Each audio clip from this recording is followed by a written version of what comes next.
Chapter 1. The Book Reversing Antagonist, Tenfold Retribution.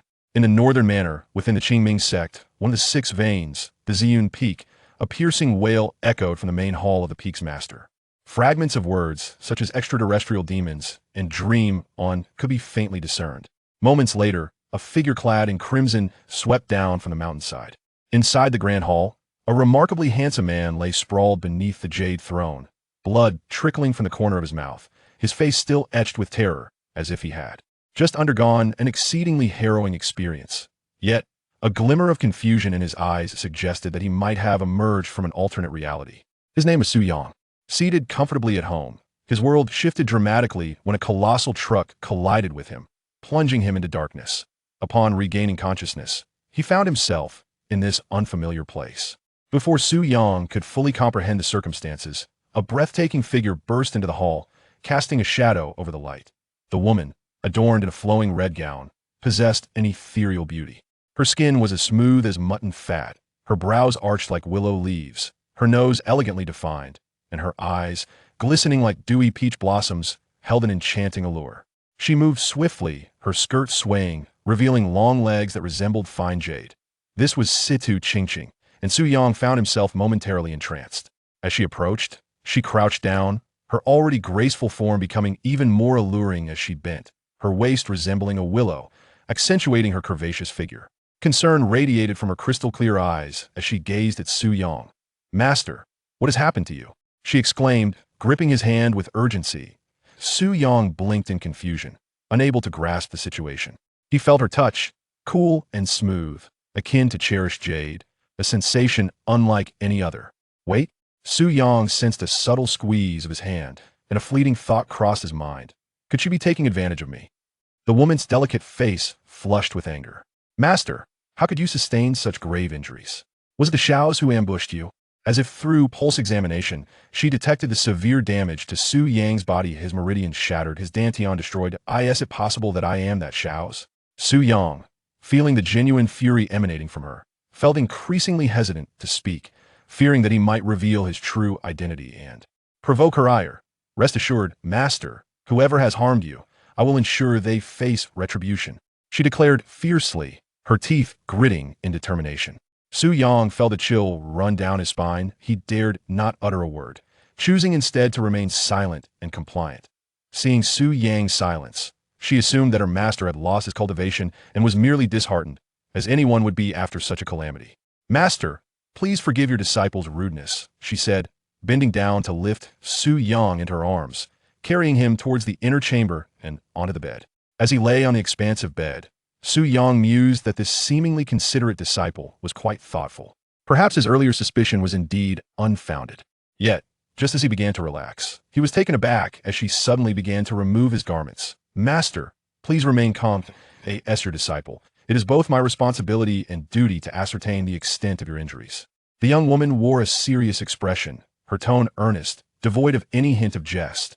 With a delicate motion of her hand, she unfastened the upper garment of Su Yang, revealing his flawless physique. In an instant, her face flushed crimson, yet her actions showed no sign of hesitation. She caressed him gently, as if polishing a priceless piece of exquisite porcelain. Something felt amiss, profoundly so. Su Yang sensed a wave of weakness wash over him and hurriedly said, "Disciple, I only need to recuperate. Perhaps you could step outside and allow me some peace?"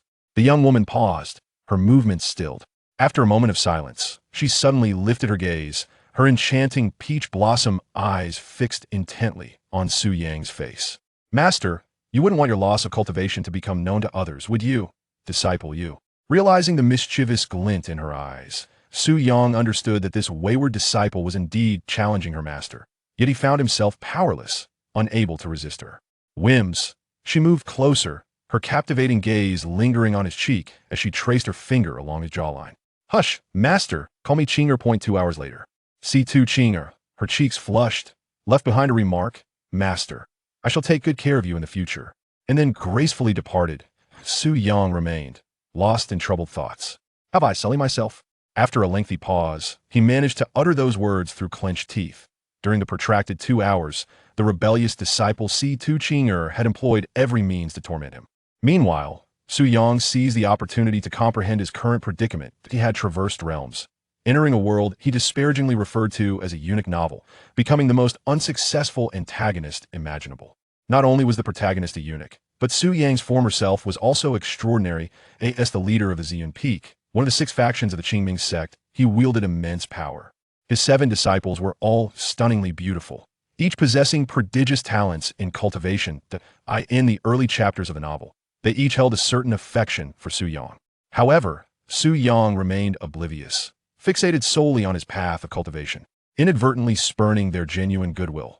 The narrative took a more absurd turn when the author, seemingly perceiving Su Yang's character as too favorable for an antagonist, contrived an excessively melodramatic scenario. During the annual competition of the 6 Peaks, the protagonist showcased his astonishing talents, causing a stir within the Qingming Sect.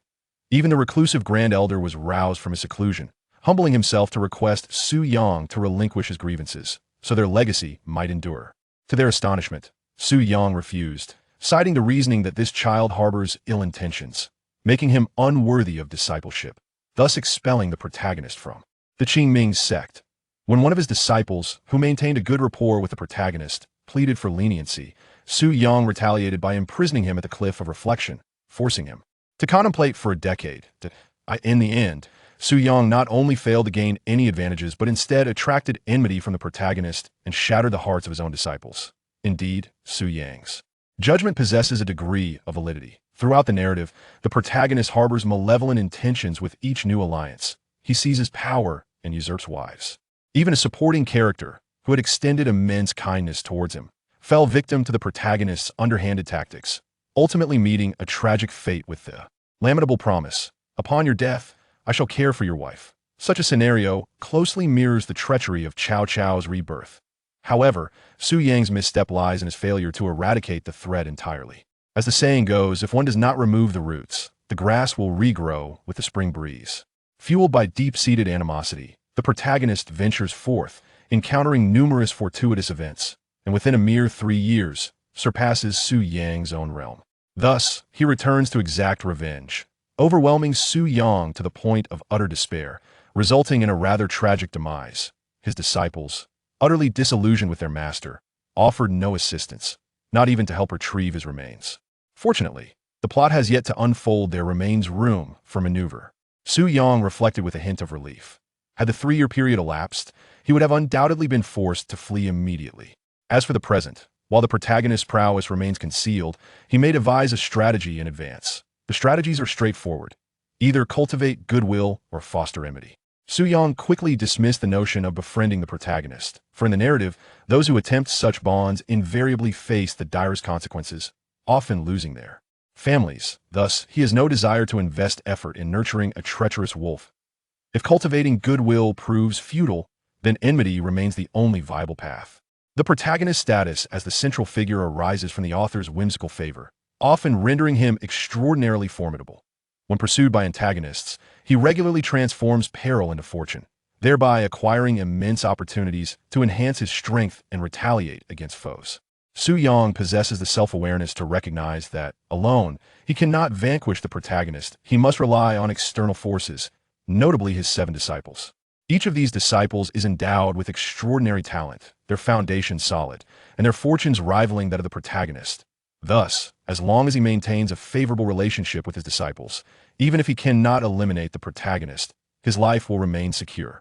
Moreover, he has successfully completed the first step by securing the loyalty of his disciple, Situ Qingqing. Cough, cough, why does his waist suddenly ache?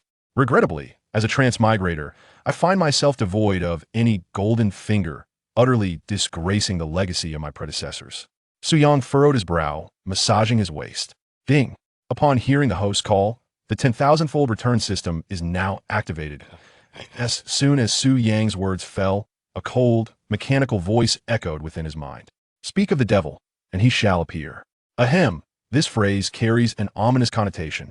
A wave of joy washed over Su Yang's face. His previously sore and weary waist seemed to find relief. Indeed, as a transmigrator, possessing a golden finger is indispensable. Suppressing his excitement, he quickly examined the system's features, the 10,000-fold return system. When a female lead imparts or gifts the host with divine weapons, profound techniques, or rare materials, the host shall receive a significant critical return, potentially reaching up to 10,000 times. Upon reviewing the system's description, Su Yang wore a peculiar expression. Is this system suggesting that I should live off others? Ding. Situ Qingqing, through dual cultivation, aids the host in healing wounds and reshaping meridians, triggering a 10,000-fold critical return to the Ziyun body. The system notification chimes again. Indeed, I possess the potential for living off others. Su Yang swiftly embraces this persona. With the system, what fear do I have of the protagonist? Deep blue. No. System, merge with the Ziyun body. Su Yang commands the system. In the next moment, an unparalleled and terrifying power surges forth, as if breaking free from the shackles of life, akin to a roaring tide washing over limbs and bones.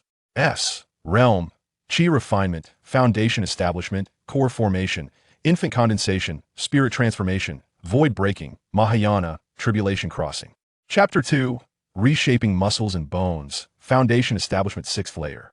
A rich essence of life envelopes Su Yang, who perceives his meridians being reshaped and expanded in an unimaginable manner, with his bones being tempered as if forged in fire, relentlessly purging impurities from the crude form.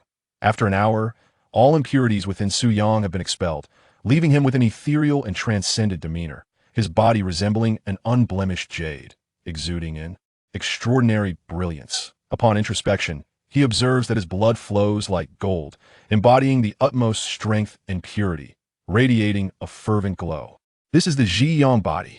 According to the system's description, this Ziyun body ranks among the foremost of the 3,000 body types, compared to the so-called ancient sacred body, divine king body, and immortal martial body. While it may fall short in combat strength, it surpasses them in certain aspects. Su Yang examines himself and discovers that his waist, which was nearly on the verge of breaking, has not only recovered, but has become immensely stronger than before. It is indeed the strongest dog's waist. Should Shaoqing perform the Chongshi action on him again, she would surely find herself in quite a predicament, with blood and energy surging like a mighty river. If I do not break through now, when shall I? Su Yang's mind sharpens. The dense energy within him flows freely like the heavy clouds in the sky, and as his pores expand, the spiritual energy overflowing from the heavens is entirely absorbed. Effortlessly disregarding the impurities contained within the world, one of the rare Ziyun bodies. It naturally excels in expelling worldly impurities and transforming spiritual energy into the purest form of cultivation material, far surpassing even the finest spiritual stones. Before long, Su Yang's cultivation begins to soar at a terrifying pace. Qi refinement 1st layer. Qi refinement 2nd layer. Qi refinement 3rd layer. Foundation establishment realm achieved. Whereas ordinary cultivators must rely on foundation establishment spiritual objects to have a 50% chance of breaking through, Su Yang, relying solely on the Ziyun body, effortlessly ascends to the foundation establishment realm, becoming a celestial being in the eyes of mortals. Of course, the mere foundation establishment pales in comparison to Su Yang's previous realm of spirit transformation. But for Su Yang, who has just embarked on the path of cultivation, it is an exhilarating experience. Yet the breakthroughs do not cease. The energy and blood within Su Yang continue to churn, akin to molten lava erupting from a volcano, relentlessly pouring forth. Under the autonomous guidance of his consciousness, the extremely pure, mist-like spiritual energy is continuously compressed within his dantian. Crash. Crash. The liquid mana, coalesced and formed, surged forth like a clear spring converging into a vast expanse of mist. 10 drops, 100 drops, thousands upon thousands. Su Yang's cultivation seemed unbound, ascending at an almost monstrous pace. Foundation establishment, 1st level. Foundation establishment, 2nd level. Foundation establishment, 3rd level. Until he reached the 6th level of foundation establishment, he finally came to a halt. Su Yang opened his eyes, sparkling with brilliance, akin to 2 radiant suns, perpetually revolving. Let me ponder in the novels, how many drops of liquid mana does the protagonist gather upon breaking through the foundation establishment? It seems to be 300 drops. 300 drops are deemed monstrous, so what does my multitude of over 10,000 signify? A prodigy among prodigies? A mere protagonist, hardly worth mentioning. Su Yang remained composed. He was now entirely unafraid of the protagonist. What if one possesses the halo of a protagonist? Does the endowment of fortune make one formidable? Do not speak of being the favored child of the heavenly Tao. Even if you were its favored scion, he would dare to deliver a few slaps. This was not arrogance from Su Yang, but rather a manifestation of confidence. After all, he had already activated his cheat. If he did not revel in it, would it not be in vain? However, reaching the 6th level of foundation establishment seems somewhat precarious. I must still glean more benefits from the female leads. That Su Yang calmed his thoughts, contemplating how he could leverage his advantage to extract greater reward from the female leads, thereby swiftly enhancing his cultivation. In the narrative, all 7 of his disciples were female leads.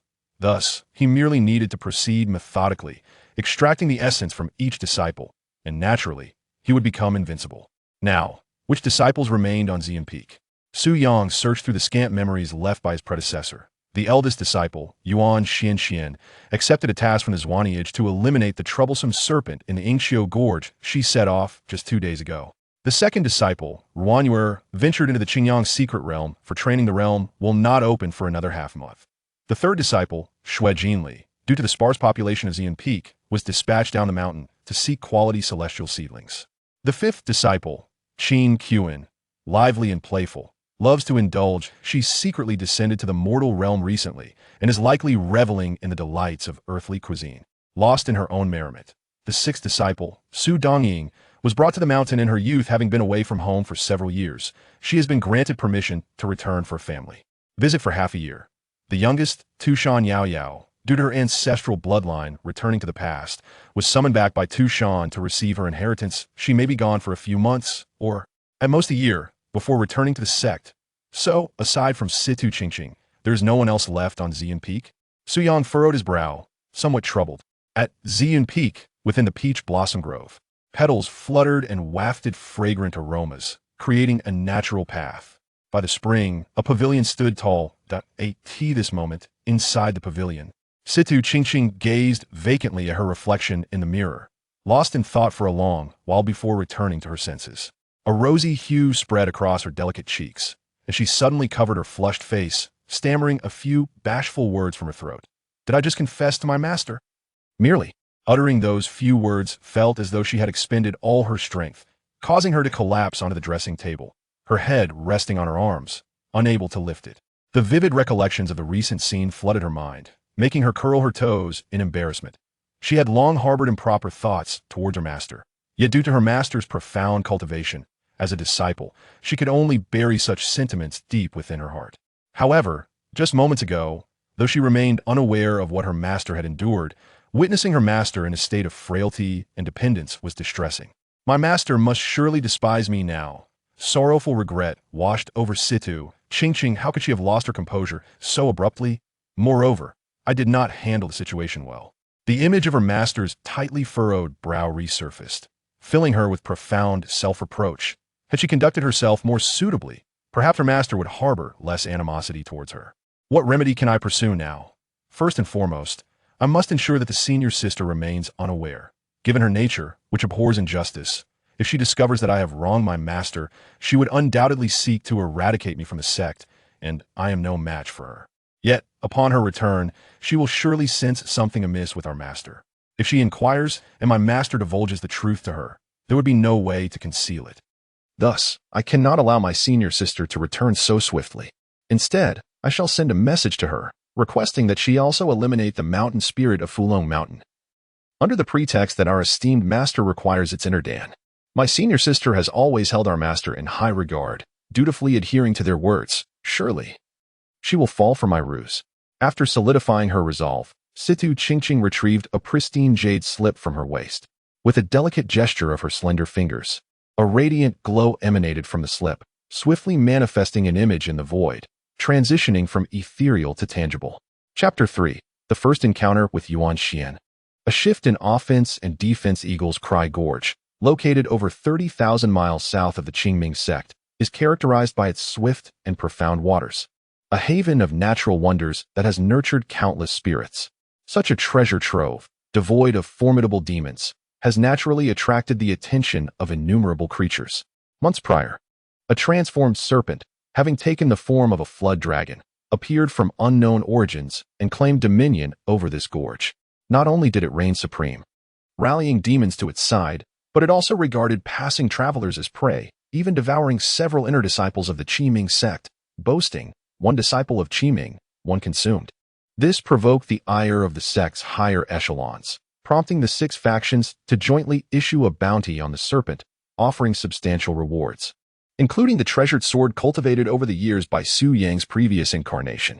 As the eldest disciple, Yuan Xian was unwilling to see her master's sword fall into the hands of another, thus she took on this mission. At this moment, the once bustling Eagle's Cry Gorge lay eerily silent, as if all sound had been snatched away, rendering it terrifyingly still. Numerous corpses of spirits floated upon the crimson-stained waters, exuding a nauseating stench. What was once a paradise for these beings had inexplicably transformed into a hellish abyss claiming lives. In the gorge, atop a massive rock protruding from the water, stood a striking figure. The woman donned a black robe, devoid of any embellishments or decorations, projecting an air of simplicity and efficiency, yet radiating an undeniable presence that commanded attention. Her bright eyes sparkled with clarity, her lips naturally rosy without the touch of rouge, her visage exquisite, and between her brows lingered an ethereal aura. Yuan Xian, regarding her physique, the loose robe could not conceal her statuesque form, her waist perfectly cinched, revealing an alluring silhouette. With the demon Dan in hand as a token, it should suffice. Yuan Xian held a naturally formed demon Dan tightly, then with a gentle kick, sent a serpent corpse measuring several dozen feet in length, plummeting into the water, creating a significant splash. Her expression remained neutral, as if she had merely completed a trivial task. Having been away from the sect for 2 days, it was time to return. Yuan Xian murmured to herself, and suddenly, the jade slip at her waist stirred. With a raised brow, a hint of anticipation surfaced on her ice-like countenance. She retrieved the jade slip and traced intricate patterns in the air. Soon, ripples emerged in the void, forming a mirror-like image before her. Observing Situ Qingqing in the image, Yuan Xian's brow furrowed slightly, the earlier glimmer of anticipation fading into her typical icy demeanor. Little Qing, what brings you to seek me? Situ Qingqing, already feeling uneasy, was further unsettled by the horrifying scene before her, a landscape strewn with corpses, the waters stained crimson. The eldest senior sister is far too ruthless, surely. The creatures of Yingqiu Gorge have been exterminated entirely. I must not let my true feelings slip, she thought anxiously. She quickly spoke up, eldest senior sister. It is not I who sought you. It is Master who has business with you. Master? Yuan Qianqian's expression subtly shifted. From her understanding of Master, he was always hands-on with any matter, never delegating to others. She keenly observed that Qingqing's gaze flickered, avoiding direct eye contact, indicating that the younger girl was either lying or concealing something significant. Qingqing, do you recall the reason for your last punishment? Yuan Qianqian inquired. Situ Qingqing stiffened, replying, eldest senior sister, why bring that up suddenly? I punished you last time for carelessly breaking Master's beloved blue and white porcelain cup. And you claimed it was Yao Yao's doing, Yuan Qianqian recounted. After punishing you, I warned, should you offend again, the punishment shall be doubled. It seems, my dear Qingqing, that you have not taken my words to heart. Upon hearing this, Situ Qingqing felt a chill run down her spine. That punishment had left her bedridden for a full week, and even now, the memory caused her discomfort. I swear, I am not deceiving you. Master has sent you to Mount Fulong to retrieve the inner elixir of the Mountain Lord. I swear it on my life, she exclaimed in a panic. Her fear of the eldest senior sister was profound. Admitting to lying would surely result in a punishment beyond her capacity to endure. She realized too late how foolish she had been, knowing that the eldest senior sister was unwavering in her principles, and her actions were akin to inviting disaster upon herself. Yet, having spun this web of deceit, she could only cling to her falsehood, fearing that the truth would unravel everything. Yuan Qianquan's demeanor turned icy. Qingqing, have I not told you that your face betrays you when you lie? It flushes bright red, as if you have just engaged in a fierce battle. She can even perceive this? Situ Qingqing's heart raced, feeling like a cat whose tail had been stepped on. Words faltered on her lips. Eldest senior sister. Just then, Master's gentle voice resonated from outside. Qingqing, are you there? Master is here? Situ Qingqing's face turned pale with fright. She wished desperately to silence the communication jade slip. If Master encountered her and the eldest senior sister together, all her misdeeds would be laid bare. Given the eldest senior sister's nature, she would undoubtedly return with sword in hand to exact vengeance. She was certain she would meet her end. Situ Qingqing's expression shifted dramatically, all of which was keenly observed by Yuan Qianqian, solidifying her conviction that Qingqing was indeed lying. Qingqing, what are you dawdling for? Did you not hear Master calling for you? Oh, eldest senior sister Situ Qingqing forced a smile onto her face, yet it appeared more sorrowful than tears. She weakly uttered, "Master, Qing'er is here. Please come in." Su Yang entered, clad in a flowing black robe of cloud-patterned silk. His long hair was casually tied back with a black ribbon, and his physique was nothing short of perfection. He possessed a pair of sharply defined sword-like eyebrows and eyes that held the depths of the sun, exuding an indescribable air of unrestrained elegance. Though he had not intended to seek out Situ Qingqing, the desire to swiftly enhance his cultivation compelled him to endure the discomfort of approaching this disciple once more. As he gazed at Situ Qingqing, he observed a stark contrast in her demeanor compared to the previous occasion when she had partaken of his offerings. Her eyes reflected a complex turmoil. Her lips trembled as if struggling to articulate her thoughts, reminiscent of a sword poised against her throat. "Master," a voice, ethereal and crystalline, resonated through the air. Su Yang finally noticed the image shimmering like a mirror in the void, where an ethereal beauty resembling an iceberg was gazing at him intently. The fervent gaze contrasted sharply with her frigid demeanor, causing Su Yang's heart to skip a beat. The eldest disciple, Yuan Songshuan, is a paragon of swordsmanship, possessing an untainted heart of the sword, characterized by an icy disposition. Apart from the master, she remains indifferent to others, even to her junior sister. In the original narrative, she devoted nearly her entire heart to Su Yang. However, alas, her affections were like a heart yearning for the bright moon, while the moon illuminated only the ditches. Her kindness was repeatedly misinterpreted by Su Yang, leading her to feel disheartened and depart from Ziyun Peak to wander through Zhongzhou. By the time the protagonist sought her out, Yuan Songshuan had already made a significant name for herself in Zhongzhou, with many referring to her as the Sword Fairy. Subsequently, when the Qingming Sect was beset by the formidable forces of the Demon Hall, the protagonist fled in disgrace to Zhongzhou, where he unexpectedly encountered Yuan Songshuan again in a secret realm, and they inexplicably reconciled. Su Yang reminisced about the plot of the novel, unable to suppress a desire to critique it.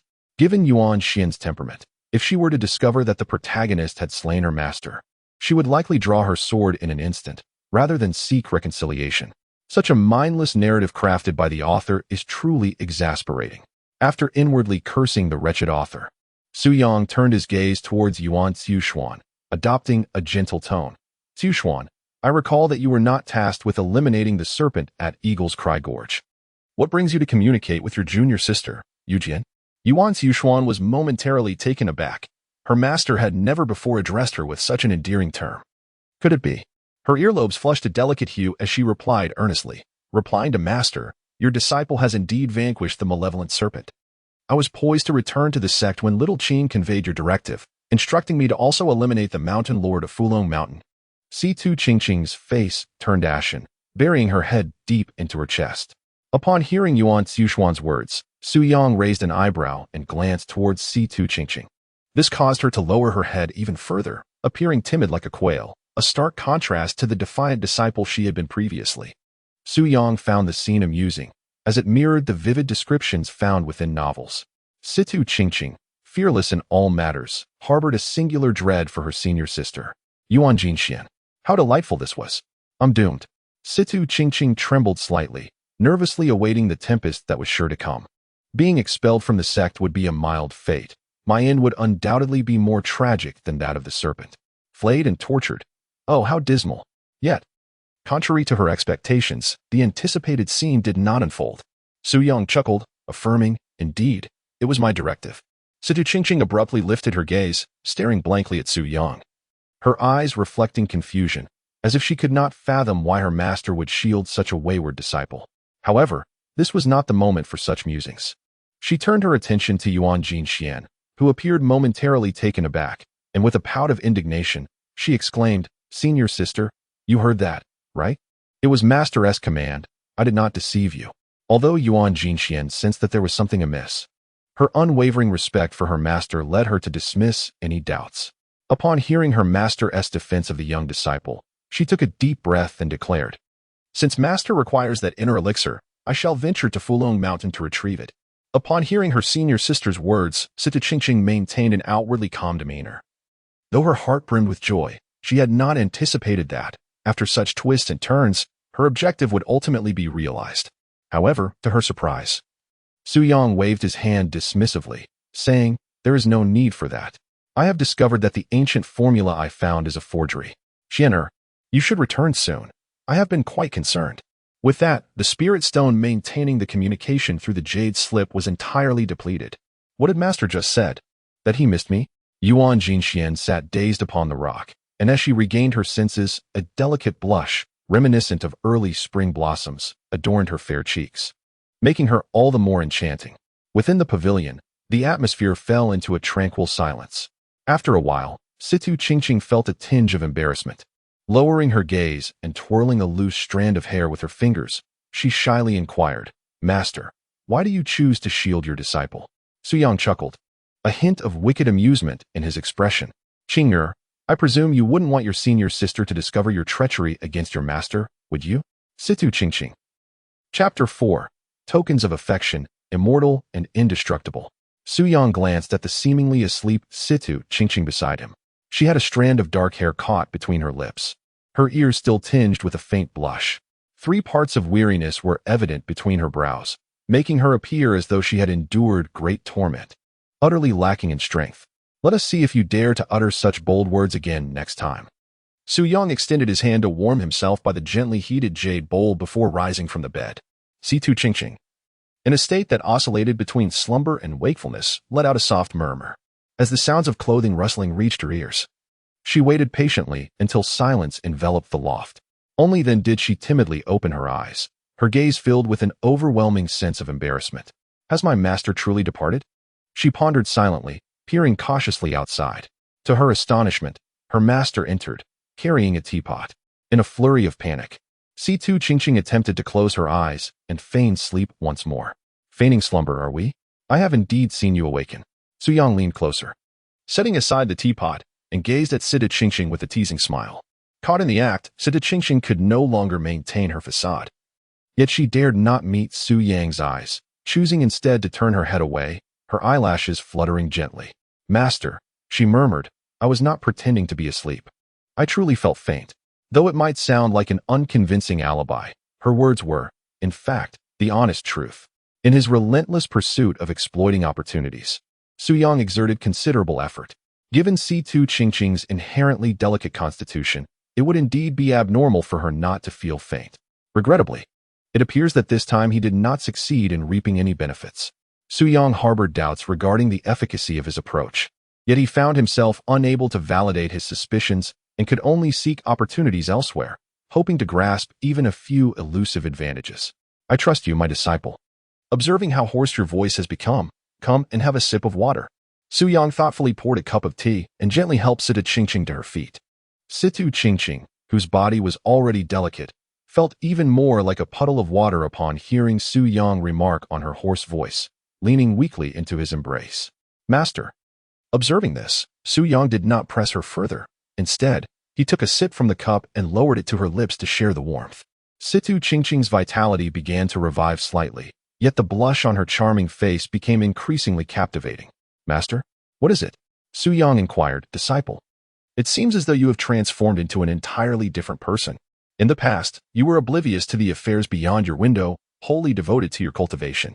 For us, your disciples, aside from guiding our practice, you offered no further care. Thus, the affections I harbored for you had to remain concealed within my heart, lest I express them. When you encountered a misfortune, I, in a moment of folly, could not restrain myself from betraying my master and ancestors.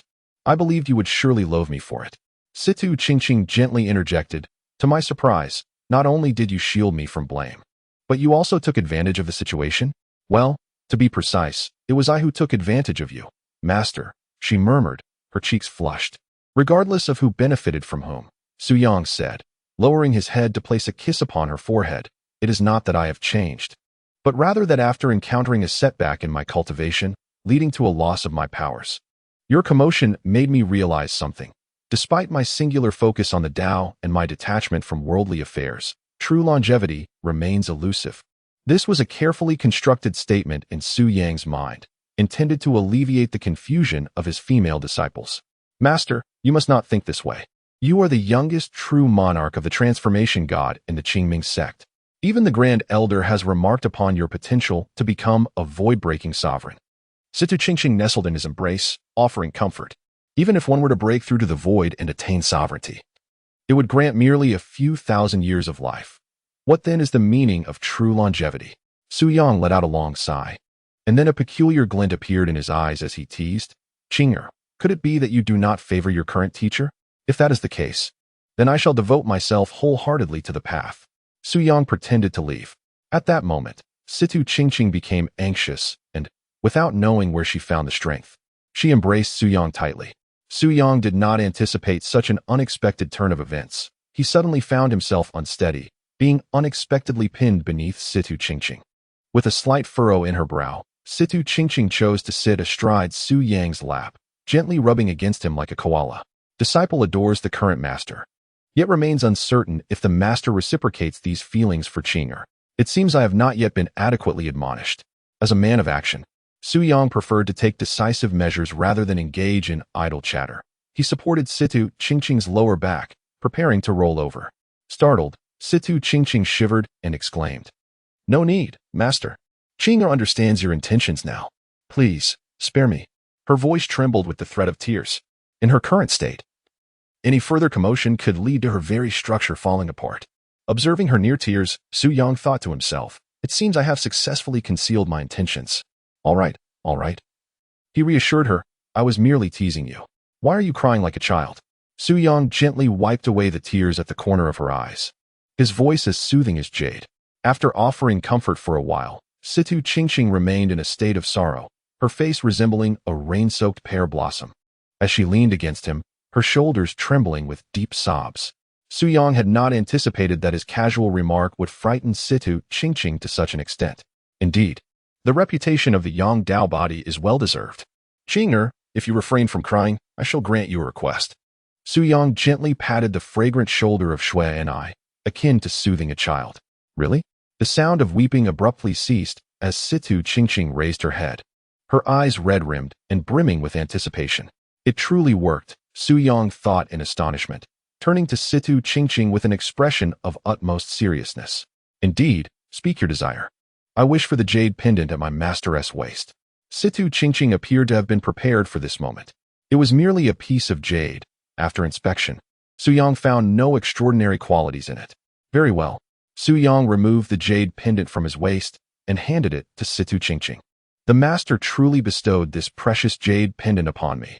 Situ Qingqing received the pendant as if it were a treasured gem, her eyes sparkling with stars as her heart brimmed with uncontainable excitement. The master had once remarked that this pendant was the sole keepsake left to him by his mother, carrying profound significance.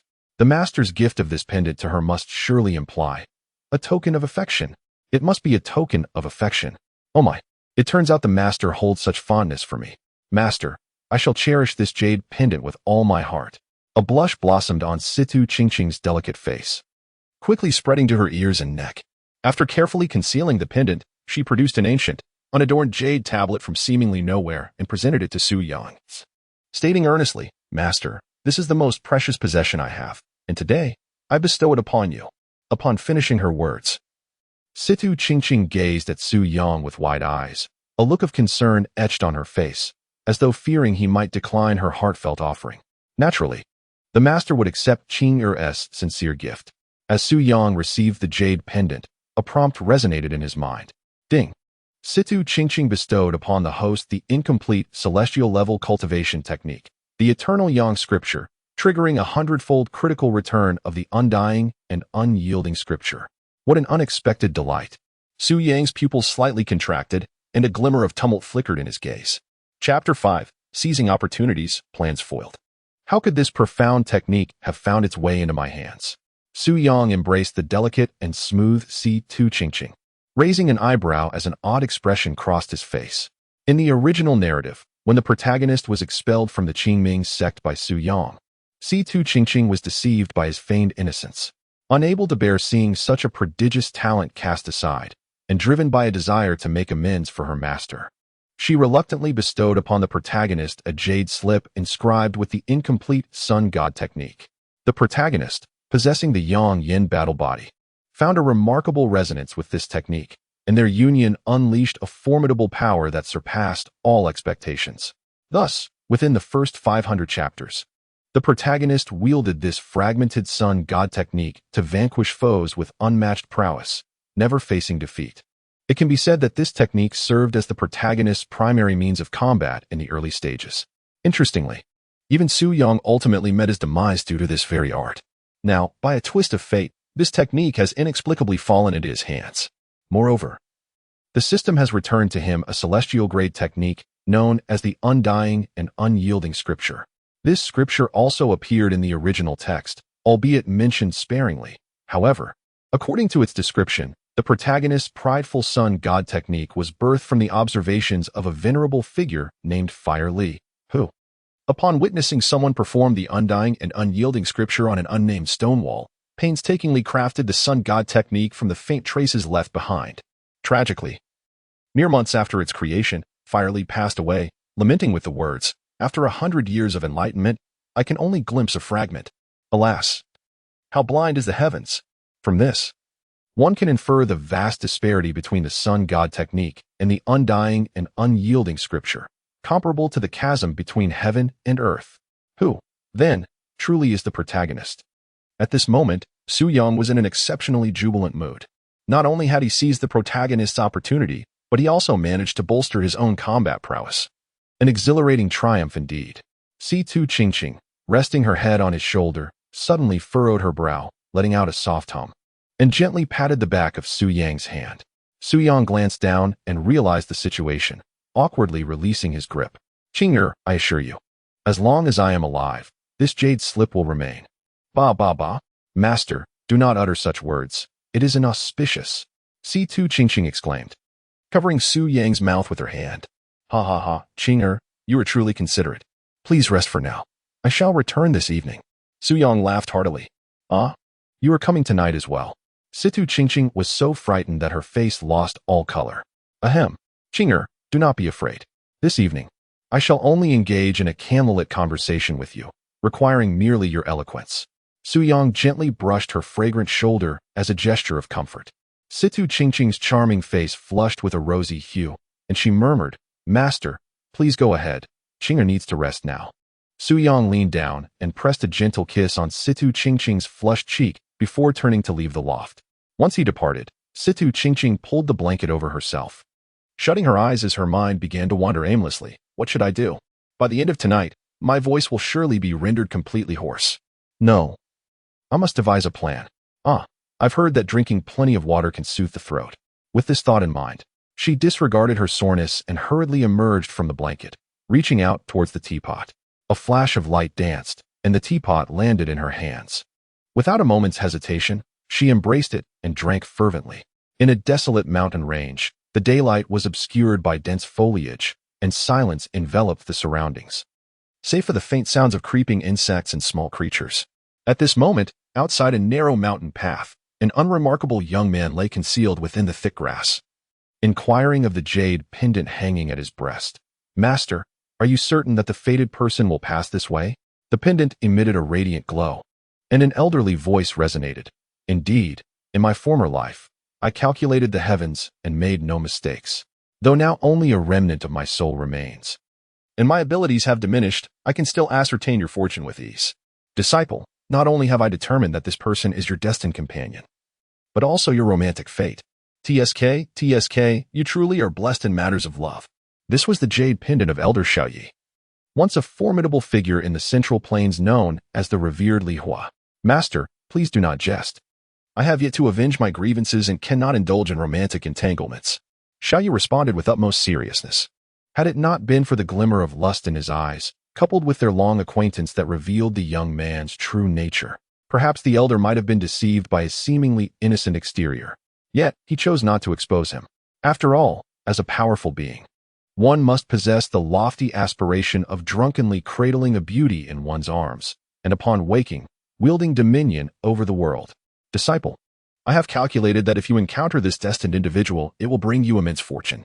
At that time, even a few enemies will be but a mere flick of the fingers, as long as you remain patient," the elder reassured. "Very well, your words are sufficient for me. As long as I can achieve my vengeance, even if it means I must lie here." Xiaoyi was resolute, but before he could finish, a sudden rush of sound pierced through the air from afar. "They have arrived," It's up to you, little weasel. Xiao Ye's spirit surged with intensity as he urgently called out to a small purple beast by his side. The purple creature, endowed with remarkable intelligence and sensitivity, instantly comprehended its master's call. It let out a fierce roar towards the heavens, seeking to attract the attention of a fateful individual. Subsequently, the diminutive weasel swelled with the wind, rapidly expanding to an impressive width of nearly 10 feet, its stature comparable to that of an adult demon ox. With a menacing expression, its crimson eyes fixated on Xiao Yi, drool dripping from its jaws, it advanced steadily. Were any bystanders to witness this scene, they would undoubtedly mistake the weasel for a famished beast, and Xiao Yi as its intended prey. The weasel's performance is commendable, Xiao Yi sincerely praised. Disciple, act diligently and do not reveal the ruse, Elderly admonished. This intricate scheme was meticulously devised after Elderly calculated his disciple's fortune through various means. The plan entailed having the weasel masquerade as a predatory beast, ready to attack Xiao Yi when a destined individual passed by, enabling Xiao Yi to feign defeat, sustaining grievous injuries and flying toward the fateful person. That destined individual was of exceptional character, harboring a deep-seated animosity towards demons. Upon witnessing a beast assaulting a human, they would undoubtedly intervene. At that moment, the weasel could withdraw safely. To ensure this, Elderly had provided it with several life-preserving techniques, allowing it to simulate death and thereby deceive the destined one. It was during this critical juncture that Xiao Yi would seize the opportunity to faint, eliciting the destined individual's compassion, who would naturally carry him back to the Qingming Sect. Once there, with Xiao Yi's astonishing talents, he would effortlessly gain entry into the sect, thus seizing his fortune. The plan was meticulously crafted. As long as Xiao Yi adhered strictly to it, success was assured. Upon hearing Elderly's reprimand, Xiao Yi suppressed his amusement, his mind sharpened with focus. With tension radiating from him, he gazed at the beast, which was now the size of a calf, and bellowed in defiance. "You wretched creature, do you truly think you can devour me?" As he spoke, Xiao Yi drew his sword and fiercely swung it towards the weasel. The creature, eyes glinting with ferocity, gathered its power. In an instant, a torrent of purple demonic flames erupted from its mouth, shooting forth like a razor-sharp blade aimed directly at Xiao Yi. With a thunderous impact, Xiao Yi's face turned pale as blood trickled from his lips. Akin to a kite severed from its string, he was propelled skyward towards the silhouette of a sword-wielding figure. Everything transpired as planned. As Xiao Yi drew nearer to the figure, mere paces away, he discerned the features of the destined individual. Clad in a black robe, she resembled a celestial being descended from the 9 heavens, her cold, elegant aura evoking admiration. She was breathtakingly beautiful, Xiao Yi swore. She was the most stunning woman he had ever seen in his life. Even his childhood companion, the mysteriously vanished Yi Ling, paled in comparison. No wonder my master claimed this was my fortune in love, he mused. If I could truly win her heart, what would it matter if I forsook my vengeance? Xiao Yi, with a heart brimming with excitement, reluctantly closed his eyes, preparing to feign unconsciousness as per the plan. Upon hearing her master express his longing for her, Yuan Xianxian felt her heart flutter wildly, akin to a startled fawn, desperate to return from Yingqiu Gorge to Qingming Sect to see her master. Alas, her cultivation was insufficient. Had she attained the realm of void breaking, perhaps she could have comprehended the profound laws of space, shifting through the cosmos and instantly arriving at the sect. For now, she could only rely on her swordsmanship to hasten her way to Qingming Sect. As she traversed the path, the wind howled around her, her cultivation unmasked. The 3-foot sword aura intertwined with a fierce malevolence, radiating outward and causing many formidable beasts to retreat in fear, thus sparing her from unnecessary troubles. However, as she passed through a desolate forest, a figure fortuitously soared into her path, obstructing her route. In an instant, Yuan Qianquan's eyes glimmered with a chilling light, fury igniting within her. "Those who block my way shall perish." With a mere gesture toward Xiao Yi, her 3-foot sword aura howled as it swept across the heavens, as if the very fabric of space was torn asunder. Bang! Under the weight of this terrifying sword intent, the entire forest trembled as if a dragon had stirred, fissures splitting the ground open. The surging sword energy, akin to a tidal wave, surged through the void, relentlessly charging toward Xiao Yi. Eyes still shut, Xiao Yi's expression suddenly froze. "Master, something is amiss. This sword seems aimed at me," he cried out in his heart. "Disciple, indeed, this sword is meant for you." Old Li's voice resonated with a trace of bitterness. "Master, You are betraying me. Xiao Yi watched in horror as the sword energy approached him, his fear reaching a peak. Enveloped by this sword energy, he felt akin to an ant crushed underfoot, utterly powerless to resist. A profound sense of peril enveloped his heart, threads of despair clinging to him like a malignant growth. If he were to take this sword head-on, he would surely perish. Master, save me. Xiao Yi roared desperately within, his body seemingly imprisoned, unable to move a single inch. Fear not. Our bond as master and disciple is unbreakable. I shall not abandon you in your time of need. Old Li's sigh echoed from the jade pendant, his tone tinged with confusion. Only then did Xiao Yi find solace in closing his eyes, surrendering to the rampant sword energy, and succumb to unconsciousness entirely. Chapter 6. Diligent Cultivation, Reclaiming Confidence as Night Descended. Su Yang emerged from the grand hall, a refreshing sensation enveloping him, with a hint of joy illuminating his face. The undying scripture proved to be indeed formidable. Having merely scratched the surface, he found his realm elevated significantly. Presently, he had attained the 7th level of foundation establishment. Although he still stood far from the divine transformation of his previous incarnation, Su Yang harbored faith that, with his exceptional talent and diligent efforts, achieving divine transformation was merely a matter of time. Su Yang glanced at the sky. It was now nightfall, and it was time to toil diligently. With practice comes familiarity. Su Yang was acutely aware, even with his eyes closed. He could sense the location of Qing'er in the attic. The desolate mountains stretched endlessly before him, devoid of any vibrant landscape. The entire range appeared as though it had been flattened, stark and barren, exuding an air of desolation. The residual aura of sword energy lingered ominously, inflicting harm upon contact, causing even the subterranean creatures to abandon their homes. This place had undeniably transformed into a forsaken wasteland. Time had become an ambiguous concept. From the depths of a dark pit, a wretched figure emerged. Under the moonlight, it was faintly discernible that tattered strips of cloth clung to its body, stained with blood, and exposing fragments of bone, evoking deep pity. A violent cough escaped its lips, dislodging fragments of its own insides. I have somehow survived. Xiao Yi lay feebly on the ground, tears streaming down his face, overwhelmed by the enormity of his survival. After a brief moment of rest, Xiao Yi regained a semblance of strength and suddenly recalled his spirit companion. Clutching his chest, he called out frantically, "Little Weasel, where are you?" The weasel was a creature he had discovered in an abandoned cave during his childhood. Through years of companionship, they had forged an unbreakable bond, sharing joy and sorrow. If the weasel had perished at the hands of that woman, his heart would undoubtedly be shattered. A mournful cry resonated from the depths of the pit. Xiao Yi's spirits lifted as he disregarded his injuries and leaped back into the abyss. There, he found the injured purple creature and rushed over, cradling it in his arms with a heart full of sorrow. "Little weasel, you are alive. I am truly overjoyed." The weasel, equally touched, was astonished that its master could think of it even in such dire moments.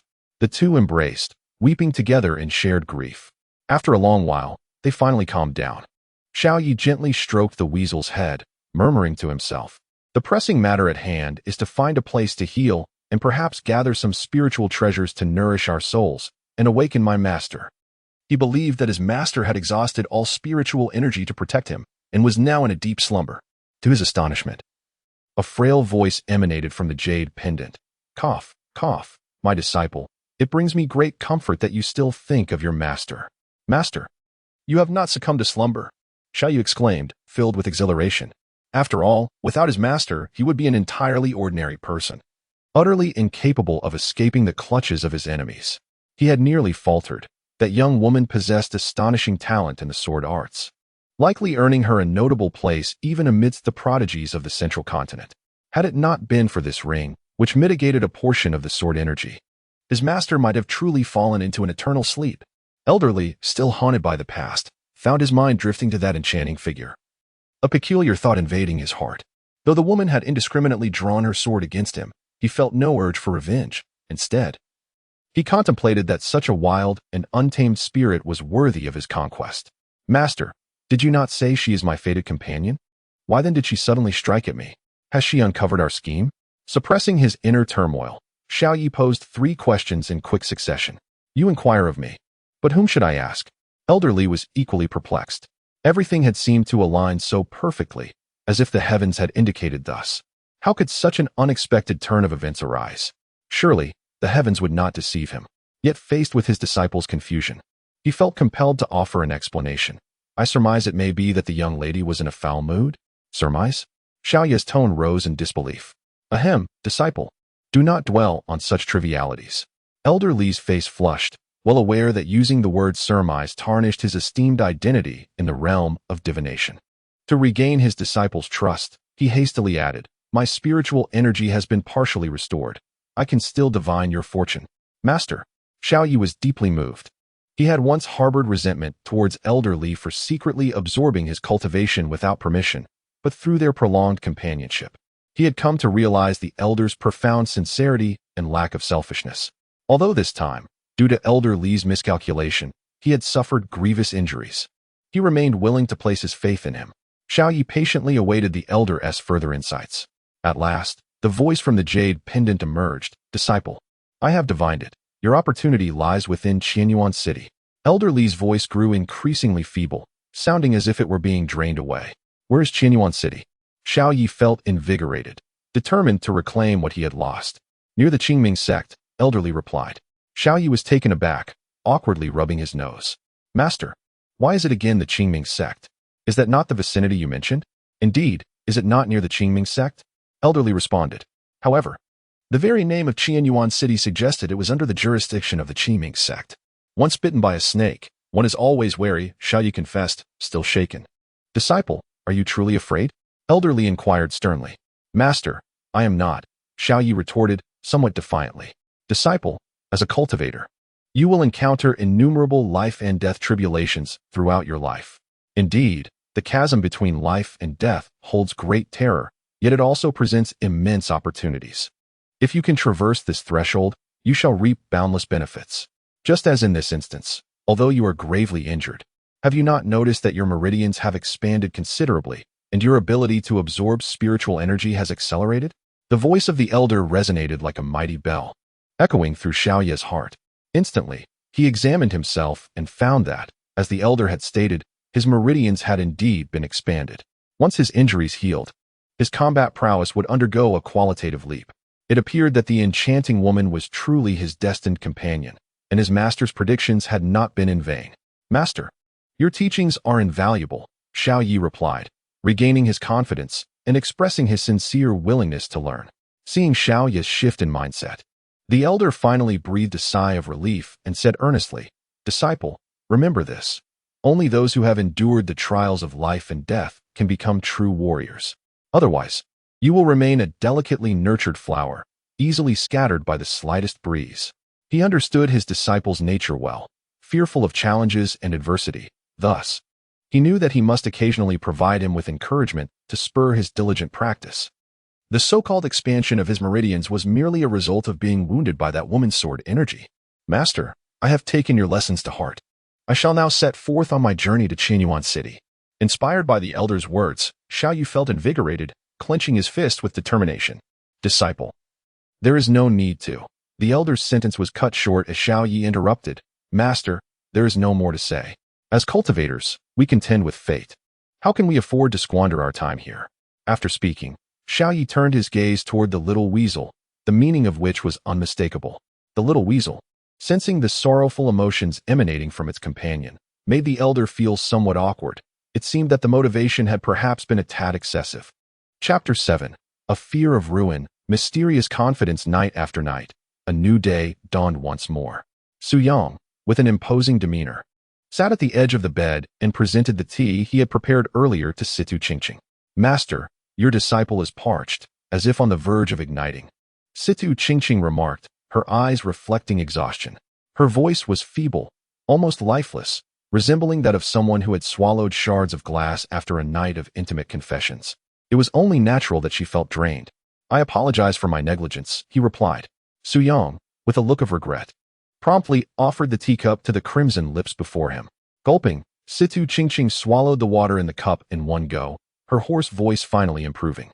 Her eyes glimmered as she pitifully remarked, Master, I fear I may be rendered useless. Recalling the events of the previous night, Su Yang felt a twinge of awkwardness. What nonsense are you speaking, Qinged?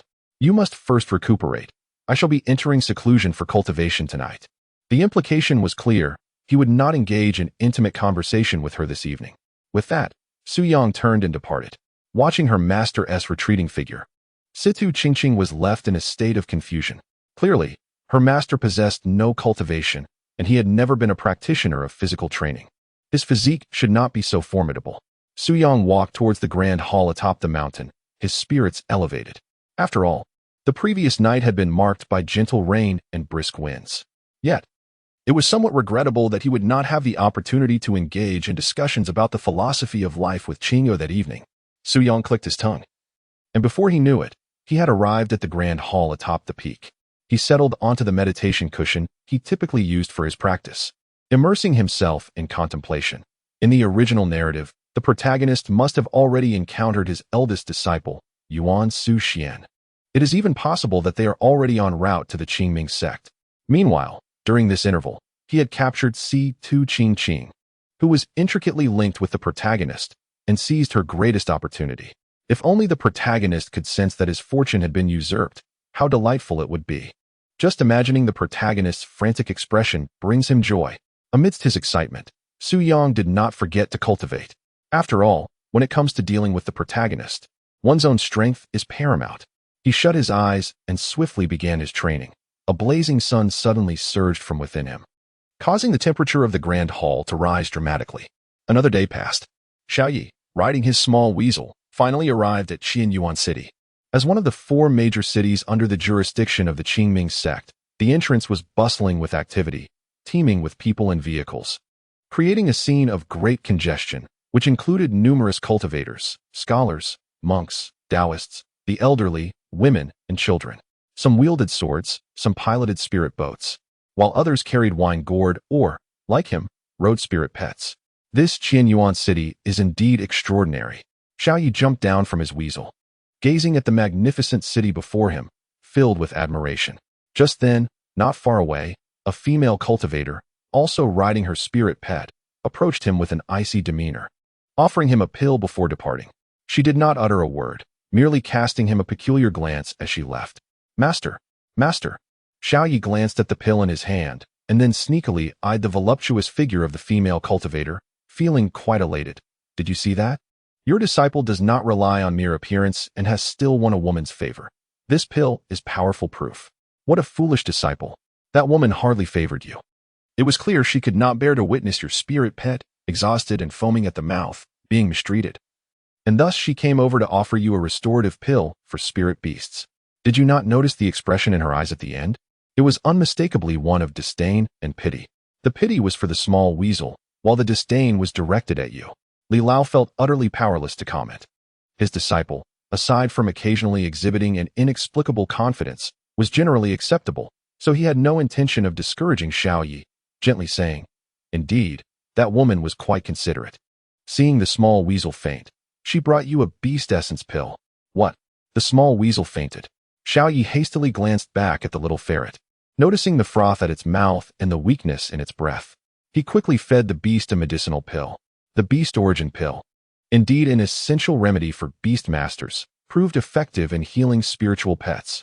Before long, the little ferret awoke, gazing at the anxious Xiaoyi, emitting a soft cry and nudging his palm with its head, signaling that it was fine and urging him not to worry. You nearly scared me to death. However, do refrain from such antics in the future. For you, I even reluctantly gave away the beast origin pill gifted to me by that female cultivator, Xiaoyi lamented, gently stroking the ferret's head. Observing his disciple's lack of resolve, Master Li felt an overwhelming urge to slap some sense into him. The little ferret was a rare and extraordinary creature. If it fell into the hands of another beast master, no amount of beast origin pills would suffice. Once its realm progressed, it could become a guardian deity of the sect. Naturally, the little ferret was rather simple-minded, believing Xiaoye's words wholeheartedly. It affectionately nudged his palm, seeking his approval. The bond between them was evident, one willing to give and the other to receive, like a dragon and a phoenix united. Witnessing this scene, Master Li felt a surge of frustration, with nowhere to vent his emotions. He finally spoke. "Disciple, we must hasten into the city. The commotion outside suggests significant events within, likely related to your destiny." "Yes, Master," Xiaoyi replied, promptly placing the ferret on his shoulder as they made their way into the city. However, a small incident occurred at the entrance. The guards insisted he pay his spirit stone before granting him entry. If everyone were required to pay, it would be one matter. But, coincidentally, Xiao Yi spotted a wealthy young gentleman clad in luxurious silks who not only bypassed the line, but was also warmly welcomed by the head guard. Xiao Yi was on the verge of confronting this injustice when Masterly intervened, urging him to suppress his anger. Reluctantly, Xiao Yi paid the spirit stone and entered the city. "Master, why did you stop me?" he questioned, his tone tinged with indignation. "Disciple, patience is essential for larger plans. We came seeking fortune. Before seizing that opportunity, what harm is there in enduring a little longer?" Masterly advised earnestly. "Humph. Had it not been for the promise of fortune, I would have dealt with that disdainful fool just now, along with that pompous scion, who clearly enjoys bullying the weak. Once I obtain my opportunity, I shall rid Chiuan city of such scourges." Xiao Yi retorted passionately. Masterly interjected. He heard everything quite clearly. That guard referred to him as the young lord of the city. As the young lord of Chiuan city, he holds considerable influence. Isn't it natural for him to have certain privileges? Even bypassing the queue cannot be considered a privilege, for aside from that young lord, there are several practitioners at the core formation stage who similarly enjoy such exemption. The city of Chiuan naturally seeks to showcase the status of powerful cultivators, which is entirely justifiable. However, to see my own disciple fixate solely on that young lord, merely because he possesses a handsome visage, strikes me as rather extreme. Chapter 8. My unyielding standoff with Su Yong in Chiuan City. Within a bustling tavern teeming with patrons, several waitstaff scurry about, overwhelmed and in a state of disarray. Meanwhile, the portly proprietor at the counter, beaming with delight, taps away at his abacus, evidently having amassed a considerable profit. A rather unremarkable-looking young man, with a small beast resting upon his shoulder, entered the tavern with a somber demeanor. He located an empty table and seated himself, instructing a waiter to bring him 2 plates of appetizers and a jug of clear wine. "Certainly, esteemed guest. Please hold on for a moment," the waiter replied eagerly. Darting off to the kitchen, the arrival of the young man stirred no commotion. On one hand, his appearance was exceedingly mundane, and on the other, his cultivation was rather commonplace at the foundation establishment stage. In this tavern, a mere brick could knock down 7 or 8 of such cultivators. They were far too common. The small purple beast upon his shoulder appeared extraordinary, yet its aura was alarmingly feeble, resembling the visage of one whose life was nearing its end. Soon enough, the waiter returned with the wine and dishes. The young man tossed a spirit stone to the waiter and raised his cup, drinking quietly, while the fervent discussions of fellow practitioners filled his ears. "Have you heard? The Ziyun Peak, one of the 6 branches of the Qingming Sect, will be recruiting disciples once again after 5 years. Is this true?" "Of course it is. Have you not noticed the influx of cultivators in Chiuan City these past few days? Even some formidable core formation elders? Elders at the core formation stage can establish powerful clans and become patriarchs. What business do they have here? Ah, it is well known that Su Yong, the peak master of Ziyun Peak, is the youngest true monarch of the transformation stage within the Qingming Sect, and indeed throughout our entire northern province. His potential is boundless. Should one have the fortune to study under him, it would be an extraordinary opportunity." The young man's expression shifted, and he communicated with his jade pendant. "Master, the opportunity you speak of, would it not pertain to this Su Yong of Ziyun Peak? This individual is none other than Xiao Yi, who has been seething with indignation over the unfair treatment he has endured." After a moment of hesitation, the elder replied, "Disciple, your fortune indeed lies at Ziyun Peak, but it does not reside with Su Yong."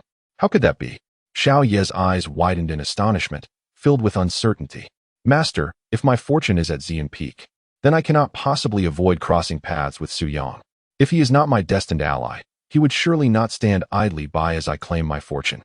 He may even attempt to obstruct me." "You are correct, my disciple. I have foreseen that Su Yong represents a calamity in your fate." The elderly observed the scene with a silent resignation. A sharp crack echoed through the air as the wine cup in Xiao Ye's hand shattered. This sudden noise immediately drew the attention of the tavern's proprietor. Not far away, a young attendant, receiving a discreet signal from the owner, approached Xiao Yi with a bow. "Esteemed guest, what shall we do about this broken cup?" Xiao Yi, realizing his lapse in composure, sought to avoid further scrutiny and handed the attendant a spirit stone as compensation. The attendant gratefully accepted the stone and thoughtfully replaced the shattered cup for Xiao Yi. Externally, Xiaoyu maintained his calm demeanor, continuing to indulge in his food and drink, yet internally, he was beset by tumultuous waves of fear and anxiety. Master, knowing that Su Yang represents a calamity in my fate, why then have you led me to this abyssal city? Do you deem me so lacking in merit that you wish to send me into the jaws of danger, to be slain by Su Yang's sword, thus allowing you to align yourself with him? In his moment of desperation, Xiaoyu had momentarily lost his senses, completely disregarding the fact that, without the Elder Li's protection, he would have long perished at the hands of his enemies. Elder Li remained speechless, bemused by the excessive timidity of his disciple. After all, Su Yang was merely a true monarch of the transformation realm. It was ridiculous that a mere name could instill such dread. Elder Li began to question the validity of his divinatory insights. How could this timid soul, who seemed so frail, be destined as the child of fate? Heavenly Tao, have you lost your sight? Why do you not speak, Elder Li? Is it because I have discerned your thoughts, leaving you feeling uneasy? Xiaoyu inquired, his tone bordering on madness. Is there truly any choice in this matter? If I had the option, I would certainly choose Su Yang. As a true monarch, he possesses resources beyond comprehension, and I could swiftly restore my spirit and reshape my form. Yet, Su Yang may not require my assistance, and I find myself trapped in this predicament. Elder Li's resentment festered. He wished nothing more than to fall into a deep slumber, waiting for a century to select a new host. However, the die was cast, and there was no turning back. He exhaled a deep sigh, regaining his composure as he addressed Xiaoyu. Disciple, how can you harbor such thoughts about your master? Reflect carefully. Have I ever caused you harm in all these years? Xiaoyu fell into silence, fully aware of the truth. Elder Li would never betray him. Their fates were intertwined, and only through Xiaoyu's growth could Elder Li hope to restore his own physical form. Yet, that was a true monarch. He, a mere foundation establishment cultivator, stood no chance against such power. A single finger from Su Yang could obliterate him. I apologize, Master. I merely feel a profound fear towards Su Yang. To seize an opportunity from him is akin to extracting teeth from a tiger's mouth. I carry a blood debt that weighs heavily on me, and I cannot risk my life recklessly. I ask for your understanding. Xiaoyu sincerely apologized. Disciple, speaking like that is quite distant. I am well aware of your pure heart, hence I did not take your words to heart. Li Lao, with a clear conscience, replied, I do not harbor grudges. Relieved by Li Lao's forgiveness, Xiaoyu hesitated before speaking again. Master, why don't we first leave Chiuan City? Once my cultivation reaches the transformation realm, we can return to Ziyun Peak and seize that opportunity. After all, the chance is there, it will not run away. What do you think of my reasoning, Master? What nonsense reasoning? Li Lao exclaimed. Opportunities in this world are limited. If you do not seize them, others will. By the time you return after your cultivation, the chance will be long gone. Li Lao felt a deep frustration. The esteemed child of destiny, under the protection of the heavenly Tao. Why resort to cowardice when faced with challenges? Disciple, you need not be so cautious. I have calculated, though Su Yang is a tribulation in your fate, fortune and misfortune are intertwined. His 7 female disciples are indeed your opportunities. I heard the cultivators in this hall mention that Su Yang's female disciples are unparalleled beauties, including a fox maiden from Tushan. Of course, I merely mention this. If you insist on leaving, I shall not obstruct you. Li Lao, at his wit's end, resorted to temptation, knowing that this fellow had an insatiable lust, which ultimately led to his family's downfall due to entanglements with someone else's matriarch. As expected, Xiaoyu is swayed. An old monster has gathered 7 enchanting disciples. Surely, he harbors sinister intentions, treating those women as vessels for dual cultivation. The thought of those unfortunate women suffering in dire straits pained his heart. I have made my decision. Even if Ziyun Peak is a den of dragons and tigers, I must go and rescue these women from the clutches of that old demon Su. I cannot coexist with him. We are irreconcilable. Xiaoyu's words were sharp, resonating with righteous indignation, completely shedding his previous timid facade. Chapter 9. The Return of Yuan Xian, the distinction between men and women Qingming Sect. A grand pavilion stands tall, adorned with a plaque elegantly inscribed with the characters Xianji. The Xianji Pavilion serves as the designated location for disciples of the Qingming Sect to receive their assignments, situated upon the sword-testing peak, one of the 36 peaks. Unlike other peaks, it lacks a peak master, instead being overseen by a pavilion master and several elder stewards who maintain order here. During the day, the pavilion is bustling with activity, as disciples clad in various attires come and go. Suddenly, a beam of azure light descends from the heavens, capturing the attention of the surrounding disciples. A strikingly ethereal woman gracefully descends from her sword, her beauty unparalleled, bearing an expression of cold indifference, exuding an aura that seems untouched by the world's chaos. In that fleeting moment, nearly every disciple is captivated by her allure. Even those engrossed in their duties can't help but lift their gazes, yearning to catch a glimpse of this ice-cold beauty. Senior brother, how enchanting this senior sister is. Which peak does she belong to? Does she have suitors? I long to make her acquaintance. Need you even ask? Yuan, the chief disciple of Ziyun Peak. With a heart solely devoted to the sword, how could she lack admirers? Who wouldn't he wish to know her? Has anyone succeeded in winning her affection? Perhaps even shared a kiss? A kiss? Huh. Have you seen the sword she wields? 2 years ago, she severed the arm of the peak master of Qingming Peak. Last year, if the direct descendant of the Grand Elder hadn't received timely medicinal aid, he might have been left to live as a woman. This year, her sword even incapacitated a direct disciple of a sect master. Is she truly that formidable? If you doubt it, I suggest you test your luck and see how many lives you possess that could withstand her blade. Me? I think I'll pass. I haven't even reached the foundation establishment stage. One breath of her sword energy would likely spell my demise. If only everyone possessed such self-awareness as you, junior brother. Senior sister Yuan is devoted to the sword, leaving no room for romantic entanglements. Yet, many fail to grasp this, or feign ignorance, believing their own talents and charms could sway her, while in reality, they are mere jesters. Senior brother, when you inevitably face her wrath, please do not mention our acquaintance. I fear I might end up drenched in your blood. Sensing a few unfriendly gazes directed at him, the junior brother furrowed his brow, positioning himself protectively in front of his senior brother, quietly blending into the crowd. Upon hearing the murmurs around her, Yuan slightly furrowed her brow, her gaze sweeping across the area. A sharp sword intent emanated from her, causing the once lively chatter of the disciples to cease abruptly, silencing them with fear. Yuan sheathed her sword and stepped into the Xianji pavilion, seeking a quiet chamber belonging to an elder, gently pushing the door open. Elder Zhou. From Yingqiu Gorge, the Jiao python has been eradicated. Here is the token. Yuan wasted no time and placed the demon pill on the table. Ah, little Yuan. I recall that just 3 days ago you accepted this task. To think you have returned so swiftly. It seems your journey was remarkably fruitful. A rather portly elder, who appeared amiable and kind, picked up the demon pill, examined it briefly, and nodded with a smile. Indeed, this is undoubtedly the demon pill of a dragon python. Little Yuan, you truly deserve the title of the chief disciple of Ziyun Peak. In my humble opinion, it won't be long before you can stand on your own, establishing a branch of your own within our Qingming Sect. Elder Zhou chuckled, but Yuan responded earnestly, Elder, my sole wish in this life is to remain by Master S side, unwavering and devoted. Elder Zhou expressed his envy, saying, what a fortunate master you have. To have such a filial disciple. Indeed, it is my fortune to be accepted as a disciple by Master, Yuan replied with utmost sincerity. Feeling the conversation had reached its end, Elder Zhou raised his hand, and a storage ring materialized in his palm. Little Yuan, all your task rewards are within this ring. Please take a look. Yuan accepted the ring, and, upon scanning it with her divine sense, her face lit up with a smile upon seeing her Master's treasured sword. Thank you, Elder Zhou.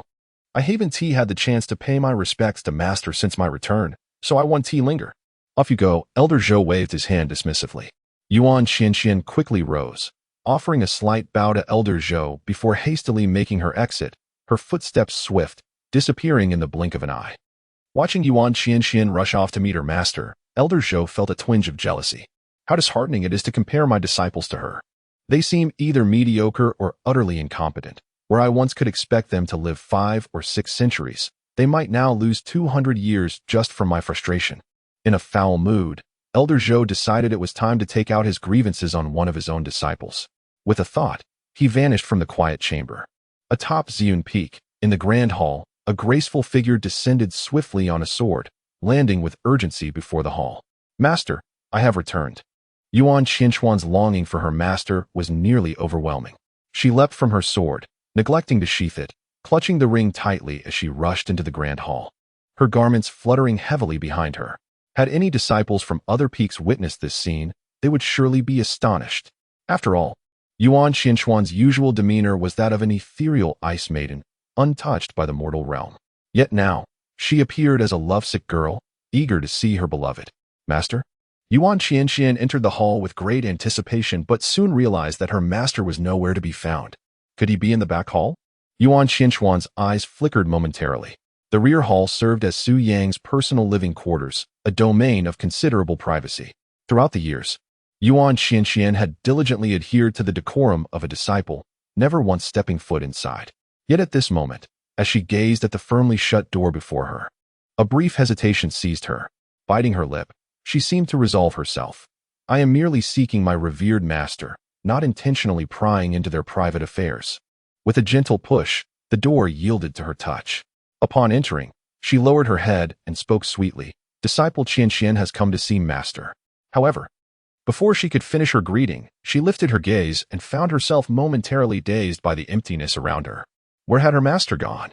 Filled with curiosity, Yuan Qinshan began to survey the room, occasionally inhaling deeply as if to uncover hidden clues. The space was minimalistic and carried a pleasant aroma, devoid of superfluous embellishments, and appeared quite suitable for habitation. Suddenly, her gaze faltered, landing on a robe draped across the bed, seemingly recently discarded by her master. As a disciple, it was her duty to assist in the care of her master's garments. Without a second thought, she approached the edge of the bed and grasped the fabric in her hands. Yet, as she lifted it, a flicker of curiosity sparked within her. What distinctions lay between men's and women's undergarments? As a woman herself, she was familiar with her own. There were straps that could be tied around the neck. If they could secure themselves properly, one could forego the ties altogether, as she did. The waist featured 2 additional straps that needed fastening, otherwise, it would fall away. As for her master's, Yuan Qinshan brought it closer, scrutinizing the item. It was square-shaped and seemed rather unremarkable. Chapter 10. A Perilous Path, Ensnared by Delusion Master. If you are not in the main hall, you must be with Qing'er. Yuan Qinshan was well acquainted with her masteress' habits, knowing that they typically ventured from the hall only to guide their disciples in their cultivation. Within the entirety of Ziyun Peak, the only one who could be found was her 4th disciple, Situ Qingqing. Stepping outside the hall, she beckoned with her fingers, summoning her sword to her feet. With a whoosh, the sound of slicing air echoed. In an instant, she arrived at the quaint pavilion standing among the peach trees. Just as she approached, her master's voice reached her ears, filling her with delight. Eagerly, she was about to step into the pavilion to meet her master, but upon listening more closely, she sensed something amiss. Master, I truly followed the instructions in the book. I did not create anything on my own. Qing'er, to trust the written word entirely is to be misled. Your actual circumstances differ from those described in the texts. How can one adhere rigidly to the script? But perhaps it would be best for me to guide you personally. Yuan Qinshan heard the resigned tone of her master and frowned slightly, muttering to herself, Shaoqing, when did you become so foolish, adhering so rigidly to the teachings in the book? It's fortunate that master has such a good temper.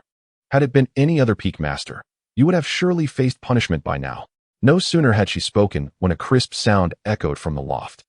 Shaoqing truly was too naive. Even with master's gentle disposition, she had managed to provoke him. Yuan Qinshan crossed her arms and tilted her body to listen to the commotion within, her eyes reflecting a profound sense of helplessness. She had originally intended to go in and pay her respects to her master, but it seemed wiser to wait until his temper had cooled. After an indeterminate amount of time spent waiting outside the loft, silence finally enveloped the space. Was it over? Yuan Qinshan blinked, still feeling somewhat uncertain. Qing'er, I personally intervened. Surely now you should have grasped the lesson? Alas, my student remains rather dim-witted and still does not fully comprehend. Sigh, I shall have to teach you again next time. Following this, sounds of rustling emerged from the loft, accompanied by the gradual approach of footsteps. Thud, thud, thud. Yuan Qinshan quickly straightened her back. Out from the loft, leaning against the wall, came Su Yang. Overjoyed, she hurried to his side and grasped his arm. Master, please do not be angry. Such distress harms your health. As for 4th junior sister, I will turn back and ensure she learns properly. Seeing master so upset that his back pained him was truly disheartening. Yuan Qinshan's sudden appearance startled Su Yang, but he remained as steady as a mountain, revealing no signs of distress. Casting a glance towards the loft, He cleared his throat and declared, "Xianer, you need not concern yourself with your fourth junior sister. The lessons I imparted should suffice for her to reflect upon for many days." "Yes, master." Yuan Chiuan suddenly felt a pang of sympathy for her fourth junior sister. Not only had she angered master, but she was also subjected to confinement. "Xianer, when did you return?" Su Yang glanced at Yuan Jinchuan, his gaze lingering for but a moment on the plump dragon before swiftly shifting aside. Yuan Jinchuan assisted Su Yang as they made their way outward. Upon hearing the master's inquiry, her icy demeanor softened slightly, and she deftly diverted the conversation, saying, "Disciple has just returned to Ziyun Peak and rushed here immediately. I listened at the door for a while, as master was administering punishment to the fourth junior sister, so I dared not intrude, merely waiting outside." At these words, Su Yang nearly broke into a cold sweat.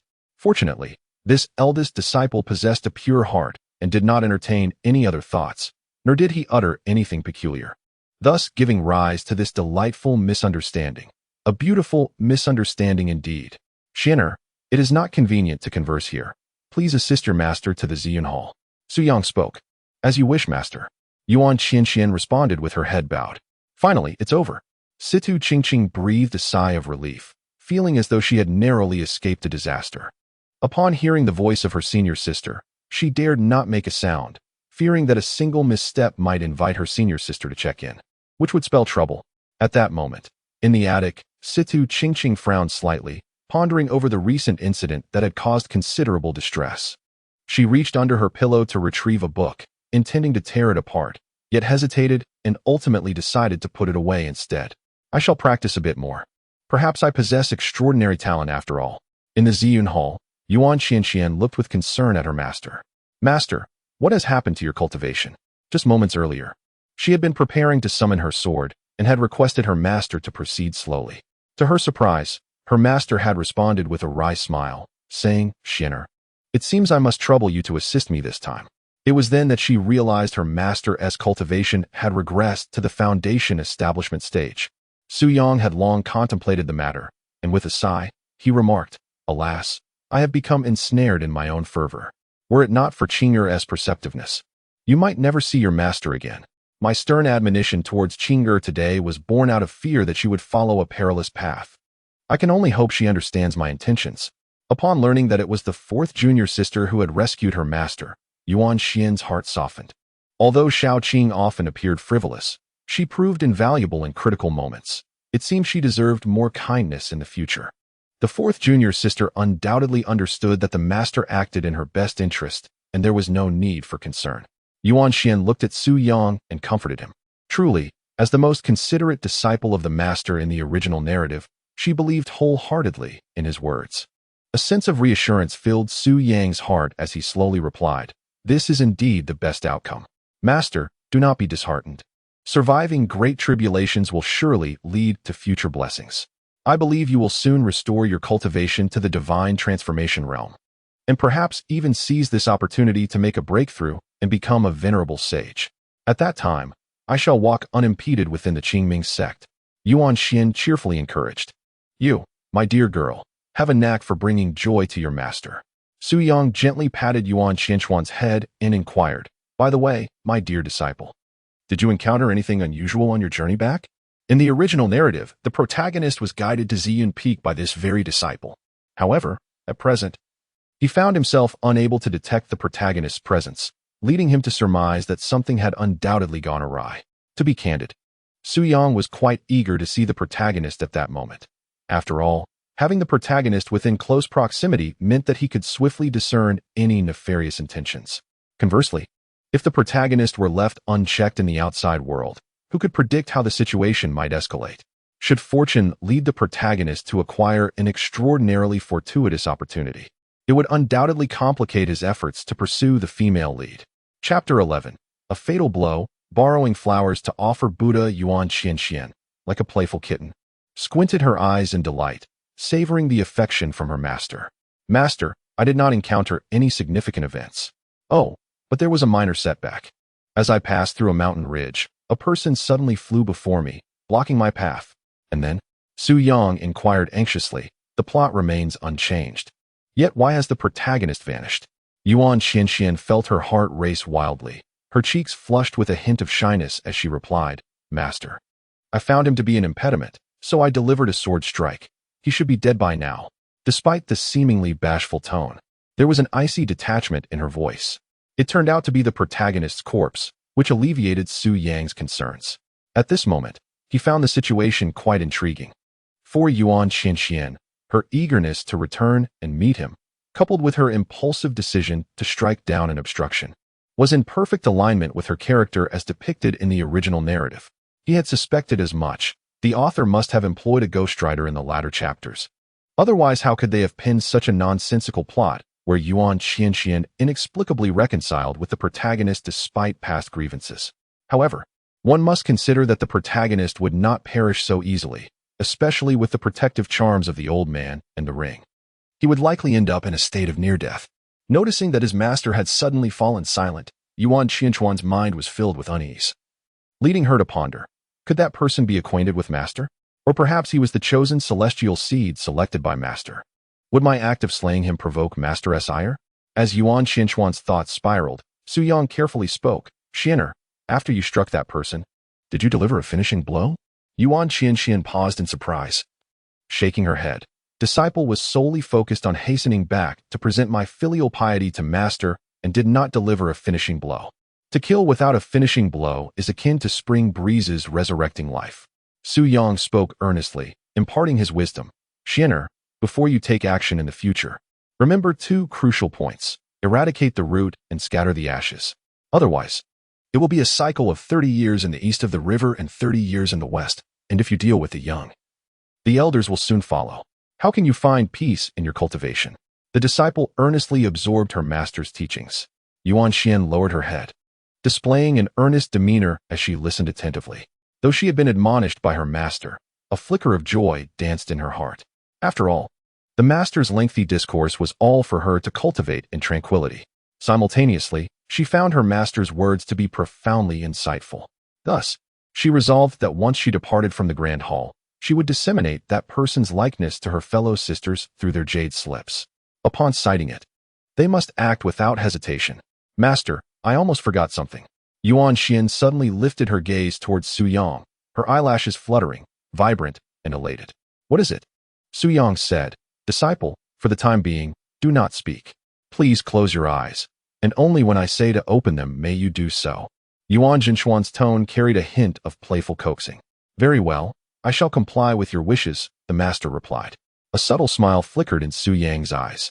In truth, he was already aware of what his eldest disciple intended to do. In the original narrative, Yuan Qianxian, brimming with enthusiasm, presented her cherished sword back to Su Yang, eagerly anticipating his praise. However, she was met with an unexpectedly harsh rebuke from him.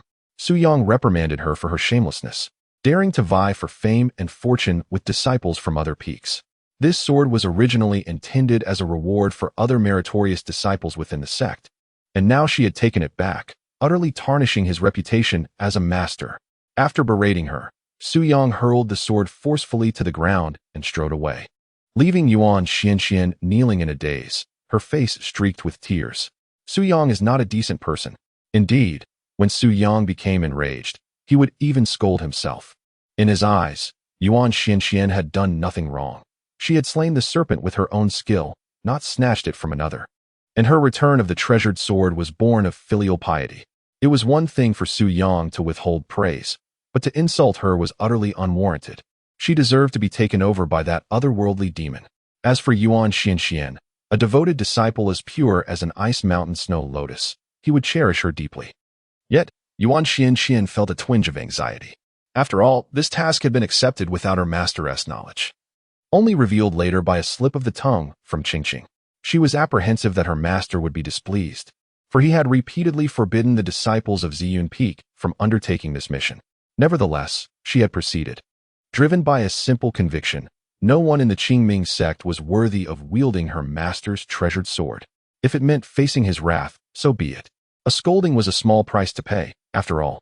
Stealing her resolve, Yuan Qianxian retrieved the cherished sword from her storage ring, knelt before Su Yang on one knee, and presented it with both hands.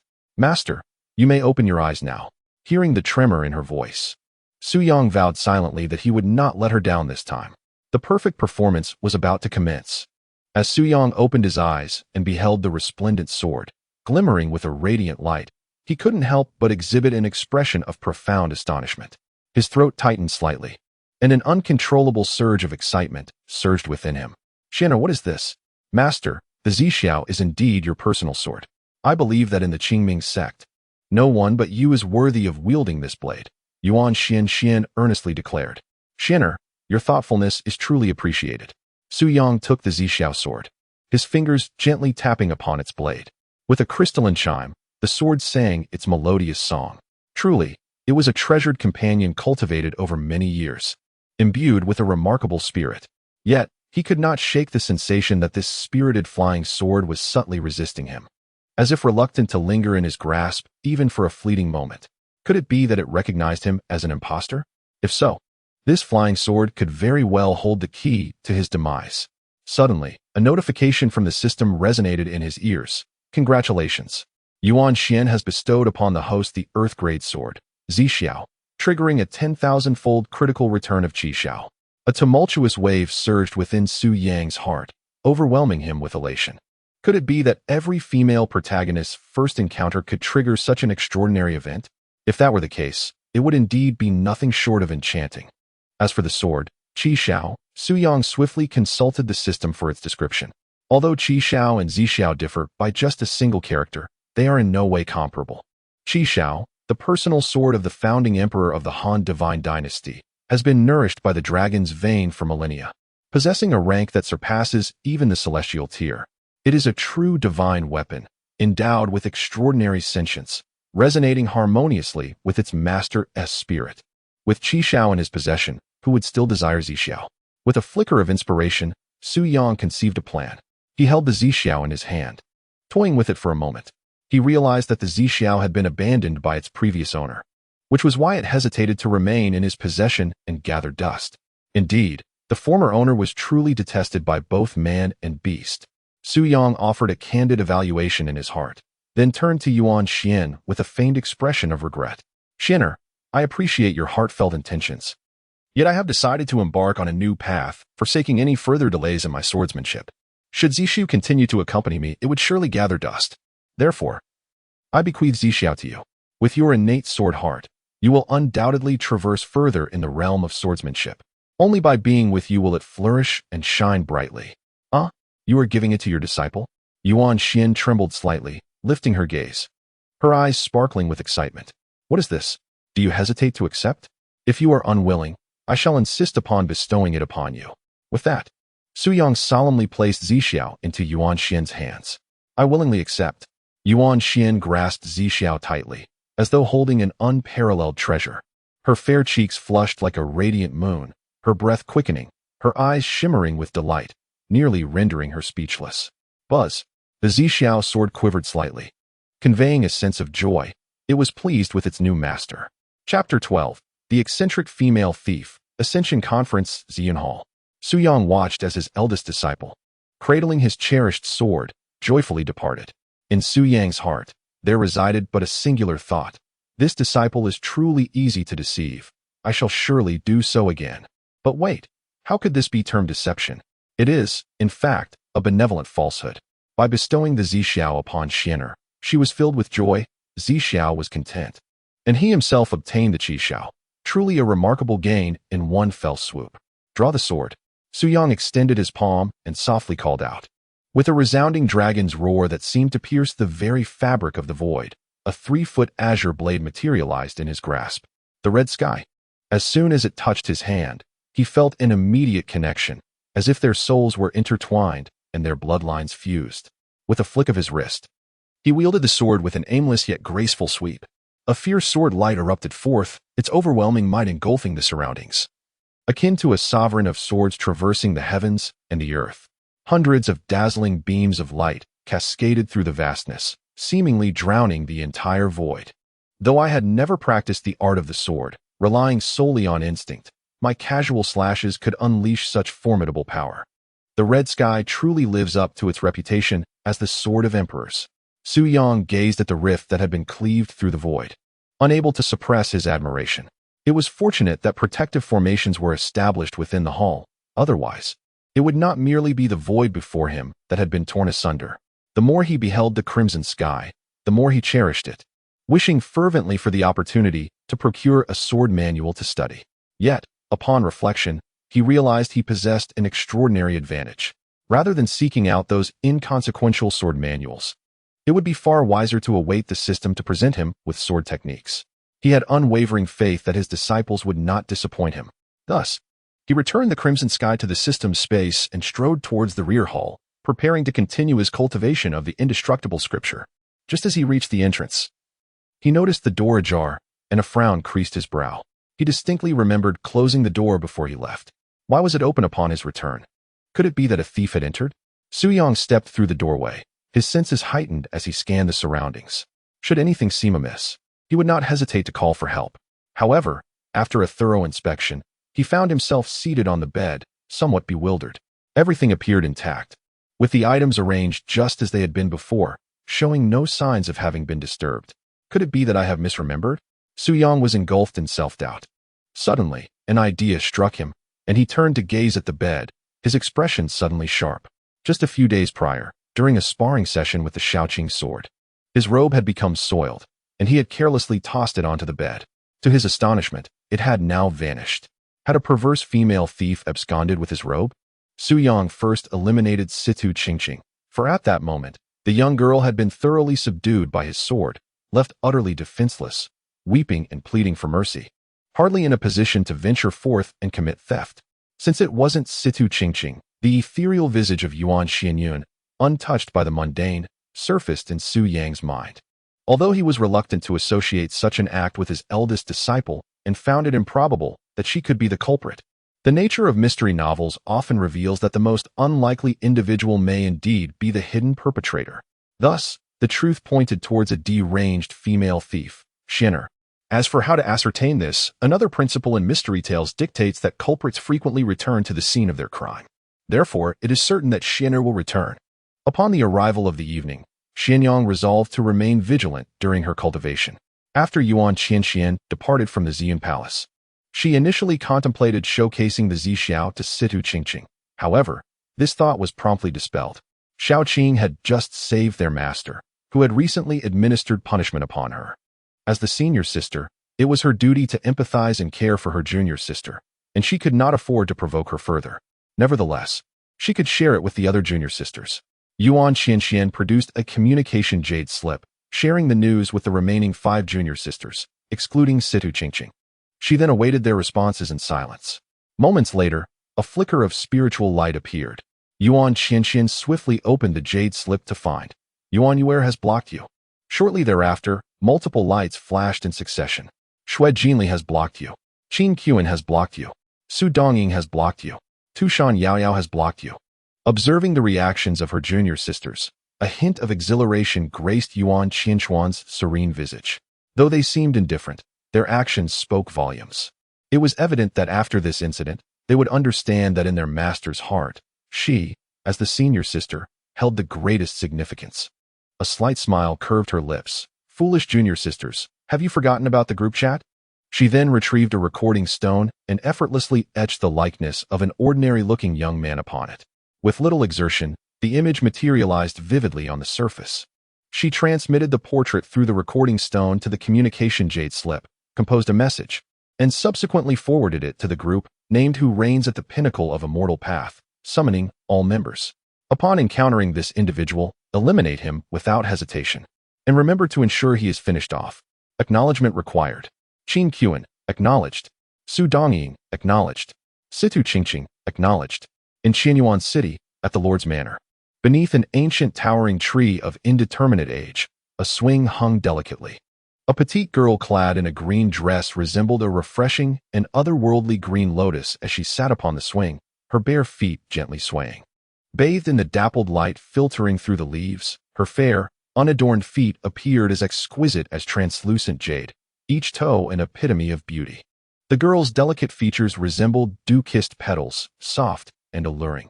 Her eyes sparkled with clarity and life, akin to a spring of crystalline water, radiating brilliance. Her flowing hair cascaded like a silk waterfall, smooth and lustrous, dancing in the breeze as if whispering the secrets of a young maiden's heart. Each smile and frown exuded a charming and endearing beauty, evoking a sense of affection. At this moment, Shui Jinli held a jade slip in her hand, furrowing her brows as she reluctantly sent out a message. Shui Jinli acknowledged that insufferable senior sister, the Zixiao, was merely a reward for slaying the serpent python. What is there to boast about? If boasting were not enough, she even expects me to do her bidding. How utterly infuriating. Shui Jinli pouted her lips, murmuring to herself. Though her displeasure was palpable, the unity among the disciples of Ziyun Peak was unwavering. The targets of their eldest sister's wrath were also the ones they wished to eliminate. This time, not a single exceptional celestial seed had been discovered, and should they return empty-handed, accolades from their master would surely elude them. Shui Jinli's face clouded with dejection, her heart heavy with worry. Oh heavens! Might you bestow upon me a superior celestial seed to bring back to Ziyun Peak and delight my master? She raised her head, eyes closed, sincerely beseeching the vast sky. At that moment, the sound of footsteps echoed from the corridor, and a kindly-looking middle-aged man approached her. Bowing respectfully, he announced, "Shui envoy. Outside stands a young man named Xiao Yi, who has come with a letter of introduction and wishes to meet you." Xiao Yi. The name alone suggested a lack of seriousness. "I shall not meet him," Shui Jinli replied, opening her eyes with displeasure. "Lord Shangguan, in future encounters with such individuals, simply decline them on my behalf. There is no room for backdoor dealings here. Ziyun Peak demands only the finest celestial seeds. If one lacks the confidence to meet this standard, they should leave promptly to avoid embarrassment at the upcoming selection conference in 3 days." "Understood, Shui envoy." The middle-aged man hesitated, as if he had something more to convey, yet ultimately chose silence, crumpling the letter of introduction into a ball and tucking it into his sleeve before withdrawing slowly. Chapter 13. The arrogant Xiao Yu faces disgrace outside the city lord's mansion in Chiuan City, under the shade of trees. A group of well-dressed young men and women engaged in lively conversation, accompanied by maids and servants fanning them, pouring fine wine, and occasionally feeding them fresh fruits. They appeared thoroughly at ease and indulgent.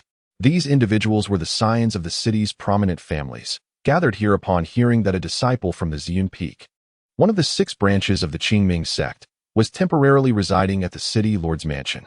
Lacking innate talent, they sought to leverage connections instead. Their ancestors had, to varying degrees, been disciples of the Qingming Sect, and some even had elders serving as council members within the sect. Thus, they hoped to exploit this ancestral connection to perhaps gain access through less conventional means. They were not necessarily intent on becoming formal disciples. Even a nominal association would significantly elevate their status within their families. After all, this was Ziyun Peak, who in the entire northern province was unaware that the Peak's master was the youngest transformation true monarch in the history of the Qingming Sect. Moreover, elders from the sect had sent word back, hinting that the sect leader held Su Yang in high regard, seemingly intent on grooming him as the next sect master. This is also the primary reason for their visit. Meanwhile, beyond the shade, the atmosphere was starkly different. A seemingly ordinary young man stood motionless under the blazing sun, sweat streaming down his face, yet he remained unfazed, his expression resolute, exuding an indomitable spirit and an air of self-reliance, as if possessing an unyielding backbone. "Disciple, shall we not seek a cooler place to wait?" came the voice of Master Li from the jade pendant. "No, master. The invitation has already been delivered." Perhaps Shui Jinli is observing the disciple now. "If I were to retreat at this moment, would it not render my efforts futile?" Xiao Yi decisively countered.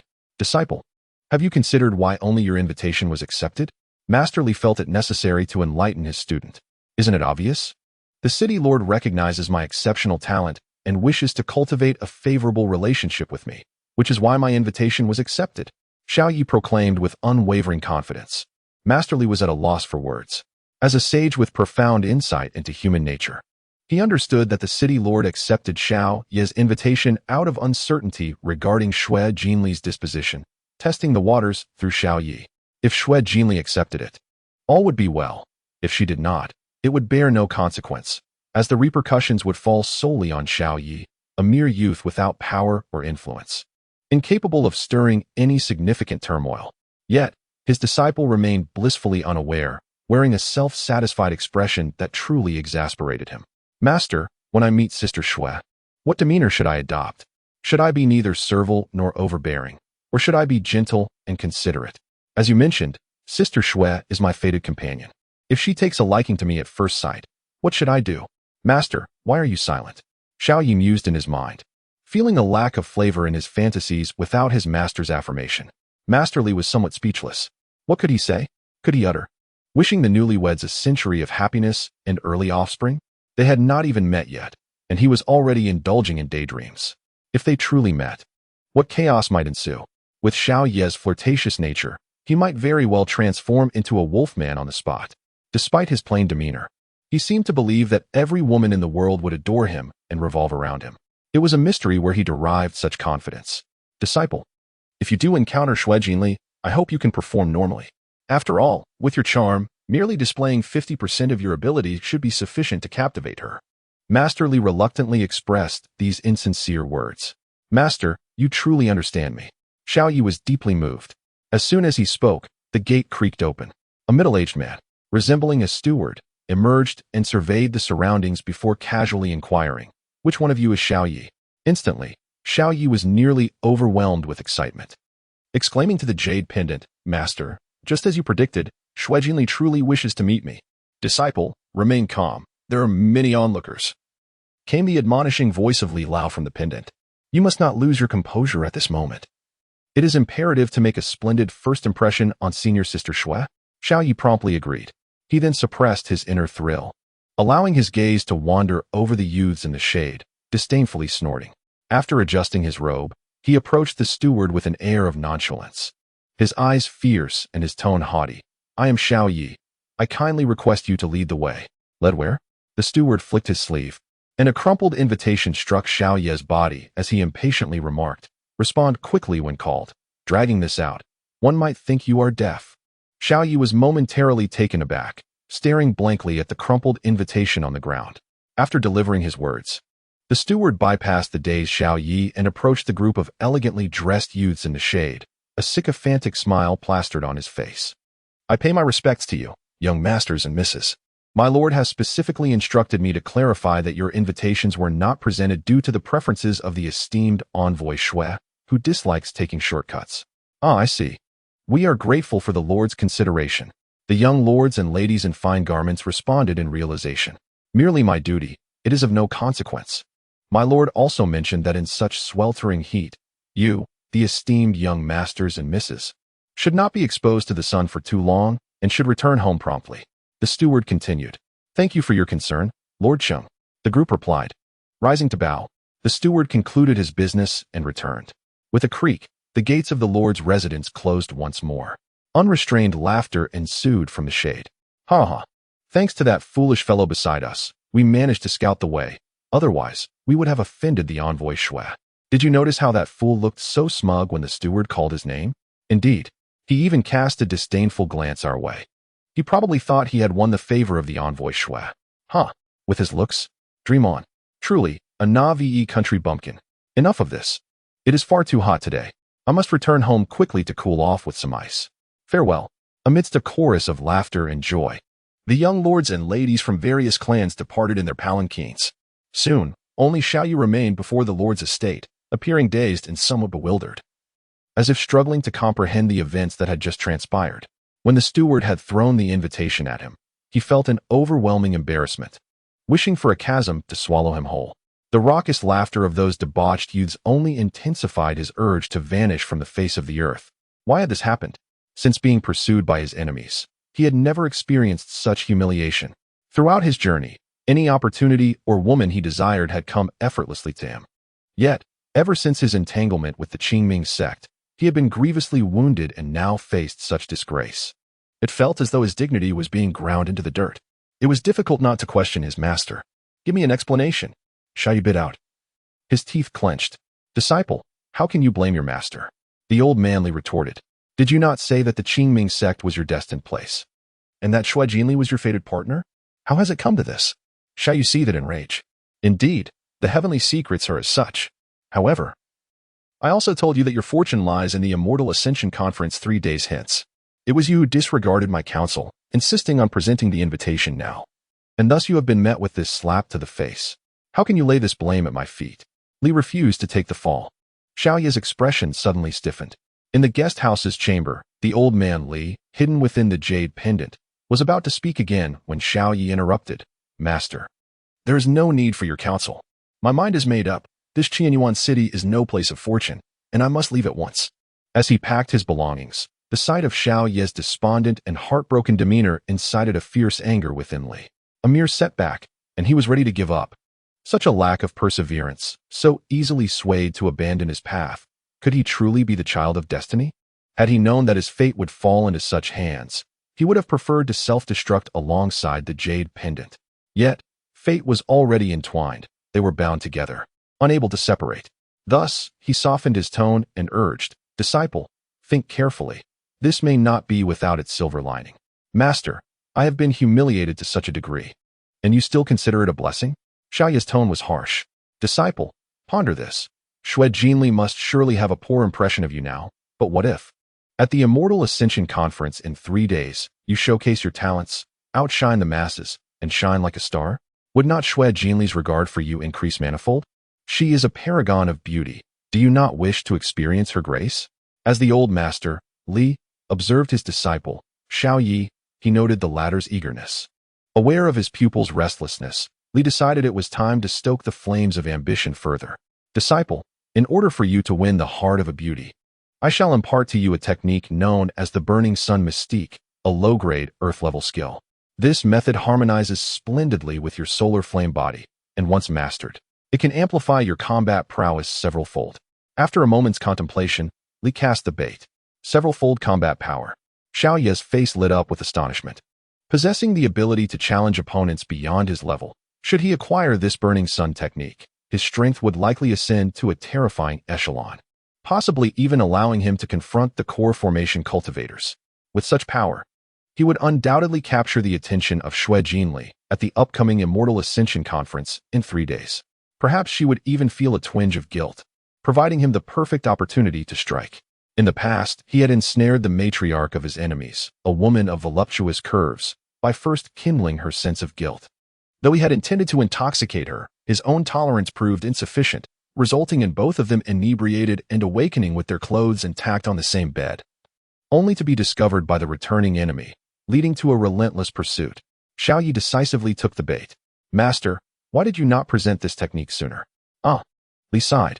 The reason lies in a significant flaw within this technique. Once you commence its practice, you cannot cultivate any other skills.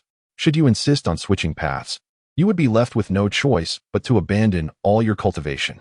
Disciple, are you truly certain about wanting this technique? Disciple begs for the grant of this technique.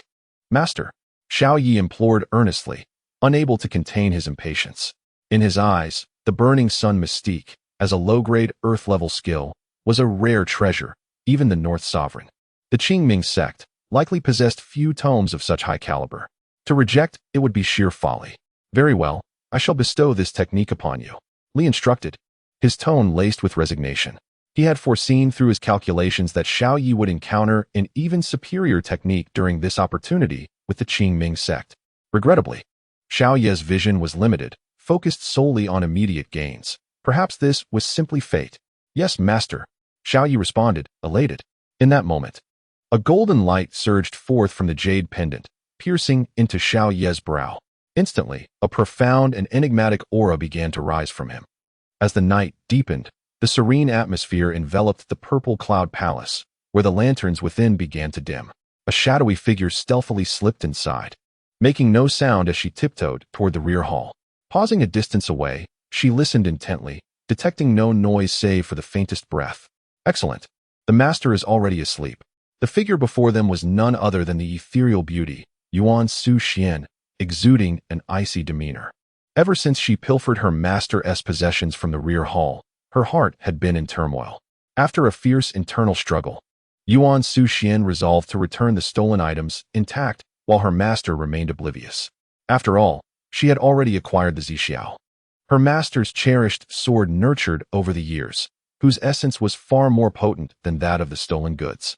Embracing the sword as she slept felt akin to holding her master himself, a notion that stirred her emotions. As a disciple, one must not be overly greedy. Yuan Su Xian approached the door of the rear hall. With a slight gap revealing the interior, she crouched down, her waist and hips tautening, accentuating her voluptuous figure. There, her master lay on the bed, turned towards her, lost in slumber. His long, jet-black hair cascaded like a waterfall, partially obscuring his brows that resembled distant mountains. His nose stood tall and straight, sculpted to perfection, with features so exquisitely chiseled they seemed the work of divine craftsmanship, culminating in a visage of unparalleled beauty. Below, his light garment barely concealed his robust chest, the contours of his physique both firm and impressive, with hints of well-defined abdominal muscles that appeared capable of enduring all worldly burdens. Such a captivating sight held Yuan Su Xian's gaze captive, as if her eyes were riveted to her masteress form. Were it not for the fear of awakening him, she would have been drooling. Even so, the constant salivation made her throat constrict. A desire to capture this moment in her memory stone surged within her, envisioning the late nights of solitude when she could revisit this image for solace. Indeed, why not immortalize this scene? After all, her intentions towards her master were pure and innocent. There was no need for hesitation. Just as she resolved to retrieve the memory stone concealed at her waist, a faint sound of footsteps approached from behind. Startled, Yuan Su Xian turned sharply to see a young woman standing not far behind her. The girl, realizing she had been discovered, hurriedly turned, inadvertently making a noise. Xiaoqing. Yuan Su Xian recognized her as her fourth junior sister, Situ Qingqing, by the silhouette. He, senior sister, Situ Qingqing stammered, awkwardly turning and concealing something behind her hand.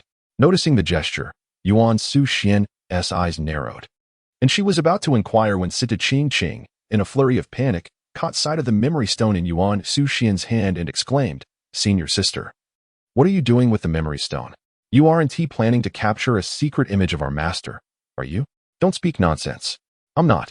I'm merely toying with it." The sudden exposure made Yuan Su Xian's fair cheeks flush crimson, yet she could not bring herself to admit the truth. Toying with it? What a preposterous lie. Situ Qingqing was utterly unconvinced. She was not a mere child of 3. Pouting her lips, she was on the verge of exposing the senior sister's pretense. Suddenly, a cold gleam flashed within the grand hall. A 3-foot-long sword was drawn, its blade resting against Situ Qingqing's neck. "Do you believe me now?" Yuan Zhaoshuan's tone was as light as a gentle breeze. "You must be toying with me."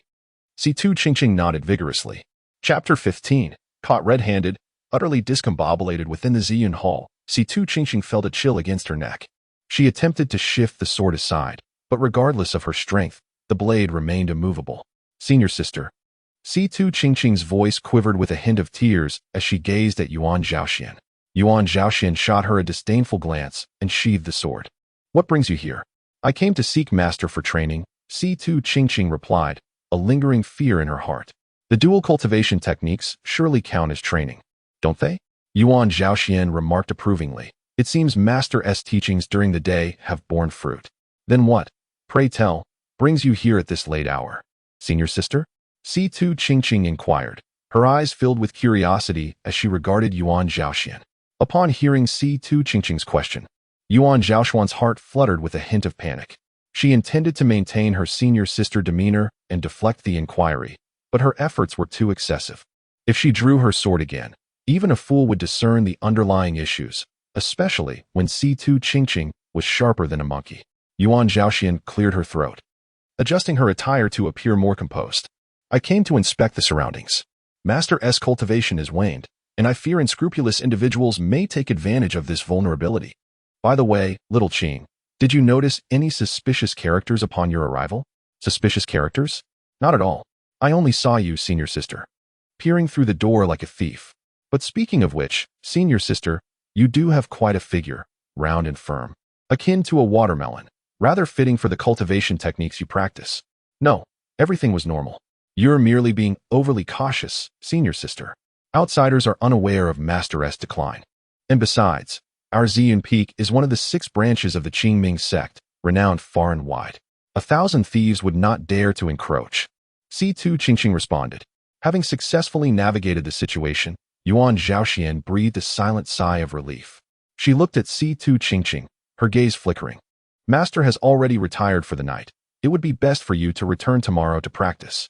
Situ Qingqing understood that with the senior sister present, it would be unwise to intrude upon the inner sanctum, let alone engage in cultivation. She nodded in agreement. Very well, senior sister. Without a moment's hesitation. She turned to leave, but after a few steps, an unsettling feeling overcame her. She turned back to Yuan Zhaoxian, her expression perplexed. Senior sister, aren't you leaving? Yuan Zhaoxian felt a surge of irritation. If I say you can go, then go without concern for me. I shall depart as well. To avoid arousing suspicion in Situ Qingqing, Yuan Xianxian swiftly approached her side. The two walked in unison, soon departing from the Ziyun Palace. Sister, your sword is the Zixiao, isn't it? Situ Qingqing inquired, tilting her head. Indeed, Yuan Xianxian initially intended to refrain from provoking the younger girl. However, to her surprise, Situ Qingqing had unwittingly presented an opportunity, inadvertently sabotaging her plans. Naturally, she would not let this splendid chance slip away. I had intended to return the Zixiao to master, but he claimed that he had grown weary of the sword path. Instead, he deemed me, among his disciples, the most suited for swordsmanship, thus bestowing the Zixiao upon me. Her tone appeared casual, yet concealed an unmistakable sense of pride. Yuan Xianxian anticipated that Situ Qingqing would surely envy her. To her astonishment, Situ Qingqing responded sincerely. I believe master is correct. Sister, your heart is attuned to the sword. You are inherently a sword cultivator. The Zixiao is undoubtedly well suited to you. The Zixiao pales in comparison to the ancestral jade pendant bestowed upon her by master, which reflected Situ Qingqing's true feelings. However, she hesitated to boast about it, knowing that given her elder sister's domineering nature, presenting it could result in it being snatched away, leaving her with no outlet for her sorrow. Is this truly the case? It does not align with Qingqing's usual disposition at all. In the past, whenever master gifted other junior sisters with treasures, Qingqing would undoubtedly jump with envy upon hearing the news. Thus, what had transpired? Why did she seem like a different person? Yuan Xianxian found herself utterly perplexed. Sister, I shall take my leave first, Situ Qingqing announced as they arrived at a fork in the path. Go ahead, and remember to rest early after returning, Yuan Xianxian advised. You too, sister, Situ Qingqing replied, looking towards Yuan Xianxian. The two women simultaneously stepped forward, traversing the narrow path. As dark clouds obscured the moon, the night deepened. At the fork in the road, a graceful figure cautiously emerged. It was Yuan Xianxian. Although she appeared to have departed, she had actually remained hidden in the nearby grass, waiting until the sounds of footsteps from the other path faded away entirely before emerging. No matter what, she was determined to return the stolen item today. Resolute, she soared towards the Ziyun Palace. Shortly after Yuan Xuanxuan's departure, from the other path emerged Situ Qingqing, her brow furrowed as she rubbed her backside. It was already somewhat painful, and in her attempt to avoid detection by her elder sister, she had squatted motionless in the grass, exacerbating her discomfort. After a brief moment of massage, she raised her gaze towards the direction in which her sister had departed. Sister, what exactly do you intend to do? She wondered, before quietly following her. Back in the rear hall, Suyang opened his eyes. Did I not fall into the trap? He had feigned sleep for quite some time, yet not a single sound reached his ears. Could it be that he had miscalculated? Or perhaps the deranged female thief believed that she could remain undiscovered, opting instead to conceal her actions? Regardless of the scenario at hand, Suyang had no intention of continuing his slumber. Possessing the Yang body and having cultivated the Immortal Sutra, his vitality was so abundant that even months without rest would not harm him. Just as he was rising, preparing to engage in his practice, a series of somewhat hurried footsteps echoed from outside the door. They have arrived? Xuyang's lips curled into a faint smile as he closed his eyes. The peculiar female thief gently pushed open the door. Everything appeared normal. The master had not set any traps in his room despite his diminished status. She stealthily approached the bed, reaching into her bosom to retrieve the stolen goods, intending to toss them beneath the bed. However, upon noticing a half-rolled thin blanket on the floor, Yuan Xianxian seized the opportunity to draw closer, pulling up the blanket while fixating on that handsome visage. Unable to resist the urge to brush her hand across his face. Suddenly, senior sister. Outside, Situ Qingqing observed everything clearly, seeing her senior sister about to make a move. She could no longer contain herself and rushed inside, intercepting Yuan Xianxian. Caught red-handed, Yuan Xuanxuan's eyes brimmed with a mix of shame and anger as she stammered an explanation. I saw Master-S blanket fall, and I was just helping to pick it up. Situ Qingqing, noticing Yuan Xuanxuan's guilty demeanor, let out a cold snort and snatched the stolen goods from her grasp. What is this? Senior sister, you mustn't claim you found it on the ground. I saw clearly that you pulled it from your bosom. Yuan Xianxian was utterly flustered. Well, senior sister, I never expected you to harbor such improper intentions toward master. Situ Qingqing's beautiful eyes glinted dangerously. I did not. Yuan Xuanxuan's face flushed crimson, struggling to find words. Perhaps realizing she had already been discovered by Situ Qingqing, she gritted her teeth and boldly reached out to seize the stolen goods from Situ Qingqing's grasp. Give it to me. No, this is evidence. Situ Qingqing held the item high above her head. Did you hear me? Hand it over. Yuan Xuanxuan's expression turned icy. If you have the ability, come and take it. Situ Qingqing retorted angrily. Having been caught with incriminating evidence, she dared to assume an authoritative posture. Thinking Yuan Xianxian feared her, likely worried about disturbing Chiuan, neither utilized their powers. Instead, they engaged in a silent struggle, their movements so subtle that no sound escaped. The scuffle was intense. Situ Qingqing exerted all her strength to prevent Yuan Xianxian from reclaiming the evidence. Yuan Xianxian, desperate, noticed the stolen goods were concealed on Situ Qingqing's person. Without a second thought, she wrapped an arm around Situ Qingqing and reached out to grab.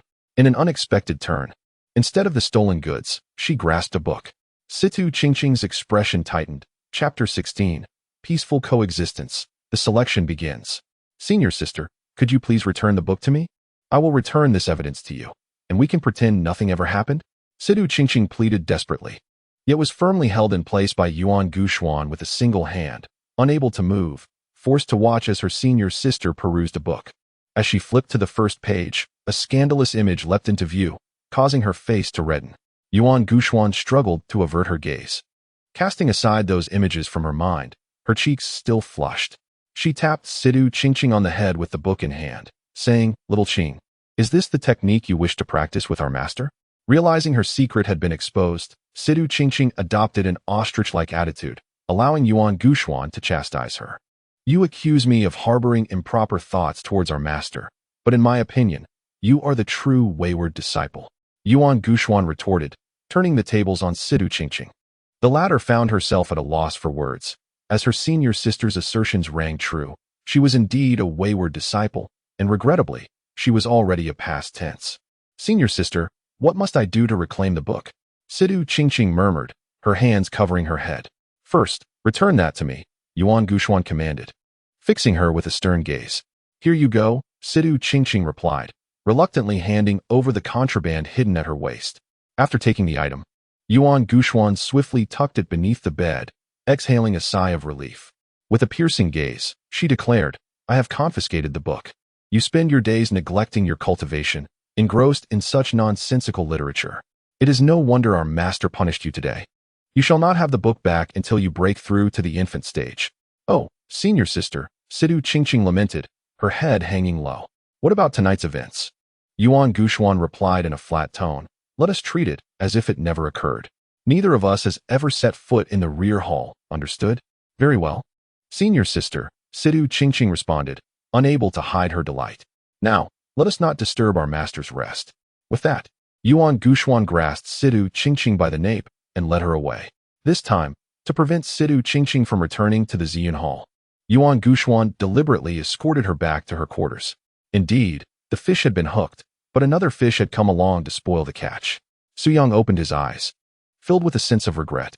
He had initially contemplated the notion of suddenly awakening while his eldest disciple took advantage of the situation, presenting himself as a humiliated master and then provoking his disciple with words. Unfortunately, Qing'er too had her own intentions, approaching him to engage in a duel of swordsmanship. Alas, if only their training could be divided into two halves of the night. What a fanciful thought. Instead of indulging in such daydreams, it would be far more prudent to devote this time to diligent cultivation. With a hint of self-deprecation, Su Yang swiftly rose, landing atop the mat, and an aura of profound mystery enveloped him in an instant. 3 days swiftly elapsed. At this moment, Qianyuan City was abuzz with excitement, bustling with throngs of people. Whether from esteemed families within the city or wandering cultivators from afar, all who aspired to tread the path of immortality gathered before the ascension platform, gazing in awe at the ethereal beauty that graced their sight. Is that truly Shui Jinli, the cherished disciple of Ziyun Peak? They marveled. Indeed, as the tales have foretold, She is an unparalleled beauty, captivating enough to topple nations. Her eyes glisten like autumn waters. Her form is exquisite as jade, with a visage akin to a lotus and brows like willows. Such beauty is beyond compare. Wonderful poetry. How splendid. Initially, I merely sought to join the revelry. Yet now I find myself compelled to pledge my allegiance to Ziyun Peak. Oh, fair Shui, I implore you to accept me without delay, lest I be driven to my knees in supplication. A chorus of infatuated youths extolled her virtues. Among them stood a young man of unremarkable appearance, nearly invisible unless one were to search closely, as if cloaked in invisibility. This was Xiao Yi, who had diligently practiced the heavenly flame mystical arts. It must be said that his innate talent and comprehension were exceptional. Within a mere 3 days, he had mastered the rudiments of the arts, concurrently elevating his cultivation to the 5th stage of foundation establishment. The liquid mana coalescing within his dantian had amassed to an impressive 3,000 droplets, a 10-fold increase since his initial breakthrough. According to the words of Elder Li, he was now invincible among his peers. Xiaoye's gaze burned with fervor as he beheld Shui Jinli, his expression betraying a desire to devour her whole. What do you think of Shui Jinli, my disciple? I did not deceive you, did I? Elder Li's teasing voice resonated from the jade pendant. He understood his disciple all too well. Despite his plain appearance and lack of charm, he was utterly defenseless against the allure of beauty, particularly of someone as stunning as Shui Jinli. Although senior sister Shui appears radiant, I sense a profound sorrow within her. She must be enduring hardships at Ziyun Peak. I am determined to join Ziyun Peak and rescue her from the clutches of the tyrannical and ruthless Su Lama.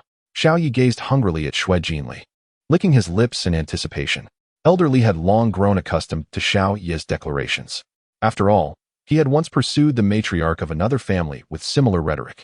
Yet the truth was that the lady was well-favored, accustomed to having her every whim catered to. The clan leader would go to great lengths to procure even the moon from the heavens for her. Thus, what Xiao Yi deemed a conquest was, at best, a drunken mishap, resulting in nothing more than 2 individuals sharing a bed without further intimacy. This naive disciple believed he had won her over.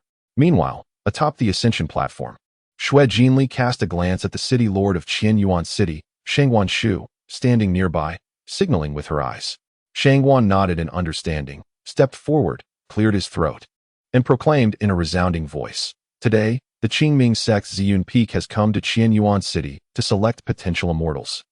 The criteria for selection are as follows. Bone age must exceed 18, no exceptions. The cultivation level has not yet reached the foundation establishment stage, hence, no acceptance." What? Upon hearing the selection criteria, it felt as if a colossal boulder had plunged into a serene lake, immediately stirring a tempest of uproar. I just turned 18 yesterday. I am the sole hope of my family. This is the end, utterly finished. Although I have not reached the required age, I am at the 8th level of Qi refinement. What am I to do? These selection criteria are excessively stringent. There can't be many prodigies under 18 who have reached the foundation establishment stage, even within the Qingming Sect. Indeed, such individuals are rare. Yet there are 7 such geniuses atop Ziyun Peak. Furthermore, allow me to share that none of the 7 direct disciples of Ziyun Peak broke through the foundation establishment stage after the age of 16. This is unjust.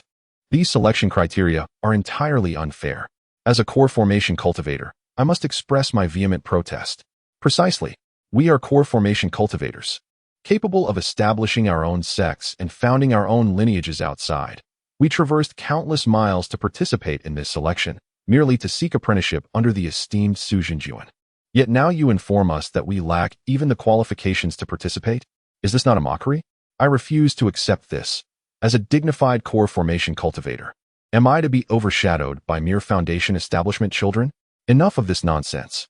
At the age of 200, still participating in selections, what a loss of face. In an instant, the crowd erupted in a cacophony of disputes and complaints, transforming the entire ascension platform into chaos. Chapter 17, The Might of a Whip. The protagonist goes mad on the ascension platform. Silence. Shangguan Shu desperately sought to quell the clamorous emotions of the crowd, but the more he attempted to do so, the more their fervor escalated. Some even resorted to hurling stones at the platform. Wiping the cold sweat from his brow, Shangguan Shu cast a helpless glance at Shui Jinli. "Shui Shangshi, what do you see?" He too believed the selection criteria to be excessively harsh in the entire Yuan city. There were but a handful of youths who could achieve the foundation establishment stage by 18. And those youths had long been scouted by various peaks of the Qingming Sect to become disciples, thus rendering their participation in the selection unnecessary. Therefore, should the selection criteria be relaxed, he would have a reasonable explanation for the prominent families in the city. Shui Jinli furrowed her brows and glanced at Shang Guanshu. At once, Shang Guanshu lowered his head, exuding a demeanor of humility and respect. Observing this, Shui Jinli approached Shang Guanshu's side, gazing at the fervent crowd below, and softly inquired, "Who dares to dissent?" Upon hearing Shui Jinli's question, the previously uproarious crowd seemed to have been silenced by a switch, falling into an immediate hush. After all, she was a direct disciple of Ziyun Peak, blessed with exceptional talent and practicing superior techniques. They had only just begun their journey into the immortal realm and could not afford to recklessly offend her. No dissent. Shui Jinli regarded the crowd, her gaze turning frosty. "If there are any who dare to dissent, I can offer you an opportunity, within 100 exchanges, if you can touch the hem of my garment. I shall make an exception and allow you to join Ziyun Peak as a direct disciple. How does that sound?" As soon as these words were uttered, a stir erupted among the spectators. Someone concealed within the crowd called out in a strained voice, "Can those at the core formation stage also participate?" If the core formation stage were granted such an opportunity, it would almost certainly secure the position for the esteemed disciple of Ziyun Peak. After all, although Shui Jinli possessed formidable talent and terrifying combat prowess, she was merely at the 9th level of foundation establishment. In contrast, they, as cultivators of the core formation stage, could easily grace her garments within 100 exchanges, even if they were not her match. Several core formation cultivators in the arena fixed their gaze upon Shui Jinli, their eyes brimming with desire. "There is no reason not to," Shui Jinli replied calmly. Below the Immortal Ascension platform, the commotion intensified once more. Shui Jinli, truly deserving of being the esteemed disciple of Ziyun Peak, is indeed formidable. Beautiful and melodious, a heroine among women, how enchanting. However, some speculated that Shui Xianzi might be overestimating herself, for I had just witnessed the bloodthirsty blade. What? Are you referring to the bloodthirsty blade Luo Quang, who slaughtered 3 cultivators of the same realm in a single battle? Indeed, that is him. But he is at the 3rd level of core formation and in his prime. What business does he have here? It is said that due to a lack of subsequent cultivation methods, he has come to participate in the selection, hoping to receive help from the esteemed Jun Su Yang to continue his practice. While this is somewhat understandable, Shui Xianzi may find herself in peril, for the bloodthirsty blade strikes with lethal intent and shows no mercy. Listening to the discussions around him, Xiao Yi caught sight of the bloodthirsty blade they spoke of and, with an indifferent expression, declared, "If that bloodthirsty blade dares to harm Sister Shui, I shall slay him." His tone suggested that he regarded Shui Jinli as his own cherished possession. The elder Li within the jade pendant rolled his eyes in disbelief. "Do you even realize your own capabilities? With your mere 5th level of foundation establishment, you wouldn't withstand a single strike from him. And you speak of slaying him. If it weren't for your unremarkable appearance, the bloodthirsty blade would likely sense your murderous intent and dispatch you on the spot. Since Shui Xianzi has spoken thus, I shall not hold back." Under the gaze of the multitude, a middle-aged man, exuding an aura of menace and possessing a robust physique, emerged from the crowd. Parting it with ease, he approached the Immortal Ascension platform and gracefully leaped onto it, akin to a nimble monkey scaling rocks, and faced Shui Jinli with an air of arrogance, saying, "I am Luo Quang, the bloodthirsty blade. I humbly request guidance from the esteemed disciple of Ziyun Peak." Shui Jinli nodded, remaining silent, not even casting a glance in Luo Quang's direction. Luo Quang was taken aback by Shui Jinli's apparent disdain. After all, he had established a considerable reputation among rogue cultivators. Should he choose to join a minor sect, even the elders would treat him with respect. What right did Shui Jinli have to look down upon him? She was merely a disciple of Ziyun Peak, not the revered transformation stage true monarch. In a tone laced with fury, Luo Quang declared, "Beware, Miss Shui, for my blade is swift." In the next moment, he fiercely drew a ghost-slaying sword from his back. The menacing glimmer of the blade, infused with a chilling aura of bloodlust, surged forth like a malevolent specter, claws outstretched, as it lunged toward Shui Jinli, seemingly intent on tearing her to shreds. Below the stage, gasps of alarm erupted. "Miss Shui, be cautious. That is Luo Quang's renowned technique, the spectral blade art." Indeed, The spectral blade art, Luo Kuang was exceedingly ruthless. To become the direct disciple of the Ziyun Peak, he would stop at nothing. What nonsense is being spoken? It was Xue Jinli who had consented, otherwise, who would dare to strike against her? Even I would need to evade the blade's edge. This young lady, it seems, will find it exceedingly hard to withstand. A cultivator of the Golden Core stage, who shared a name with Luo Kuang, contemplated quietly, harboring little hope for Xue Jinli's success. Upon hearing the warnings from below, Luo Kuang's heart brimmed with disdain. They know nothing. This strike of mine channels all my inner power, transferring it from my palm to the ghost-slaying sword, a tremendous force indeed. Coupled with my formidable aura, it is as if I have woven a net of destruction. Not only will this foundational cultivator, Xue Jinli, struggle, but even those of higher cultivation might find themselves regretting a single misstep. Yet, in the next heartbeat, an astonishing spectacle unfolded. Xue Jinli, with her hand resting upon her waist, effortlessly withdrew a fiery red whip and casually flicked it toward Luo Kuang, as if she had made a mere toss, expending little effort. However, to the onlookers, it appeared as though she had summoned a force from another realm. The crimson whip, akin to a dragon of flames, surged forth to meet the wicked blade's ghastly glare, leaving scorched earth in its wake, as though seared by an inferno. The blade, emanating a potent malevolence, encountered its nemesis. Upon contact, it was swiftly consumed, accompanied by a hissing sound. In an instant, the blade was utterly devoured, and the malevolent specter was reduced to mere ashes by the flames exhaled from the dragon's maw. With a sharp crack, a resonant sound echoed. A horrifying lash mark appeared across Luo Kuang's face, causing blood to gush forth, trickling down like a crimson rain. Yet, the momentum had not waned. Luo Kuang, like a kite severed from its string, helplessly plummeted toward the base of the ascension platform. Thud. Luo Kuang hit the ground with a resounding crash, his vitality surging uncontrollably as he spat forth a mouthful of blood. His aura diminished to a shadow of its former self. Now, he was akin to an ordinary foundational cultivator, easily dispatched. Silence. An oppressive stillness enveloped the scene, the once boisterous ascension platform now resembling a millennia-old tomb, where even breath seemed to cease, as if all were but phantoms. No one could fathom how Xue Jinli had accomplished such a feat. All they witnessed was Xue Jinsui effortlessly wielding her whip, obliterating Luo Kuang's blade intent with ease, even leaving a long lash mark across his face. After a prolonged silence, gasps of astonishment filled the arena. How terrifying! How extraordinary! Luo Kuang was a three-layered core formation cultivator, significantly higher than Xue Jinsui's realm. Yet he could not withstand even a single exchange. Could this be the true worth of a direct disciple from Ziyun Peak? It felt remarkably superior compared to the direct disciples from other peaks. Xiao Ye's eyes blazed with fervor as he gazed at Xue Jinsui, whip in hand. His expression fervent as he declared, "Only one such as her is worthy to be my woman. Sister Xue, I shall make you mine." The elderly within the jade pendant, upon hearing Xiao Ye's proclamation, was unsure whether to deem it good or ill, and chose to remain indifferent. Is there anyone still unconvinced? Xue Jinsui, her demeanor composed, surveyed the crowd with indifference. Those who had previously clamored about unfairness now seemed muted, heads bowed, lips tightly sealed, too intimidated to utter a sound. At that moment, attention shifted to the few core formation cultivators present, under the watchful eyes of the crowd. One such cultivator's face flushed crimson as he protested, "What are you staring at me for? I reached core formation through the use of pills. Moreover, I am not here for the selection. I merely came to observe." With that, he turned to leave without a hint of hesitation, muttering to himself as he fled, "I'm no fool. If even Luo Kuang couldn't last a single round, what use is it for me to step up? To be struck, perhaps?" Chapter 18. Testing the Roots.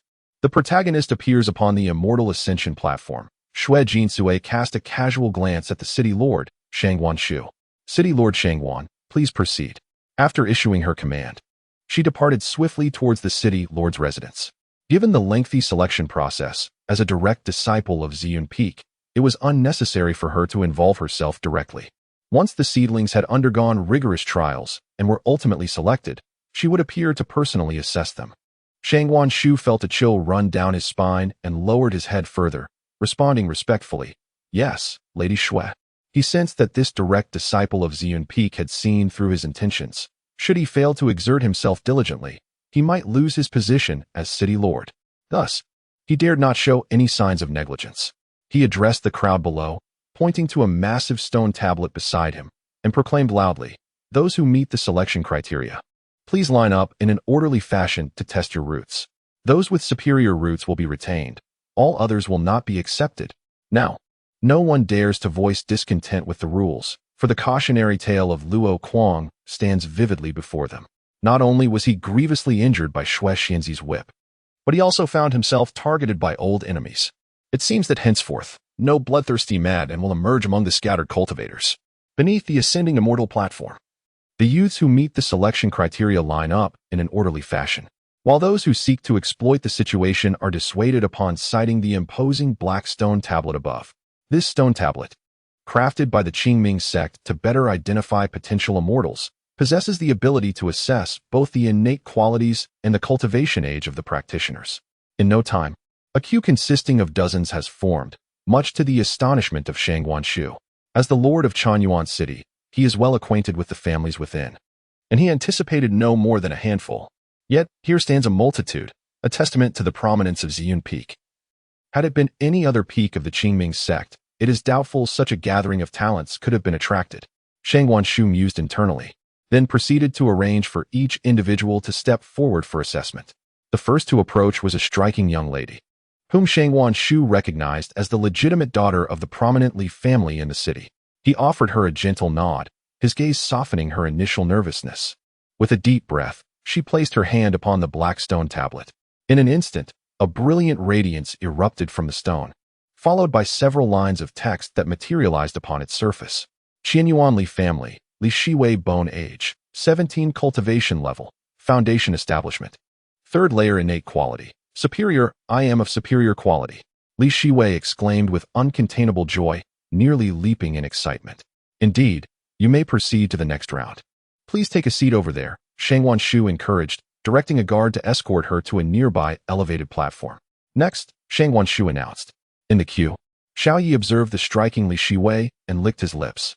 This Li Shiwei is quite impressive. Though she pales in comparison to senior sister Xue, she is still worthy of being my concubine. Disciple, focus. The voice of elderly echoed from the jade pendant, exasperated. Are you here for the selection, or to choose a consort? Hearing this, Xiao Yi replied with unwavering confidence. Master, do you still doubt me? My innate quality is certain to be extraordinary. Elderly chose not to respond.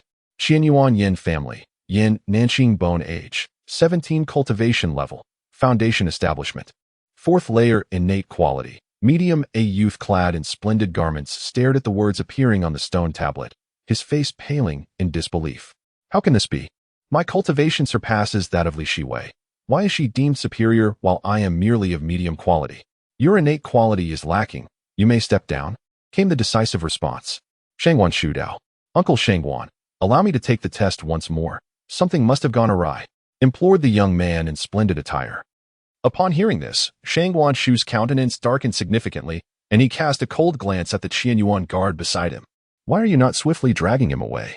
The Qianyuan guard immediately acted, binding the young man despite his desperate struggles and pleas, which proved futile. Next, witnessing this scene, Xiao Yi scoffed disdainfully, expressing his contempt. Collusion is evident to all, yet they feign a faade of impartiality. Once I become an inner disciple of Ziyun Peak, I shall certainly strip this Shang Guanshu of his position as city lord. Disciple, tread carefully with your words, cautioned elderly, wiping the cold sweat from his brow. Should Shang Guanshu overhear, a mere flick of his wrist could render them unqualified for even the test of their innate talents. Pai Bang, Chinchao. Bone age, 16. Cultivation, foundation establishment, first layer. Innate quality, medium. Fail, step down. Xiao Yi, with such dismal talent, how dare you participate in the selection? Elderly disciple, keep your thoughts to yourself. There is no need to vocalize them. Dao Dao Men, Qin Yuan. Bone age, 17. Cultivation, foundation establishment, third layer. Innate quality, medium. Next, Xiao Yi continued his reckless demeanor. Foundation establishment at the third layer? Surely, that must be the result of some illicit substances. Elderly pondered, bemused by Xiao Yi's erratic thought process. When he ought to be cautious, he was audacious, and when he should be bold, he cowered like a cur. How could he dare to mock others in such a public setting? One could only wonder what sins he committed in a past life to end up with such a disciple. Everything is doomed. How exhausting. When it was Xiao Ye's turn, animosity surged palpably. Nearly every eliminated candidate glared at him with palpable disdain, eager to witness his downfall. You claim I must have resorted to drugs. I shall see what your innate quality truly is. Observing his unremarkable appearance, one could argue that calling him ordinary would be an insult to the term. Once the test reveals his inferior innate quality, he would likely fall silent.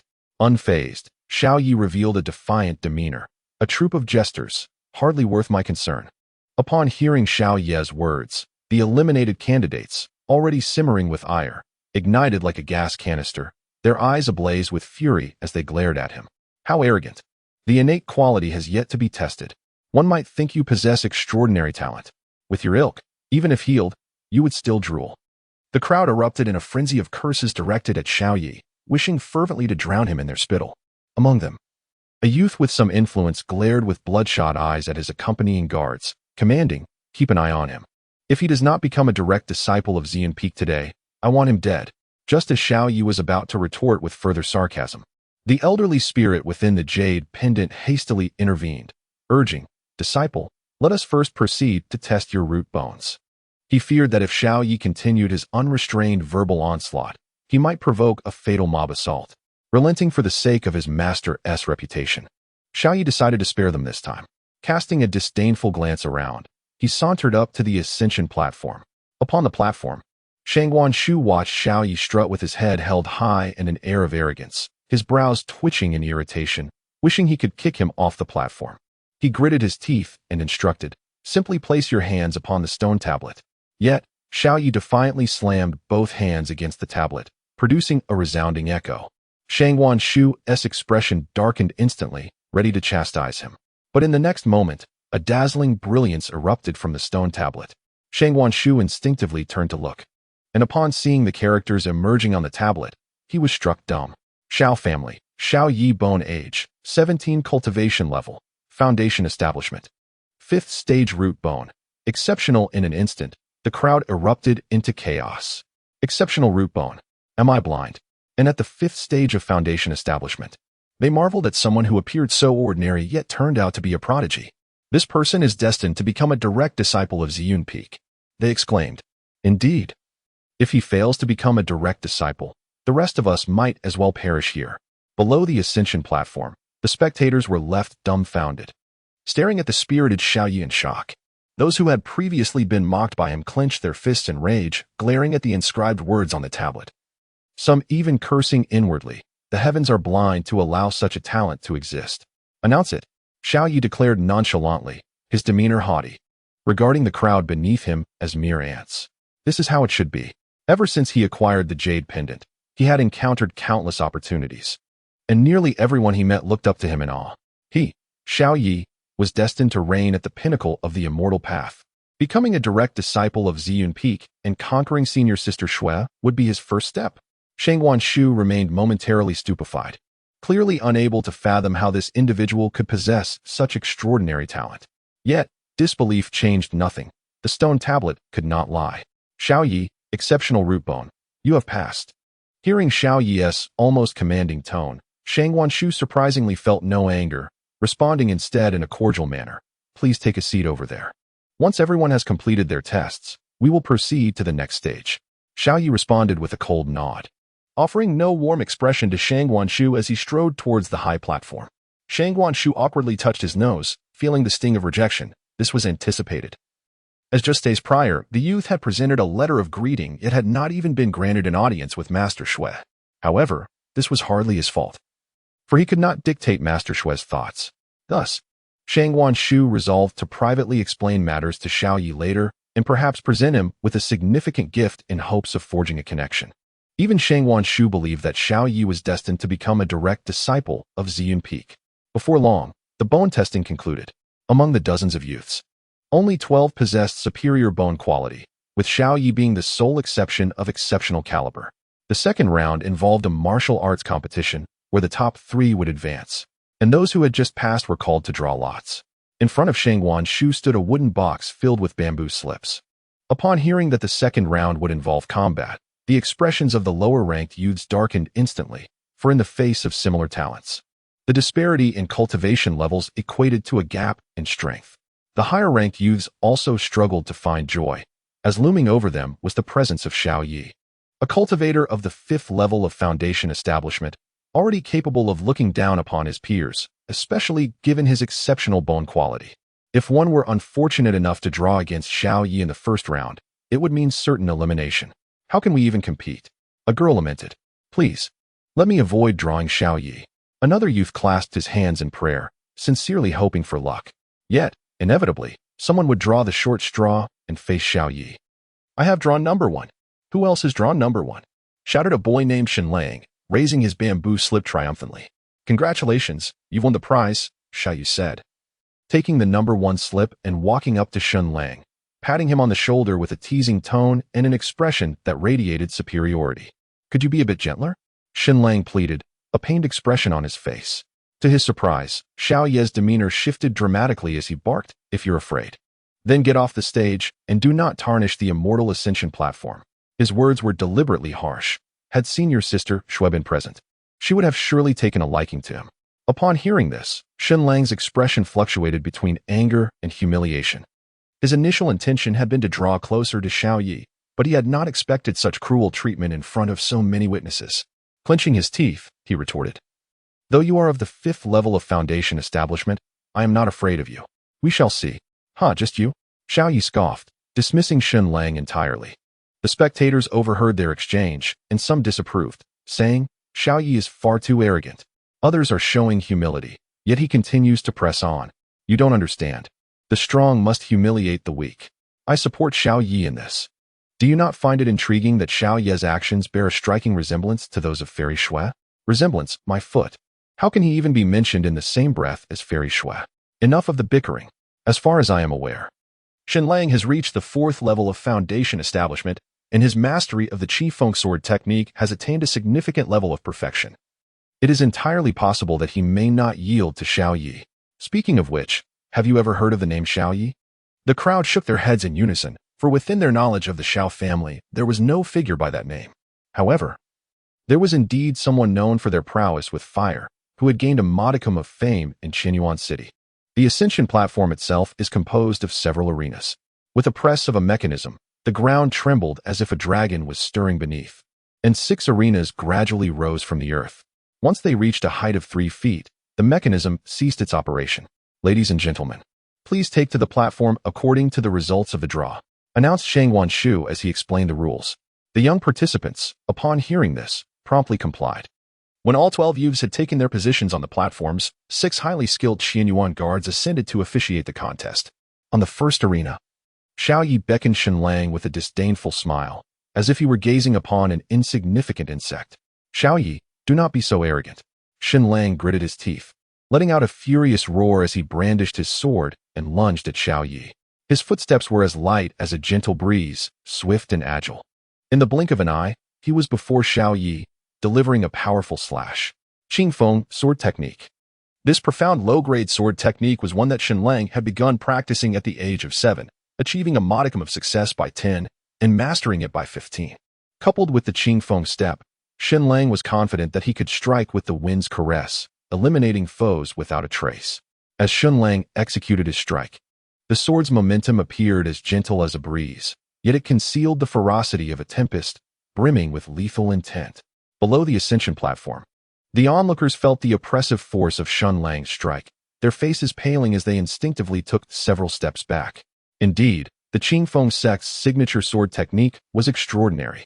Xiao Yi seemed to be a rough-and-tumble fighter, likely devoid of any refined cultivation practices.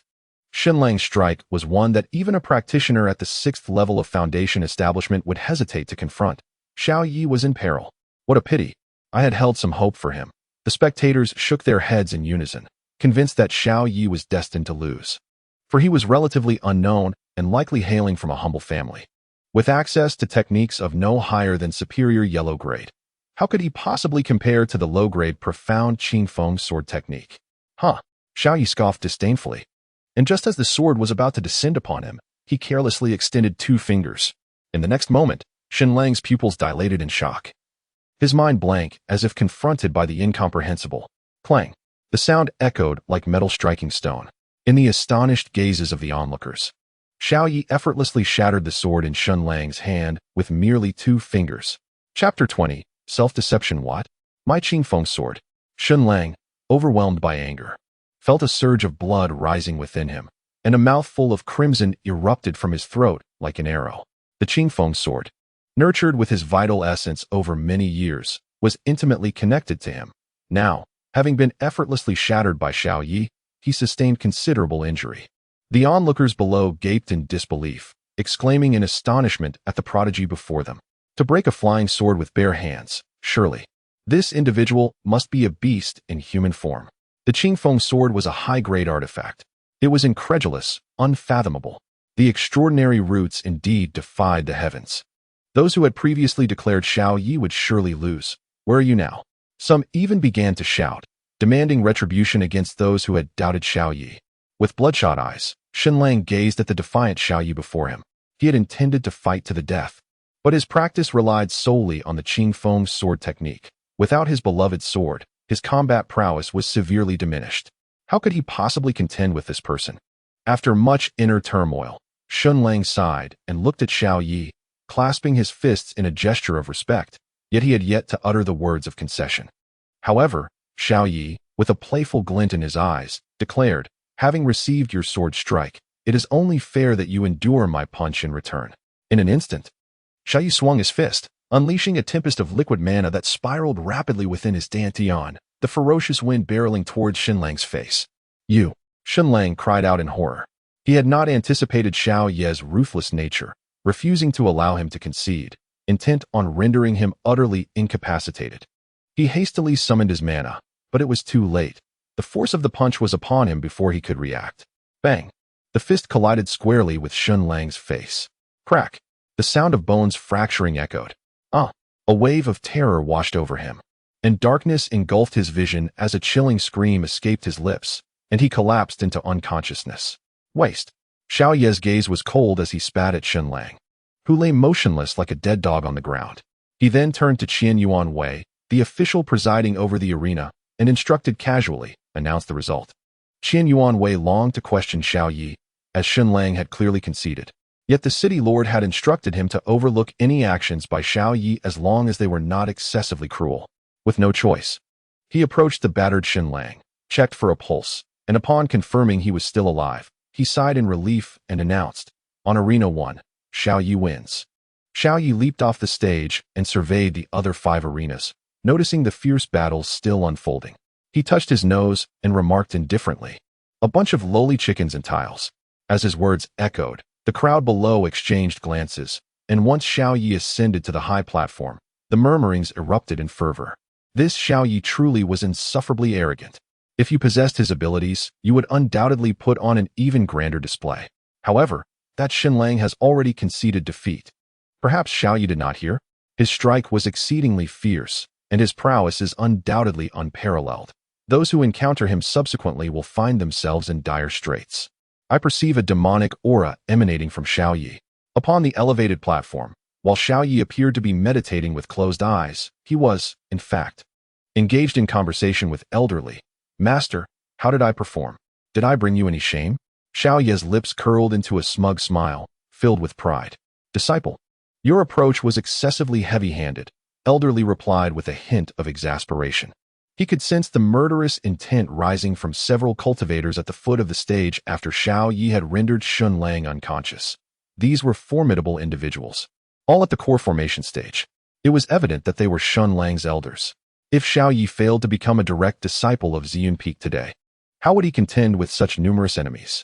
The mere thought made Elder Li's scalp tingle. His disciple certainly had a knack for attracting trouble.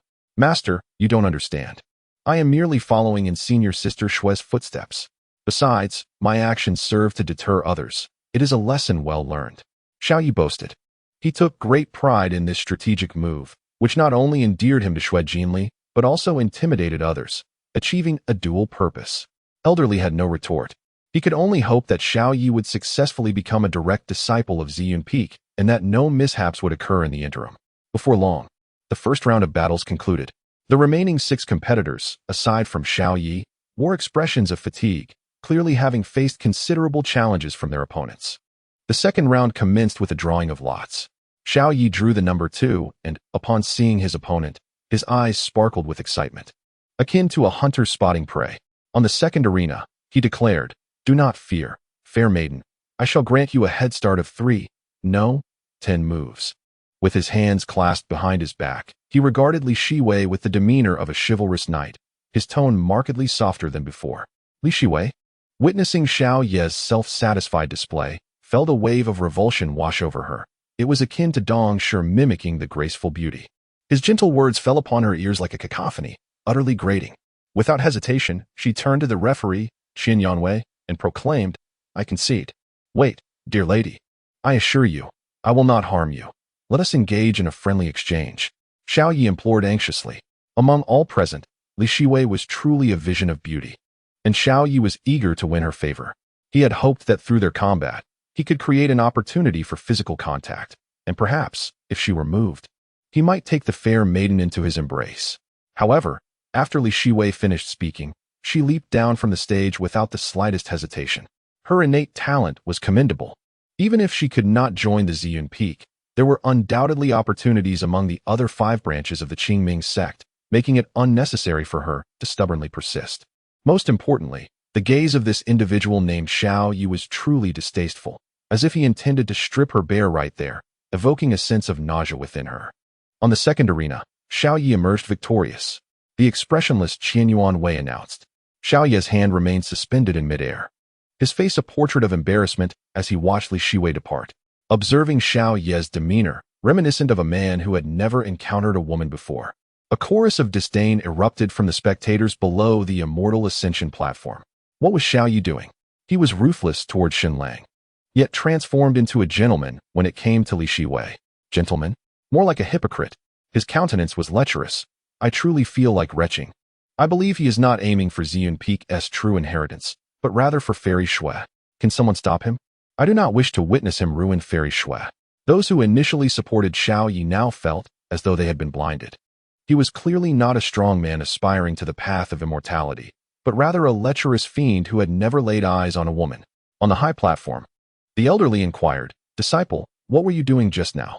"That was an arena, not a brothel." The voice emanating from the jade pendant was filled with anger.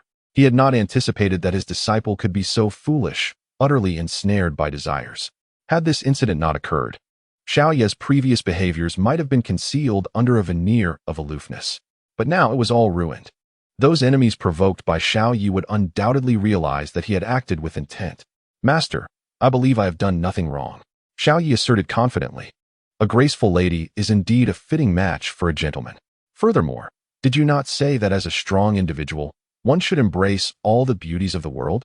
Elderly, if he had possessed a physical form, would have undoubtedly slapped Xiao Yi across the face. He had indeed said such words, but context was essential.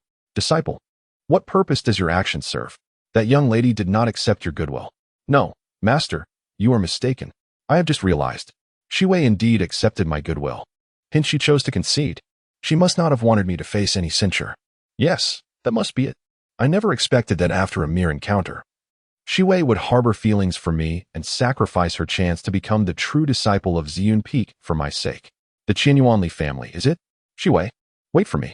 Once I become the true disciple of Ziyun Peak, I shall visit your family and request to take you as my concubine." The more Xiao Yi spoke, the more convinced he became, his expression one of profound emotion. "Elderly, it is acceptable to deceive your master, but do not fool yourself. Disciple, awaken." Chapter 21. Inquiring the Heart. The little weasel rescues me. The third round of the drawing begins. Xiao Yi faces Li Zongxuan. Liu Beifeng is left out. In the final round of the drawing, with only 3 participants, one must inevitably be left out. Li Zongxuan, holding a long bamboo stick in his hand, gazes at the smirking Xiao Yi in the distance, feeling a tumult of emotions. After a moment of contemplation, just as he is about to step onto the arena, he raises his hand and smiles dejectedly, saying, "Lord Shangwan, I concede."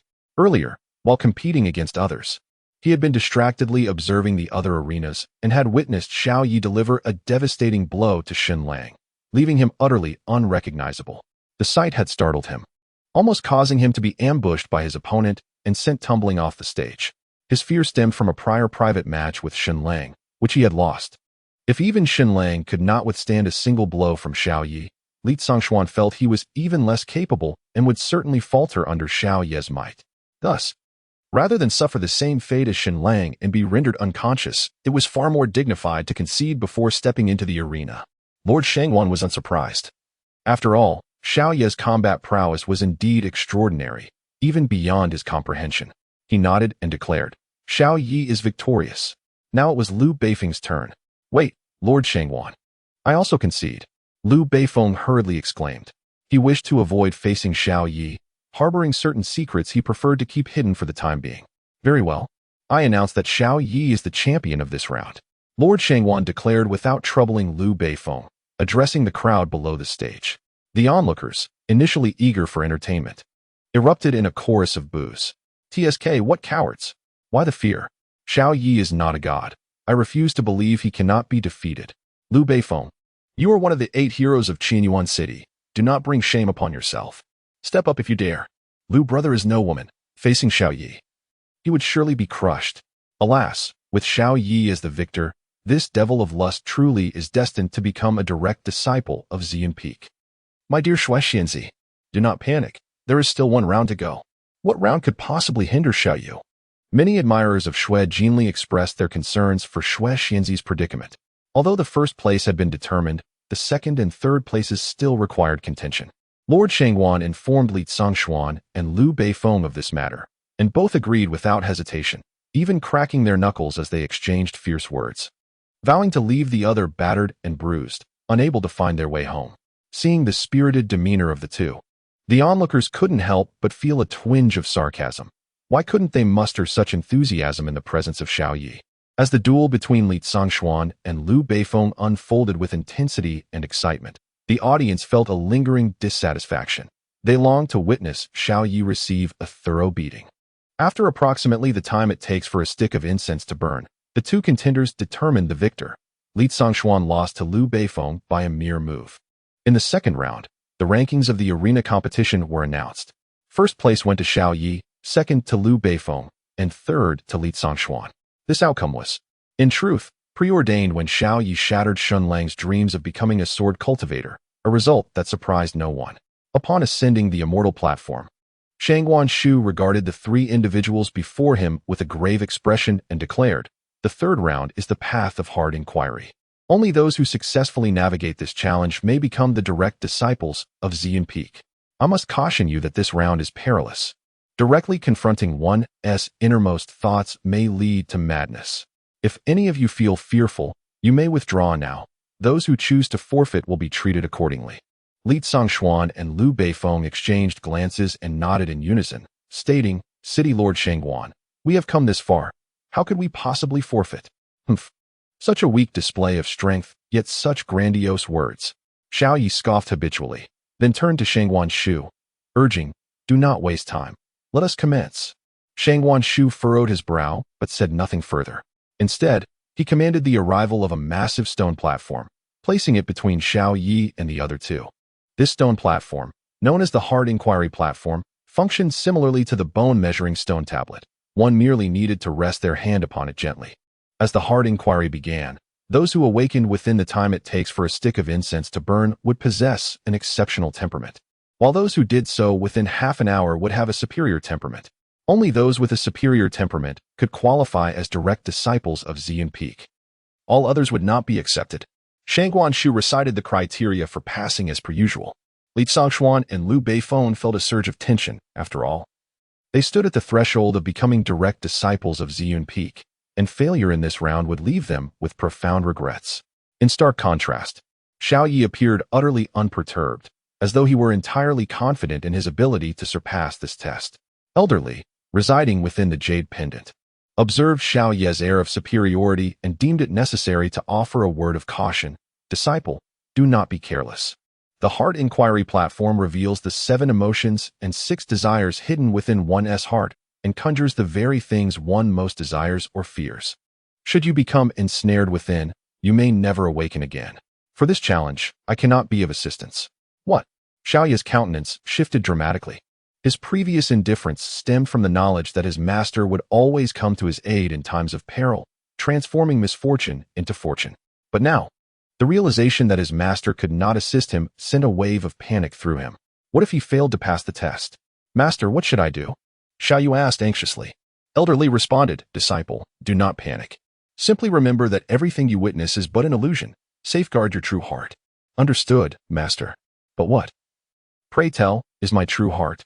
Xiaoyu pondered as Elder Li reflected. Disciple, your true heart. However, before he could finish, Xiaoyu heard the urging voice of Shangguan Shu. You may place your hand on the stone platform now. Resolutely, Xiaoyu thought. With my unwavering heart dedicated to the Tao and a spirit as unyielding as rock, why should I fear introspection? Gritting his teeth, he placed his hand upon the stone platform, disregarding Elder Li's words. Suddenly, the surroundings transformed dramatically. Looking down, Xiaoyu was astonished to find himself suspended in midair. Yet before he could comprehend the situation, a brilliant beam of sword light surged towards him. In that instant, the shadow of death loomed ominously. In panic, he cried out to the jade pendant at his chest, Master, save me. But the pendant remained silent, as if it were malfunctioning. Master, Master, cursed be it.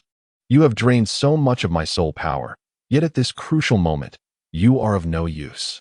How foolish of me to have called you Master for so long, you wretched Lord of Fire.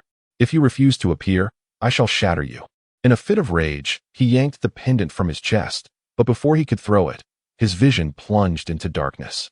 When he regained consciousness, he was engulfed in excruciating pain, as if his bones had been completely ground to dust. What pain? Who am I? Where am I? Why am I in midair?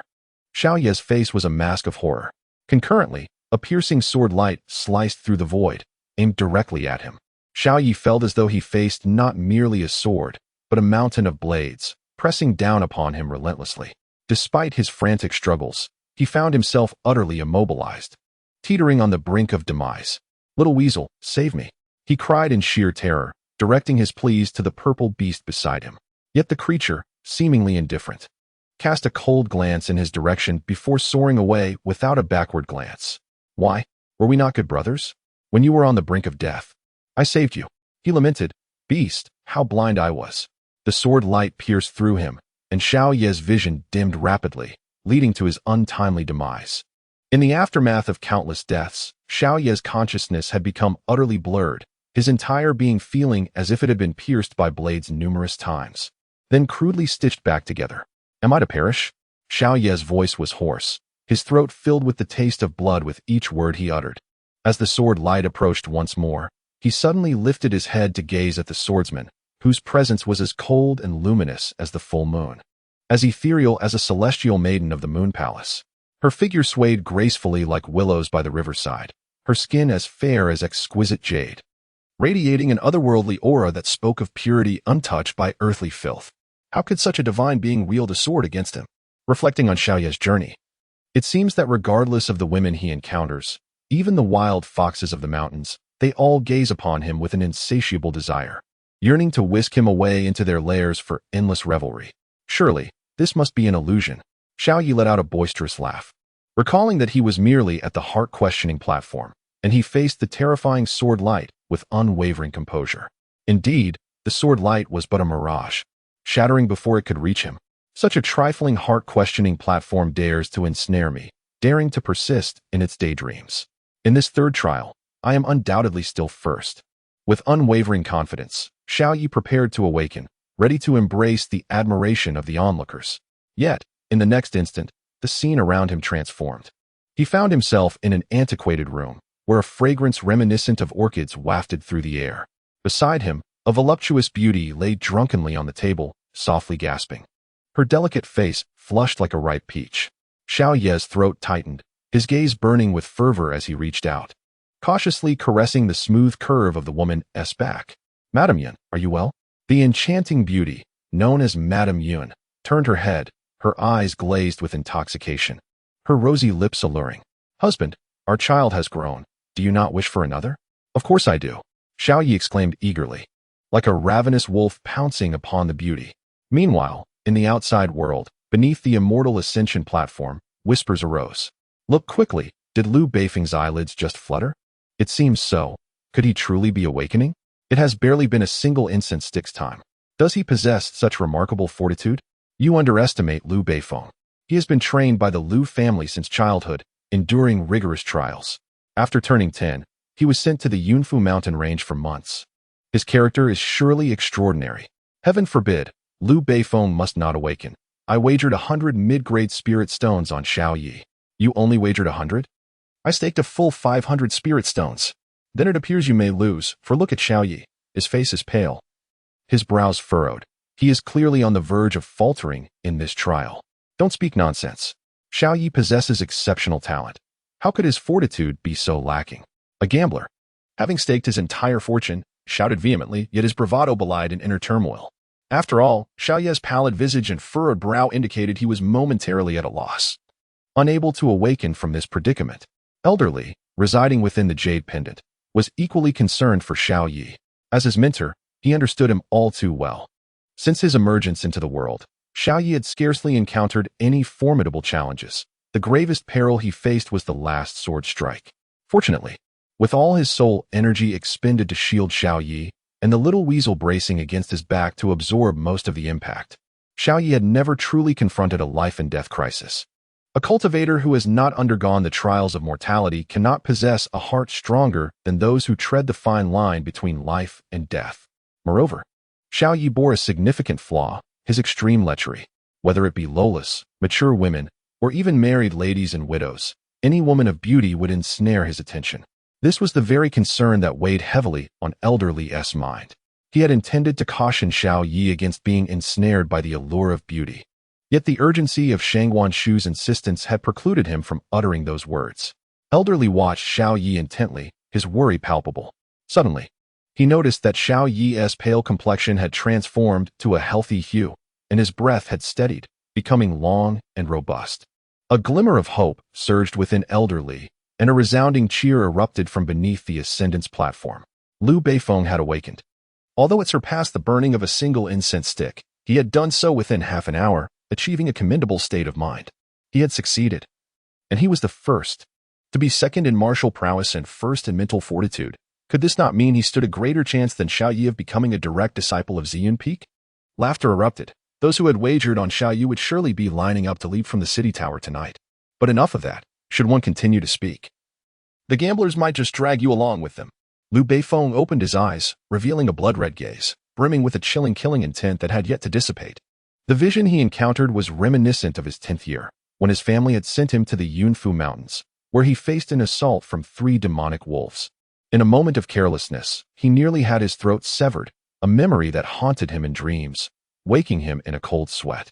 Initially, upon finding himself in the Yunfu Mountains, fear gripped his heart. Before he could react, the demonic wolves lunged and nearly ended his life. After experiencing death numerous times, he suddenly sensed something amiss. He recalled that, although the 3 demonic wolves were cunning and terrifying, he had ultimately vanquished them. They were not as dreadful as he had imagined. Thus, enlightenment dawned upon him, revealing that the scene before him was but an illusion. This time, he allowed the wolves to pounce, and just as they were about to snap his neck, he unleashed a strike, causing the illusion to shatter like a flower reflected in a mirror or a moon upon water, dissipating into nothingness. I am the first. Liu Beifeng cast her gaze upon Li Xiangshuan and Xiaoyi, who remained with their eyes closed. A flicker of joy briefly illuminated her expression, only to be swiftly replaced by a serene calm. Shangwanshu approached her, sincerely proclaiming, "Liu Beifeng, congratulations. You have secured the first place in the Heart's Inquiry.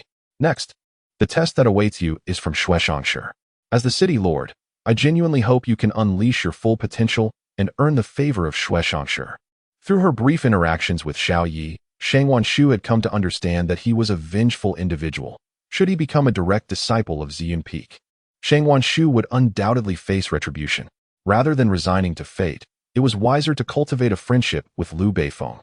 Although Liu Beifeng's innate abilities were inferior to those of Xiaoyi, in the realm of cultivation, talent determines a practitioner's lower limits, while temperament can dictate their upper limits. Liu Beifeng possessed an exceptional disposition. Even if she was not on par with Xiaoyi now, the future held limitless possibilities. Should Shueshangshi be tasked with selecting a direct disciple from the 3, he would undoubtedly choose Liu Beifeng.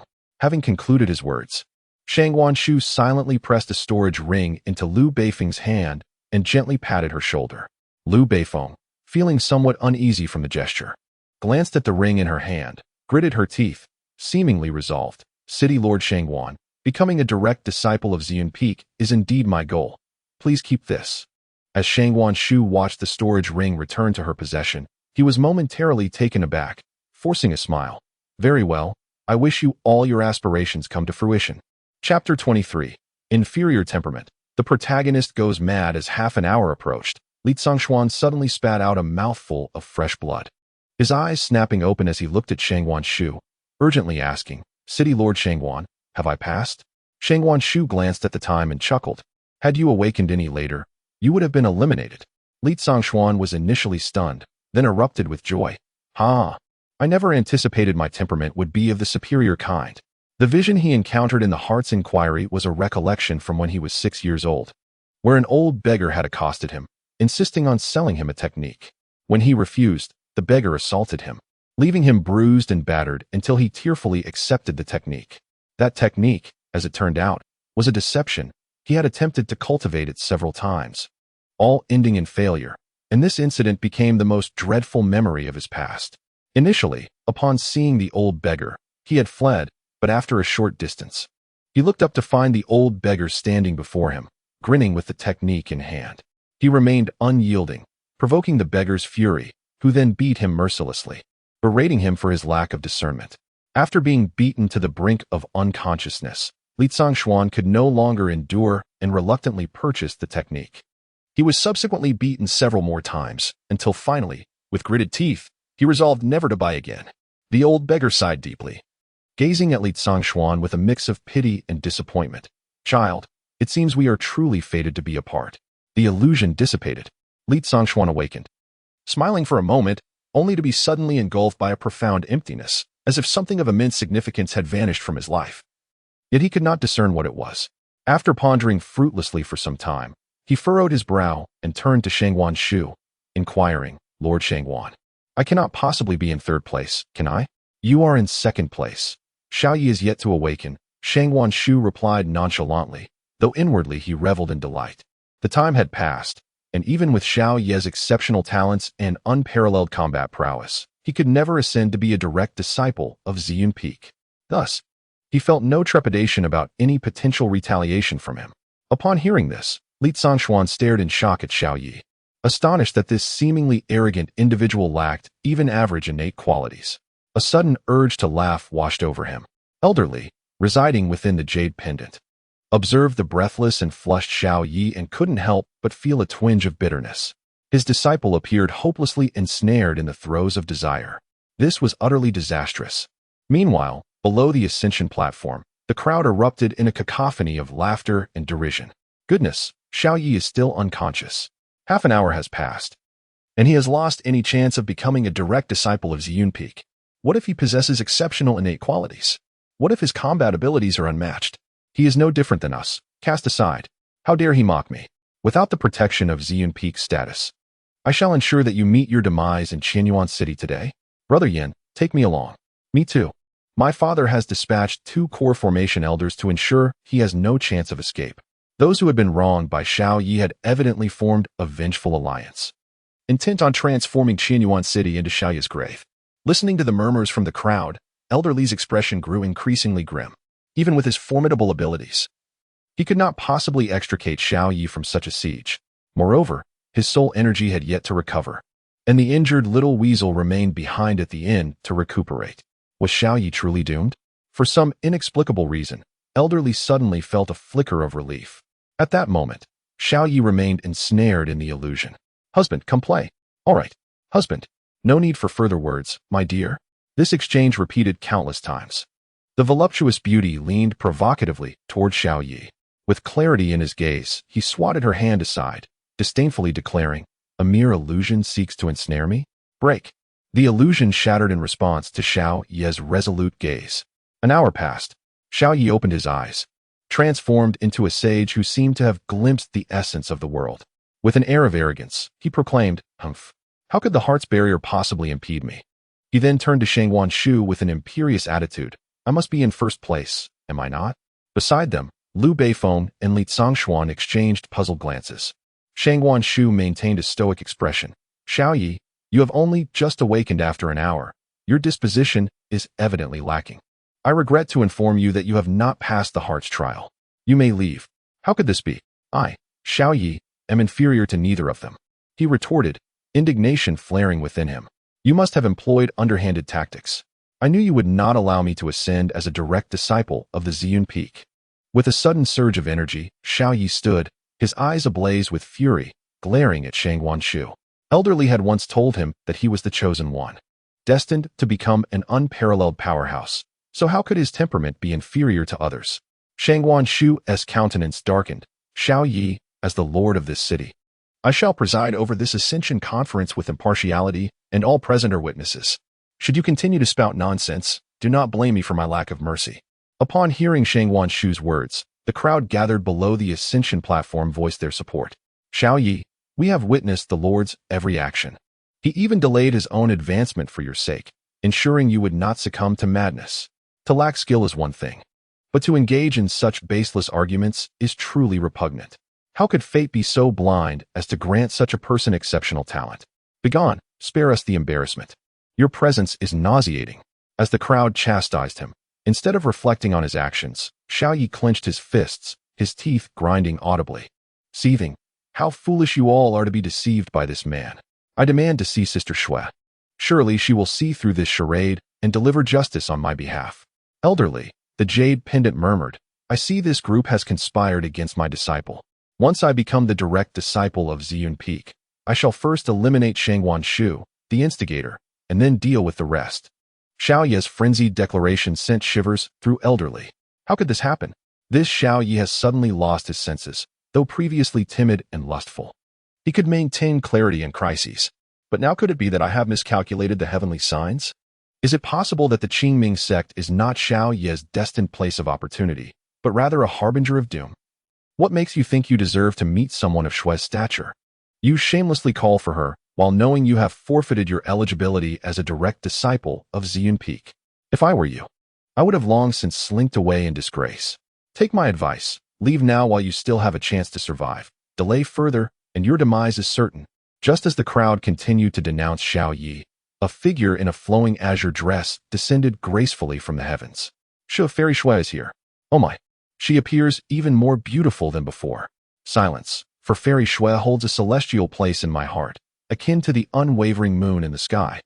Let the Xiaoya depart or stay. Either way, it has now become evident that Fairy Xue has arrived, and he is bound to make a fool of himself. It is as if he suffers from persecution paranoia. He must practice more, for if his temperament is lacking, it simply cannot be helped. Under the watchful gaze of the crowd, a figure clad in a flowing azure dress graced the ascension platform. She directed her gaze toward Xiaoya, repeatedly confirming with the jade slip at her waist before elegantly striding towards him with her long, graceful legs. Xiaoya's heart raced with excitement. Could it be that senior sister Xue had taken notice of him all along? Perhaps she had secretly captured his image with a reflective stone while he was unaware? Could it be that she harbored feelings for him? Chapter 24. This is an illusion, Master Wanjun. Why is Fairy Xue approaching Xiaoya? Did she already know him? No, please. Do not allow such a scoundrel to join Ziyun Peak. Beneath the ascension platform, admirers of Xue Jinli silently prayed for her. Shangguan Shu's expression shifted. It was impossible. When he presented his invitation that day, Xue did not recognize Xiaoya at all. As Xiaoya beheld Xue Jinli approaching him with grace, he swallowed hard, his eyes sparkling with astonishment. He addressed the elder within his jade pendant, brimming with unrestrained confidence. Master, you were absolutely correct. I am indeed the chosen one. Although senior sister Xue may not have known his name before, she had undoubtedly preserved his likeness. Surely, she must have feelings for him. Master, if she were to confess her feelings publicly, should I accept? Disciple, from the looks of her demeanor, it seems she is not here to confess, the elder remarked. His perception keen. Although Xue Jinli possessed extraordinary talent and could adeptly conceal her murderous intent, even from those in the nascent soul stage, she could not escape his discerning eyes. Xue Jinli had come to eliminate Xiaoya. Master, what nonsense are you speaking? Senior sister Xue must be here too. Xiaoya, displeased, was about to rebuke the elder, but his words were cut short. Xue Jinli radiated an unparalleled aura, her oppressive presence crashing down like a torrent unleashed. The crowd felt the overwhelming pressure, as if the heavens themselves were about to collapse, making it difficult to breathe, causing their very souls to tremble. Confronted by this immense force, Xiaoya felt as though he were ensnared within a vast, imprisoning cloud, every fiber of his being under siege. The 3,000 drops of his spiritual power were utterly confined, akin to a desolate sea, wholly unmovable. Senior Sister Shui, you? Xiaoya lifted his head, his chest ablaze with an intense fire, his throat feeling as though it were expelling flames, gazing in disbelief at the stunning woman before him. Silence. Shui Jinli coldly regarded Xiaoya, her tone chilling. She had not anticipated that the target of her senior sister's death order would brazenly participate in the selection event for the direct disciples of Ziyun Peak, an act she perceived as a blatant affront to their sect. As the third direct disciple of the Purple Cloud Peak, she felt it was her duty to eliminate this foolish jester on the spot, setting an example for all. Thus, she unleashed her full strength at once. After all, anyone capable of escaping the grasp of the senior sister must possess some means of survival. Ha ha ha, you startled me. I truly thought that Fairy Shui was acquainted with this Xiao Yi. Xiao Yi has only brought calamity upon himself. He had just obediently stepped down from the stage without incident. And now, look at him, disturbing the Immortal Ascension Conference and undoubtedly inciting the ire of Fairy Shui. You sought justice, and justice has been delivered. Why then are you not content? Xiao Yi, I have been obedient. I plead for mercy. The atmosphere in the hall suddenly shifted to one of levity, as the audience gazed upon the trembling Xiao Yi as if he were a spectacle. At this moment, faced with an overwhelming pressure akin to an unfathomable abyss, every bone in Xiao Yi's body creaked under the strain, and the palpable intent to kill only exacerbated the frailty of his already battered spirit. With a thud, blood oozed from his 7 orifices. Unable to bear the weight of his predicament, he collapsed to the ground. Why is this happening? I am the child of destiny. Should not all exquisite beings yearn for my affection? Then why does Fairy Shui? Master, what should I do? Xiao Yi urgently called out to the jade pendant in his heart. Yet, there was no response from the pendant. Master, I am on the brink of death. Please, come to my rescue. Do you not wish to restore your corporeal form? Xiao Yi implored desperately, but the pendant remained silent. Master, will you truly stand by and watch me perish? I understand now. I see it all clearly. This Qingming Sect is not my place of fortune, but rather my place of demise. You deceived me into coming here to ensure my death, so you could take on a new host, did you not? I shall not grant you that satisfaction. Witness as I shatter your hopes. Xiao Yi's expression twisted with fury as he reached out with great difficulty toward the jade pendant at his chest. The aging spirit nestled within the corner of the pendant relaxed its tense state. Go on, smash the pendant, and our tumultuous bond shall end here. It was indeed exhausting. Every action he took was for the sake of this disciple. Yet, this disciple, filled with arrogance, believed himself above all others, acting without thought and stubbornly disregarding his counsel. Had he heeded just a fragment of his advice, this perilous situation would not have unfolded. Suddenly, a memory surfaced in Xiao Yi's mind, an illusion he had experienced on the heart-seeking platform. At this moment, everything he was experiencing mirrored that illusion almost perfectly. The stunningly beautiful woman sought his life, while his master, who had treated him like a son, stood by without intervening.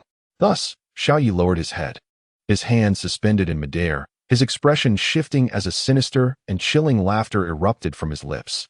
This must be an illusion. I am surely still trapped within. Come, end me.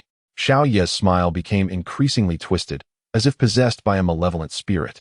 Li Lao felt himself teetering on the brink of madness. The illusions, the relentless drain of vitality from desires, had they also sapped his intellect? Why not shatter the jade pendant while you're at it? He suddenly realized that he must have miscalculated the heavenly secrets. Otherwise, how could he deduce that Xiao Yi was the destined one? He resolved that once his soul energy was restored to some extent, he would reassess who truly was the fated child. At the base of the ascension platform, the crowd was bewildered. Had Xiao Yi truly gone mad? With such a fragile disposition, it was no wonder that the terrifying pressure from Shui Xinzi would unhinge him. Yet, others speculated that he was merely feigning madness to escape Shui Xinzi's wrath. Such trivial skills dared to be flaunted before her. Unbeknownst to them, Shui Jinli's jade-like, indifferent gaze flickered with cold intensity. With a sharp command, she wielded her long whip, entwining it with tendrils of crimson light. within which a dragon of fire seemed to roar, surging towards Xiao Yi. However, in the next instant, an unexpected transformation occurred. Boundless divine radiance manifested, as if the celestial river cascaded from the heavens, and a thunderous bolt of divine lightning, seemingly erupting from the depths of the firmament, shot forth towards Xiao Yi, intercepting the fiery whip. With a piercing crackle, as the two forces met, a cacophony erupted. The once unstoppable fire dragon was instantaneously dissolved and scattered into the void beneath the overwhelming might of the divine thunder. Such terrifying thunder magic. The crowd at the base of the ascension platform was struck with awe. Xue Jinli's gaze flickered as she looked towards the source of the divine lightning. There, she beheld a middle-aged man clad in a gray Taoist robe, holding a jade-handled whisk and bearing an ancient Taoist sword on his back. He appeared somewhat unkempt. The middle-aged man nonchalantly stroked his two greasy strands of beard and said, "Xue Shitzi, the youth has committed no grave offense. Why must you be so aggressive as to demand his life? Perhaps, for the sake of your master uncle, you might consider sparing him?" The newcomer was none other than Wan Junjinren, the master of Thunder Peak, one of the 6 factions alongside Ziyun Peak. Chapter 25.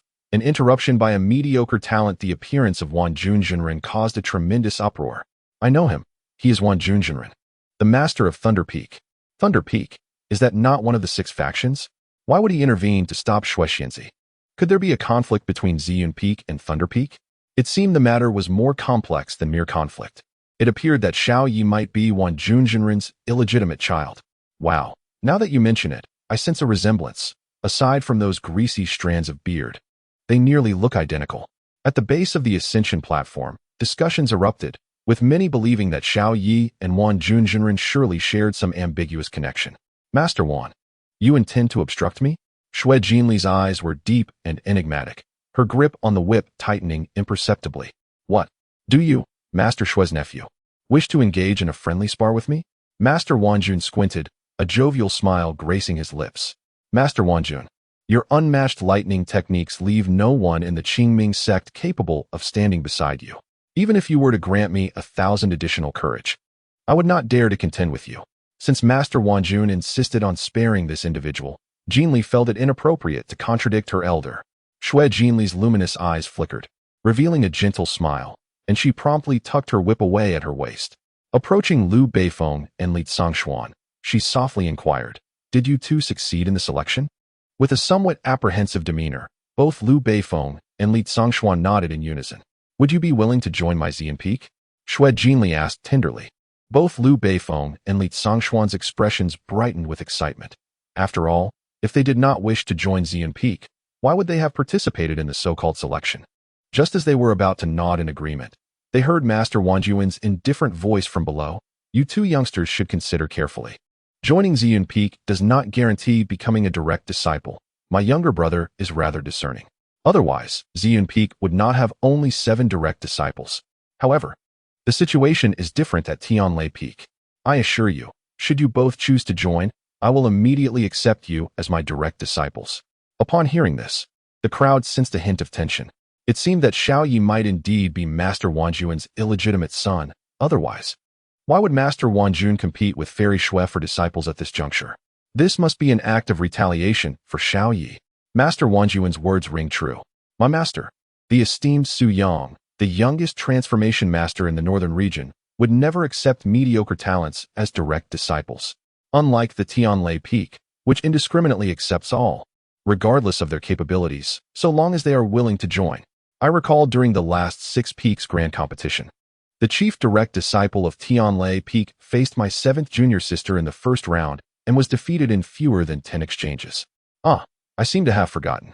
Master Wanjun, what place did Tianlai Peak secure in the last competition?" Xue Jinli's lashes fluttered, her clear eyes sparkling like a tranquil lake, her tone playfully teasing.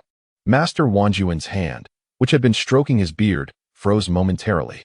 It appeared that even Master Wanjun had forgotten. However, that was of little consequence. Xue Jinli graciously continued. "For 7 consecutive 6 Peaks Grand Competitions, Ziyun Peak has clinched the first position.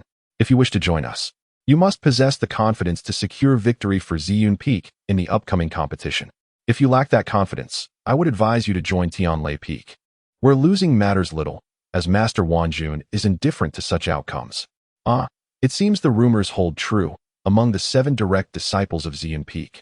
Xue Jinli is indeed the most sharp-tongued. The expression of the renowned Master Wanjun was shrouded in ambiguity, neither overtly dark nor light.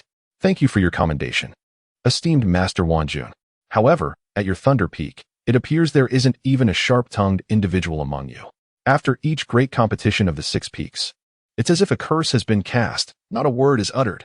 One might mistakenly believe they are a group of mutes. Xue Jinli offered a charming smile.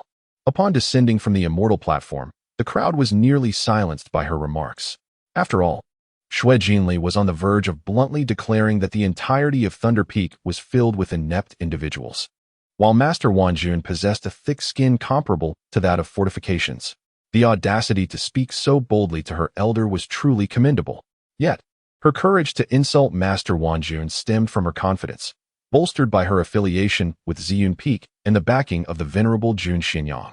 It was uncertain whether Master Wanjun would dare to retaliate against her. If I were Liu Beifeng or his companion, I would undoubtedly align myself with Ziyun Peak. Xue Jinli is simply too formidable. Yet, one might argue that joining Ziyun Peak would entail overwhelming pressure. Perhaps it would be wiser to join Thunder Peak, where one could adopt a more relaxed approach. Better to be the head of a chicken than the tail of a phoenix. Moreover, attaining first place in the great competition of the 6 peaks is no trivial matter. Reliable sources indicate that all 36 peaks of Qingming Sect have exceptional talents emerging, making Thunder Peak the more manageable choice. Such a lack of ambition, with 7 sisters who are nothing short of prodigies and a master who is a true divine being. If they cannot surpass the other 35 peaks, they might as well cease to exist. Your words resonate profoundly.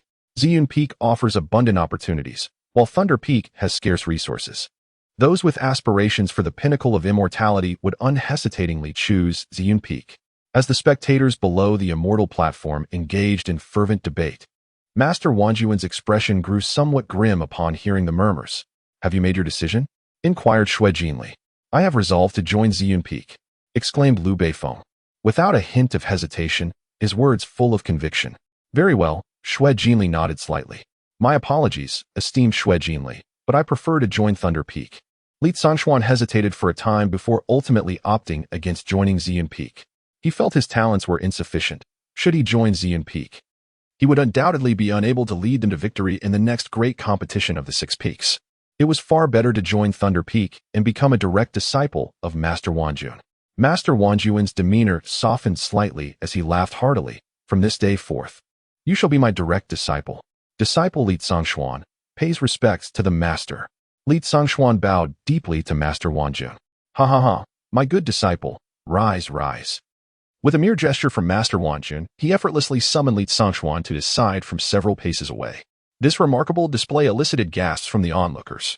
Is that perhaps a form of spatial displacement? Could it be that Master Wanjun has grasped a fragment of the laws of the void? In the entire Northern Territory, few possess such mastery. The unparalleled Master Wanjun wields the divine art of thunder. Should he further comprehend the path of the void, even the esteemed Su Jinjuan would find himself slightly overshadowed. A sudden realization struck me. Joining the heavenly Thunder Peak might not be such a poor decision after all. Master Wanjun, I, Jin Li, have completed the task entrusted by my master, so I shall no longer linger in the Abyssal City. Farewell. Xue Jinli spoke with an air of composure, addressing Master Wanjun with neither deference nor arrogance. Very well, depart. Master Wanjun replied with a smile that did not reach his eyes, waving his hand dismissively. In an instant, Xue Jinli retrieved a vessel resembling a boat from her storage ring, and with a flick of her fingers, the vessel enlarged dramatically, transforming into a spirit ship capable of accommodating hundreds, which then materialized upon the ascension platform. Board the ship, Xue Jinli commanded. Liu Beifeng followed closely behind her and stepped onto the spirit ship. In the blink of an eye, the vessel shrank into a mere dot, vanishing into the vast expanse of the sky. After Xue Jinli's departure, Master Wanjun ascended the platform, and Shang Guanshu respectfully stepped aside. However, Master Wanjun did not spare him a glance. He instructed Li Zongxuan to assist the startled Xiaoyu to a corner, then gazed down at the crowd, announcing, "Those who have passed the bone test and wish to join the heavenly Thunder Peak, step forward. I shall await your presence for the duration of an incense stick. Tardiness will not be tolerated." The youths who had previously been eliminated and deemed hopeless erupted with excitement upon hearing Master Wan Jun's proclamation, as though a monumental pie had fallen from the heavens, stunning them into disbelief. Master Wan Jun, I wish to join. Me too. I have long yearned for the heavenly Thunder Peak. Chapter 26. I am the Demon Lord. My disciple is filial. Aboard the spirit ship, Liu Beifeng felt somewhat constrained within the cabin. Despite the intriguing decor, she dared not glance around, sitting upright and maintaining her focus. After a moment, she sensed something amiss. Why has Sister Xue been outside for so long without returning? With her curiosity piqued, Liu Beifeng cautiously rose and made her way toward the cabin's exit. Peeking out, she spotted Sister Xue standing at the bow, surrounded by swirling clouds akin to a white dragon. Could it be that Sister Xue is admiring the scenery? Quietly approaching, Liu Beifeng soon noticed that Sister Xue was frantically sending messages from a jade tablet, her expression betraying a hint of frustration. A question mark seemed to materialize above her head. Sister Xue, what are you doing? Liu Beifeng inquired softly, startled by Liu Beifeng's voice. Xue Jinli nearly dropped the jade tablet overboard in her panic. Fortunately, with quick reflexes, she retrieved a whip from her waist and deftly hooked the tablet back to her. Phew, I'm relieved I didn't lose it. Xue Jinli let out a long sigh, her ample bosom rising and falling with each breath, a sight that was quite pleasing to the eye. Within her communication jade slip lay an unknown quantity of information. Should it be lost and later discovered by another, the consequences would be dire. At the very least, she would never dare to descend from Ziyun Peak again. Beifeng, why do you walk without making a sound? Xue Jinli chided. Senior sister, I do make noise when I walk. Just listen, replied Liu Beifeng, gently stepping on the deck, producing a faint sound. Xue Jinli shot Liu Beifeng a glance. Beifeng, thankfully you joined our Ziyun Peak. Had you joined Tianlai Peak and dared to speak back to your seniors in such a manner, you would surely find yourself hanging at Broken Heart Cliff for 3 days and nights. Liu Beifeng scratched his head in confusion, seemingly not grasping Xue Jinli's meaning. Did you see it just now? Xue Jinli inquired. I did, Liu Beifeng nodded. Well then, since you saw it, there is no need for me to conceal anything. Xue Jinli puffed out her cheeks, indignantly declaring, that old rascal Wan Jun dares to bully me solely because he sees me alone and unsupported by a mentor. This humiliation is something I, Xue Jinli, cannot possibly tolerate. As you have witnessed, I have elaborated on this matter and informed all my senior and junior sisters. Henceforth, any disciple of Tianlai Peak who dares to step outside of Qingming Sect shall have their legs broken. As for that old rascal Wan Jun, my master will surely seek him out for trouble. What do you think, little Beifeng? You do not regret joining Ziyun Peak, do you? After speaking, Xue Jinli placed her hand on Liu Beifeng's shoulder and playfully lifted his chin, her demeanor reminiscent of a rogue teasing a respectable woman. Senior sister Xue, there should be a certain decorum between men and women, Liu Beifeng stammered, flustered. Must I expose you, little Beifeng? Xue Jinli reached out, aiming to touch Liu Beifeng's chest. In a flurry, Liu Beifeng blocked her hand, his face flushed, stammering, I do not understand what senior sister Xue is talking about. Still pretending? Xue Jinli teased, tugging at the fabric of Liu Beifeng's chest wrap. Little Beifeng, is your binding comfortable? Senior sister Xue, how did you find out? Liu Beifeng tightly crossed his arms over his chest, mortified. You may not know, but among us at Ziyun Peak, there are others who enjoy dressing as the opposite gender. Yet none possess your talent. Even when bound, you reveal hints of your true self. Xue Jinli, accustomed to the attire of a particular disciple surnamed Qin, felt a peculiar sensitivity upon her first glance at Liu Beifeng. I do not favor women disguising themselves as men, she remarked softly, her head bowed and her voice barely above a whisper. Little Beifeng, I understand there may be reasons compelling you to adopt such a guise. Yet I wish to assure you that now that you have joined Ziyun Peak, there is nothing to fear. Should the heavens collapse, your senior sister will shield you. And if I cannot withstand it, there is always our esteemed master. Xue Jinli declared boldly, wrapping her arm around Liu Beifeng's shoulders. Liu Beifeng's eyes glimmered with a hint of emotion as she bit her lip and nodded earnestly. Sister Xue, you are not quite as I imagined. Not quite. Xue Jinli's interest was piqued. In what way do I differ? Pray, enlighten me. I initially believed you to be an ethereal, otherworldly fairy, untouched by the mundane. However, after spending this brief time together, I find that you seem. Liu Beifeng hesitated, her delicate brows furrowing as she struggled to find the appropriate words. A female tyrant? Xue Jinli raised an eyebrow in amusement. Liu Beifeng hurriedly waved her hand, stammering, "No, no, that is not what I meant." "What do you mean, not that?" "I am indeed the female tyrant. From now on, do not refer to me as a fairy, or I shall be quite vexed. Do you understand?" Xue Jinli playfully tapped Liu Beifeng's forehead, her tone mockingly fierce. "I understand." Liu Beifeng rubbed her reddened forehead, a peculiar emotion swelling within her, causing her nose to tingle slightly. "The wind is picking up. With your slight frame, you ought not to linger on deck. Come, let us retreat to the cabin." Xue Jinli gently tousled Liu Beifeng's hair before making her way toward the ship's interior. "Very well, Sister Xue." Liu Beifeng sniffed, wiping her reddened eyes with her sleeve, and hurried to keep pace with Xue Jinli. Qingming Sect, Ziyun Hall. "Master, are you feeling comfortable?" It is somewhat alleviated." "Master, your cultivation has yet to recover. I dare not apply too much pressure for fear of harming your health." "Fear not, I'm not so fragile."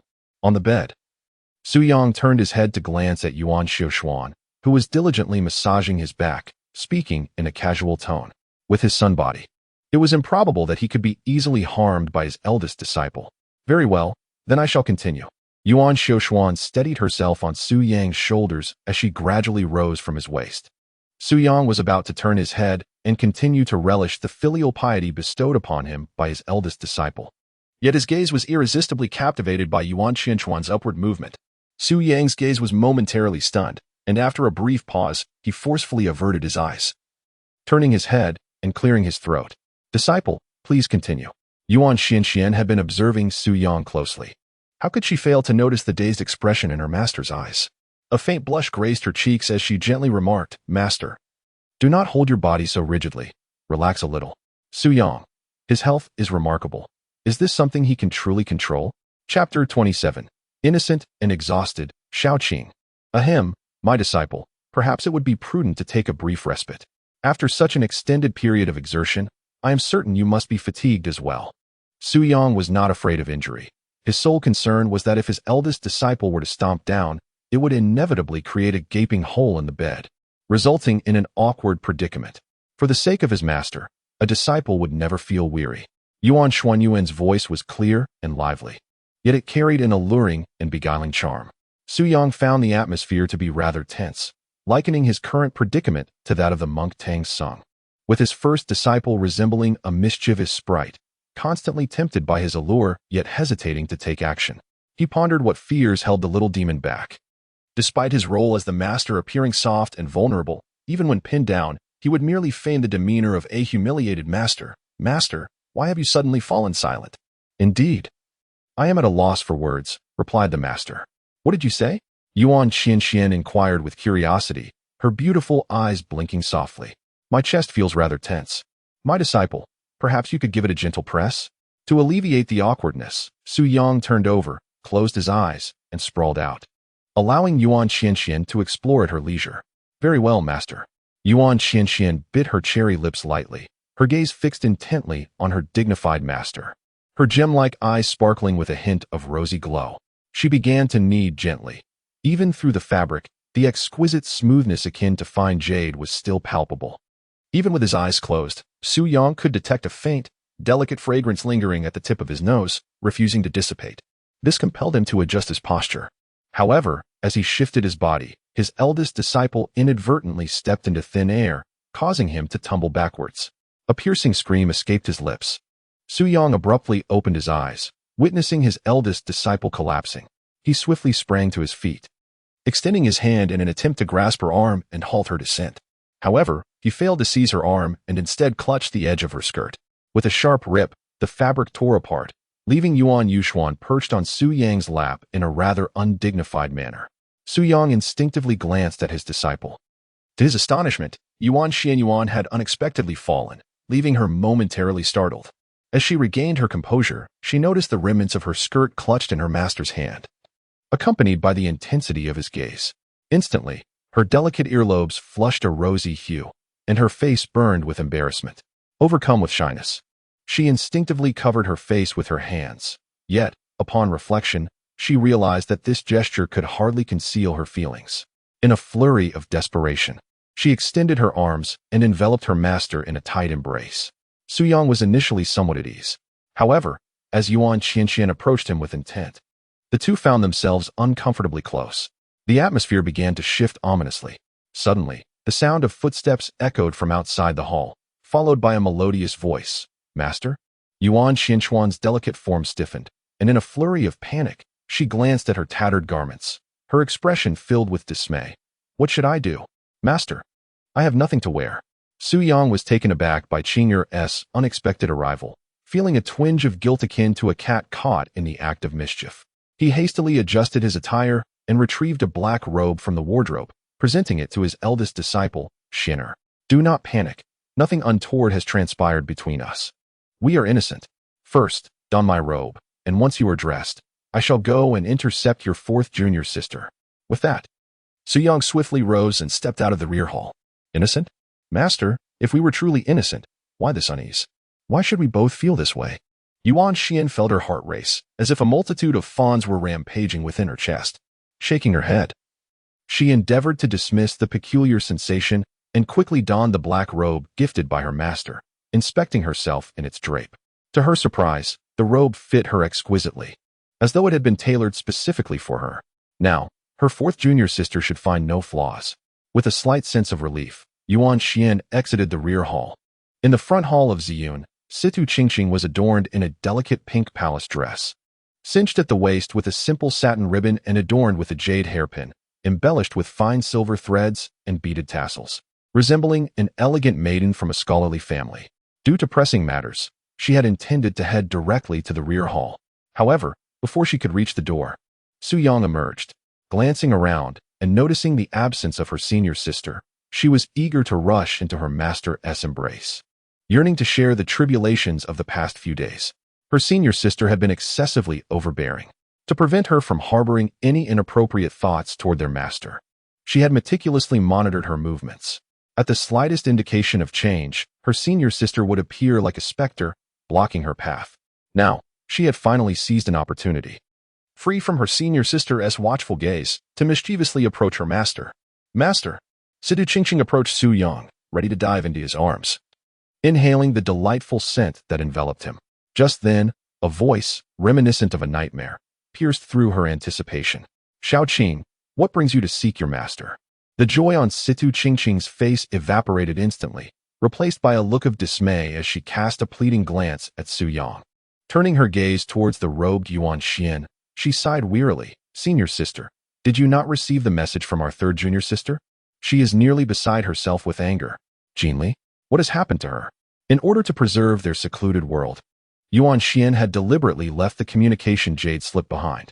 Upon hearing the news about the third disciple, Yang instantly perked up, casting a keen glance at Situ Qingqing, attentively listening and awaiting further details. Situ Qingqing, in a sullen mood, remarked, Isn't the third senior sister tasked by the master to descend the mountain in search of celestial seedlings? Yet, she encountered the very person whom you issued a death order against. Initially, she was poised to eliminate him, but unexpectedly, Master Wan Jun from Thunder Peak also happened to be in Qianyuan City. Not only did he intervene to save that individual's life, but audaciously, he also sought to seize the high-quality celestial seedlings chosen by the third senior sister. Chapter 28, A Narrative Disarray, Qingqing's Imagination. Master Wan Jun? This early antagonist has aligned with the protagonist? Has the plot deteriorated to such an extent? Upon hearing Situ Qingqing's words, Yang couldn't help but chuckle inwardly. In the original narrative, Master Wan Jun was perpetually overshadowed by Yang's previous incarnation, suffering humiliating defeats during the Six Veins Grand Competition, where the disciples of Thunder Peak were consistently outmatched. In a fit of extremity, Master Wan Jun's mindset faltered, leading him to be ensnared by the demonic forces, ultimately becoming a spy for the demonic sect planted within the Qingming Sect. To placate Master Wan Jun, the demonic sect imparted a sinister technique known as the Bone Refinement Demon Scripture to him, a malevolent practice that required the refinement of over 100 exceptional youths to attain mastery. It was evident that Master Wan Jun had already succumbed to darkness, clandestinely refining several disciples of Thunder Peak. His journey to Qianyuan City, competing with Shui Jinli for celestial seedlings, was driven by the fact that the remaining disciples of Thunder Peak had powerful backing. Any action would attract the attention of the higher-ups in the Qingming Sect, Thus he set his sights on the seedlings from outside. Moreover, while Su Yang's previous incarnation was embroiled in conflict with the protagonist, Master Wanjun sought to clandestinely grow in strength, waiting for the moment when the protagonist would eliminate Su Yang's former self to reveal his own sharp fangs and attempt to refine this exceptionally gifted genius. The protagonist, unable to withstand the onslaught, narrowly escaped from Master Wanjun's clutches with the aid of an ancient jade pendant and various life-preserving measures, subsequently exposing Master Wanjun's treachery, which instilled fear among the ranks of the Qingming Sect. The higher echelons of the Qingming Sect were incensed, and the three supreme elders emerged to suppress Master Wanjun. No longer concealing his true nature, Master Wanjun laid bare his intentions, summoning the great protector of the demonic sect and numerous demonic followers, transforming the Qingming Sect into a domain of darkness. Of course, after 3 years, the protagonist, having roamed the outside world, was inundated with remarkable fortunes as if the heavens themselves were feeding him, resulting in a meteoric rise in his cultivation. The return of the celestial god culminated in the downfall of Master Wanjun and the salvation of all unparalleled beauties within the Qingming Sect.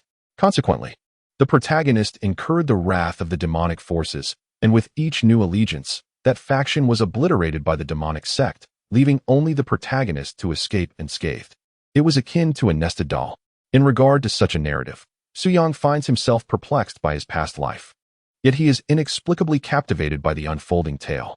However, with the protagonist now entangled with the formidable Master Wanjun, Su Yang harbors doubts about the protagonist's ability to evade the clutches of this powerful figure. After all, the protagonist has yet to mature and has not uttered the timeless phrase, "In 30 years, the river flows east, and in 30 years, it flows west." Do not underestimate the youth and their poverty. The juxtaposition of a cunning old demon and a nascent protagonist, whose fortune seems to defy the odds, presents an intriguing question: who will ultimately prevail in this enthralling contest? Su Yang felt as if he were merely a bystander, eagerly anticipating the moment when Master Wanjun would engage in a fierce battle with the protagonist. Su Yang felt an uncontainable thrill within, his lips curving into an involuntary smile. This smile, akin to the clearing of clouds after a snowstorm, illuminated the surroundings with vibrant clarity. It stirred Yuan Qishuan's heart into a frenzy. The phrase "a smile like a bright star embracing the night" had truly materialized in the presence of her master. What should she do? She yearned to push her master down right at this moment. Situ Qingqing caught a glimpse of her senior sister's infatuated expression and felt compelled to exclaim, "Master, please refrain from exuding your charm. From now on, may your smiles be reserved solely for your disciple." What was happening? Su Yang regained his senses, gazing at his two bewildered disciples, and posed a perplexing question. "Master, you have broken the rules." Situ Qingqing puffed out her cheeks, her watery, crystalline peach blossom eyes blinking in astonishment. "It's nothing. I was merely pondering why you, master, are smiling," she replied. Yuan Xian gently tugged at Situ Qingqing, her voice soft and tender. At this moment, she still believed that Situ Qingqing, like herself, harbored ill intentions towards their master, unaware that Situ Qingqing had already turned against him with fervent devotion. The mere thought of the little koi appearing as a timid and submissive figure made the master unable to suppress his laughter. Su Yang chuckled, and upon hearing this, Situ Qingqing burst into uncontrollable laughter, her laughter resembling the fluttering of flowers in a breeze. The third senior sister, Shui Jinli, was notorious on Ziyun Peak, a veritable tempest of mischief who instilled fear even in the eldest sister. She often took advantage of unsuspecting moments to reach out and touch, and on occasion, she would even give a playful slap, embodying the essence of a mischievous girl. Typically, she was the one who made others bear the brunt of her antics. Even when others retaliated against her, she would swiftly strike back, never one to endure grievances quietly. Yet now, she found herself pouring out her troubles to her fellow sisters and juniors. Yuan Qianxian remarked, "Shaoqing, if you continue to laugh, be wary of Jinli returning to give you a thrashing." Situ Qingqing stuck out her tongue. "Third senior sister can't defeat me. I'm not afraid of her." On the entire Ziyun Peak, her only fears were Yuan Qianxian and their rapidly advancing master. Yuan Qianxian shot a disapproving glance at Situ Qingqing before addressing Su Yang, "Master, the actions of Master Wanjun are utterly reckless, bullying the weak without regard for us on Ziyun Peak. I propose that tomorrow I visit Tianlai Peak to pay respects and ensure justice for Sister Shui." No need, Su Yang replied. Let's address this matter at the time of the Six Veins competition. Su Yang declined. For the time being, he did not wish to engage in conflict with the wily Master Wan Jun. Besides, observing the dog-eat-dog scenario was far more exhilarating than personally stepping into the fray. Yuan Xian's expression momentarily faltered, as though she had misheard. Her master had never behaved this way before. Typically, when disciples from Ziyun Peak faced adversity, though her master would feign indifference verbally, her actions were never lacking in decisiveness. For instance, on a previous occasion, she had single-handedly rendered the sect leader's prized disciple incapacitated, inciting the leader's wrath to the point of imposing a decade-long confinement in the reflection cave. Yet, her master had valiantly confronted the sect leader for an entire day and night, inciting considerable ire, resulting in the subsequent cancellation of the punishment. But now, her master seemed to be exercising restraint. Could it be that her master cared solely for her? The more Yuan Xian pondered, the more her cheeks flushed. Her cherry lips pursed, her delicate face nearly ablaze. Then, she was doused with a bucket of cold water by Situ Qingqing, who shattered her reverie. Senior sister, do not overthink. What master means is that during the Six Factions competition, we sisters will strike with lethal intent, eliminating all disciples from the Thunder Peak on the arena. This way, not only can we avenge our third senior sister, but we can also expel Thunder Peak from the Six Factions, a perfect two birds with one stone. Master, this strategy is indeed brilliant. Situ Qingqing, convinced she had deciphered her master's intentions, gazed at Su Yang with utmost admiration, her tone imbued with deep reverence. Su Yang's forehead was adorned with a cluster of question marks. What is this? Upon entering, would a great scholar engage in a dialectical debate on my behalf? Such thoughts had not crossed his mind. He merely wished to witness a spectacle of dogs fighting amongst themselves. The mention of waiting for the Six Veins grand competition stemmed from his belief that the protagonist might not survive until then. Even if he did manage to endure, he would be gravely weakened, while he himself, through exploiting his disciples, might have escalated his own power to a terrifying extent. By that time, a severely damaged protagonist would be at his mercy. Chapter 29. Overexertion, yet not invincible master. Is it truly so? Yuan Lingshuan's gaze fell, hinting at a touch of disappointment. Xianer, your suggestion is rather reckless. Have you not considered that your actions might provoke Lei Wanjun? Su Yang, with a flowing demeanor, solemnly reproached. Yuan Su Xian, dejected, replied. It is my fault for not considering thoroughly. Senior sister, there comes a day when even you are reprimanded by the master. Beside them, Situ Qingqing tightened her delicate face, striving to suppress her laughter to avoid provoking the senior sister and incurring an unwarranted beating. It is good that you recognize your mistake. Next time such a situation arises, you must deliberate carefully. My cultivation has yet to be restored. If that old fellow Lei Wanjun were to come knocking, I can only assure you that I would perish before you. Su Yang spoke with a tone of despair. Master, Yuan Changshin abruptly raised her head. Her beautiful eyes fixed on Su Yang, her heart stirred by tumultuous emotions. The original sense of dejection transformed into profound guilt and self-reproach. How could she have doubted her master, harboring grievances in her heart? Upon reflection, she felt utterly unforgivable, deserving of the gravest punishment. Master, rest assured, your disciple shall not allow you to perish before me. If anyone dares to threaten you, I will surely wield my sword in your defense, at any cost. Even if it means sacrificing my life, leaving my soul to vanish, unable to reincarnate, I will do it. The more Yuan Changshin spoke, the more fervent she became. Her voice tinged with a sob, tears shimmering in her eyes. Oh no, I've gotten too carried away. To avert the sight of his eldest disciple in tears, he hastily interrupted the incantation. Xianer, what nonsense are you uttering? We must live on well. Yes, master, I shall heed your command. Yuan Changshin nodded. Yet a resolute glimmer surfaced in her gaze. She silently vowed that from now on, anyone who dared to oppose her master must first contend with the sword in her hand. All right, you two share a bond of affection. I shall take my leave. Situ Qingqing observed the loving exchange between the master and disciple and suddenly felt somewhat superfluous. Hey, master, you promised not to exude such charm. Why are you suddenly turning it up to the maximum? Situ Qingqing longed to voice her thoughts. However, she found herself unable to resist, as Su Yang's earlier words possessed an undeniable impact, stirring her heartstrings despite not being directed at her. She felt profoundly moved, wishing to learn countless stances, ready for her master to play with at will. Seeing Yuan Changshin cease her tears, Su Yang breathed a sigh of relief and inquired, "When will little Koi return?" Having benefited from both Situ Qingqing and Yuan Changshin, he naturally held high hopes for his third disciple, Shui Jinchang. After all, according to his observations, any first encounter of the female protagonist would undoubtedly trigger a tenfold critical return. The third disciple, named Shui Jinchang, was widely known to symbolize good fortune. Thus, Su Yang sincerely hoped to glean treasures from her that would swiftly enhance his cultivation. His progress had been painfully slow since his arrival in this world. Nearly 7 days had passed, rounding up to a year, regardless of how he entered.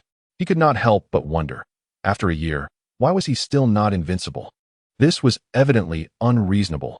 Upon hearing her master's caring tone, Yuan Changshuan's lips curved into a gentle smile, reminiscent of peach blossoms dancing upon the surface of a tranquil pond. Situ Qingqing, however, felt a twinge of jealousy. The third sister is piloting the spirit vessel. At its current speed, it will take several hours to return to Ziyun Peak. Although Qianyuan City is situated in proximity to the Qingming Sect, the vast territory of the sect encompasses nearly a quarter of the northern region. The interconnections among the 36 peaks pose considerable inconvenience. Those of lower cultivation must pay a requisite fee to board the sect's spiritual vessel. Otherwise, it may take an entire day and night merely to reach their desired peak. Only the disciples of Ziyun Peak, being few in number yet affluent, can afford a vessel of higher grade that boasts commendable speed. In contrast, disciples from other peaks, lacking both cultivation and spirit stones, would do well to remain diligently within their own peaks for their training, as any thoughts of venturing beyond are futile. Very well.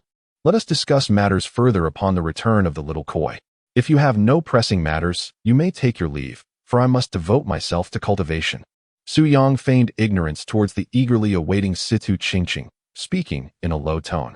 How he wished to retain Situ Qingqing's presence. However, he was acutely aware of the enchanting female by his side, who neither indulged him nor permitted other beings to approach him, rendering his situation quite vexatious.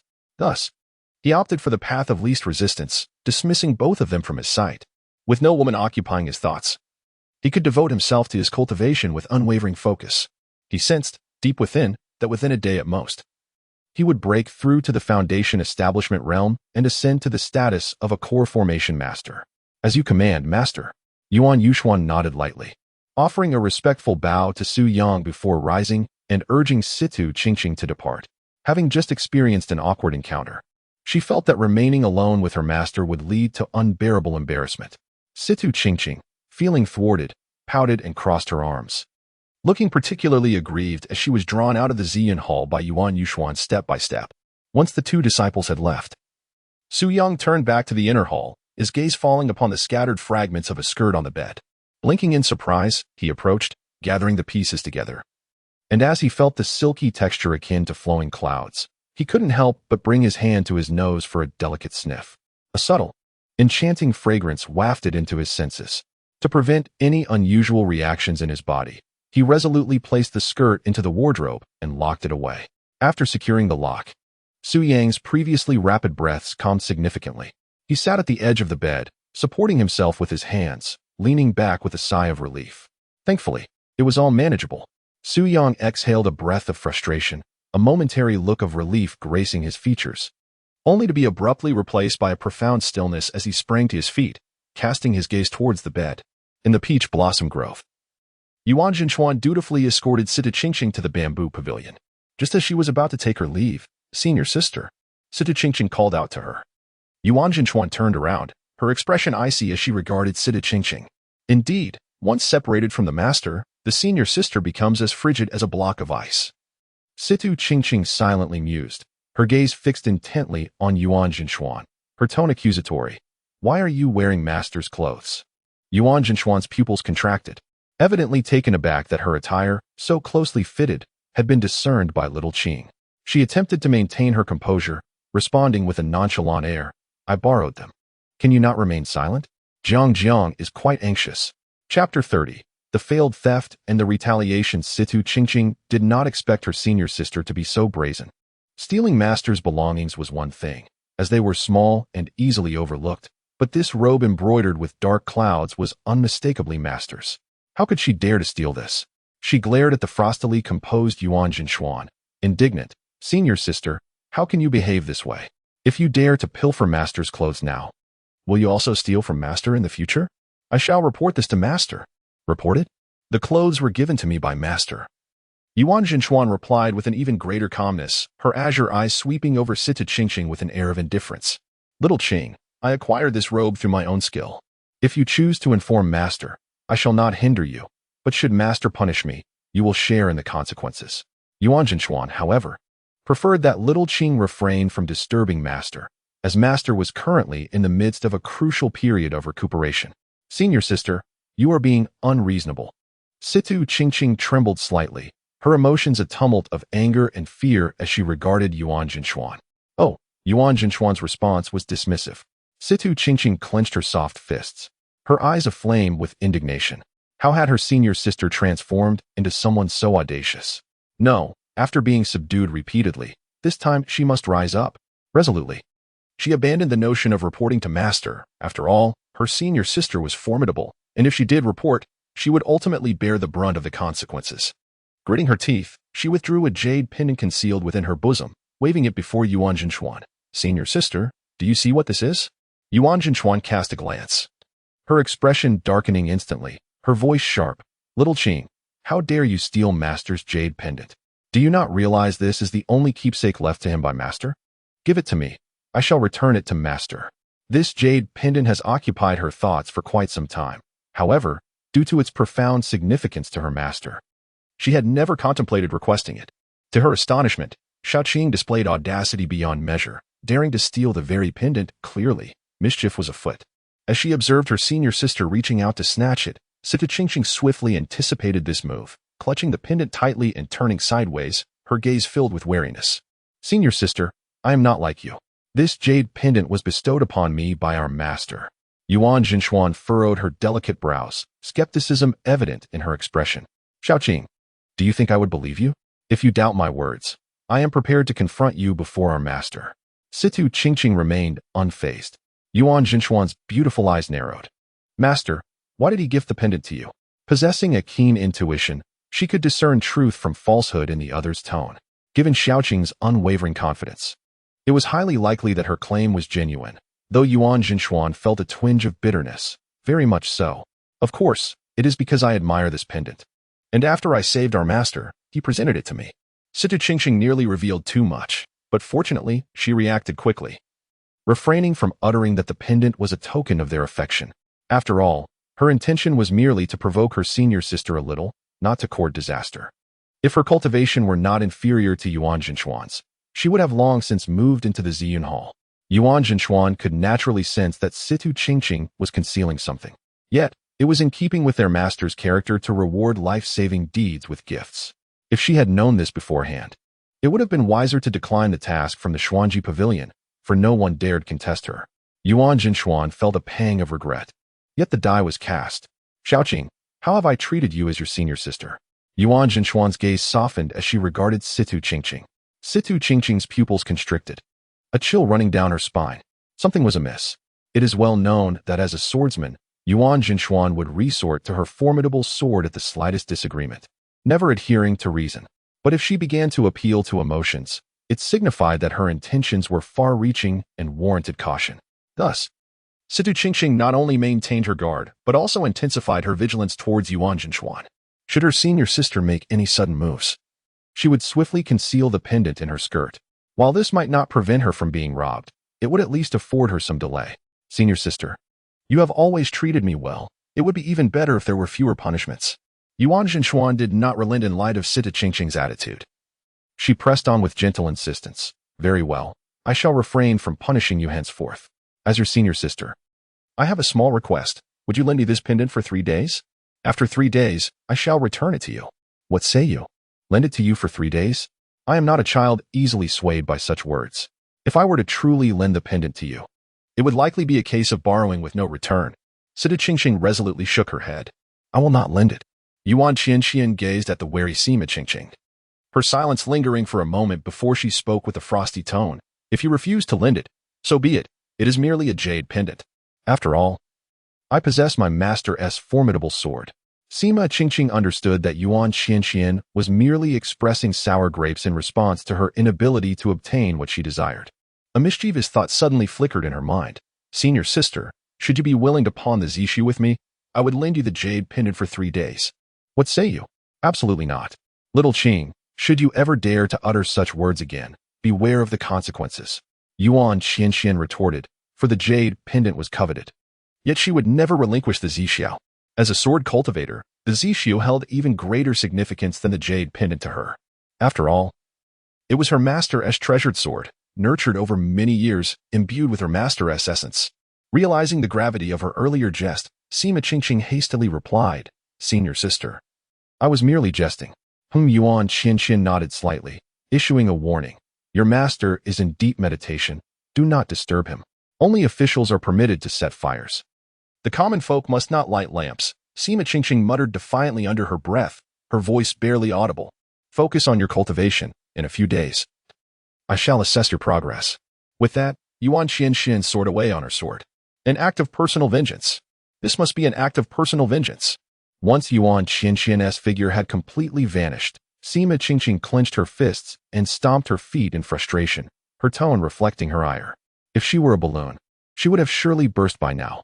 Initially, she intended to provoke her senior sister, yet now she found herself in a predicament, having failed to achieve her goal. In recent days, she had been immersed in studying various depths of knowledge, neglecting her cultivation. If her senior sister were to evaluate her strength, it would undoubtedly reveal her regression rather than progress. At that point, her backside would surely pay the price.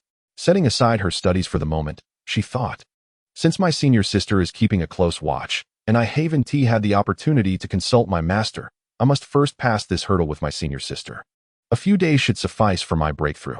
After rubbing her woeful face, Sima Qingqing's determination was reignited. Chapter 31. If public affairs do not abandon me, I shall bow as a disciple. A lavishly adorned flying vessel, capable of accommodating hundreds, sailed through the skies. A dozen young men and women eagerly awaited in the cabin, their excitement palpable as they gazed around. I had thought that after being eliminated in the martial arts competition, I would have no further opportunities. Little did I know, I inadvertently joined the Thunder Peak. Truly, amidst the mountains and rivers, there lies a hidden path, and a glimmer of hope emerges. Indeed, after I shared the news with my father, he insisted I return to inherit the family business and forget about the Qingming Sect. Now, he urges me to focus on making a name for myself at Thunder Peak, to become a true nascent soul cultivator and bring glory to our family. To have joined the Qingming Sect and yet aim merely for the nascent soul realm? My friend, you are indeed humble. Politeness is in order. My innate talents barely qualify as superior. In this lifetime, I find contentment merely in becoming a true immortal of the condensed infant stage.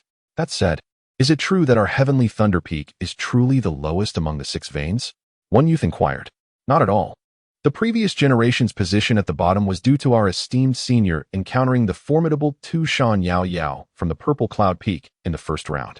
She hails from the illustrious Tu Shan Fox clan, possessing an astonishing talent that borders on the monstrous, and has even returned to a primal bloodline. Naturally, our senior was no match for her, an informed individual elucidated. Alas, with Tu Shan Yao Yao's exceptional prowess, it seems our heavenly Thunder Peak is destined to languish at the bottom once more. Indeed, if even our eldest senior was bested, what chance do we, the newly initiated disciples, stand but to be mere fodder? After all, we have only just made an enemy of the Purple Cloud Peak when the 6 veins competition arrives. Will Tu Shan Yao Yao not unleash her full wrath upon us?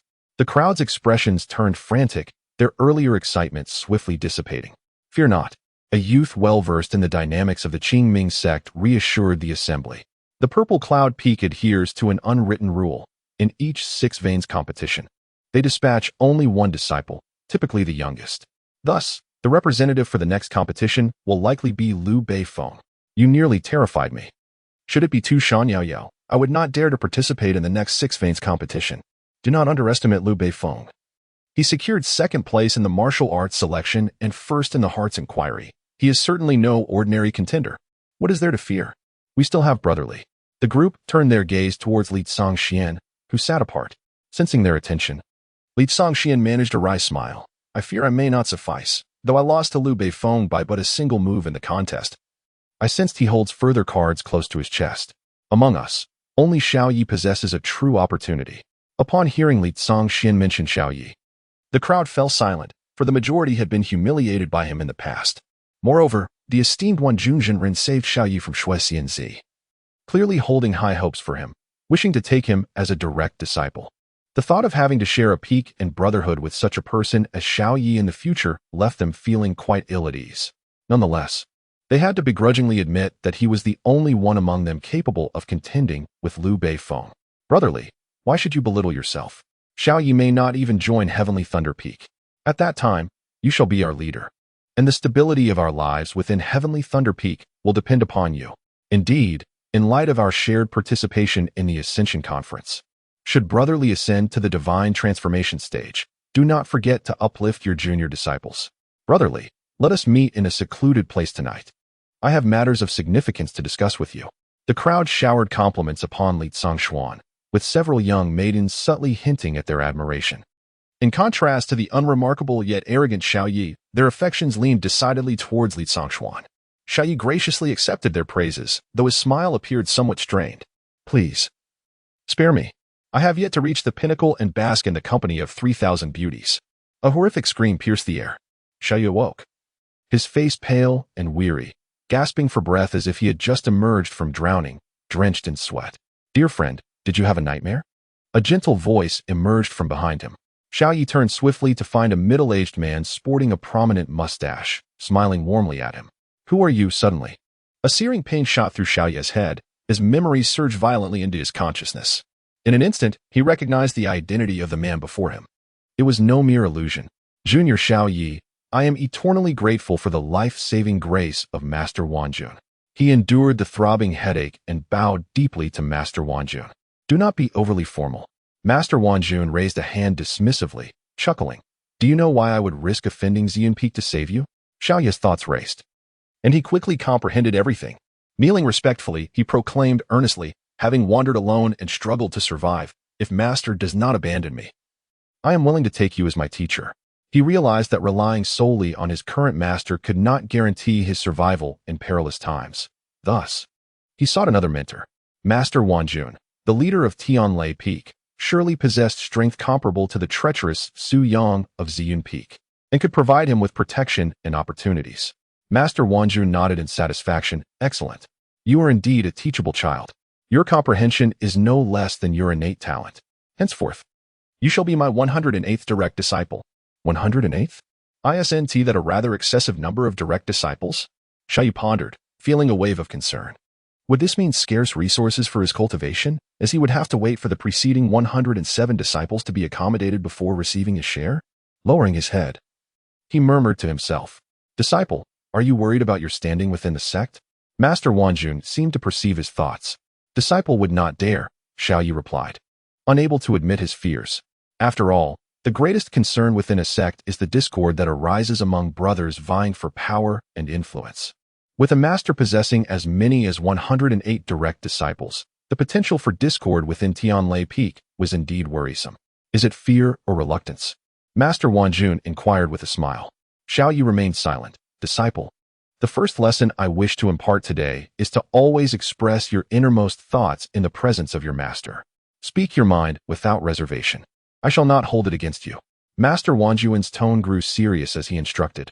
I simply dare not, Xiao Yi murmured, biting his lip. He felt incapable of deceiving his benevolent master. And since Wanjun had assured him of no reproach, what was there left to conceal? Excellent. Truly commendable. Tianlai Peak is in dire need of ambitious disciples like you. Master Wanjun's eyes sparkled with enthusiasm as he lifted Xiao Yi to his feet and continued. Tianlai Peak has grown complacent under my stewardship, with the disciples indulging in comfort and pleasure, leading to a continuous decline in our standings during the 6 Peaks competition, nearly reducing us to a mere laughingstock among the peaks.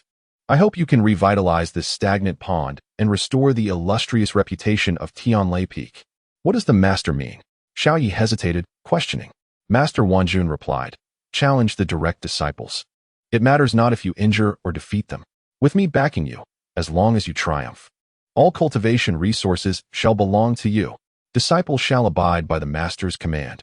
Xiao Yi's expression brightened as he bowed deeply once more to Master Wanjun. Chapter 32.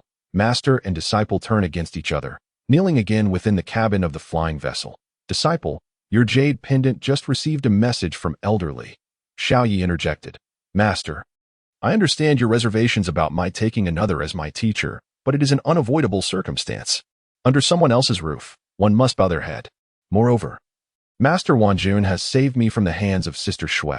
Thus he must possess the strength to rival that old demon Su Yang. Choosing him as my master ensures my safety, which is advantageous for seizing opportunities at Ziyun Peak. Elderly fell silent for a moment, then sighed softly. I am not an obstinate old relic. If a strong individual wishes to take you as a disciple, I shall not be angered but rather pleased. For it indicates my discerning eye in recognizing your worth among the multitude of gravel.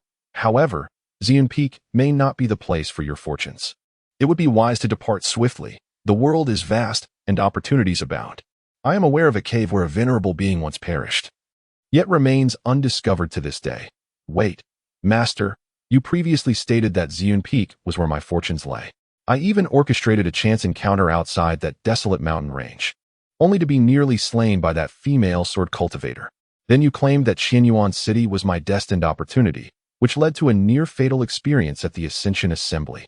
Now you assert that Qingming Sect is not meant for me. Elderly, are you playing tricks on me? Xiaoyi's anger surged from within, and he exclaimed in agitation, Disciple, do not be so hasty. During your unconsciousness, I exerted myself to divine the omens once more. The purple cloud peak remains your fateful place. Yet this very fact instills a profound sense of dread. As the child of destiny, any opportunity should be within your grasp. Yet since your entanglement with the Qingming Sect, you have faced peril time and again. I suspect that a force capable of obscuring the heavenly secrets is orchestrating these events against you. Li Lao explained patiently. During Xiao Ye's unconscious state, he finally comprehended why, as the child of destiny, he had encountered such misfortunes. An unseen hand was undoubtedly manipulating everything behind the scenes. Furthermore, his prior reluctance to come to the Qingming Sect must have been a warning from the heavenly secrets themselves, indicating that this sect harbors great danger and terror. It is worth noting that even he, as the respected fire sovereign, could only act upon the faintest glimpse of heavenly secrets during his peak in a previous life. Yet this great hand can obscure those secrets, suggesting that its wielder's cultivation surpasses that of a sovereign. Perhaps they are a practitioner of the great ascendance, worthy of being called a saint in this world. The thought of a saint operating in the shadows, plotting against Xiaoyi, sent shivers down his spine, and he felt an overwhelming urge to flee anywhere, as long as it was far from the Qingming Sect. Li Lao, I perceive you are afraid. Afraid that I might seek your aid, rendering your elaborate schemes futile, and thus you fabricate such lies to deceive me. Apologies, but I, Xiaoyi, am no mere child. He declared with scorn. If there truly exists a force capable of obscuring the heavenly secrets and plotting against me, why not simply reveal themselves and eliminate me? With my meager foundation establishment cultivation, they could easily extinguish me, without the need to lurk in the shadows. Therefore, Li Lao, should you weave tales in the future, at least make them believable, lest you become the subject of ridicule. Xiaoyi appeared to see through it all, mocking Li Lao. Deep down, he harbored resentment towards Li Lao for not saving him earlier. In his eyes, Li Lao's awakening was due to the immense soul power he had absorbed from him, creating a debt that Li Lao owed him. Thus, in moments of crisis, even if Li Lao were to exhaust his soul power to save him, it would be warranted, as it equated to saving himself. Yet now, after enduring trials and finally reaching the Qingming Sect, Li Lao not only failed to assist him in seizing the opportunity at Purple Cloud Peak, but was also urging him to abandon the sect altogether. How could he possibly tolerate such a betrayal? Upon hearing this, Li Lao was taken aback. He never anticipated that after confronting his inner turmoil, Xiaoyi would emerge not timid, but rather frenzied and defiant.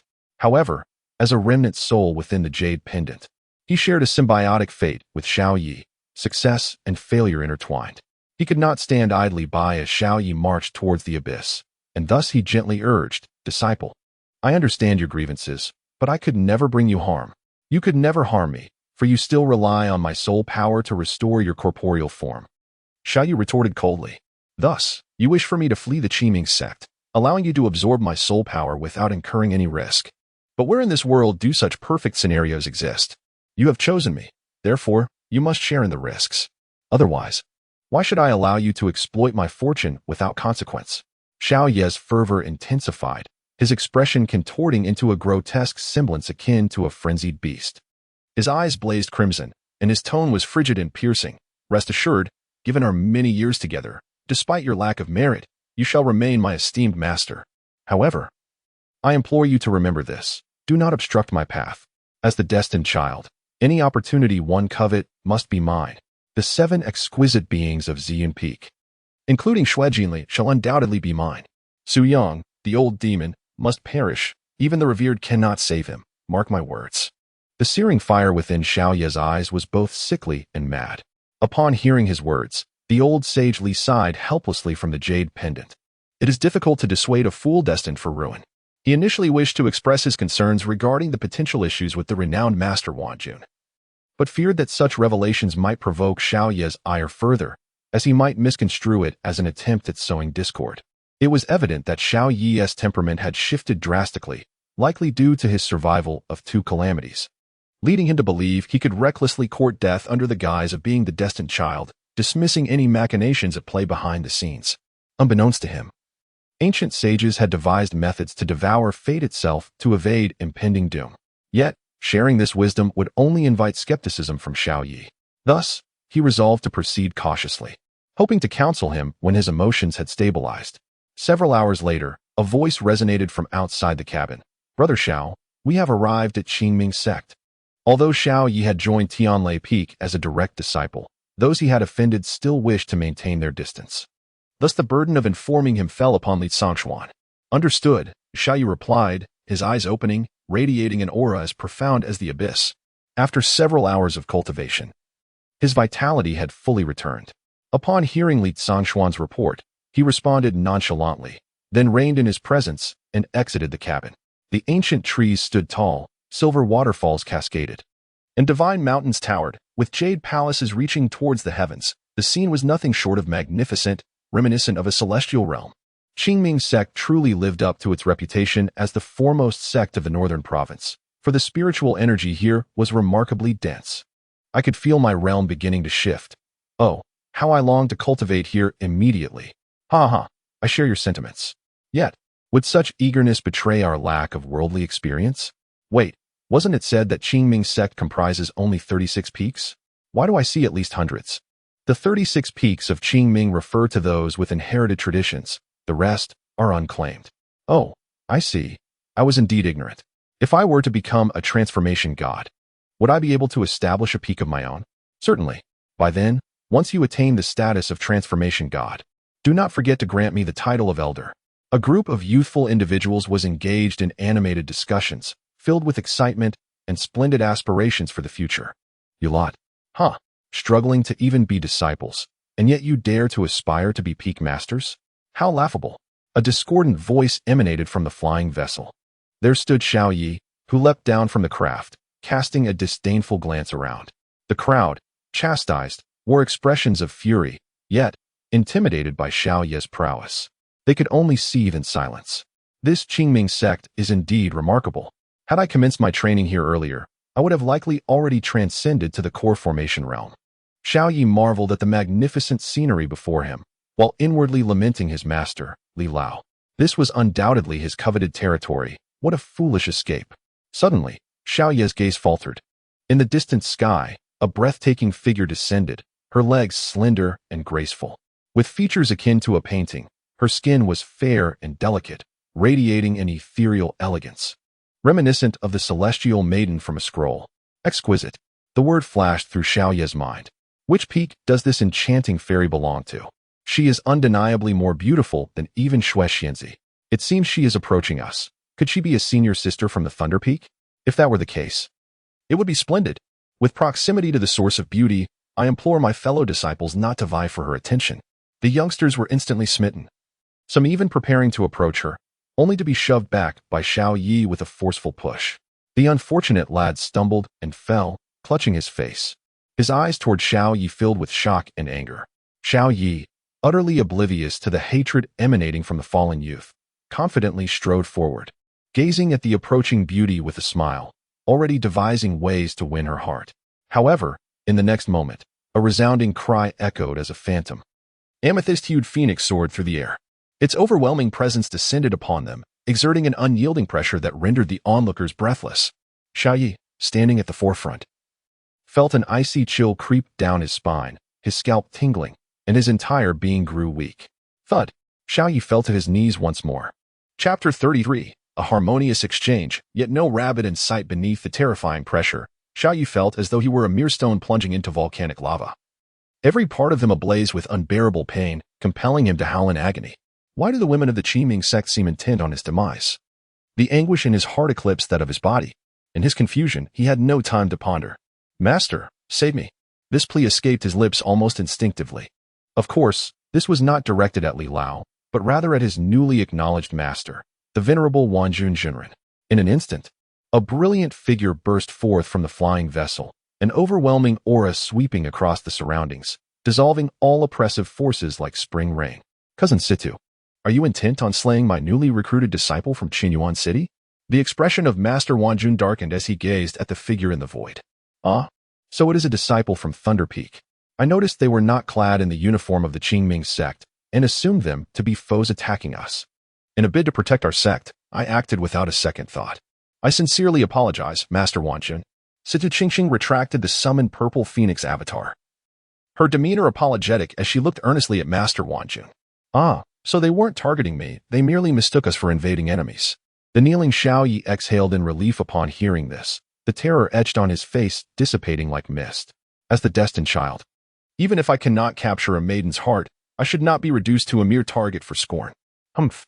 If those not wearing the uniform are deemed enemies, then I see that Cousin Situ is also not in uniform. Should I then treat my cousin as an adversary? Master Wanjun's tone was sharp. My cousin acted out of concern for the sect's safety. If Master Wanjun insists on holding me accountable, I implore you to inform my master. He will undoubtedly come to Thunder Peak to apologize on my behalf tomorrow, Situ Qingqing said, her tone laced with a touch of innocence, seemingly reluctant for her master to know. However, Master Wanjun discerned the underlying implication in Situ Qingqing's words. It would be prudent to let the matter rest. Should she persist, her master would have to pay a visit, but whether it would be for an apology or to deliver a beating was entirely within his discretion. His magical prowess was not yet complete, rendering him inferior to Su Yang. Should Su Yang arrive at Thunder Peak and sense something amiss, all his schemes would be in vain. For now, he must endure. Only when his magical abilities reached fruition would it be time for reckoning.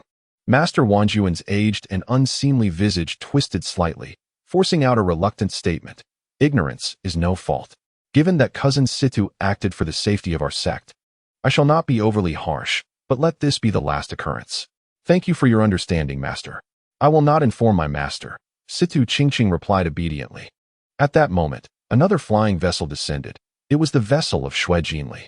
Situ Qingqing's smile blossomed like a butterfly in flight as she hurried to greet it. Moments later, a cry of distress erupted from Xiaoyi. Situ Qingqing, raising her foot, looked apologetically at the prostrate Xiaoyi. I'm so sorry, I didn't see you here. Are you all right? Kneeling on the ground, Xiaoyi suppressed the agony radiating from his fingers and lifted his gaze to Situ Qingqing, feigning an air of indifference. Esteemed senior sister, I am unscathed. The elder within the jade pendant, Li Lao, was rendered speechless by the scene before him. With crushed finger bones, how could he claim to be fine? Xiaoyi remained the same. Upon encountering beauty, he seemed to forget all else. Unscathed? Then why do you call out in pain? Causing me undue worry?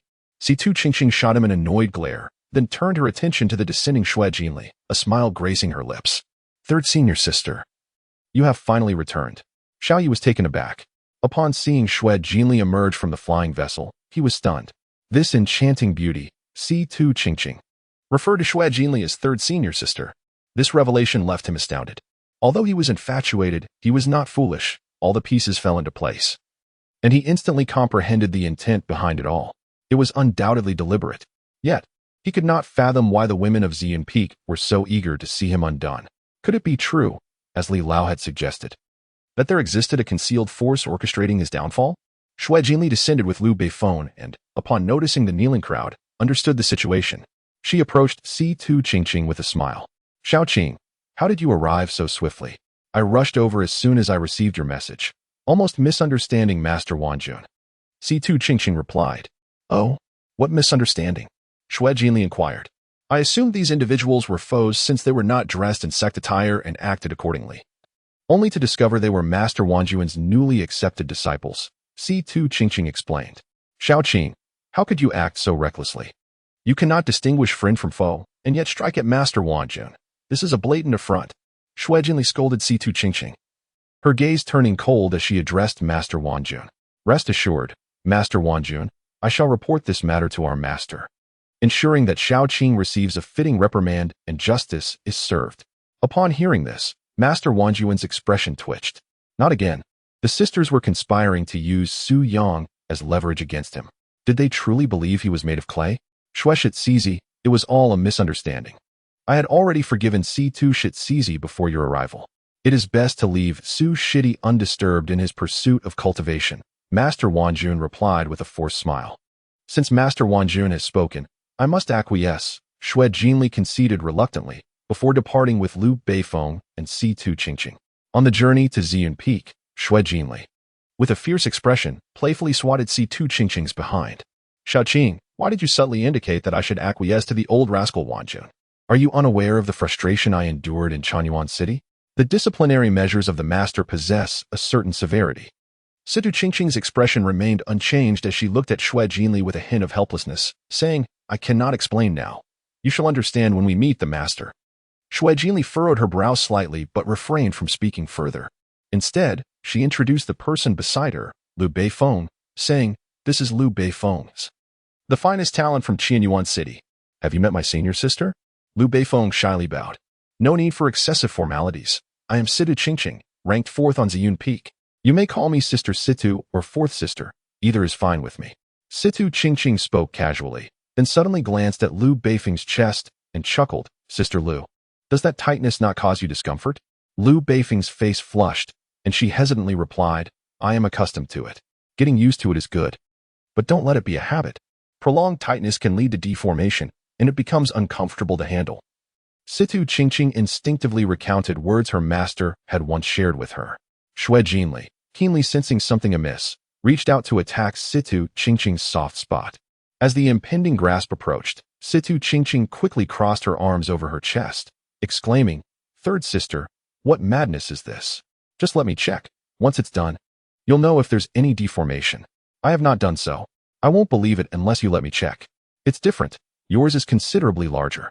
Situ Qingqing ran with all her might, while Xue Jinli pursued her relentlessly, determined to catch her. So this is what the third sister truly was, a formidable demon. Liu Beifeng, trailing behind, wished to intervene but feared that her involvement would lead to her own attack. Chapter 34, Exceptional Talent, Urgent Matters Require Flexibility Before the Ziyun Palace. Situ Qingqing's beautiful eyes widened as she hurriedly adjusted her attire, feeling both embarrassed and annoyed. Third sister, are you satisfied now? Despite her frantic escape, she ultimately fell victim to Xue Jinli's grasp. Very satisfied, Xue Jinli replied, her eyes sparkling with surprise. Sister, you must tell me, have you secretly used a formula? Situ Qingqing's cheeks flushed, and she retorted, What formula? Do not speak nonsense. I have always been this way. Perhaps you should reflect on yourself. She had not anticipated that the third sister would be so perceptive as to notice her slight growth. Yet, how could she reveal to Xue Jinli that her master was indeed her formula, a bitter yet effective remedy? I have searched. I am so young. Xue Jinli glanced down, her expression pitiful.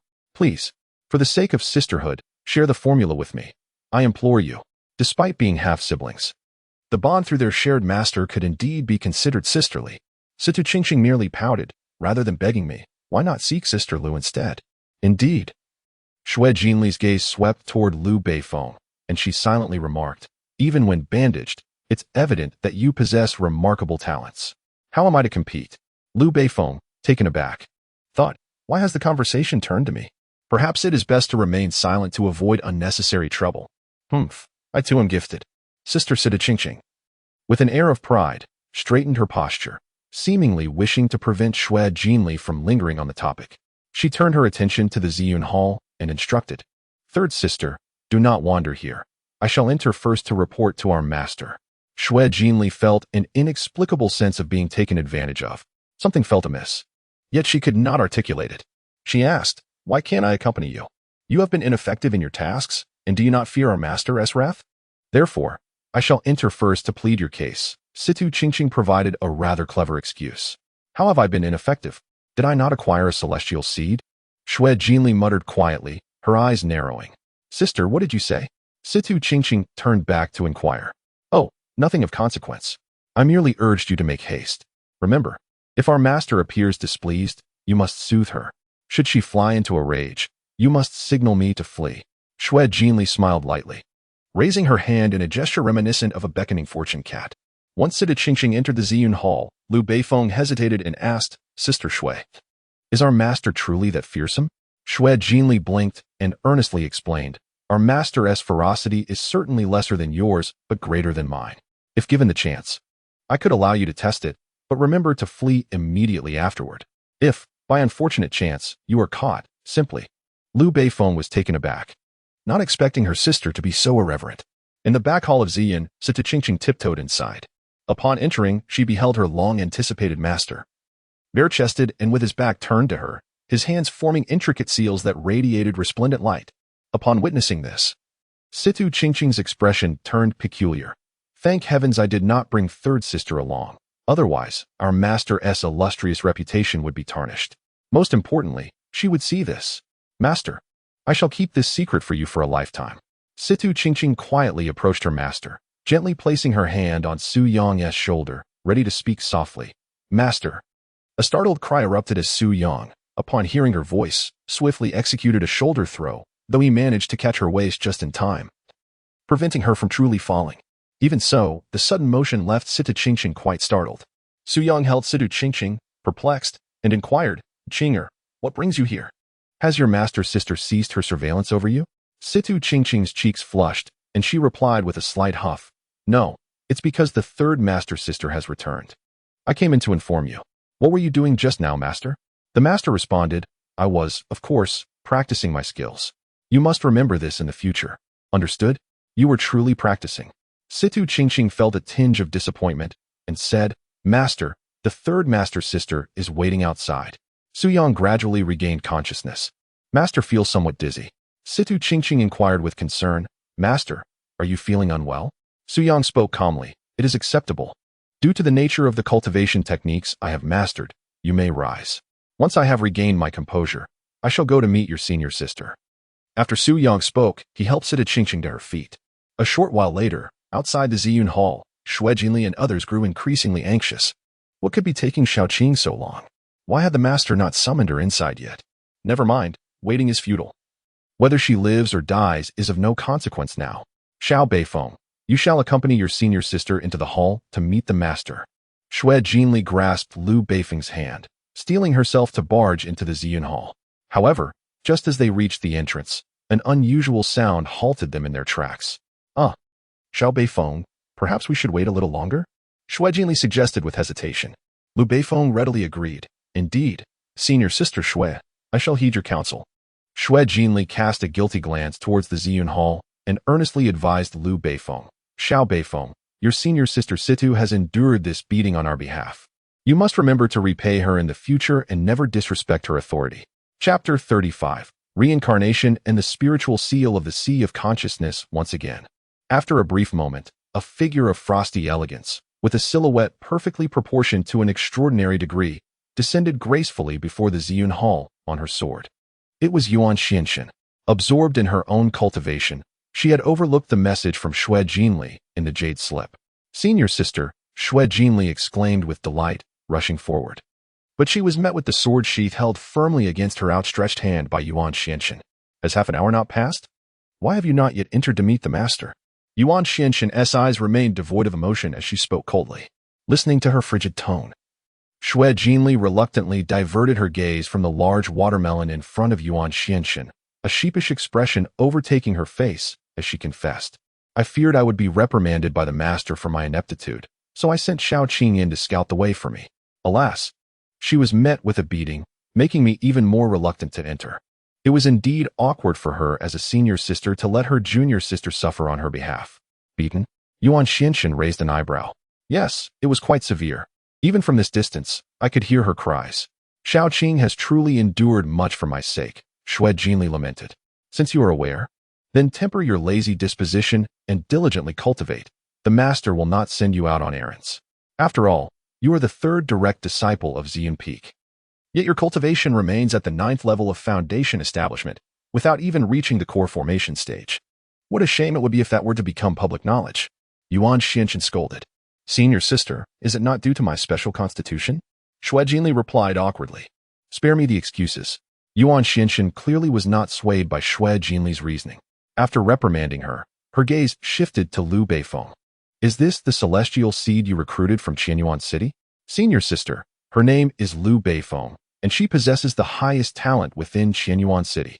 Though she had lost a celestial seedling to that nefarious rogue, she nonetheless managed to secure another. Shui Jinli felt that she had fulfilled the task entrusted to her by her master. Not perfectly, perhaps, but at least satisfactorily. Liu Beifeng, having met the senior sister, promptly bowed in respect. Yuan Songchuan remarked, her gaze softening slightly as she nodded. Liu Shimi, you possess commendable talent. Master should take you as his disciple. Liu Beifeng had grown accustomed to this. It seemed that everyone on Ziyun Peak could see through her disguise as a boy. Was her ruse truly so inadequate?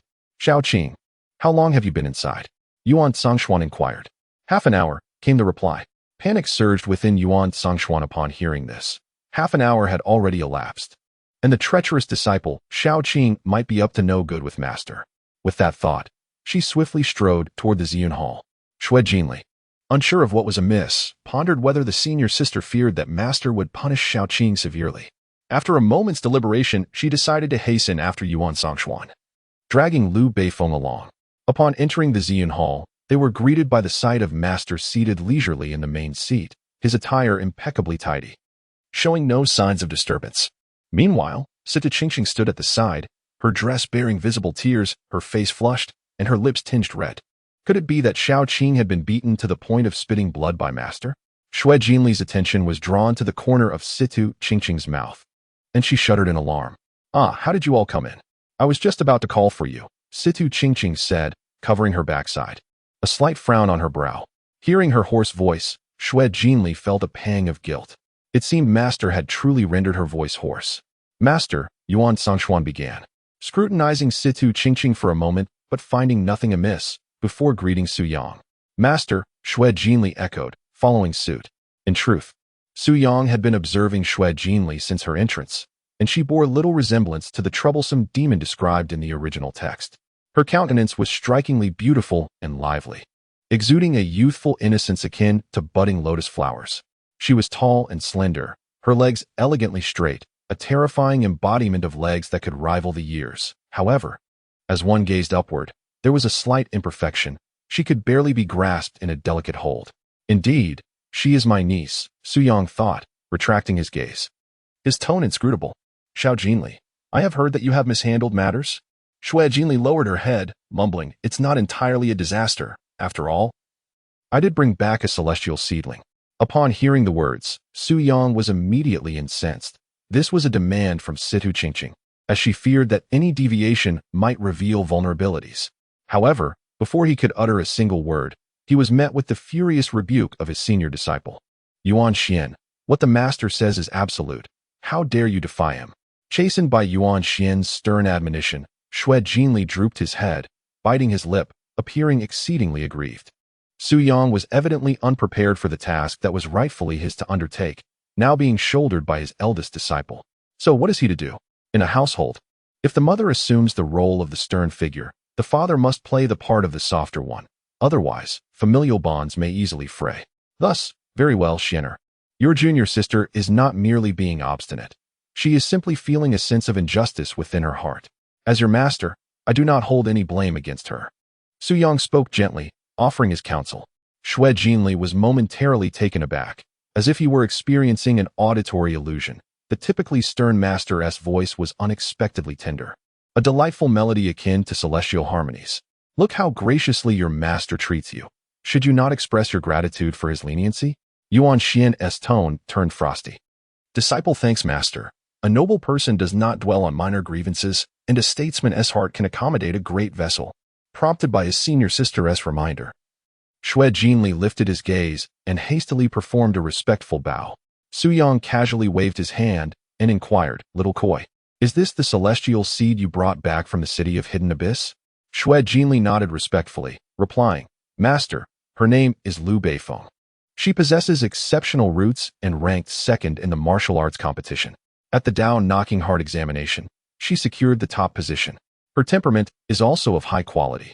And when all her remarkable traits are combined, she can be deemed a supreme celestial seed. Upon hearing Shui Jinli's somewhat exaggerated praise, Liu Beifeng's face flushed with modesty. How could she possibly be considered a supreme celestial seed? Yet, under the subtle encouragement of Shui Jinli's gaze, she immediately knelt before Su Yang and beseeched, Master Peak Lord, I implore you to take me as your disciple. Observing Liu Beifeng kneeling before him, Su Yang found it hard to believe, his eyes reflecting a hint of astonishment. How could it be her? In the original narrative, Shui Jinli had ventured to the city of Hidden Abyss to select celestial seeds, and without the involvement of Xiao Yi, Liu Beifeng had undoubtedly claimed the top spot, only to be abducted by the formidable Master Wanjun. After arriving at Tianshan Peak, there had been no news for years. Su Yang had even thought that the author had forgotten about Liu Beifeng's character. However, by the 300th chapter, Liu Beifeng resurfaced, collaborating with the protagonist to eliminate the early-stage boss, Master Wanjun.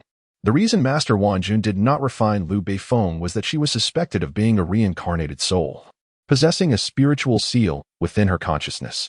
Whenever danger loomed over Liu Beifeng, the seal would automatically protect its master.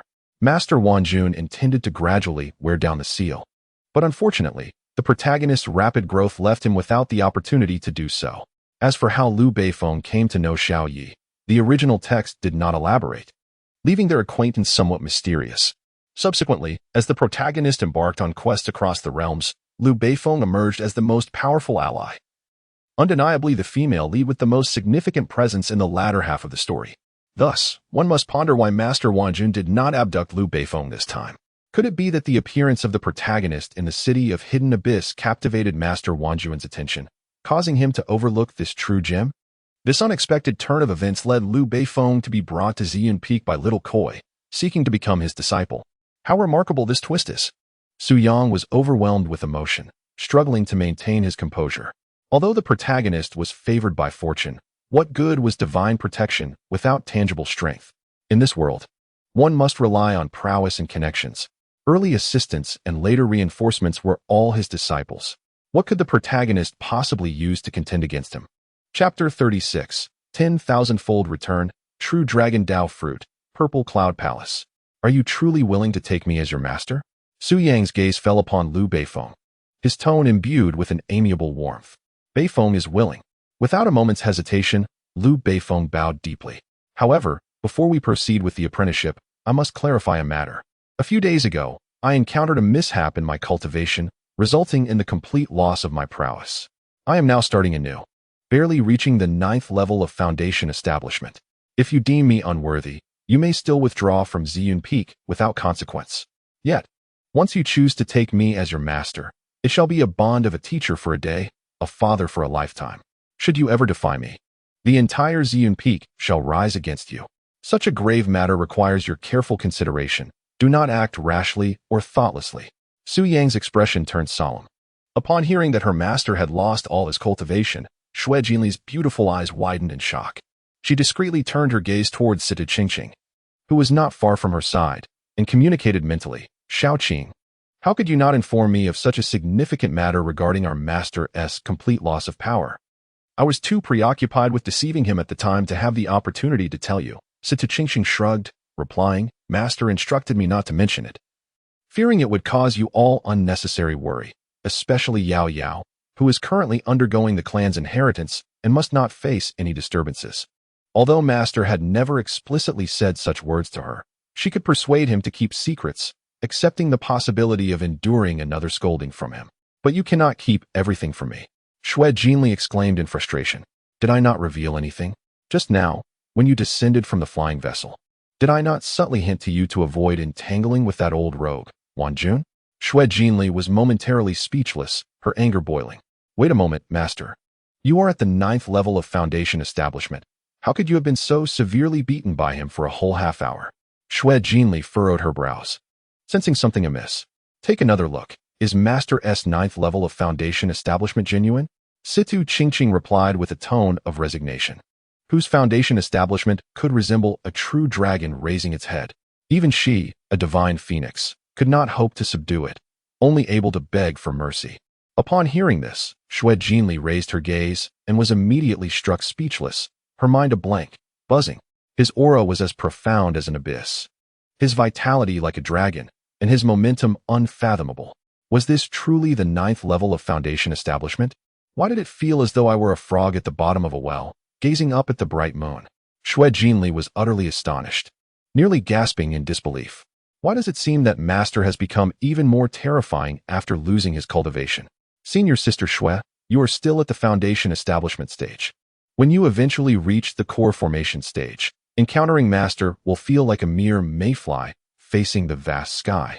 Situ Qingqing delivered this harsh critique. As the sole challenger, the more she engaged in profound discussions with their master, the more she recognized his grandeur. She was confident that even if Master were at the 9th level of foundation establishment, he could still overpower the naturally gifted sword heart of the senior sister. This was a crushing disparity of existence, where superficiality held no merit. Just wait. I will break through to the core formation stage in a few days. While I may not match Master, surely I cannot be inferior to you, Shaoqing. Xue Jinli felt an unprecedented surge of determination to strive for excellence in her cultivation. One must not blame the road for being uneven if they themselves are incapable. She was eager to see if, upon reaching the core formation stage, the truth of Situ Qingqing's words about Master being even more unfathomable would hold true. Will you still wish to take me as your master now? Su Yang spoke with a calm demeanor. Liu Beifeng bowed deeply, her words imbued with sincerity. My devotion to my master remains unwavering through the ages. She was acutely aware of her own uniqueness. Upon first encountering the master of Ziyun Peak, the spiritual imprint within her consciousness erupted with unprecedented fervor, incessantly conveying thrilling thoughts and urging her to promptly seek apprenticeship. This spiritual imprint was remarkably extraordinary, capable of attracting fortune while warding off misfortune, as well as uncovering opportunities.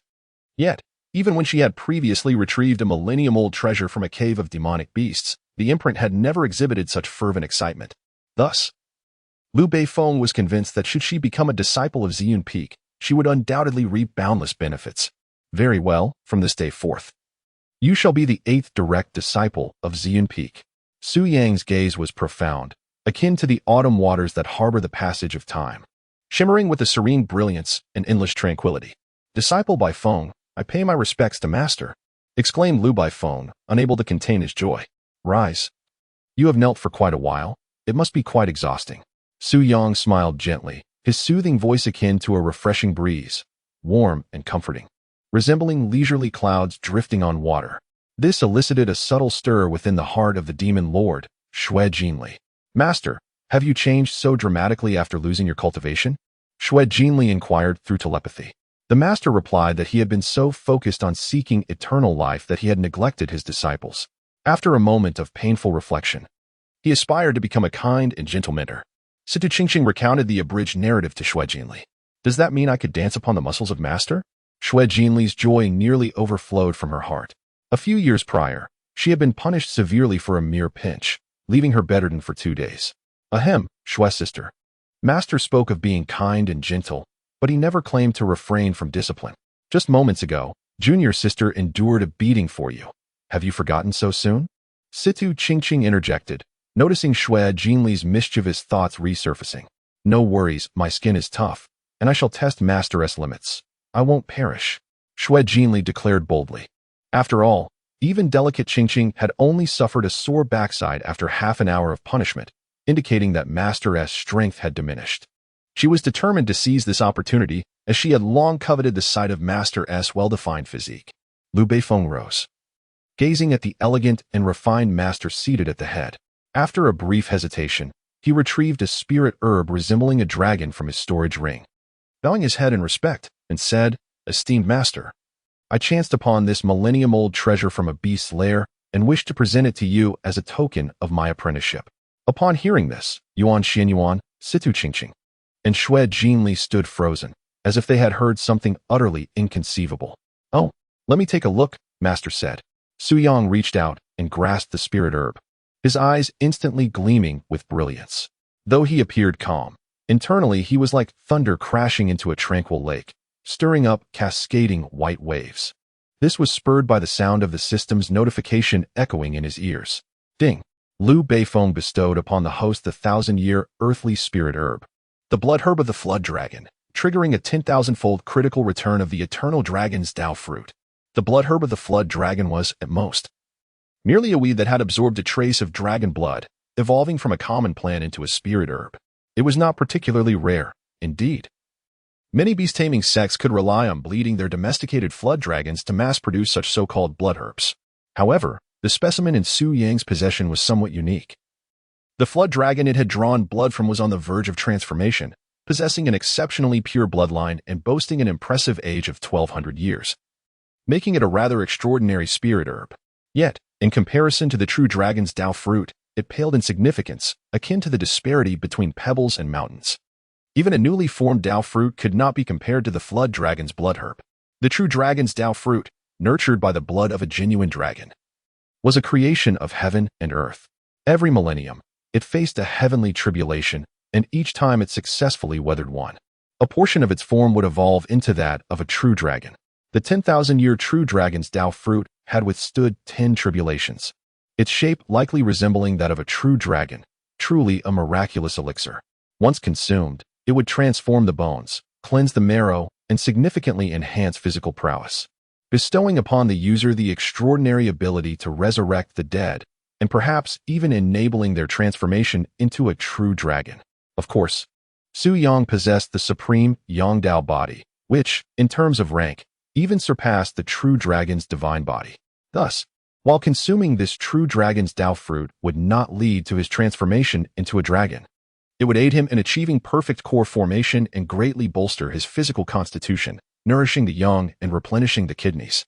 At that time, it was likely that Shaoqin would find it increasingly difficult to withstand his unparalleled attacks. Chapter 37. The Dignity of the Main Palace. Do not underrate the youth. The blood herb of the flood dragon is of commendable quality, since it is a token of Liu Beifeng's filial piety. I shall graciously accept it. Su Yang stored the blood grass of the dragon in his spatial ring, then turned to Yuan Xianyuan and inquired with a smile, Xianyuan, how many spiritual treasures of a millennium or more are left in the treasury? In response to your inquiry, Master, there are over 50 items, Yuan Xianyuan replied, regaining her composure upon hearing Su Yang's question. Once Beifeng breaks through to the core formation stage, select an appropriate item for her. Furthermore, take her to the divine armory to choose a weapon that suits her.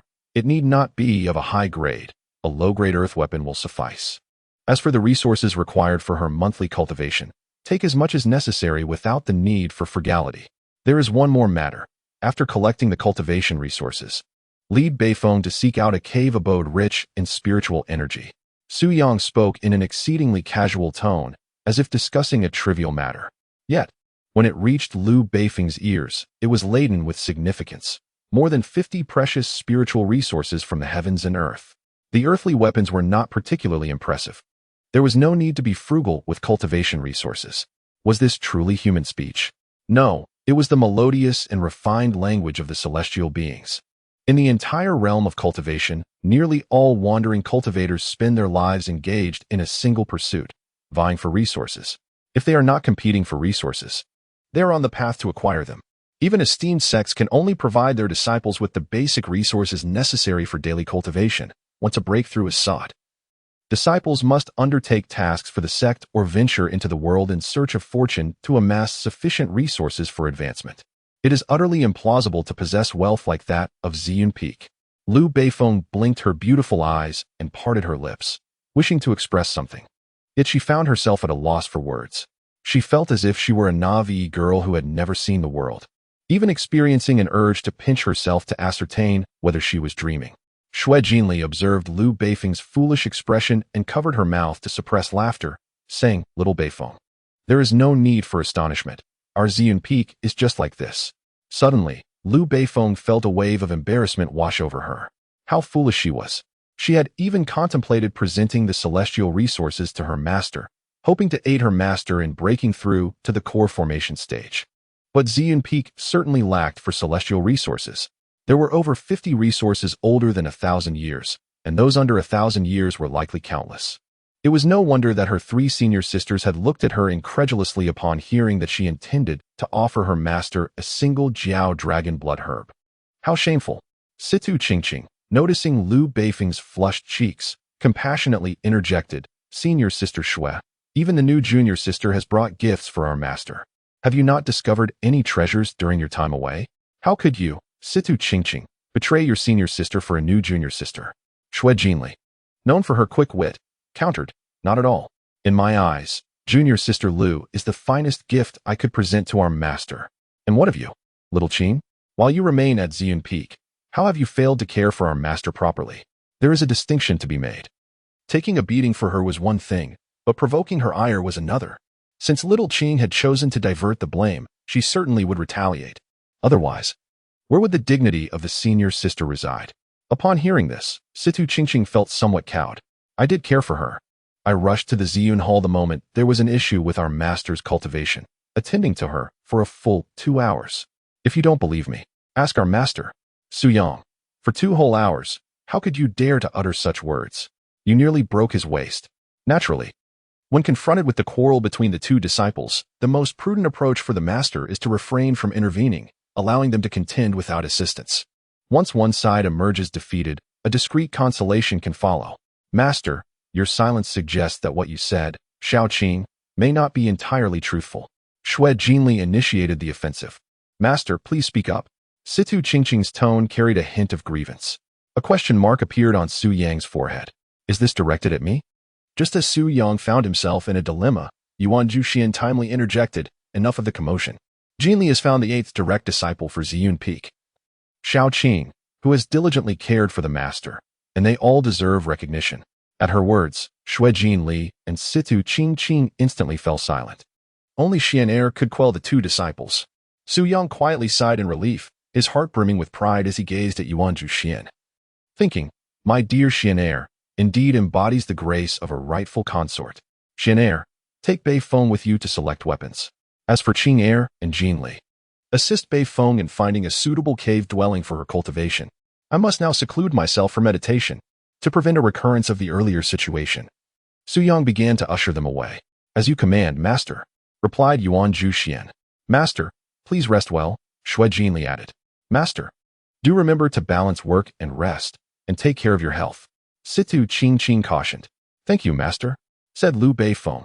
After the 4 stunning disciples paid their respects to Su Yang, they departed in succession. Watching his extraordinary disciples leave, each with their unique charm and graceful demeanor, Su Yang entered the inner hall and retrieved the true dragon Dao fruit. In an instant, the sound of a dragon's roar resonated throughout the inner hall. The true dragon Dao fruit shimmered like a genuine dragon, its scales enveloped in divine brilliance, exuding an overwhelming vitality that surged forth like a tumultuous sea of clouds. Boundless and infinite. Truly, it is the true dragon Dao fruit. Su Yang sighed, no longer hesitating, and focused his mind to begin diligently refining. At the Thunder Peak, in a humble disciple's abode. How dare they treat me this way? Xiao Yi, battered and bruised, collapsed onto the stone bed, clenching his fists. His eyes ablaze with fury, filled with a pent-up rage seeking release. The source of Xiao Ye's indignation stemmed from his arrival at Thunder Peak, where he intended to claim the cultivation resources rightfully his, only to be informed that a senior brother had collected them on his behalf. Infuriated, he seethed. As the destined child, he had always been the one to seize opportunities, never the one to be robbed. He immediately inquired about the location of this senior brother's dwelling from the steward, storming over with righteous anger, only to be ambushed and beaten. Despite his formidable combat prowess, he was far from capable of facing 100 opponents alone, especially when several Golden Core experts flanked the assailants. His fists were no match for their many hands. Ultimately, he was defeated, losing not only his cultivation resources, but also the personal cave that was rightfully his. With no recourse, he was compelled to seize a mere ordinary disciple's dwelling. How infuriating! I am the destined child, under the protection of the heavens. Do they think they can break me? Such foolish delusion. 30 years in the east, 30 years in the west. Do not belittle the youth for their poverty. Once I break through to the Golden Core realm, the humiliation I have endured today shall be repaid 100-fold. Xiao Yi roared in a fierce, primal manner, his face twisted with resentment. The elder within the jade pendant, witnessing Xiao Yi's state, could not help but sigh deeply, saying, "Alas, my disciple, do you not yet understand? The Qingming Sect is your destined place of tribulation. My insistence on bringing you here was due to my unawareness of the hidden forces at play, plotting against you. This is my fault towards you. The only way to save yourself now is to leave the Qingming Sect immediately. Trust me, disciple, as long as you distance yourself from this sect, your fortune will soar, and opportunities will present themselves abundantly. Your strength will grow at a terrifying pace, and when you become a revered figure, you shall return to trample upon this insignificant Qingming Sect." Chapter 38. Walking on thin ice, 3 days to Golden Core at Thunder Peak, within the modest dwelling. Be quiet. The humiliation I suffer today is all your fault. Xiao Yi seemed to have found an outlet for his pent-up emotions, unleashing a torrent of negativity upon the elder. The elder was taken aback. After only a few setbacks, the once earnest and simple-hearted youth had twisted into this state, showing no signs of self-reflection and placing all blame upon him. "Let it be. I shall let him spiral. It's better to find another host, after all. This jade pendant is made of special material and cannot be shattered, even by a revered figure. Speak. Do not hide within the pendant in silence. I know you are feigning death. I have stated my intention clearly. Since I have come to the Qingming Sect, I shall not depart. In my lifetime, I, Xiao Yi, harbor an intense aversion to those who dare to seize what rightfully belongs to me. Every loss I endure will be reclaimed by my own hands, piece by piece. Furthermore, I shall not rest until I possess the opportunities and beauty of the Purple Cloud Peak. Should anyone attempt to thwart my ambitions, I will not hesitate to take their lives. If heaven seeks to obstruct me, I shall challenge the heavens themselves." Ha ha. Xiao Ye's visage twisted into that of a tormented demon, the maniacal laughter reverberating within the cave, instilling a profound sense of dread in all who heard it. Noticing the jade pendant remained unresponsive, Xiao Yu's voice turned icy. "Oldly, you wouldn't be contemplating a change of host, would you? Tell me. If I were to present you to the venerable Master Wanjun, how do you suppose he would deal with you?" Xiao Ye's voice slithered like that of a malevolent specter. Threatening, oldly. The elder, who was prepared to feign death, found himself unable to maintain the ruse upon hearing those words. He sensed a hint of sinister energy emanating from Master Wanjun, realizing he might very well be a spy planted by the demonic forces within the Qingming Sect. As a remnant of such a powerful being, he was highly coveted by those within the demonic path, who sought to refine him into a soul-calling banner. "Speak. What do you wish for me to do?" came old Li's voice from the jade pendant, laced with deep resignation. "Enhance my strength, by any means necessary. Within 6 months, I shall be the sole disciple of the Thunder Peak," Xiao Yi proclaimed, laying forth his conditions. Old Li sighed deeply. "I do possess a martial technique here, one that complements the burning heaven profound art. However, this technique..." "Just what?" Xiao Ye's frustration surged. "Old Li, I once regarded you as my master, diligently seeking rare items to aid your recovery. I never imagined you would conceal this from me. Were it not for my relentless pressure, you would likely still refuse to share it. In your heart, perhaps you never regarded me as a disciple. Very well," Old Li acquiesced. "From this day forth, our relationship shall be strictly one of cooperation. Once I attain the opportunities of the Purple Cloud Peak, we shall owe each other nothing. Now, surrender the martial technique." Xiao Yi clenched his teeth, emotion surging within him, tears uncontrollably spilling from his eyes. To him, it was evident that the esteemed Li Hua had never genuinely accepted him as a disciple, but had merely exploited him all along. Even clay figures possess a semblance of fiery spirit. How much more so for one who once held the title of a supreme master? Hearing Xiao Yi's desperate reproach, Old Li felt that all his previous efforts had been in vain. Were it not for him, Xiao Yi would have perished at the hands of his enemies long ago, and there would be no mention of his current cultivation or any opportunities. Even the spirit pet, the little weasel, was awakened by him. Xiao Yi was indeed a complete ingrate. Regrettably, he had been deceived by the youth's seemingly innocent demeanor at the outset. "Release your spirit. I shall impart the martial technique to you." Old Li decided not to say more, since this ungrateful wretch sought the technique, which came at the cost of longevity. He would grant him his wish. Xiao Yi immediately focused his mind, and a beam of white light surged forth from the jade pendant, entering the center of his brow. Earth-level martial technique, the fiery lotus of wrath. A terrifying ecstasy suddenly illuminated Xiao Ye's menacing visage, sending him into a frenzied state. With this technique, who on the Thunder Peak could possibly stand against me? Who? Li Lao observed coldly from the sidelines, a vague sense of foreboding stirring within him. Throughout his life, he had walked a precarious path, having deciphered countless celestial mysteries, with only 2 miscalculations, one costing him his corporeal form, and this time. Could he still reach the other shore? Time slipped away like fleeting clouds of morning dew, and soon 3 days had passed. On Thunder Peak, within the cave dwelling of Xiaoyi, he exclaimed, "Ha ha ha, I have succeeded."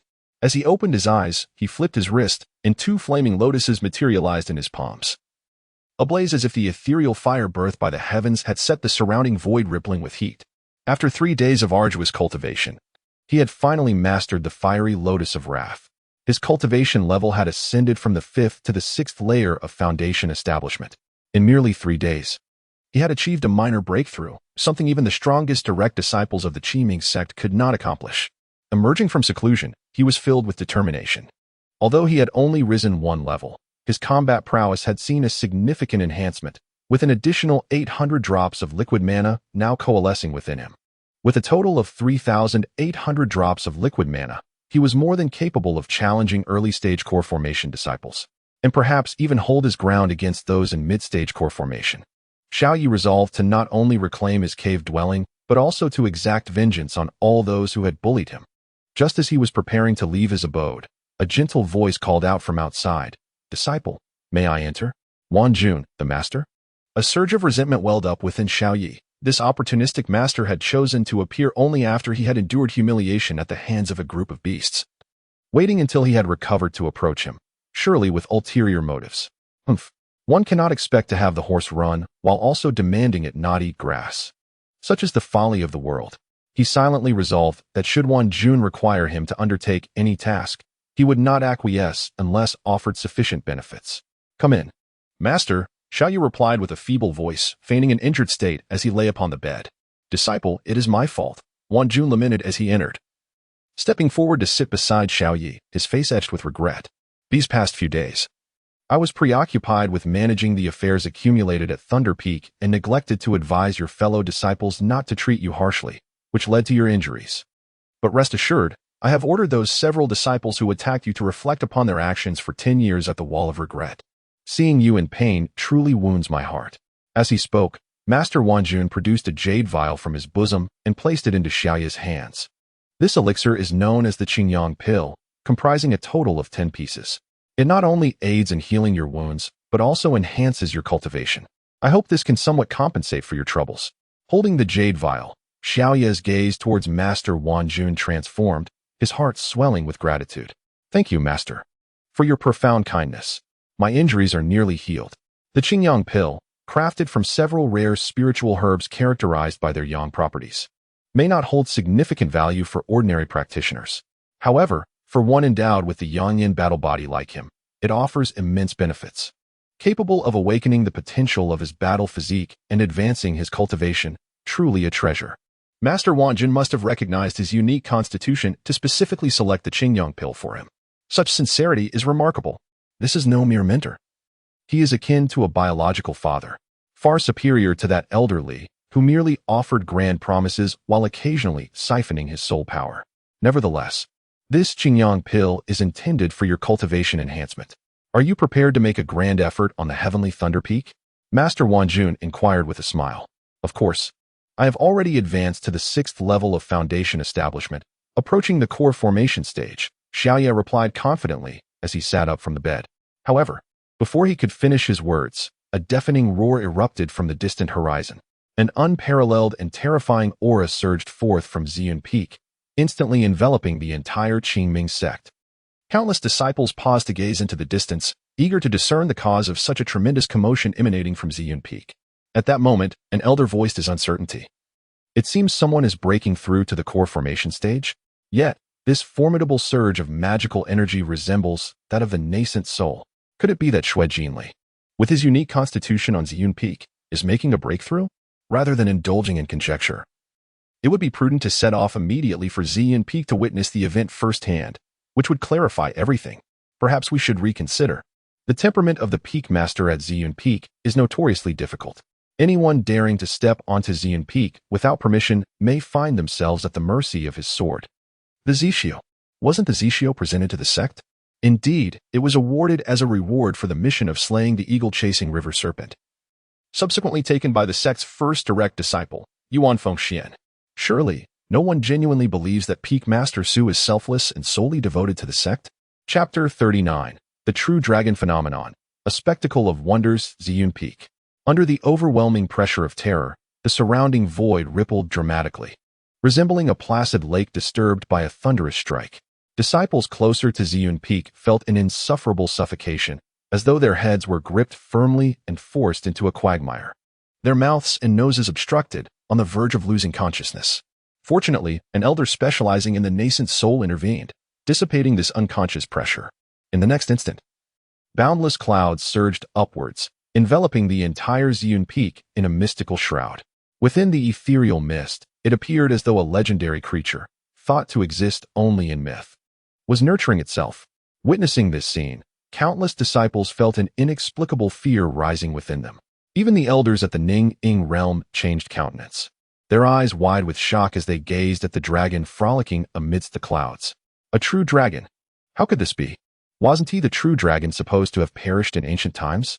My heavens, what on earth has Ziyun Peak done? It granted you the ability to break through to the Jian realm, but it didn't lead you to give birth to a true dragon. Why do I feel as if our entire Qingming Sect is on an entirely different wavelength from Ziyun Peak? No wonder they have consistently claimed the title of champions in the six-vein competition for 7 consecutive sessions. The disciples from various peaks looked on with trepidation at the spectacle above Ziyun Peak, filled with both fear and envy. Among them was Li Zongchuan, who had recently joined the Tianlai Peak. A true dragon? Li Zongchuan raised his head, his eyes revealing a complex array of emotions, feeling a strange emptiness within. Reminiscent of the time he had sought the Tao in Chiuan City, as if he had lost something of great importance. What are you dawdling for? Hurry up and feed Lu Shixiang's spirit pet. If it goes hungry, just wait and see if I want to give you a beating. A slender youth, resembling a bamboo pole, glared at Li Zongchuan with an unfriendly expression. I'm going, Li Zongchuan replied, his tone submissive, his demeanor lowered to the ground. He hurriedly grabbed a wooden bucket filled with spiritual materials and rushed towards the location of the spirit pet. One misstep leads to another. He had believed that by forsaking Ziyun Peak for Tianlai Peak, he could take it easy. Little did he know. The atmosphere at Tianlai Peak was even more depraved than he had imagined. At that moment, a soothing voice rang out from the Master Peak. Do not panic. This is not a true dragon, merely an illusion. The melodious voice of the sect leader resonated across the entire Qingming Sect, calming the agitated disciples from various peaks. It is the voice of the sect leader. Wow, the sect leader's voice is so enchanting. If I could hear it every day, I would gladly become her direct disciple. How shameless to take advantage. So, it is not a true dragon, but merely an illusion of one. You make it sound so easy. According to ancient texts, throughout the northern province, for the past 5,000 years, those who have manifested an anomaly upon breaking through to the Jian realm have ultimately achieved no less than the status of a revered one. This implies that the Ziyun Peak disciple about to break through to the Jian realm is qualified to compete with the prodigies of past generations. A strict master produces exceptional disciples. Under the tutelage of the esteemed Jun Suyang, all 7 disciples under his guidance possess the bearing of revered ones. 8 revered ones in one peak. How enticing. Can I withdraw from my current peak and choose to join Ziyun Peak? Just based on you. It's likely you wouldn't even make it to the foot of the mountain before being thrown out. The air was thick with envy and longing, as many yearned to immediately become disciples under Suyang. In the depths of the Thunderclap Peak, within the disciples' chambers, Xiao Yi, who was about to boast arrogantly, suddenly froze. He opened his mouth, then closed it again, cautiously stating, I will do my utmost. The elderly, sensing Xiao Yi's unexpected humility, was taken aback. This was not the Xiao Yi he knew. Whoever you are, get off Xiao Yi at once. While Master Wan Jun felt a tinge of disappointment within, he maintained an impassive exterior and kindly remarked, doing your best is sufficient. After offering a few more words to Xiao Yi, he departed. Elderly, come out. Xiao Yi exclaimed in a fit of anger shortly after Master Wan Jun's departure. What is it? Elderly asked nonchalantly. That opportunity was rightfully mine. Yet it has been snatched away by someone else, and you dare to inquire what troubles me? Xiao Yi's voice was sharp, his rage threatening to erupt. In his heart, he had long claimed everything on Ziyun Peak as his own. Although he did not know who had achieved the breakthrough, He was certain that person had usurped his chance. The manifestation of a true dragon during one's breakthrough was an extraordinary fortune, indeed. Had he been able to seize that opportunity, he too would have summoned a true dragon's appearance. At that moment, everyone in Qingming Sect, be they elders or disciples, would gaze upon him with reverence. And perhaps even the stunning sect leader would be captivated by him. Although he had only heard her voice and never seen her visage, Xiaoyu was convinced that she was no less enchanting than the 7 alluring calamities of Ziyun Peak. The glory that rightfully belonged to him had been stolen. How could Xiaoyu not feel enraged? He found it intolerable. Fueled by his overwhelming fury, he clenched his fist and struck the wall of the chamber with great force. Ah! A cry of agony escaped him. Xiaoyu cradled his bloodied and bruised hand, wailing in pain, his eyes wide with disbelief at the wall's unyielding hardness. Elderly observed, "Well, nothing has changed. Xiaoyu remains the same. Arrogant and thoughtless. This chamber is fortified with protective arrays, making it impossible for cultivators below the condensation embryo realm to shake it." Elderly explained kindly. "Why didn't you mention that sooner? Did you intend to watch me make a fool of myself?" Xiaoyu growled in frustration. Elderly felt a sense of foolishness for not simply enjoying the spectacle in silence. "Now, tell me, how can I obtain the opportunity on Ziyun Peak?" Seemingly aware of his earlier remarks being overly harsh, Xiaoyu clenched his fists, his expression softening slightly as he inquired. Elderly was eager to convey that obtaining such an opportunity was nearly impossible, overshadowed by the presence of forces that could obscure heavenly secrets. Securing even a meager chance could be considered a stroke of great fortune. Surviving it would be a testament to one's extraordinary fate. However, he feared that his words might provoke Xiaoyu into hastily offering the jade pendant to Master Yuan. "I have foreseen. During the time of the 6 Veins Grand Competition, the opportunity will undoubtedly fall into your hands." Elderly wove his fabrications without the need for a draft. For after all, divination was his true vocation. Yet, not all of his words were mere fabrications, at least according to the omens he had previously glimpsed. The fortunes of Ziyun Peak had already been secured. "Very well, I shall await the 6 Veins Grand Competition. When that time comes, I shall ensure that the thief who has pilfered my opportunity meets a fate most dire." Xiaoyu's gaze was fierce as a blade, shimmering with a chilling intensity. At Ziyun Peak, by the shores of Tianqin Lake, Shui Jinli was humming a tune, immersed in a medicinal bath that promised growth, contentedly cultivating her skills. Suddenly, a resounding dragon's roar echoed nearby, startling her to the brink of rising from the wooden tub.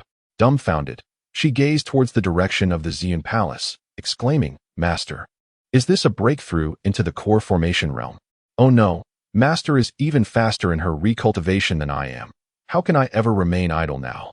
I absolutely cannot allow myself to be so lax any longer. From this day forth, I shall refrain from indulgence. Well, perhaps I shall start tomorrow. As there is little time left today, if I can only manage a few hours of effort, it would be more pleasant to soak for a while."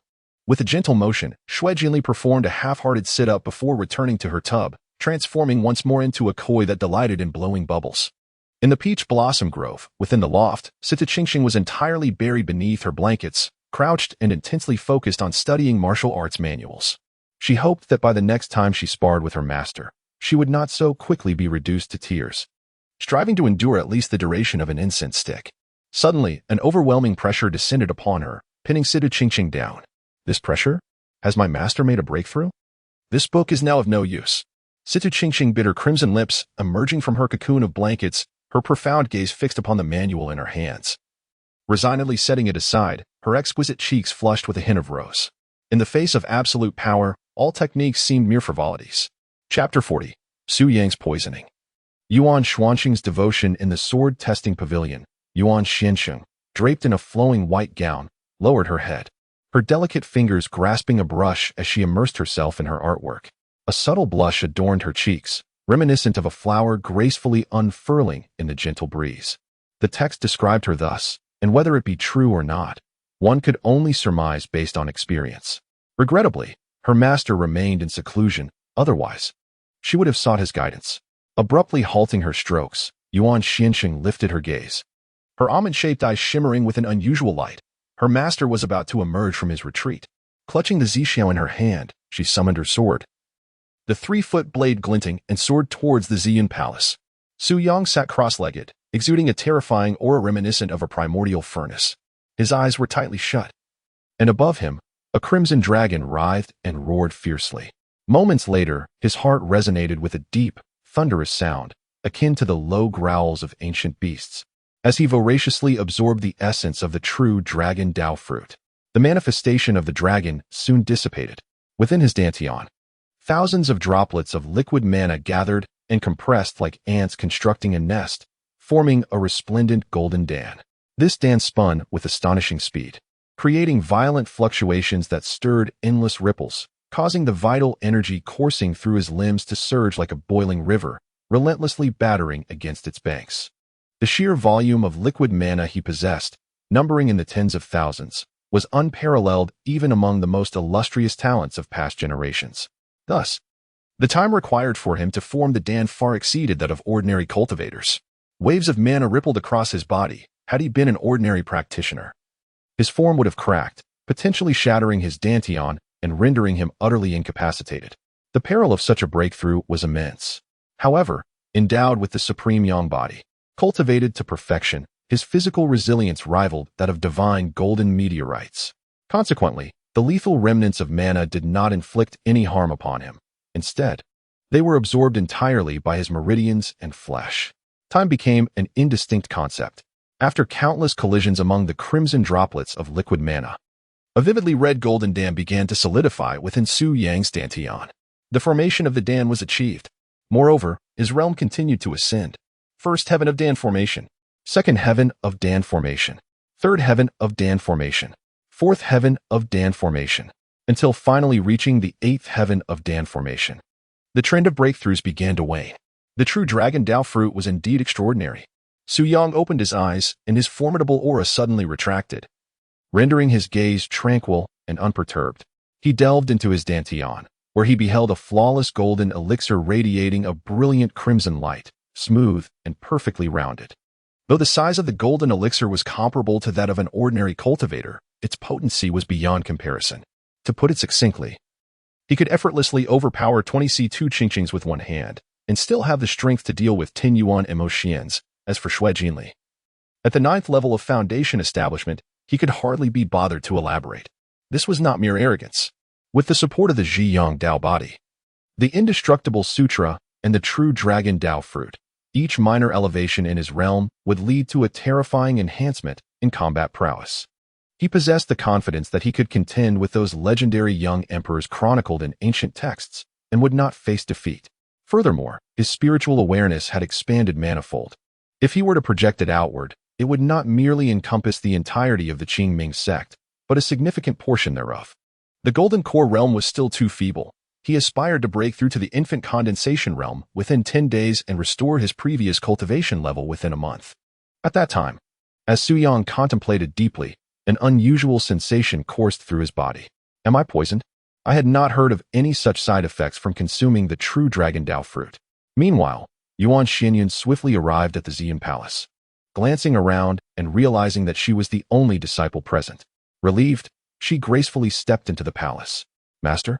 Upon reaching the door of the back hall, Yuan Xianyun suppressed her inner embarrassment and gently knocked. Silence enveloped the hall, and she immediately sensed something was amiss.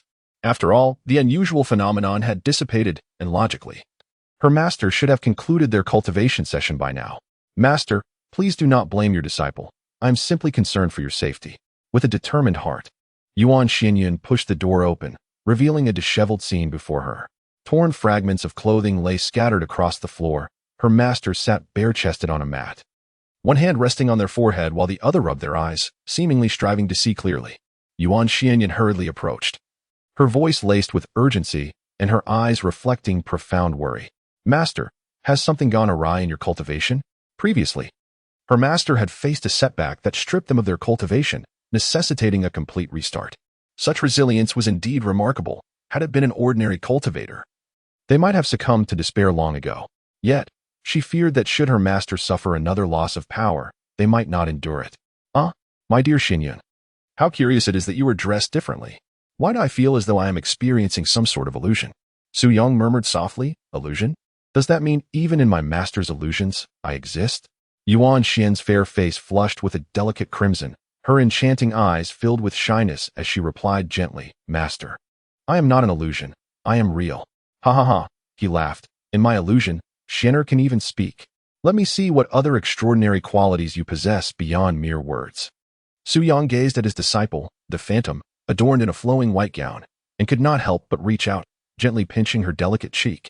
The sensation felt astonishingly real. Master, do you now believe that your disciple is indeed genuine? Yuan Xian's almond-shaped eyes blinked playfully, her demeanor exuding an enchanting innocence. Su Yang's consciousness began to clear, and as he shook his head, the bizarre illusions that had previously clouded his vision vanished, leaving only a flowing white dress before him. A hint of embarrassment flickered in his eyes as he fidgeted, saying, Disciple, I hope I did not utter anything peculiar just now. Yuan Yuxuan shook her head, replying, You said nothing unusual. You merely inquired why I was still clothed. Indeed, why was she wearing clothes? Wouldn't it be more beautiful to be without them? Su Yang suddenly realized the inappropriateness of his thoughts and hastily suppressed the intrusive notions, his demeanor becoming awkward. I apologize. I consumed a rare herb, which caused a surge of unrestrained thoughts and impulsive honesty. What I meant to convey was, as Su Yangwei elucidated, the more he explained, the more bewildered he became. The previously vanished illusions subtly re-emerged. After all, having masqueraded as a false master for so many days, he had yet to truly indulge in the experience. His genuine thoughts? Indeed, the master harbored some interest in me. Yuan Guixian felt a surge of joy in her heart. Yet upon hearing that the master had ingested a poison derived from the ethereal treasures of heaven and earth, her thoughts swiftly turned to the Jialong blood herb presented by Liu Beifeng. Could it be that Liu Beifeng was a treacherous spy planted by an opposing faction? Although Liu Beifeng possessed exceptional talent, he was merely at the foundational stage. The prospect of exchanging him for a master with 100% chance of ascending to the revered realm was something any faction would eagerly welcome. With this in mind, Yuan Guixuan's brows furrowed in anger, her attire billowing with indignation as she was compelled to unsheath her sword and seek out Liu Beifeng. Su Yang could discern the thoughts swirling within the mind of his eldest disciple. He extended his hand, grasping her wrist, and, resting his forehead against his hand, clarified. It is not as you perceive. Your junior sister is unharmed. It is the blood of the dragon that stirs turmoil within my being. As Su Yang elucidated, Yuan Qianxin comprehended immediately. The offspring of dragons are all distinct. Anything associated with dragons tends to be rather unconventional. And the Jialong has taken this eccentricity to an even greater extent. Master, there are far superior celestial treasures within the treasury. Why resort to this Jialong blood herb? Yuan Qianxin, feeling the searing warmth radiating from the grip on her wrist, found her gaze fluctuating between light and shadow. What celestial treasure could possibly compare to the true dragon Dao fruit aged for thousands of years? Su Yang sought to divert his attention, avoiding the illusions before him. After all, this is a token of affection from your junior sister Liu. If this Jialong blood herb is a gift from you, I would gladly partake in it. Master, what is the matter with you? Su Yang's reaction was somewhat sluggish as he lowered his head in confusion. How did Xian'er end up in my embrace? Su Yang was taken aback, quickly releasing his grip. Xian'er, I did not intend to do that. I was merely affected. It is of no consequence. As your disciple, it is my duty to be considerate of my master. Yuan Xian did not pull away from Su Yang's embrace. Instead, she bit her lip gently, her feather-like eyelashes fluttering. Therefore, as long as I can alleviate my master's poison, Xian'er is willing to do anything. Su Yang carefully scrutinized the exquisite visage cradled in his arms, adorned with meticulously drawn brows and delicate makeup. The lips, tinted with a hint of rouge, radiated a dewy luster reminiscent of cherries kissed by the morning dew, causing his throat to tighten. Disciple, what is this delightful tint upon your lips? It possesses an enchanting fragrance, he inquired. It is a secret concoction of mine, she replied, a blush gracing her cheeks as she tilted her face upward, her deep-set eyes skillfully concealing any hint of embarrassment. Master, would you care to sample it? Seeing his eldest disciple so bold, Su Yang felt that as a master, he could not show any hesitation. He lowered his head, ready to indulge in the delicate sweetness. However, before he could reach that fragrant softness, a slender jade finger intercepted him. Su Yang furrowed his brow slightly. Master, it is not meant to be tasted in this manner, but rather like this. The glimmer of mischief in Yuan Qianxuan's eyes vanished in an instant as she gently kissed her own finger. So what do you think? Have you tasted it? Taste what? Indeed? Though the flavor of my finger is rather pleasant, Su Yang replied with a serious demeanor, nodding. Indeed, it is quite fragrant. However, Master, it is ill-advised to lie, as it may lead your disciple astray. Clearly, you have not tasted anything. Yuan Xianxian looked at Su Yang with a teasing glint in her eyes. Is my eldest disciple attempting to provoke me? Su Yang, caught off guard, had yet to utter a word when he realized the delicate fingers that had been poised at his lips were suddenly withdrawn. In an involuntary reaction, his rosy lips collided forcefully with hers, the subtle fragrance of her rouge tantalizing his senses, igniting an overwhelming desire to savor every trace of it. Yuan Xinchuan's eyes betrayed a hint of shyness, her cheeks flushed with a radiant hue, while her thick lashes fluttered as if in deliberation. Su Yang had initially intended to seize the opportunity to demand more, but suddenly he was taken aback, as if his entire mind had been devoured by a zombie. After a prolonged moment, he parted his lips and let out a sigh of relief. A hint of embarrassment surfaced on his brow as he gazed at his master, who was but a breath away. Master, am I delectable? Indeed, my dear disciple, I feel significantly better. It appears as though the poison within me has been alleviated. Su Yang nodded slightly, feeling an overwhelming sense of ease enveloping his entire being. His body was devoid of any discomfort, even imbued with a sensation akin to celestial bliss.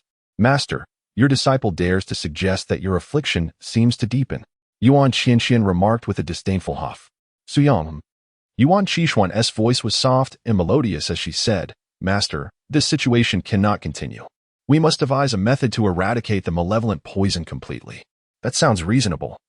Su Yang replied gloomily, Disciple, you are right, but my mind is currently in disarray, and I fear I cannot conceive of an effective solution.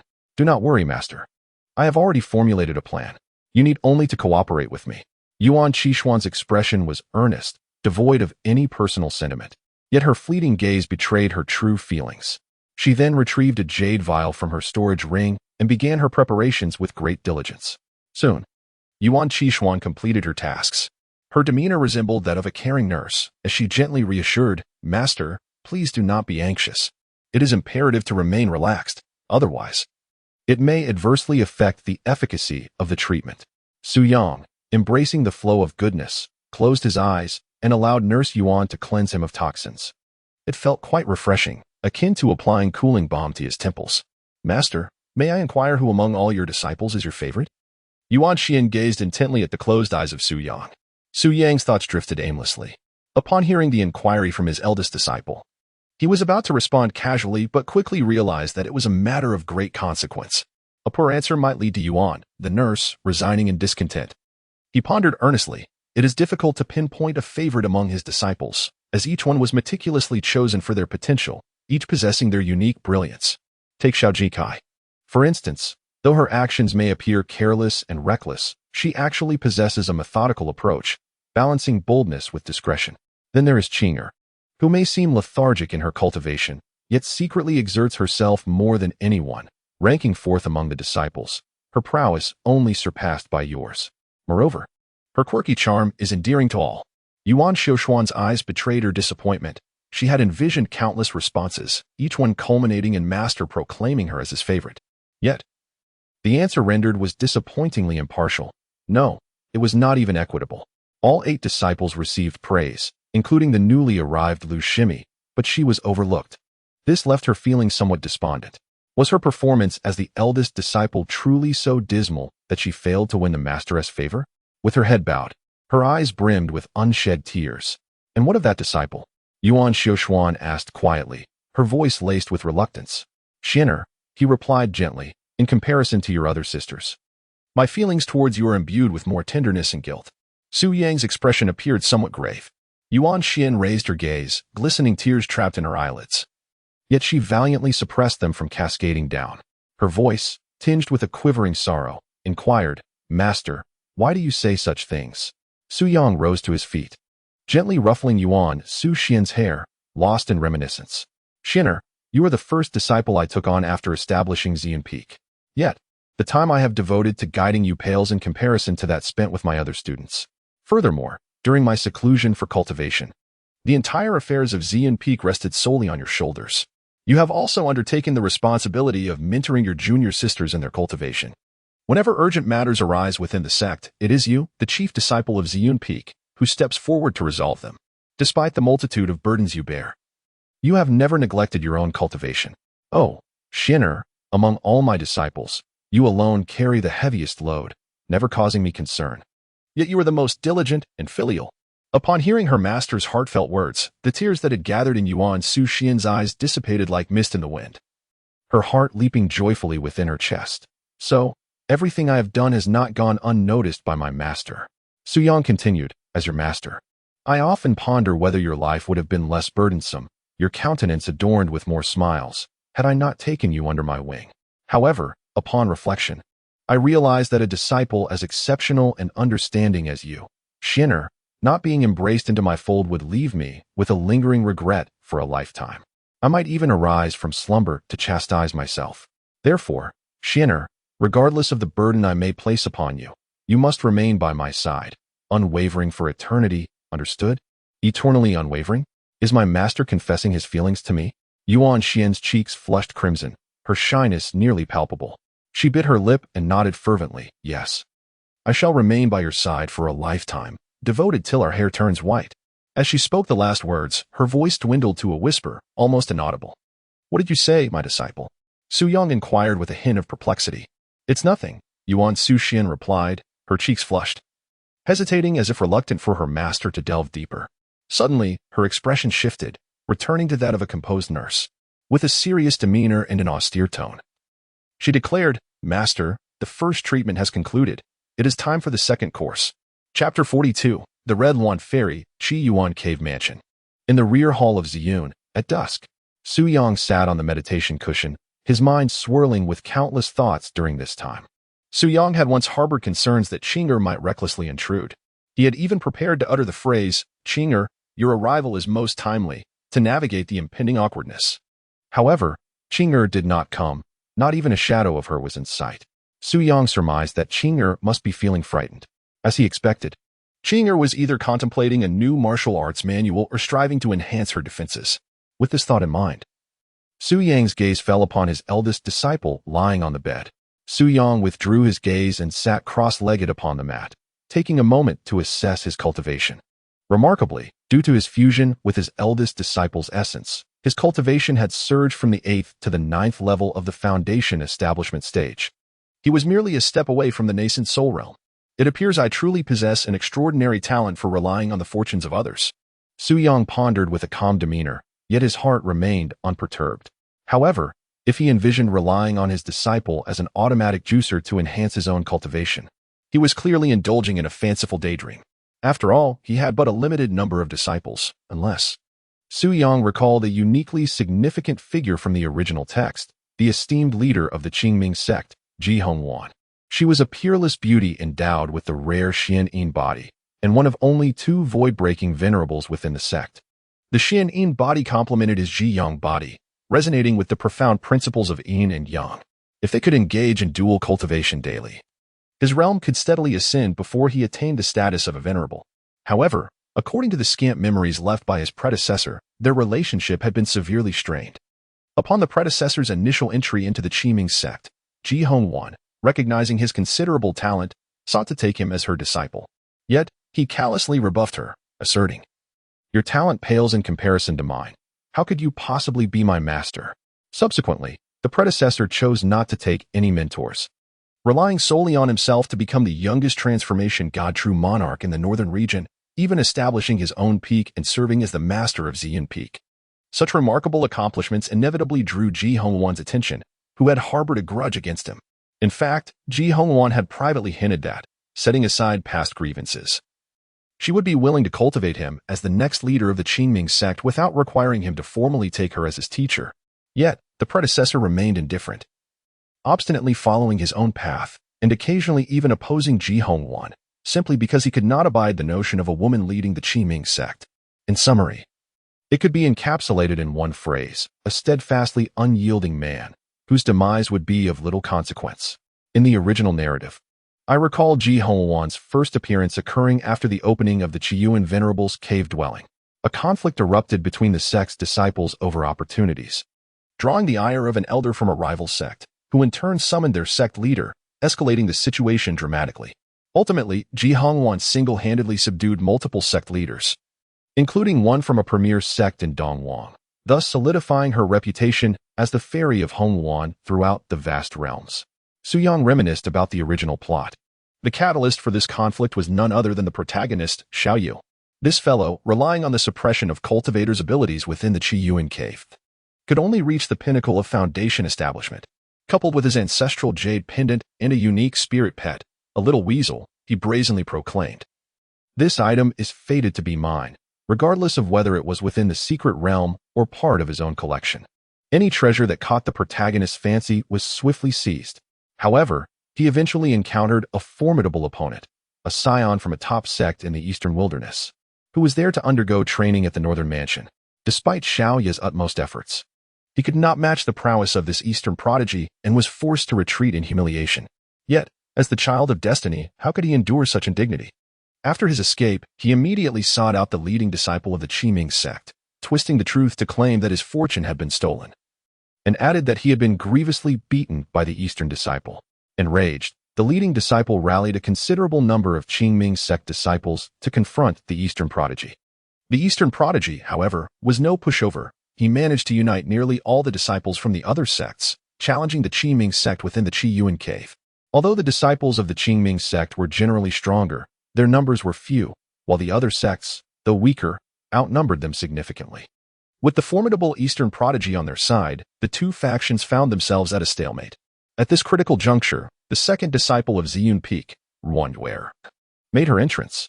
Hailing from Ziyun Peak and heavily influenced by Su Yang's previous incarnation, she placed the sect's interests above all else. Upon learning of the unfolding events, she unhesitatingly took it upon herself to challenge the eastern prodigy alone. Not only did the eastern prodigy suffer defeat, but he also sustained severe injuries, rendering his coalition against the Qingming Sect utterly ineffective and soon to crumble. As for Xiaoyi, seizing the opportunity to strike down a drowning dog, he not only reclaimed the eastern prodigy's fortune but also snatched the treasured Earth-grade spiritual artifact, the Yuan magnetic core, which had been secretly taken from the sect. Naturally, the eastern prodigy was unwilling to let the sect's treasure slip away. Once outside the cave, he promptly contacted the sect's elders. After the eastern sect's leader had been thoroughly thrashed by Yuan, he was left with no chance to demand the Yuan magnetic core from Xiaoyi, retreating in disgrace along with the injured eastern prodigy. Thus, the Qingming Sect attracted nearly all the animosity, while Xiaoyi, the instigator, reaped immense benefits and soon after his return to the sect, ascended to the core formation stage. It can be said that this chapter within the Chiuan cave laid a solid foundation for the protagonist Xiaoyi to shine brilliantly in the upcoming Six Veins Grand Competition. As Su Yang reflected on his past, he pondered, the maximum cultivation level permissible for entry into the Chiuan cave is the perfected golden core stage, which aligns splendidly with my own capabilities. Should I venture forth to partake in this commotion? The answer is undoubtedly affirmative. After all, the protagonist's fortuity is also my own. This Chiuan cave is a destination not only for myself, but for all disciples residing on Ziyun Peak. Who knows? Perhaps I might once again experience a 10,000-fold return from one of the other disciples. It is worth noting that since my arrival in this realm, I have encountered 3 instances of such a remarkable return, each significantly augmenting my combat prowess. Therefore, my attendance at the Chiuan cave is imperative. Days later, at Tianlai Peak, a youth of unremarkable appearance yet shadowy demeanor stood before the cave of the 99th direct disciple, Xiang Man, and proclaimed with a booming voice, "Xiaoyi, I come today to issue a challenge." The sound resonated throughout Tianlai Peak like the tolling of a great bell. This madman, having rested for merely half a day, is already seeking another challenge. The senior brothers he has confronted have either met with death or injury. Is there no one to intervene? Who would dare? The Peak Master has issued a stern decree forbidding the strong from bullying the weak, prohibiting numbers from overpowering singularity, and forbidding anyone from rejecting his challenges. Should one dare to defy, the lightest punishment is a decade of solitary confinement at the Cliff of Reflection, while the gravest could lead to the loss of their direct disciple status and expulsion from Tianlai Peak. Let them revoke my status. It is far better than losing one's life. Do you not understand? This direct disciple position is earned through immense hardship by the senior brothers. To relinquish it so easily would render years of toil utterly futile. Yet, we cannot stand idly by while Xiaoyu exploits the 3 prohibitions to remain invincible and challenge at will. Fear not, this time. Xiaoyu shall surely face a severe setback. Although Xiang Man ranks 99th among the direct disciples, His strength is undoubtedly within the top 30. With his cultivation having reached the second level of the Golden Core stage and possessing the Ice Rock Spirit body, his combat prowess rivals that of the third level of Golden Core. Even if Xiao Yi possesses the capability to challenge those of higher realms, it is impossible for him to leap across 6 minor stages. Thus, I find solace in this. May junior brother Xiongman strike fiercely and render Xiao Yi gravely injured, ensuring he remains bedridden for at least half a year. The speaker, ranking among the foremost direct disciples, excels in cunning techniques, yet possesses only the 9th level of foundation establishment and would undoubtedly be no match for Xiao Yu. Hence, he harbors a desire for someone to thwart Xiao Yu. A moment later, a towering figure, akin to a small mountain, emerged from the cave. He gazed upon Xiao Yi with a broad grin and exclaimed, "Junior brother Xiao, you possess remarkable courage to challenge me. What are you to address me as junior brother?" Xiao Yi retorted with an air of haughty disdain. Having faced numerous setbacks, he was on the verge of losing confidence, yet after effortlessly defeating the 8 direct disciples ranking above him, he had finally reclaimed that sense of awe and authority, ruling unchallenged. This exquisite sensation utterly captivated him. Thus, within half a day, he boldly issued a challenge to the Thunderstorm Peak's direct disciple. Upon hearing this, Xiongman's expression darkened abruptly, his eyes narrowed, and he coldly proclaimed, "Xiao Yi, you are indeed as unruly and disrespectful as the rumors suggest. However, this ends here. Your streak of victories shall be brought to a halt by me, just based on your abilities. You are utterly misguided." Without uttering another word, Xiao Yu launched into action. A fiery lotus swiftly coalesced in his grasp, hurtling towards Xiongman with explosive force. The moment the fire lotus emerged, the surrounding temperature surged dramatically. The disciples nearby, confronted by the terrifying fire lotus, turned pale and instinctively recoiled. Once again, this enigmatic fire lotus. Xiao Yi consistently employed this technique, yet it proved effective every time. What martial skill could this be, so tenacious and troublesome? It seemed that Thunderstorm Peak did not possess such a technique. Could it be that Xiao Yu had brought hidden talents into the sect? Regardless, one could only hope that the direct disciple would remain vigilant. Among the 8 brothers who previously suffered defeat, some had underestimated the power of this fire lotus, attempting to withstand it with their physical bodies, only to be incinerated and left grievously wounded. Nevertheless, Xiongman, as a body of ice and rock, should be impervious to this furious fire lotus. According to the principles of elemental opposition, a disciple among the onlookers said with conviction. At that moment, the ice and rock defense activated. The robust figure of Xiongman suddenly radiated a gleaming aura, as a yellowish crystalline armor enveloped him entirely, seemingly crafted from magical energy. Immediately thereafter, he lunged forward with a mighty step, his presence akin to a ferocious tiger descending a mountain, charging towards Xiao Yu. Boom! A deafening sound erupted, accompanied by the crisp crack of bones breaking, followed by a wretched scream as someone was sent hurtling backward like a severed kite. The once standing Xiongman was now sprawled several meters away. More alarmingly, his entire body was engulfed in an inextinguishable flame, the searing agony rendering his face increasingly pale, resembling a condemned soul enduring torment in hell, a sight too harrowing to behold. The onlooking disciples widened their eyes in shock, their faces etched with horror, murmuring, "How is this possible? Even the ice and rock body cannot withstand that fire lotus?" Even more terrifyingly, Xiongman, at the second level of the core formation stage, had been defeated in a single move by Xiao Yu. This was utterly astonishing, with such formidable combat prowess. It seemed that there was no one in the entire Qingming Sect who could rival Xiao Yu. Almost all the disciples were left in awe.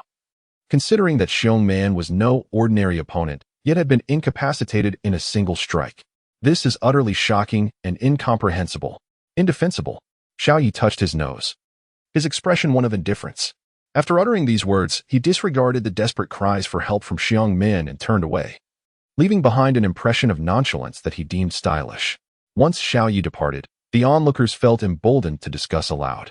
Ever since Xiao Yi arrived, our Thunder Peak has been anything but peaceful. It must be due to those few disciples who seized Xiao Yi's cave dwelling, igniting his wrath, as he employs lethal force in every challenge. Why don't you mention that Xiao Yi himself has snatched someone else's cave? It's over. It's over. Even Xiongman has been defeated. I should hastily rid myself of this hot potato of a direct disciple. Some onlookers were already preparing to relinquish their status as direct disciples, even bracing themselves for expulsion from Thunder Peak. Meanwhile, the weakened Xiongman, lying on the ground and desperately pleading for assistance, was completely overlooked.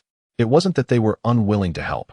Rather, the enigmatic fire lotus wielded by Xiao Yi was too perilous. Any contact would sear the flesh and ignite one's internal energy, a terrifying prospect indeed. Simultaneously, as he strode toward his cave dwelling, the spirited Xiao Yi smirked, revealing a wild and carefree grin. Li Lao, do you see this? Thunder Peak appears to be my domain, and I flourish here like a fish in water. Thus, Li Lao, you are mistaken, and gravely so.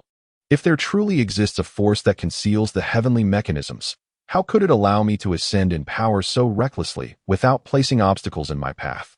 From the jade pendant, Li Lao replied with a chuckle, as long as you find joy in this, that's all that matters.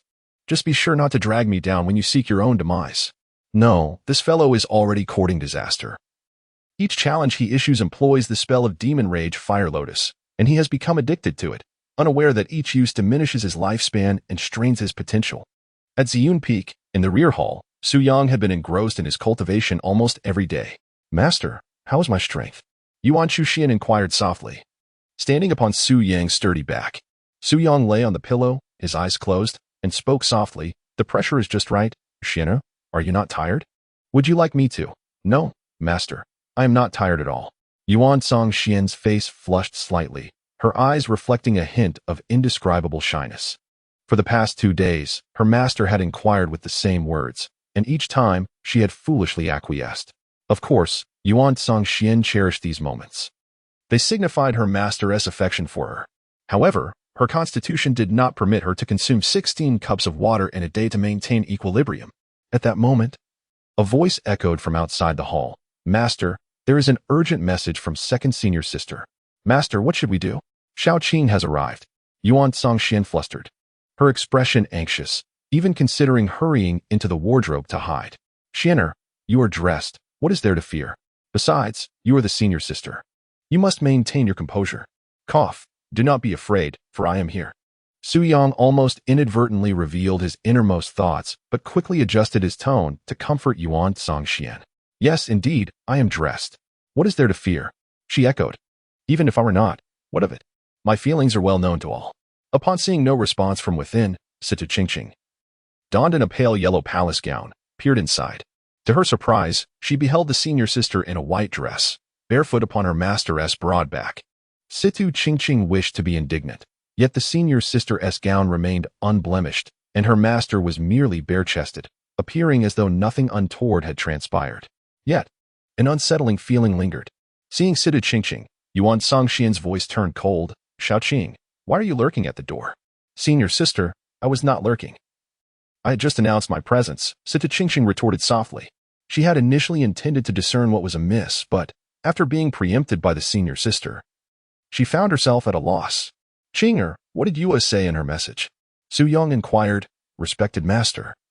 Second senior sister has reported that the matter you entrusted to her has made some progress, and aside from her, no one else is aware of it for the time being. She wishes to seek your guidance on the next course of action. Situ Qingqing's tone carried a hint of bitterness. It is indeed astonishing that the Chiuan cave has truly been discovered by Yuan. Su Yang raised an eyebrow, pondering deeply. A few days prior, Su Yang had formulated plans for the future and subsequently sent a message to his second disciple, Yuan, who was situated far away in the Qingyang secret realm. Although the vicinity of the Qingyang secret realm had been extensively explored, Yuan, who had always adhered to Su Yang's words as her guiding principle, obediently followed her master's instructions. She meticulously investigated northward along the path indicated by her master, towards the exit of the Qingyang secret realm. Xianer, please summon the koi and the morning wind to convene at the Ziyun Hall for discussion. Su Yang commanded. As you wish, master, Yuan Xianxian replied promptly. Xiao Qing, with her keen senses akin to a dog's, would easily detect any unusual occurrences if she lingered any longer. Dressed in a flowing white gown, Yuan Xianxian descended from Su Yang like a fluttering butterfly, swaying gracefully as she departed from the rear hall. Su Yang watched as his eldest disciple's figure gradually disappeared from view. With Qing'er still before him, he composed himself and sat upright upon the bed. Yet, in the very next moment, a delicate softness tumbled into his embrace. Woo-woo, master, senior sister is being too unreasonable. She permits the officials to set fire, yet forbids the common folk from lighting their lamps. Situ Qingqing sobbed quietly, nestled in Su Yang's arms, her eyes glistening like pear blossoms in the rain. Her tone utterly pitiful. Your senior sister not only ignites the flames, but also extinguishes them. Su Yang gently caressed Situ Qingqing's back, seeking to comfort her. Qing'er, though your senior sister may be somewhat stern, what ill intentions could she possibly harbor? How can she lack ill intentions when it comes to you, master? Situ Qingqing began, but abruptly realized that her words might inadvertently bolster her senior sister's position. She hastily ceased her speech and lifted her gaze to admire her master's striking profile, her eyes brimming with affection. Though she is dutiful to you, master, she cannot provide the same meticulous care that I do. Qing'er, your senior sister will be returning shortly. Su Yang's body trembled as he admonished his audacious disciple. It's nothing, master. Senior sister won't be here so soon. Situ Qingqing's cheeks flushed like the evening glow of an autumn sky, shyly gazing at the one she cherished day and night. Biting her lip, she said, Master, without your disciple around, you must find it quite difficult.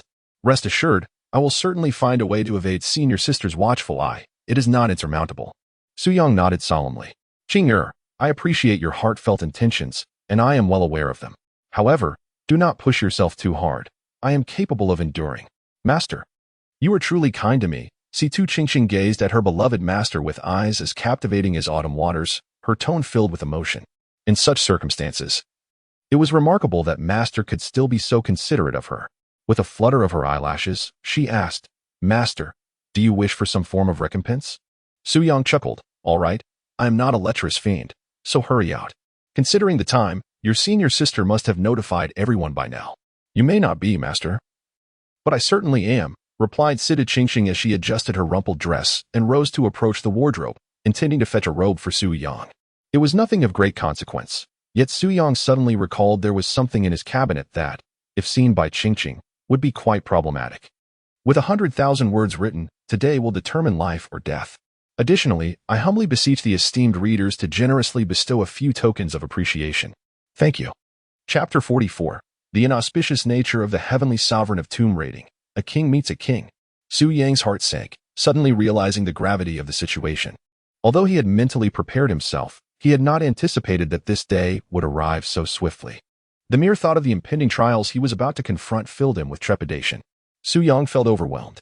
However, rather than cowering in fear, he resolved to confront the challenge head-on. He refused to believe that he could not manage the daunting arena before him.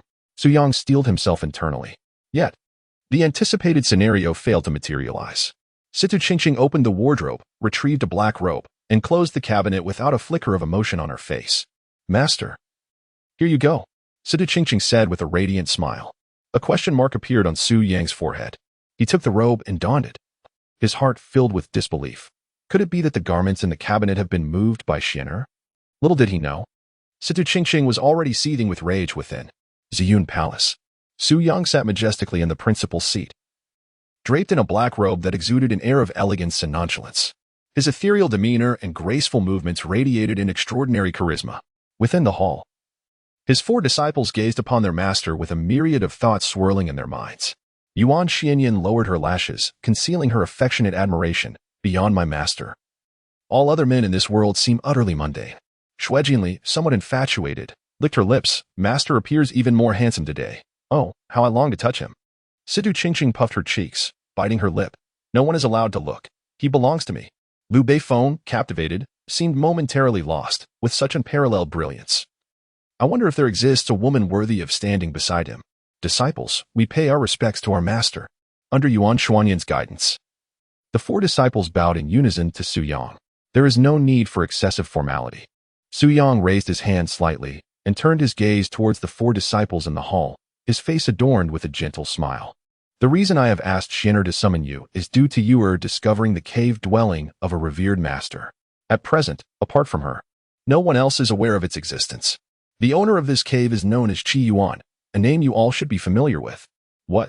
It is indeed the cave of the revered master Chiuan, exclaimed Shuejinli, her exuberant nature causing her to voice her surprise. Who is revered master Chiuan? Inquired Liu Beifeng timidly, his presence seemingly overshadowed. Qing'er, would you kindly elucidate the matter for your junior sister Liu? Su Yang chuckled. Yuan Xianyan nodded, her cool, authoritative voice resonating in the grand hall. The esteemed Chiuan Zuns, renowned 5 millennia ago, is also referred to as the Master of Tomb Raiding. In a brief span, Yuan Xianyan succinctly recounted the life of Chiuan Zuns. Upon hearing her words, Liu Beifeng's mouth fell slightly agape, astonished as she exclaimed, "Did Master Chiuan truly plunder so many tombs without anyone seeking retribution? This master possesses an exceptionally high-level escape technique, rendering those of greater cultivation powerless to impede him, and those of lesser strength too fearful to confront him. For a time, he basked in unparalleled glory, traversing the realm at will. Even some formidable factions, despite establishing numerous restrictions around burial sites, found him as unimpeded as walking on level ground. Perhaps it was due to his excessive tomb raiding that he incurred the wrath of heaven. In the prime of his youth, he encountered ominous fate. Ancient texts recount that the last witness to see Master Chiuan remarked, 'I beheld the master of tomb raiding covered in crimson hair, seemingly followed by an invisible monstrosity, devouring his essence.'" Yuan Xianyan divulged this secret gleaned from ancient tomes.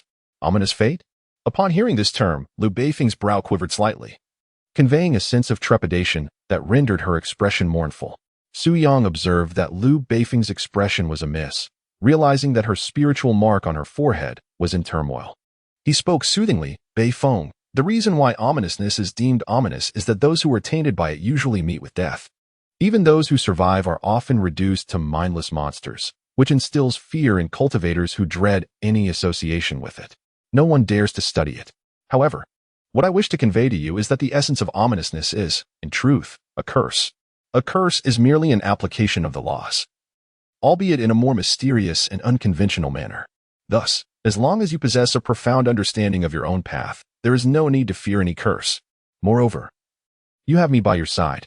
Su Yang's voice flowed like water against stone, clear and melodious, akin to a gentle spring that soothes the heart.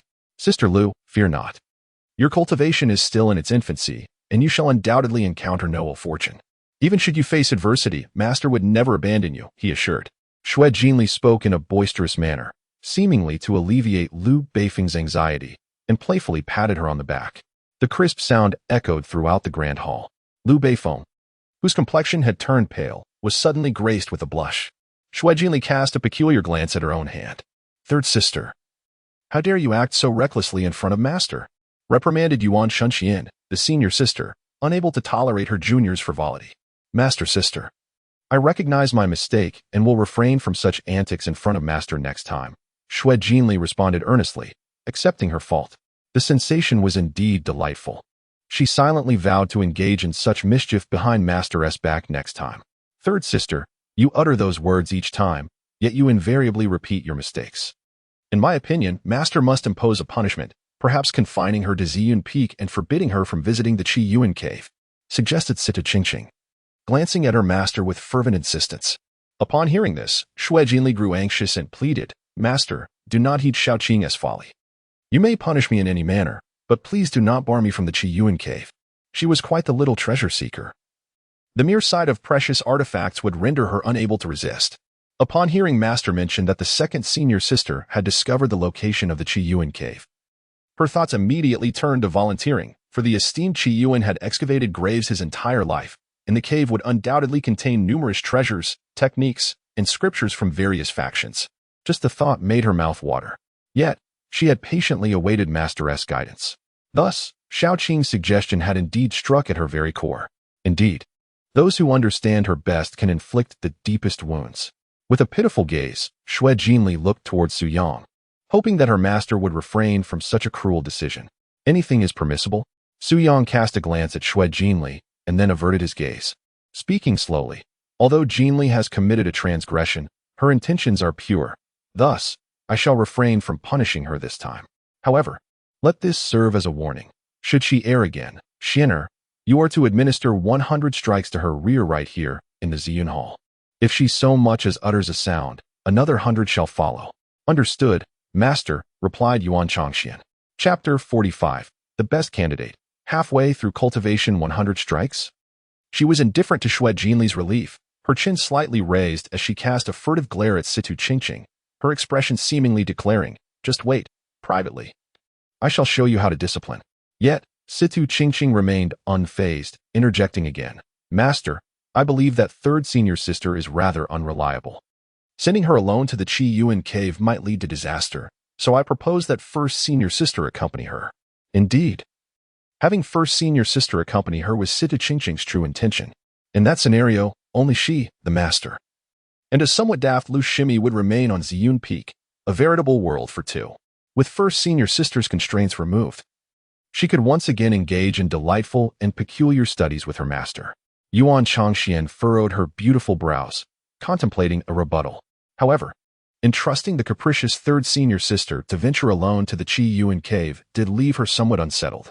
Shui Jinli pouted, equally reluctant to have first senior sister accompany her. After all, once separated from the master, first senior sister became as remote as a block of ice, an unapproachable entity. And her strict demeanor would certainly prevent any free-spirited treasure hunting within the Chiuan secret realm. Indeed, Qing'er's suggestion has merit, but I am also hesitant to send Xianu alone. The Chiuan is no ordinary sovereign. Who knows what perilous traps may lie within its confines? Thus, to ensure their safety, I have decided that I shall accompany you to the Chiuan cave. Even should we encounter danger, I will be there to safeguard you. Su Yang's expression remained tranquil, his tone gentle as he spoke. Master is concerned for me. Yuan Qianquan's furrowed brow instantly relaxed, her heart brimming with joy and sweetness, nearly spilling over. Shui Jinli's previously low spirits soared in an instant. With the master's protection, would she not have unfettered access to the treasures of the Chiuan cave? Situ Qingqing was taken aback by the master's unexpected decision to join. Since the establishment of Ziyun Peak, the master seldom ventured beyond its confines, let alone outside the Qingming Sect. This decision caught Situ Qingqing off guard. Master, Situ Qingqing began to speak, but her words were interrupted by a cool, authoritative voice. Master, Ziyun Peak cannot remain unguarded. Junior Sister San, and you must all proceed to Chiuan Cave. Moreover, Junior Sister Lu has only recently joined Ziyun Peak and is still unfamiliar with her customs. Thus, it would be best for Shaoqing to remain behind to safeguard Ziyun Peak. Situ Qingqing exclaimed in distress. No, Master. I have been at Ziyun Peak for such a long time. It is only fair that I partake in this expedition to the secret realm. She worried that if she were absent, the master might leave the fierce senior sister to devour every last morsel. If the master were to go, she must accompany him, if only to keep a watchful eye on senior sister. Shaoqing, do not fuss. You are the most suitable candidate to guard Ziyun Peak. Yuan Qianquan's gaze flickered slightly, her tone icy. There need be no argument. I have made my decision. All current disciples of Ziyun Peak must attend the Chiuan secret realm. Su Yang gazed upon his disciples, his tone brooking no dissent. Indeed, Master. Although Yuan Qianxian felt a twinge of reluctance, she nonetheless acquiesced to her master's wishes. The following day, at Qingming Sect, a spirit vessel, measuring several dozen zhang in length and adorned with intricate arrays, soared from Ziyun Peak, gliding swiftly beyond the boundaries of Qingming Sect. Look up. That is the spirit vessel of Ziyun Peak, exclaimed a voice. Isn't that Senior Sister Yuan and Senior Sister Shui standing upon the deck? They are breathtakingly beautiful. I recall they just returned not long ago. Why are they departing again? With so few disciples from Ziyun Peak, if Lord Su Yang had pressing matters, he could only entrust these two to handle them. These two sisters work so hard. They must endure the elements and face unknown dangers. I would join Ziyun Peak to alleviate Lord Su's burdens. Is that truly alleviating burdens? I wouldn't bother to expose your intentions. How base. The disciples from nearby peaks gazed up at the spirit vessel, engaging in lively discussions filled with admiration for Yuan Qianxian and Shui Jinli's beauty, as well as their aspirations for Ziyun Peak. At Tianlei Peak, Xiaoyu selected another highly ranked personal disciple.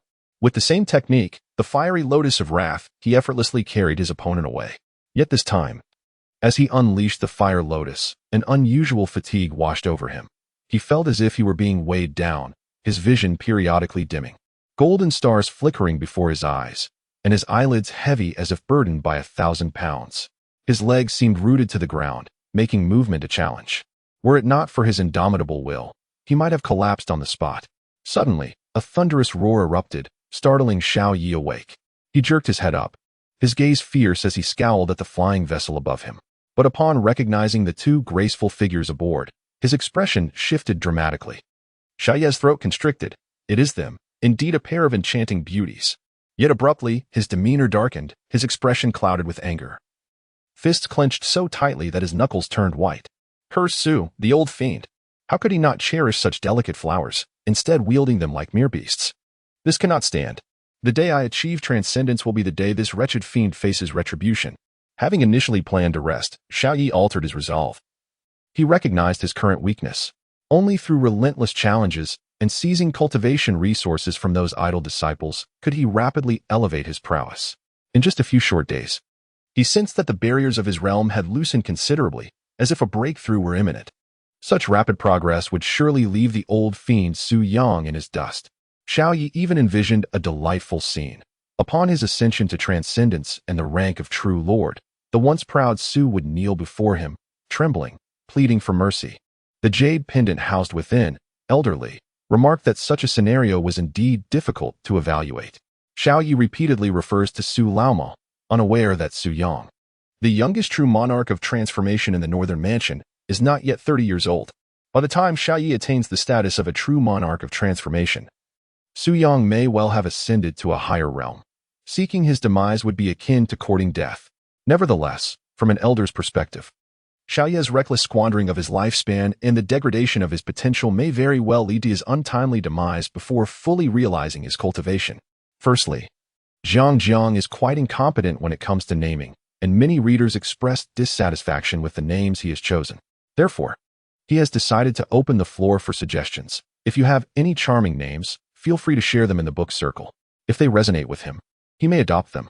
Additionally, if you have appealing illustrations of the female protagonist, those are welcome as well. Secondly, regular readers are aware that Jiang is not particularly swift in typing. It takes him half a day to compose 4,000 words. So daily updates typically consist of 4,000 words. However, he acknowledges that this is insufficient, prompting him to establish a rule for additional chapters. For every 500 free gifts received, an extra chapter will be added. All gifts are welcomed, and fairness is assured. From yesterday to today, a total of 216 gifts have been received. Only 200 more are needed for an additional chapter. It appears there are quite a few readers for this book, so this rule should not be considered unreasonable. Hehe. Chapter 46, Desireless and Resolute. I shall take responsibility after a brief pause. Within the inner cabin of the spirit vessel, a delicate voice floated in from outside the door. Master, may I enter? Come in. Su Yang, seated on a mat in meditation, opened his eyes, revealing a glimpse of brilliance within. Ye Qing'er has arrived. Before him stood Situ Qingqing, clad in a sheer, flowing skirt that barely concealed the upper part of her luscious legs, the garment exquisitely tailored to accentuate her form. Su Yang blinked, straightening his back. Qing'er, what brings you here? He inquired. Of course, I have come to express my gratitude to you, master. A playful smile graced Situ Qingqing's lips. Reminiscent of the first day he had traversed into this realm, was he once again to find himself in a predicament akin to that of a victim of a rogue intruder? He quickly dismissed the thought. Qing'er, is there any need for such formalities? Before he could finish his words, Situ Qingqing approached him. Qing'er, what are you about to do? Your senior sister is still outside. Su Yang urged his disciple to take a moment to compose himself. After all, the memories of the past were vividly etched in his mind, making it difficult for him to believe the audacious words spoken by Qing'er. Humph. Master, how dare you underestimate me? I shall soon prove you wrong. What should I do then, master? Su Yang hesitated. Half an hour later, Su Yang felt a sense of helplessness. Qing'er, is this what you meant by making your master weep? Situ Qingqing bit her crimson lips, torn between words. Master, I will take responsibility. She felt reluctant to flee, knowing that she was the cause of the turmoil. Just then, a melodious and enchanting voice wafted in from outside the cabin. Master, I have something to discuss with you. The elder sister, Situ Qingqing, busy at her desk, tensed up, her eyes betraying a hint of panic. If the elder sister were to enter and witness this scene, would she not unsheath her sword in fury, ready to slay her wayward disciple who had bewitched their master? What should I do? Situ Qingqing could not voice her concerns and instead cast a pleading glance at her master with her big, watery eyes. Shinner, please come in. A calm voice resonated from within the cabin. Yuan Xian pushed the door open and was greeted by the sight of her master, seated at the desk, diligently writing with a brush. Indeed, when engrossed in his work, her master appeared most handsome. Approaching him, she instinctively prepared ink for his use. Glancing at the 8 prominent characters gracefully inscribed on the paper, her gaze paused, and she murmured, with tolerance comes greatness. Without desire, one is resolute. She savored the profound meaning behind these words, feeling ever more in awe of her master's lofty aspirations and vast heart. As his disciple, she could only look up to him from the heights of a mountain, following in his footsteps while knowing she could never walk alongside him. Master, I have learned a great deal, Yuan Xianxian said, striving to calm the fluttering in her heart, her voice pure and clear like a tranquil spring. Learned? Learned what? The first 4 characters were mere flights of fancy, while the latter 4 served as a warning to himself, before the eldest disciple. He must exercise restraint and embody the resolve of iron. Suyang chuckled as he set down his brush. I was merely scribbling, Xianer. There's no need to pay it too much heed. Below the desk, Situ Qingqing abruptly pinched Su Yang's thigh to discreetly remind her master not to say too much, urging him to first coax the elder sister out of the cabin. Master, is your throat dry? Yuan Xianxian kindly poured a cup of water for her master. Just a little. Su Yang, seizing the opportunity, took the cup of water and had just taken a sip when he suddenly erupted into a fit of coughing. Cough, cough, cough, he exclaimed. Master, are you all right? Yuan Xian hurriedly retrieved a handkerchief from her bosom and offered it to Su Yang. Su Yang took the handkerchief and wiped his mouth. Xianer, what brings you to seek your master? He inquired, with no one to guard Ziyun Peak. I find myself somewhat uneasy.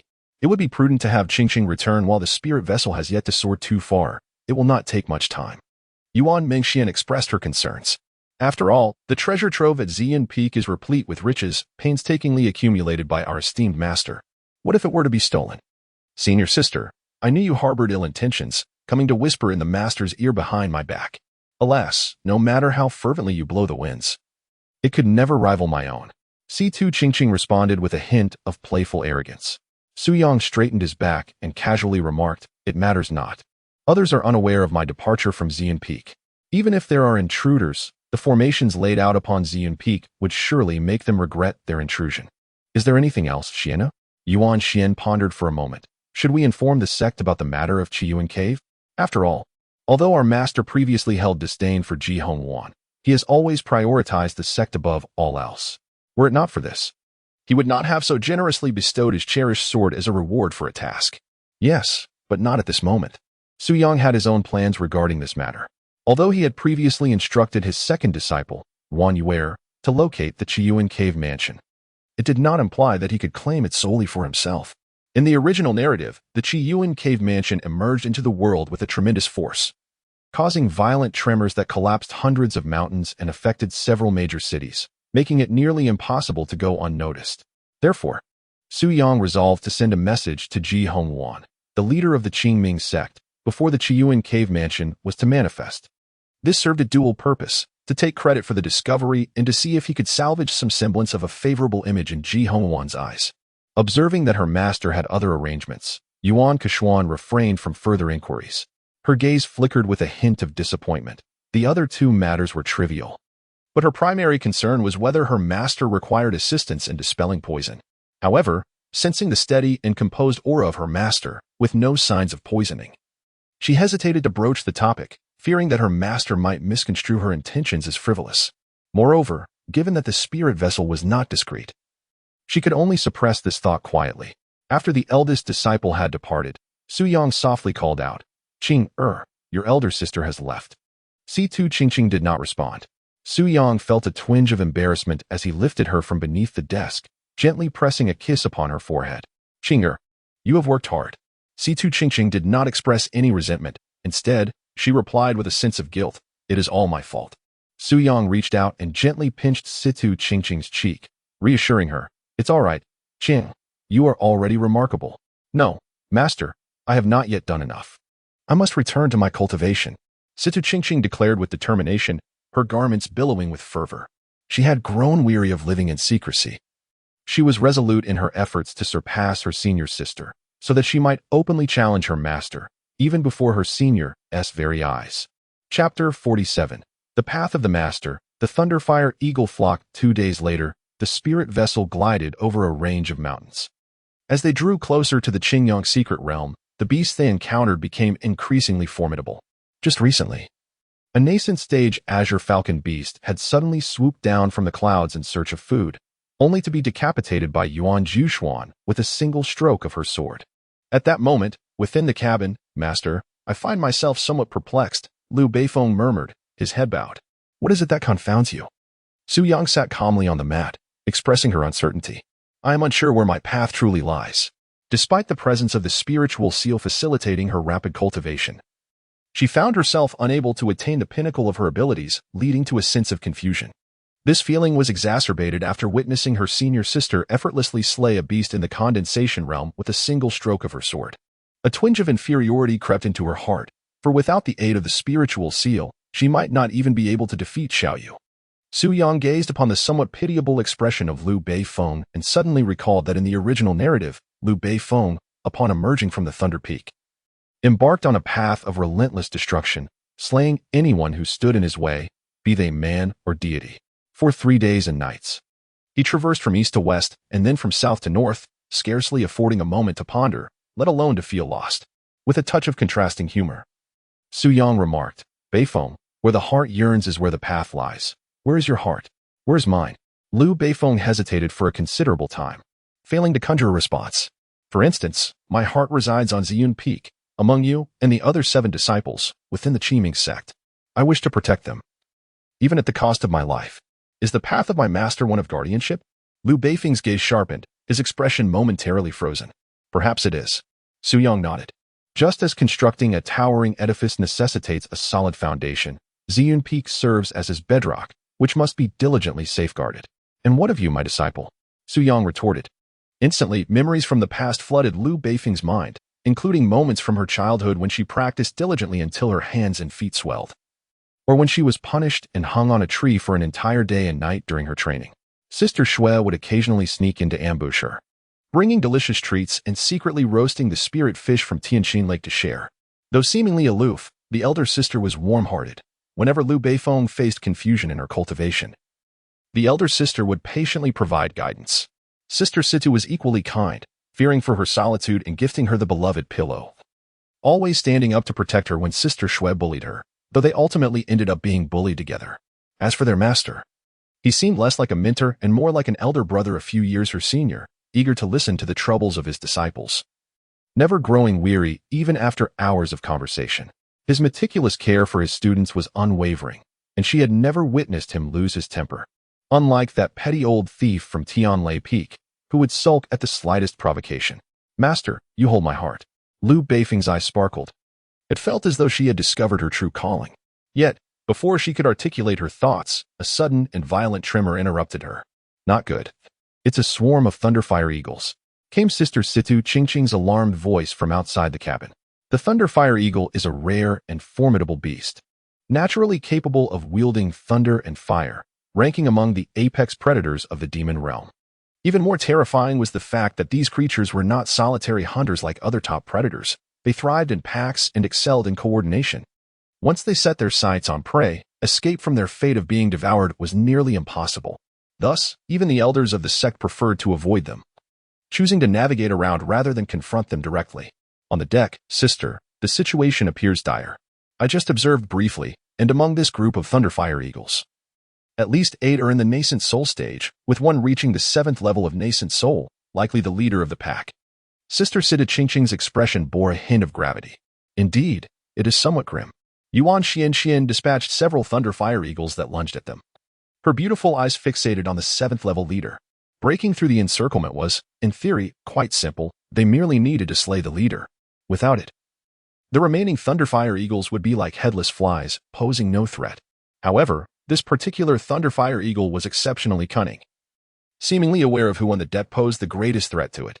Thus, whenever Yuan Xian attempted to draw her sword, it would position its kin in front of itself as a shield. Sister, the demonic power of the thunderfire eagles can corrode formations. I estimate that within the time it takes to burn an incense stick, the protective array of the spirit vessel will be breached. We must devise a plan. Shui gently flicked her long whip, unleashing a fiery dragon that sent several thunderfire eagles in the core formation stage flying. Yet, before long, more thunderfire eagles rushed in, relentlessly damaging the spirit vessel. Be cautious, I shall slay it. Yuan Xian, wielding the Zixiao, spoke with a voice as cold as ice. The senior sister cannot go out. That scruffy bird seeks to force our hand, aiming to take us down one by one.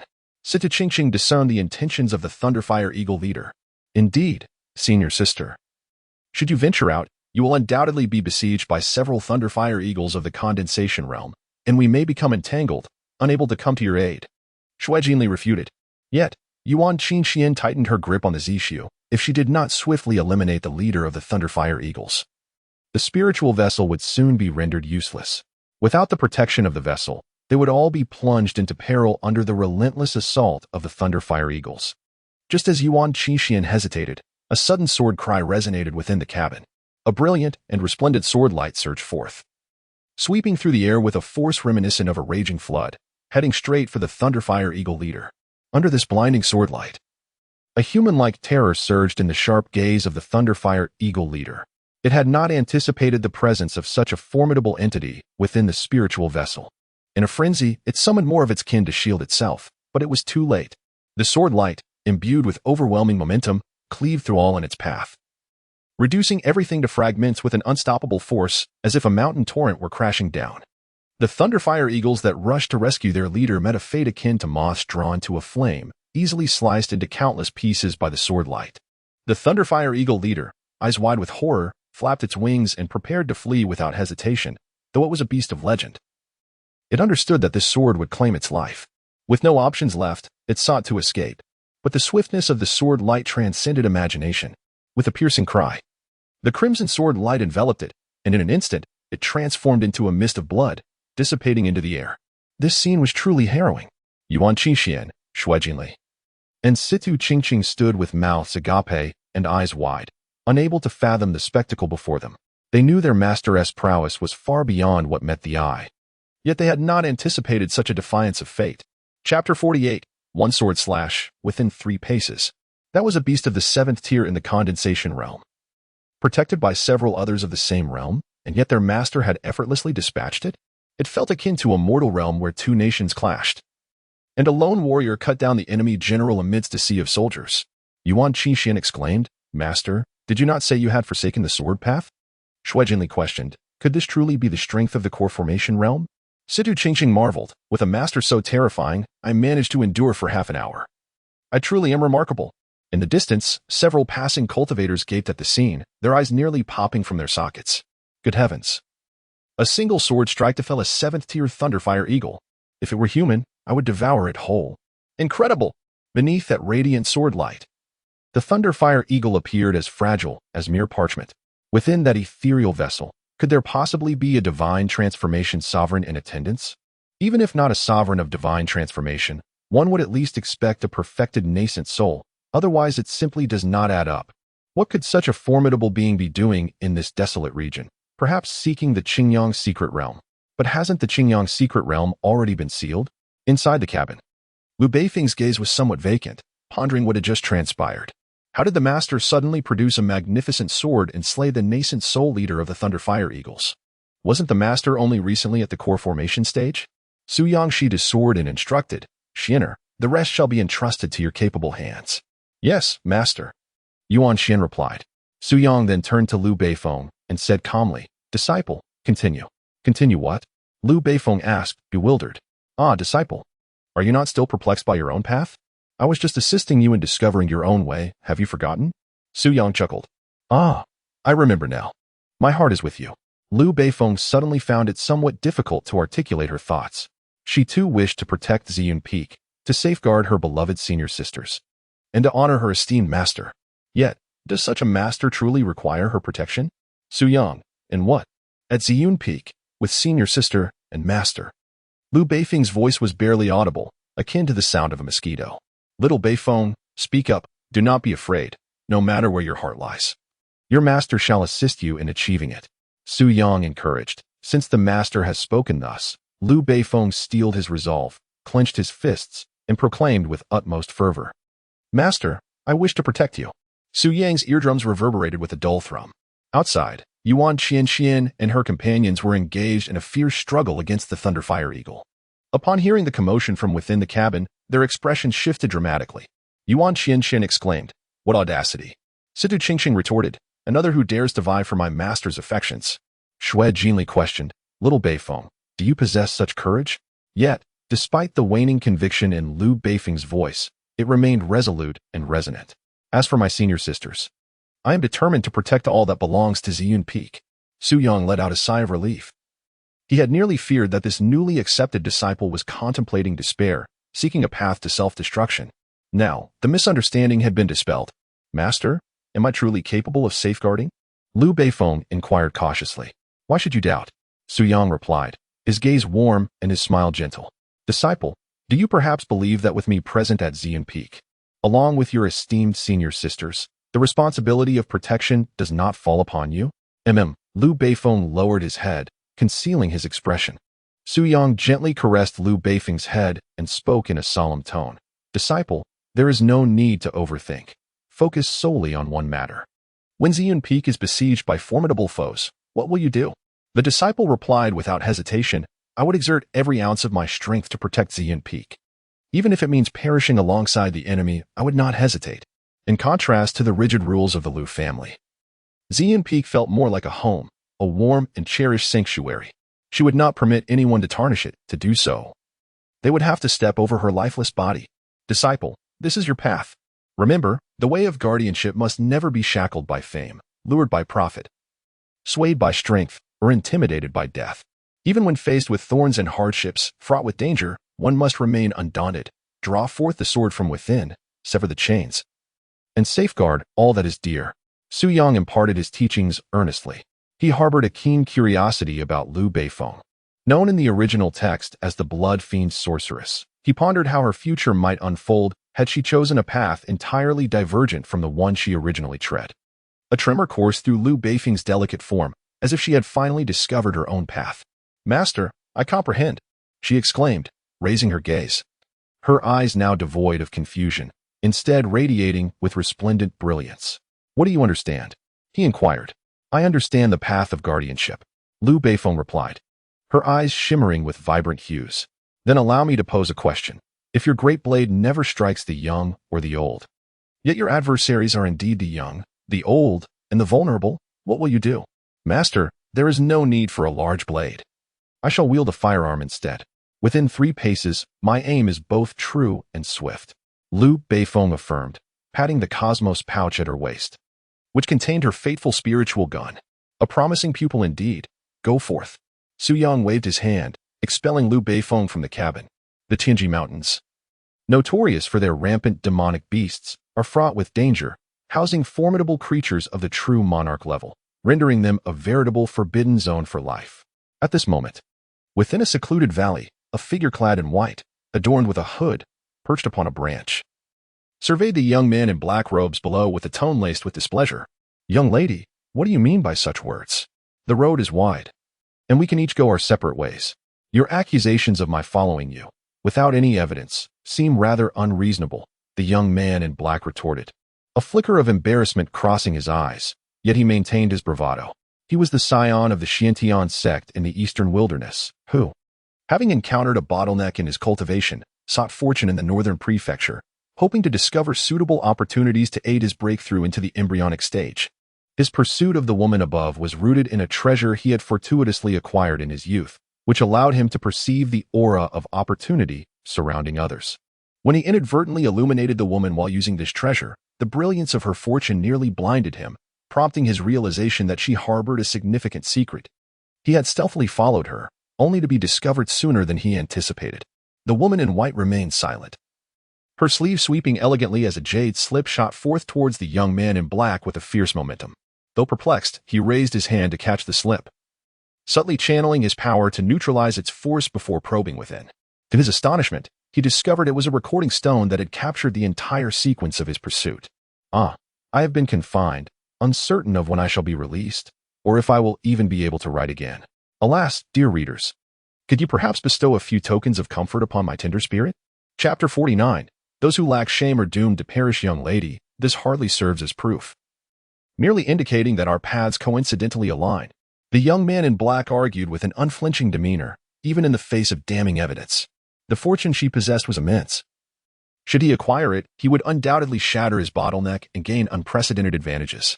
Thus, he was unwilling to concede easily. Cannot prove it? The woman in white leaped down from the branch, approaching the young man in black to snatch the recording stone from him.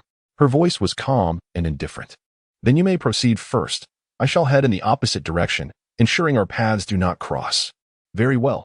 To allay her suspicions, the young man in black did not refuse, confident in his treasure that would allow him to sense her presence from a distance. He gestured towards the north and said, "I shall head this way. Do not follow me." Upon hearing his deflection, the woman in white did not express anger but merely nodded slightly. "Rest assured, I shall not follow you."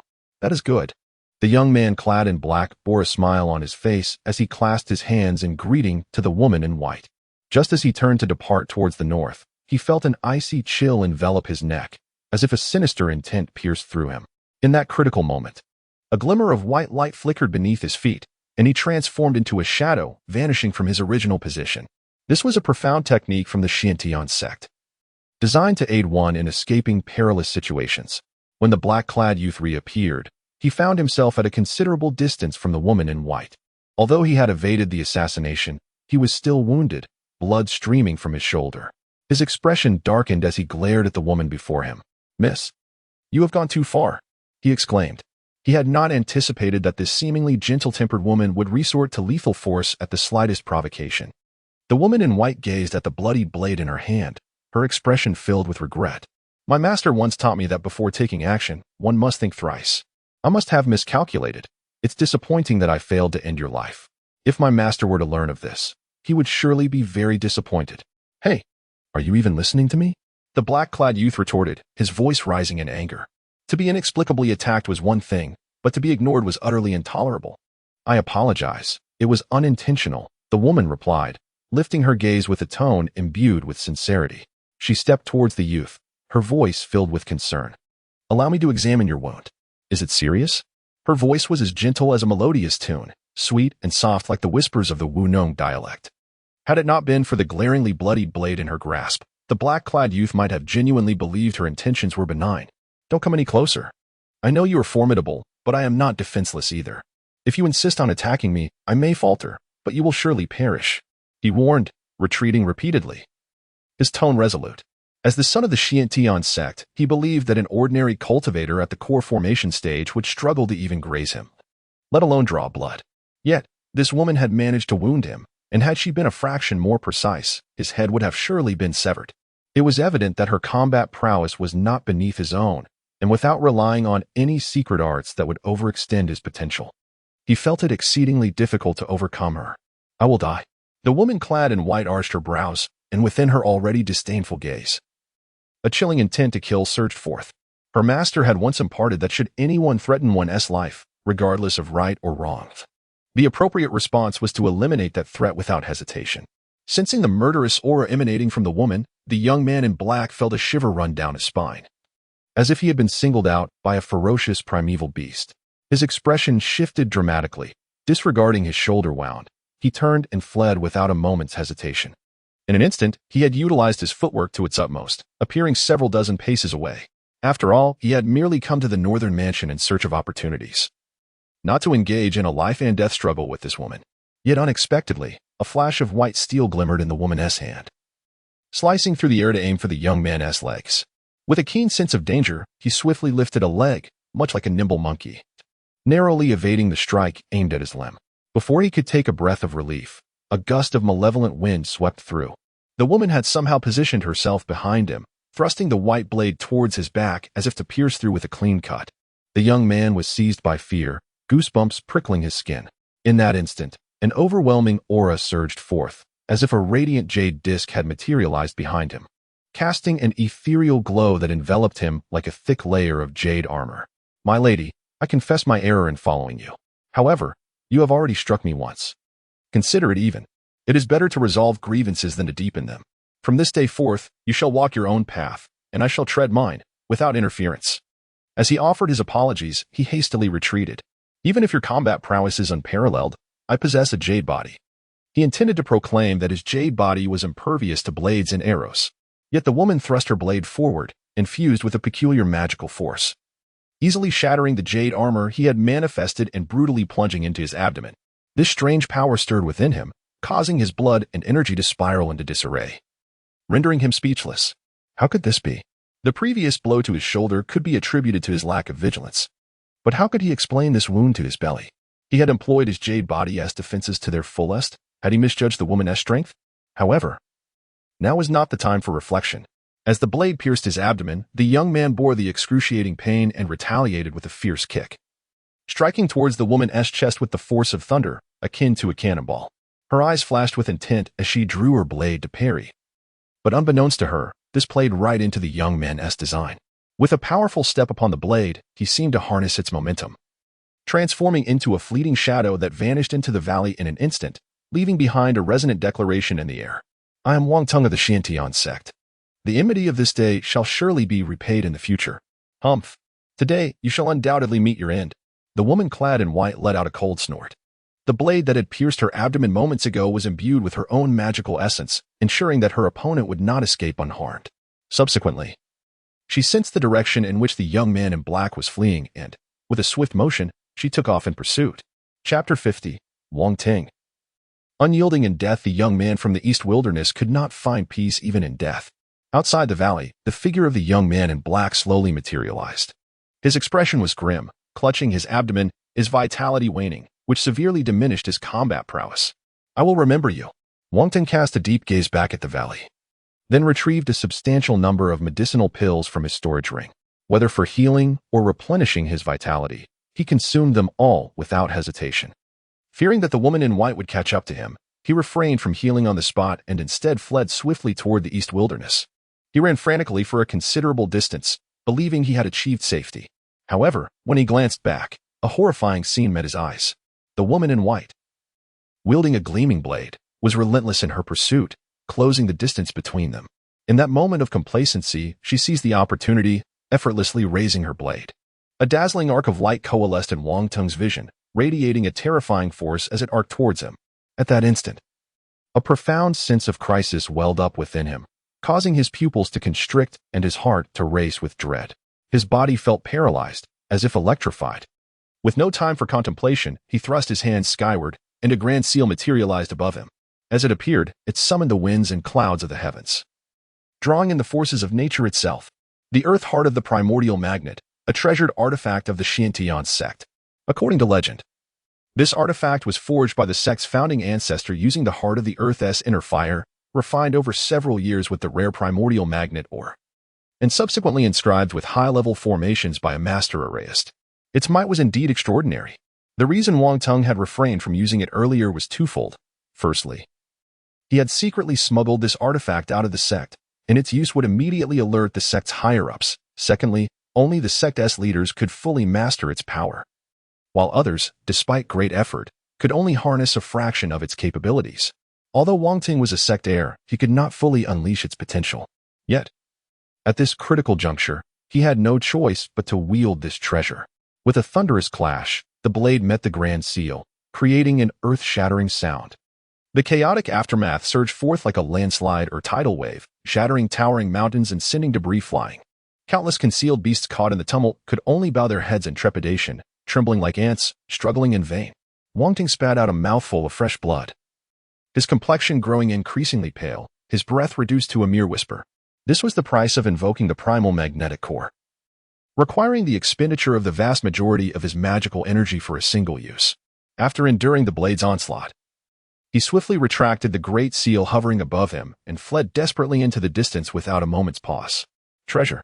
The white-clad woman, upon witnessing him produce the great seal that effortlessly thwarted her attacks, felt her beautiful eyes brighten with excitement.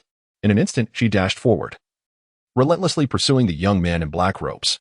You flee, I pursue. Escape is futile. As several breaths passed, the distance between them did not widen. Rather, it closed in, dwindling to a mere 2 or 3 body lengths. Any closer, and her sharp blade could reach him. You leave me no choice. Wangtung's expression darkened as he shouted in fury. There was no alternative. Although employing secret arts would damage his foundation, this white-clad woman was unyielding, clearly intent on not resting until he was slain. He had no choice but to fight with all his might. At that moment, a spirit vessel, measuring several dozen feet, appeared not far in front of Wangting. Upon seeing the size of the vessel, he immediately surmised that its master must belong to a significant power from the northern province. Joy surged in Wangtung's eyes as he hastened towards the spirit vessel, calling out for assistance. I am Wangting, the scion of the Qiuan Sect from the eastern wilderness. I implore the esteemed elder aboard the vessel to lend a hand and save me. I shall express my profound gratitude afterward. Ah, a high disciple of the Qingming Sect. Quickly board the vessel. A warm, resonant voice emanated from the spirit vessel. Wang Teng was overjoyed. He had not expected the vessel's master to recognize the name of the Qingming Sect and be willing to offer him refuge.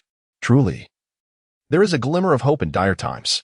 With this thought, disregarding his injuries, he urged himself to accelerate, landing on the spirit vessel within a few breaths. However, the frenzied white-clad woman, upon seeing him board the vessel, surprisingly ceased her pursuit, merely standing at the periphery and coldly declaring, "Elder, this is a personal grievance between him and me.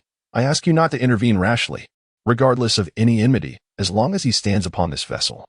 Hostilities must cease." A detached voice resounded from within the cabin. Upon hearing this, Wang Teng turned to glance at the interior of the cabin, filled with gratitude, contemplating. There truly are many good people in this world. Oh, since the elder insists on protecting him, I can no longer restrain my disrespect. As she spoke, the white-clad woman drew her blade. An unparalleled beam of sword light suddenly materialized in the void, cleaving towards the spirit vessel. Impudence! The voice from the cabin erupted with fury like thunder, followed by a magnificent sun seemingly rising from within the cabin. Its overwhelming aura akin to that of a divine solar deity traversing the heavens, majestic and extraordinary. Hiss! Wang Teng could not help but gasp. Shock and awe spreading across his face. The elder aboard this spirit vessel possesses an unfathomable level of mastery. The overwhelming and profound aura he felt was something he had only experienced from a select few elders within the sect who had achieved the pinnacle of their cultivation. And even then, it paled in comparison. Instantly, the taut strings of his heart began to relax. With this esteemed elder present, the madwoman could hardly stir up any significant turmoil. In the next moment, a brilliant radiance surged forth from the cabin, seemingly directed at the woman in white. And Wang Teng had intended to witness firsthand as she was struck and sent reeling, bloodied. However, an unforeseen turn of events occurred. The searing light abruptly changed course and descended with thunderous force towards Wang Teng. A wave of terror gripped him as he sensed an overwhelming dread bearing down upon him.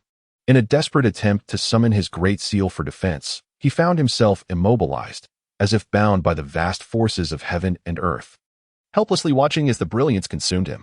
"No, I am from Qingming Sect."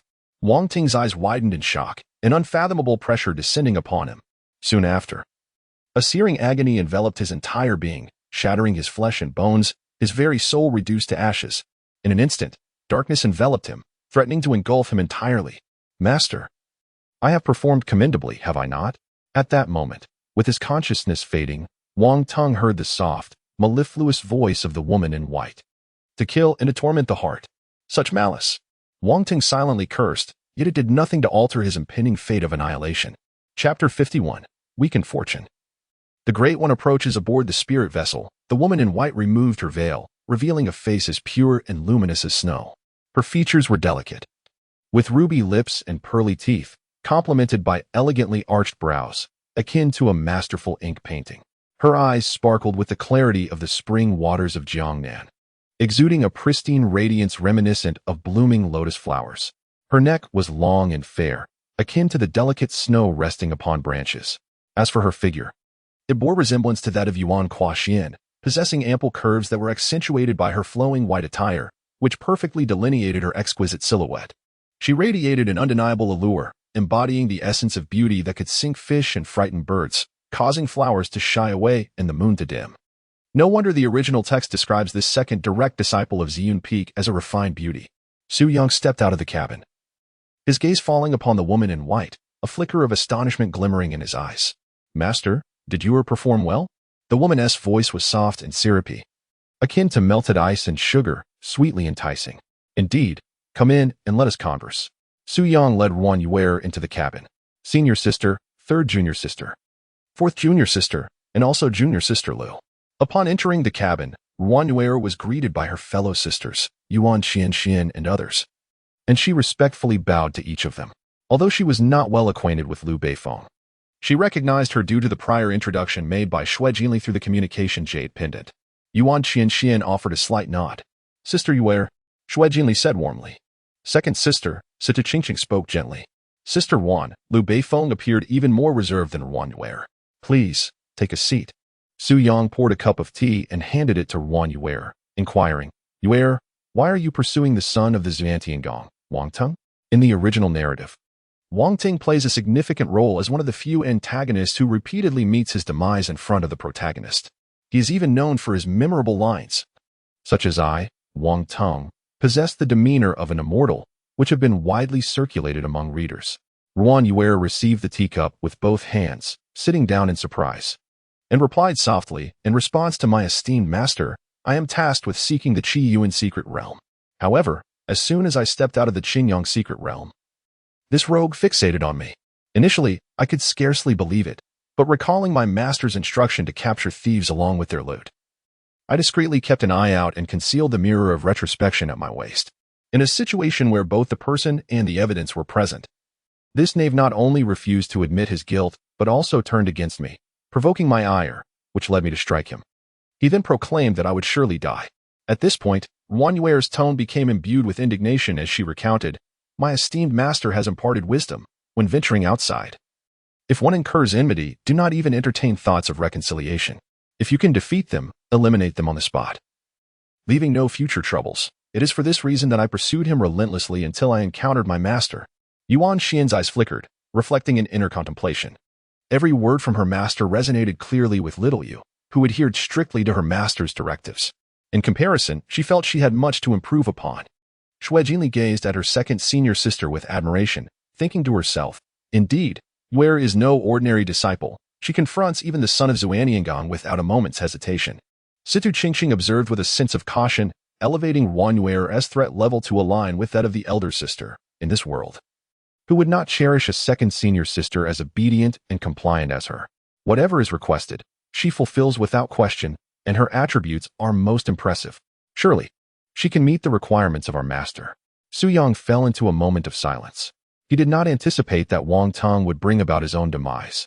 In the original narrative, although the details were scant, it was revealed that Wang Teng, in his youth, fortuitously acquired a treasure capable of seeking opportunities.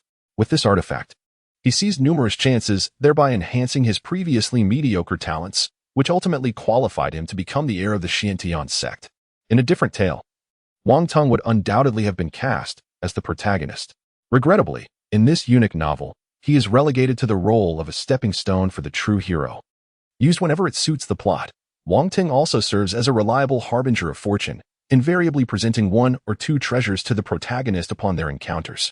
Consequently, the readers of the original work generally harbor no animosity towards Wang Teng. Rather, they eagerly anticipate his appearances. Contemplating this, a peculiar thought suddenly surfaced in Su Yang's mind. By eliminating Wang Teng, this gifted child, he might have inadvertently diminished the protagonist's fortune. After all, the treasures bestowed by Wang Teng were of considerable significance. The first treasure, the Heart of Yuan magnetism, was pivotal for the protagonist, who relied on it along with the inheritance acquired within the Chiuan cave to triumph in the Six Veins competition, sweeping through all challengers and garnering the favor of the esteemed elder of Qingming Sect. This event subsequently triggered a series of occurrences, including the 3-year agreement, marking a crucial juncture in the original narrative. Now, deprived of the Heart of Yuan magnetism, the protagonist would likely struggle not only to secure the top position in the Six Veins competition, but perhaps even to maintain the standing of the Thunder Peak, let alone attract the elder's attention. Naturally, the unintentional weakening of the protagonist's fortune was a delightful surprise. Yet Su Yang's primary goal should be to swiftly restore his cultivation to that of a transformation god, or even a void-breaking elder, to adeptly navigate any unforeseen upheavals. Observing his master's silence, Yuan felt she might have stirred trouble, especially considering Wang Teng's tone suggested that the Qingming Sect wielded considerable influence in the eastern wilderness. With her head bowed and biting her lip, she anxiously inquired, "Master, have I caused trouble for Ziyun Peak?" Su Yang, surprised by her lowered gaze, unable to even see her feet, chuckled and replied, "What trouble could a mere sect disciple pose? Wang Teng harbored ill intentions towards you, so his demise was warranted. Should his seniors dare seek vengeance, I shall possess ample reasoning to engage them in discourse." Su Yang exuded confidence. Upon emerging from the Chiuan cave, he was certain that his cultivation would undergo a terrifying enhancement. Even if he could not restore his previous level of prowess, he would undoubtedly be stronger in terms of combat capability. Should the emissaries from Qingming Sect choose to reason with him, all would be well. However, If they opted for irrationality, he possessed a modicum of martial skill himself. If the Qian sect disregarded martial ethics and sent an elderly figure to confront him, he would not hesitate to shamelessly seek the favor of the enchanting Yuan fairy. Regardless of the circumstances, he had his strategies at hand.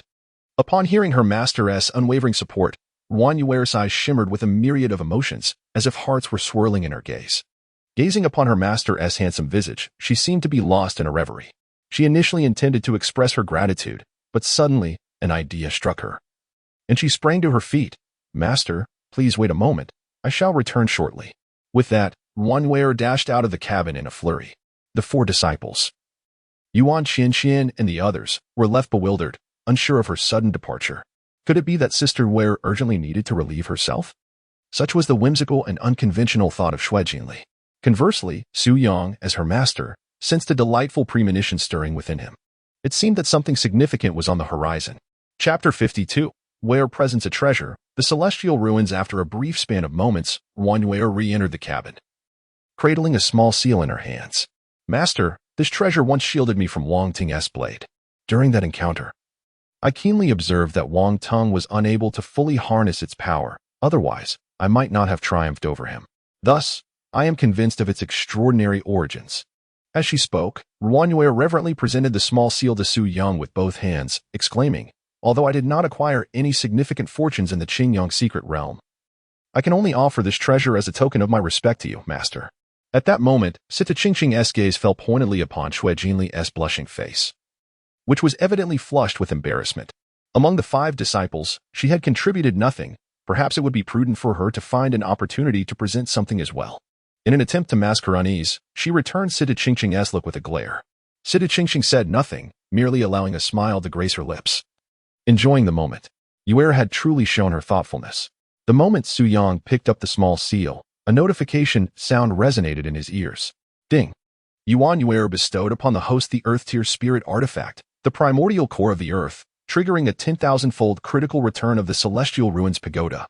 Could it truly be the Celestial Ruins Pagoda? Su Yang's tranquil heart resembled a pebble cast into a serene lake, stirring ripples of profound significance. The Tower of Eternal Desolation. Ancient texts proclaim it as the foremost treasure of humanity. In the primordial era, it was wielded by a young supreme being named Eternal Desolation. With this 9-tiered pagoda, he suppressed all prodigies. Even those celestial beings of unparalleled might were vanquished beneath its formidable shadow, thus embarking on an invincible path. Before this tower, in the heavens and the earth, who dares to claim invincibility? Who would utter the words of being undefeated? A needle cannot pierce. At this moment, Su Yang felt an overwhelming sense of elation. The so-called treasure of the Qian sect, when confronted with the towering presence of the floating pagoda of the wasteland, appeared no different from those yellow-grade weapons that could all be dispatched in an instant. This treasure is indeed remarkable, if my master is not mistaken. It should be the heart of the primordial magnetism, the cherished relic of the Qian sect, which I shall gladly accept. Su Yang's eyes shimmered like the moon, and a smile as warm as a spring breeze graced his face as he casually tossed the primal magnetic core into the system's space, allowing it to gather dust. This smile, akin to gentle rain after a spring wind, transformed the world's beauty into mere shadows, rendering the heavens devoid of light. Yuan's cheeks flushed slightly. Her delicate eyelashes cast downwards, as she dared not gaze upon her master, fearing she might drown in his captivating beauty, a profound disrespect for a devoted disciple. Yuan's heart melted, wishing fervently for her master to taste the sweetness of her lips once more. Situ Qingqing felt a sense of foreboding. If her master continued to exude such charm, she would soon have another rival in love. Qingming observed this tender smile from her master with a pang of jealousy, silently vowing that once they entered the Chiuan cave, she would dig 3 feet into the ground if necessary to find a worthy treasure to present to her master. One of at least earth-grade quality. Where is the Chiuan cave? Please lead the way. Su Yang remained focused on the main topic.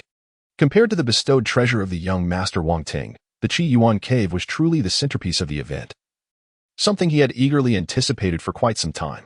Very well, master, said Yuan, rising and leading the way for the spirit boat. In the eastern wilderness, at the Qian sect, the majestic mountains stretched endlessly, ancient peaks loomed, and silver waterfalls cascaded like a painting, a veritable paradise. At that moment, Within a palace adorned with exquisite architecture and ethereal elegance, a powerful aura suddenly erupted. Who has dared to steal the Chiuan Sect's treasured artifact, the Yuan magnetic core? A furious voice rang out, carrying an overwhelming pressure that shook the very mountains, leaving countless disciples pale with fear, as if they were trapped in a quagmire. Unable to escape. Is that the voice of the sect master? The sect master has emerged from seclusion. The oppressive presence was such that even the elders struggled to withstand it. Could it be that the sect master has made significant progress in his cultivation? Progress is certain. However, the sect master claims that someone has absconded with the Yuan magnetic core, which should only be fully mastered by successive sect masters. Given the sect master's fury, it is likely true. Which audacious rogue would dare to pilfer from the Chiuan sect? Could it be possible that the culprit is our very own sect heir? Oh, it turns out to be the heir. Then there is no cause for concern. The disciples of the Chiuan sect chattered among themselves, for they believed their heir, known for his erratic behavior, was indeed capable of such a theft. Moreover, owing to the heir's exceptional talents, even if he were to steal the sect's treasured artifact, the higher-ups would not dare to punish him. Within the hall, an imposing elder, surrounded by a myriad of shifting visions, wore a grim expression and spoke with a chilling tone. Had I not sensed the usage of the Yuan magnetic core during my seclusion? Do you intend to keep this matter from me for all eternity? Below, several elders exchanged glances, none daring to step forward to respond. Ultimately, the youngest elder, barely over 200 years old, found himself in the unfortunate position of having to speak. He stepped forward, stammering. The heir said he wished to train in the north, and fearing for his safety, we turned a blind eye and allowed him to take the Yuan magnetic core. Why was a guardian not arranged? Upon hearing it was the heir's doing, the elder's expression softened slightly, though he furrowed his brow in questioning. The heir asserted that he possessed the potential for immortality and could sweep through any challenges without the need for a guardian. The young elder's voice was weak and lacking confidence. Whatever he says goes. Otherwise, why not let him take my position as elder? The elder admonished sternly, causing the young elder to shrink back in fear, unable to respond. The elder lingered on the young elder's face for a moment, a flicker of disappointment gleaming in his eyes, before commanding. Since the sect heir has activated the elemental core, it indicates he is facing an insurmountable peril. Immediately dispatch 3 elders of the transformation realm to the northern manor for assistance. Before he could finish, a cacophony arose from outside the hall. The elder's expression darkened. And just as he was about to reprimand, a steward entered, his demeanor sorrowful, as if mourning a great loss, and collapsed to the ground, prostrating himself as he proclaimed, "Sect Master, the sole lamp of the sect heir has extinguished." What?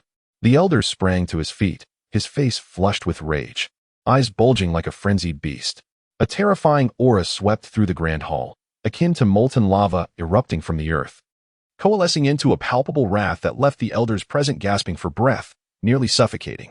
For centuries, the disciples of the Chiuan sect had not been particularly impressive, with few reaching the transformation realm, let alone becoming revered elders. Observing the impending stagnation, the elder, as the sect leader, felt a deep sense of worry. At this moment, Wang Tung had emerged, possessing extraordinary talent and disposition. The elder was naturally fond of him, even making an exception to designate him as the sect heir without competition from other direct disciples. Moreover, all resources within the sect were made available to him. He often boasted before the elders of Wang Ting's immortal demeanor, effectively wagering the future of the Chiuan sect on Wang Ting. Yet now, after merely a few months of seclusion, the heir he had high hopes for had inexplicably perished in the northern manor. How could he not be enraged? The elder, filled with murderous intent, roared with fury, "Whoever has slain my disciple, no matter where you hide, I shall ensure you are ground to dust, and your remains scattered." Shortly thereafter, the elder, accompanied by several elders, soared from the grand hall, making their way to the northern manor via the teleportation array. Chapter 53. The Little Tower's Marvelous Use. Opportunities abound, Master. It is here. Wan Yuan led the spirit vessel to a cave that seemed to harbor a beast of the transformation realm. Initially hesitant to confirm that this was the entrance to the Chiuan cave, she recalled her master's instructions and bravely ventured inside, only to find no signs of any beast having dwelled there. Instead, the aura of the transformation realm beast was merely simulated by a formation. Suyang nodded, gazing at the beast lair before him. After a moment of subtle perception, he discerned the presence of an illusionary formation within the cave. Let us proceed. Suyang carefully stowed away the spirit boat and stepped into the cave, followed closely by Yuan, Qian, and the other disciples. Upon entering the cavern, without uttering a word, Su Yang delivered a powerful punch against a rock face. With a ferocious surge of energy, a resounding crash echoed through the air. The stone shattered dramatically, cascading down like fine dust and revealing the concealed void barrier hidden within. No wonder the Chiuan cave manor has chosen to manifest. It appears the void barrier can no longer be sustained for much longer. Su Yang furrowed his brow slightly. Initially, he contemplated shattering the ethereal barrier with sheer force. But upon further reflection, he realized that doing so might prematurely unveil the Chiuan cave. At that moment, numerous factions would undoubtedly catch wind of it and dispatch individuals to seize the opportunity. He was resolute in his desire not to become a mere pawn for others. Thus, with a mere thought, Su Yang summoned a small tower imbued with a sense of ancient desolation, its surface marred by mottled bloodstains. As if it harbored an endless chill and forlornness. This was the blood of the celestial beings once suppressed by the Tower of Floating Ruins. The reason he produced the Tower of Floating Ruins was due to its remarkably practical function, which allowed for the construction of a relatively stable temporary void passage without damaging the void barrier. Could this be the legendary 9-story tower recorded in ancient texts? Once wielded by the youthful supreme being Tian Wang, it was the foremost treasure of the human race, later lost to time. To think that this treasure had found its way to his esteemed master, who was indeed extraordinary. No wonder his master achieved divine transformation at such a tender age. Even in the process of recultivation, he surpassed Su Yang in speed. It seemed that not only did he possess monstrous talent, but his fortune was equally formidable. Could it be that his master was the reincarnation of that youthful supreme being? Upon witnessing the small tower in Su Yang's hand, Yuan, Qian, and the other disciples were taken aback, their eyes widening in astonishment, as they were deeply shaken. After all, the legendary aura surrounding this small tower was overwhelmingly rich, filled with remarkable tales from ancient times associated with the youthful supreme being, making it a coveted artifact among many powerful figures. If news of this were to spread, it could very well cause upheaval across the 5 domains. Yuan Qian was the first to grasp the gravity of the situation and promptly cautioned her 4 fellow disciples with utmost seriousness. The fact that our master possesses the Tower of Floating Ruins must not be divulged to anyone. Yuan Yuer's expression turned grave as she added, "This matter is of great significance. If it leaks, it will bring disaster upon Ziyun Peak." Situ Qingqing affirmed, "Our master trusts us so deeply, we cannot let him down." Lu Beifeng resolutely declared, "I will safeguard this secret for our master." Shuijinli looked bewildered. "What are you all talking about? I don't understand a word." The considerate words of the 5 disciples resonated warmly in Su Yang's ears, filling him with gratitude. It seemed that his diligent efforts in recent days had borne fruit. However, Su Yang was not content with merely this. In the future, he would strive even harder to ensure that no disciple was overlooked. Fortunately, this was not in his past life. Otherwise, there would surely be days when one disciple would be left out. With a pointed gesture towards the Tower of Floating Ruins, Su Yang communicated his intentions, causing the tower to emanate a misty radiance that flowed towards the void barrier. Buzz! The void barrier rippled significantly, spreading outward like water waves. And in an instant, a portal large enough for a single person to pass through materialized before them. Su Yang retracted the sky-desolate floating tower into the system space and spoke in a solemn tone. "The portal will not remain stable for long. You shall enter first, and I will follow shortly." Upon hearing this, Yuan Qian took the lead and stepped boldly into the portal, with the other disciples promptly following suit. Once all the disciples had entered, Su Yang stepped in as well, and as his figure completely vanished, the void portal gradually began to close. In that moment of entering the cave dwelling, Su Yang felt as though he were enveloped by a certain law, sealing his cultivation at the peak of the foundation establishment stage. However, having anticipated this, his heart remained unperturbed. After taking a few steps forward, he observed his 5 disciples halted in their tracks, their expressions frozen in awe, profoundly shaken by the resplendent scene before them. The clouds billowed and the mist swirled. Ancient trees towered, and ethereal peaks loomed high, while the undulating mountains resembled majestic dragons, exuding an air of grandeur and antiquity. As he gazed around, he noticed precious spiritual treasures scattered everywhere, including many exquisite items over 1,000 years old. These treasures could significantly enhance a mediocre cultivator's chances of successfully breaking through to the core formation stage by 30 to 40%. The spiritual energy was abundant to an extraordinary degree. Streams of spiritual essence meandered freely through the mountains. Is this indeed the Chiuan cave? The spiritual energy here surpasses even that of my Ziyun Peak.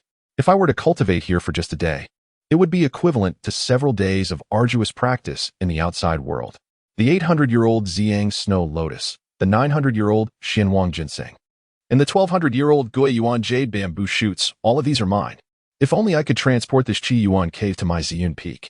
But that would only be possible after my master ascends to immortality. The mere thought of crossing the tribulation, my master can certainly manage that. Boasting is fine. But do not involve me. Su Yang nearly lost his composure upon hearing Xue Jinli's audacious words, almost urging his eldest disciple to give her 100 whacks on the backside right then and there. Goodness, while others aspire for their disciples to become phoenixes, my own disciples wish for their master to ascend to immortality. It is utterly upside down. In front of the abundant spiritual treasures, the little money-loving Xue Jinli trembled with excitement. Perhaps overwhelmed by her exhilaration, she suddenly spun around and leaped towards Su Yang, wrapping her arms around his leg, her sweet cheeks nuzzling against him like a kitten. Master, I worship you. If only Su Yang had not exaggeratedly adorned himself with a Diao Chan at his waist, otherwise, he would have surely made the little Jinli experience some hardship. Enough of this worship. We should hasten our treasure hunt. If we delay any longer, your fellow disciples will snatch all the treasures away. Su Yang reminded her. Xue Jinli turned around and was taken aback to find her senior sisters had, without so much as a greeting, snatched away the spiritual object she had set her sights on. How infuriating. Master, I shall pay my respects to you again shortly. She promptly rose, brushed off the dust from her clothes, and hastily sprinted into the distance, calling out as she ran, Elder sister, relinquish that spiritual object. You cannot handle it. Allow me to take charge. Su Yang, with his hands tucked into his pockets, pondered that to be a competent host, one must possess subjective initiative and never simply rely on passive consumption. After all, the wool on his apprentice's back would eventually be exhausted. Hence, he had brought his disciple along to the Chiuan cave. Now, he merely needed to patiently await the offerings from the treasure-hunting mice, his disciples. As for the update progress, 680, 500. Jiang expresses deep gratitude to the esteemed readers for their generous support. Due to a flurry of revisions over the past few days that left him quite dazed, the additional updates will be postponed until tomorrow. Tomorrow, there will be 3 updates. Jiang vows. Chapter 54. The quest for the miraculous treasure mirror. Senior sister, put down that treasure and allow me to take over. A cry of despair echoed as Xue Jinli's pert backside could not escape the inevitable fate of being struck. Su Yang observed keenly, feeling compelled to exclaim, well done. It is no wonder that it is often said that as boys mature, they become clowns, while girls evolve into little troublemakers. Xue Jinli is a quintessential example of this phenomenon. As Su Yang observed his disciples departing into the distance, he finally withdrew his gaze and retrieved the storage ring belonging to the treasure-seeking youth, Wang Ting. He intended to examine the precious artifact that could unveil opportunities. While you erroneously believed that the primordial magnetic core was Wang Teng's most prized possession, she remained oblivious to the fact that this treasure-seeking item was what truly captivated his interest. Although the original text offered scant details about this artifact, primarily designating it as a means for the protagonist to uncover treasures, Su Yang was convinced that an object capable of revealing others' fortunes could not be mundane. It might very well be a remnant of some divine relic. Su Yang opened the storage ring and discovered a considerable number of elixirs and techniques. Alas, for him, they were merely inconsequential scraps unworthy of attention. After sifting through the items for a while, Su Yang finally stumbled upon an object that appeared to be a treasure of opportunity, a peculiar item resembling a pair of black-framed glasses, yet with a single lens. Were it not for his transmigration into a fictional realm, he would undoubtedly believe that this was some trivial contraption concocted by a weary predecessor of his kind. Is this truly a treasure of opportunity? Su Yang held the object in his hand with a sense of disbelief, inspecting it from various angles. Upon sensing the subtle emanation of the inherent laws and the intricate patterns of celestial constellations etched upon its frame, he ultimately confirmed that this was indeed the coveted treasure he had been seeking. No wonder most time travelers were predominantly men of science and engineering. Su Yang felt a certain tension, for to a man of science and engineering, glasses were the essence of his being. Compared to others, he undoubtedly possessed a unique set of innate advantages. As he attempted to don the seeking opportunity spectacles, the black-framed glasses seamlessly melded with his eyes. Suddenly, the entire world seemed to be muted, enveloped in shades of black and white, save for 5 distinct sources of light, each pulsating with varying intensities. Does this signify the impending opportunities that my disciples are about to encounter? Chiuan immediately pursued the brightest beam of light to validate his thoughts. The silence was eerily unsettling. By the banks of a river marsh, Liu Beifeng cradled her life spirit spear, vigilantly scanning her surroundings. As a cultivator at the 5th level of Foundation establishment, she could not traverse this Chiuan cave mansion with the same ease as her senior sisters, recklessly running about. Along her journey, she encountered numerous Foundation establishment realm beasts, some even at the 7th or 8th level, and it took considerable effort to deal with them. Yet, upon reaching the river marsh, it was as if the beasts had vanished, transforming the area into a paradise where even the chirping of insects and the singing of birds were absent, leaving only the sound of turbulent undercurrents in her ears. Such anomalies surely heralded danger. Having trained in the Yunfu mountain range since childhood, Liu Beifeng was acutely aware that a territory devoid of the slightest sound of life indicated a tyrannical master, one powerful enough to command such a vast expanse of marshland. Cautiously, Liu Beifeng decided to take a detour. Just then, bang! A water arrow transformed into a brilliant white beam, suddenly hurtling towards her. Anticipating this ambush, Liu Beifeng deftly wielded her spear, effortlessly severing the water arrow. The splashes of water struck the ground, corroding large patches of soil with a sizzling sound. Poisonous. Witnessing this, Liu Beifeng felt an intensified urgency. In the next moment, whoosh, whoosh, whoosh. A cacophony of piercing sounds erupted as countless water arrows surged from the surface, creating ripples in the air. The assailants were not benevolent. Liu Beifeng tightened her focus, her aura reverberating as thousands of droplets of liquid mana surged within her. Roaring like a mighty river, her muscles flexed, akin to a powerful bowstring, as her vast mana flowed into her life spirit spear. With a flick of her wrist, the spear danced like a myriad of silver serpents, unleashing sharp spear waves to counter the incoming poison water arrows. Who dares to invade my territory? Relying on their mere abilities? Today, I shall ensure you pay with your life. My minions, take formation for me. As her voice faded, a muscular water creature, nearly human-sized, leapt forth from the depths, brandishing its weapon high, akin to cleaving Mount Hua, exuding an overwhelming aura of demonic energy as it lunged at Liu Beifeng. With the poisoned arrows flanking it, Liu Beifeng could not confront the giant water beast head-on. She could only wield her spear and lightly pivot on her toes, creating distance. Boom! A resounding crash echoed as the giant water beast's powerful strike shattered the air before it. How dare you evade me? The colossal water creature, seemingly incensed by its failed strike and the loss of face before its subordinates, propelled itself forcefully from the ground, akin to a hurled boulder, launching an assault towards Liu Beifeng. Meanwhile, Su Yang, pursuing the radiant light, removed the seeking opportunity mirror. It was then that he discerned the true visage of this gigantic water creature, leaving him somewhat astonished. Can a beaver grow to such an immense size? This is quite uncharacteristic of a beaver. After all, in the outside world, beavers are rather commonplace beasts found in nearly every river. Despite being a mystical creature, even fishermen among mortals harbor no fear of them. In fact, fishermen occasionally show a modicum of kindness by sharing a few of their catch to barely satiate the beaver's hunger. Such a creature, reliant on a life of begging, appears transformed within the confines of this Chiuan cave. This great beaver must have acquired some extraordinary fortune. Su Yang concluded that, judging by the radiant light reflected in the mirror, the great river beaver had seized a significant opportunity. This formidable aquatic creature, having achieved the pinnacle of Foundation establishment, along with numerous kin lurking beneath the surface, could indeed be regarded as one of the most powerful demonic beasts within the Chiuan cave. Liu Beifeng, sensing his own inadequacy, wielded his innate spiritual spear to shatter the incoming water arrows, retreating while evading the formidable beast's onslaught. Flee, but how long can you evade? The great water monster roared, brandishing its weapon that shimmered with a dark golden hue, unleashing a wave of foundational demonic energy that enveloped Liu Beifeng.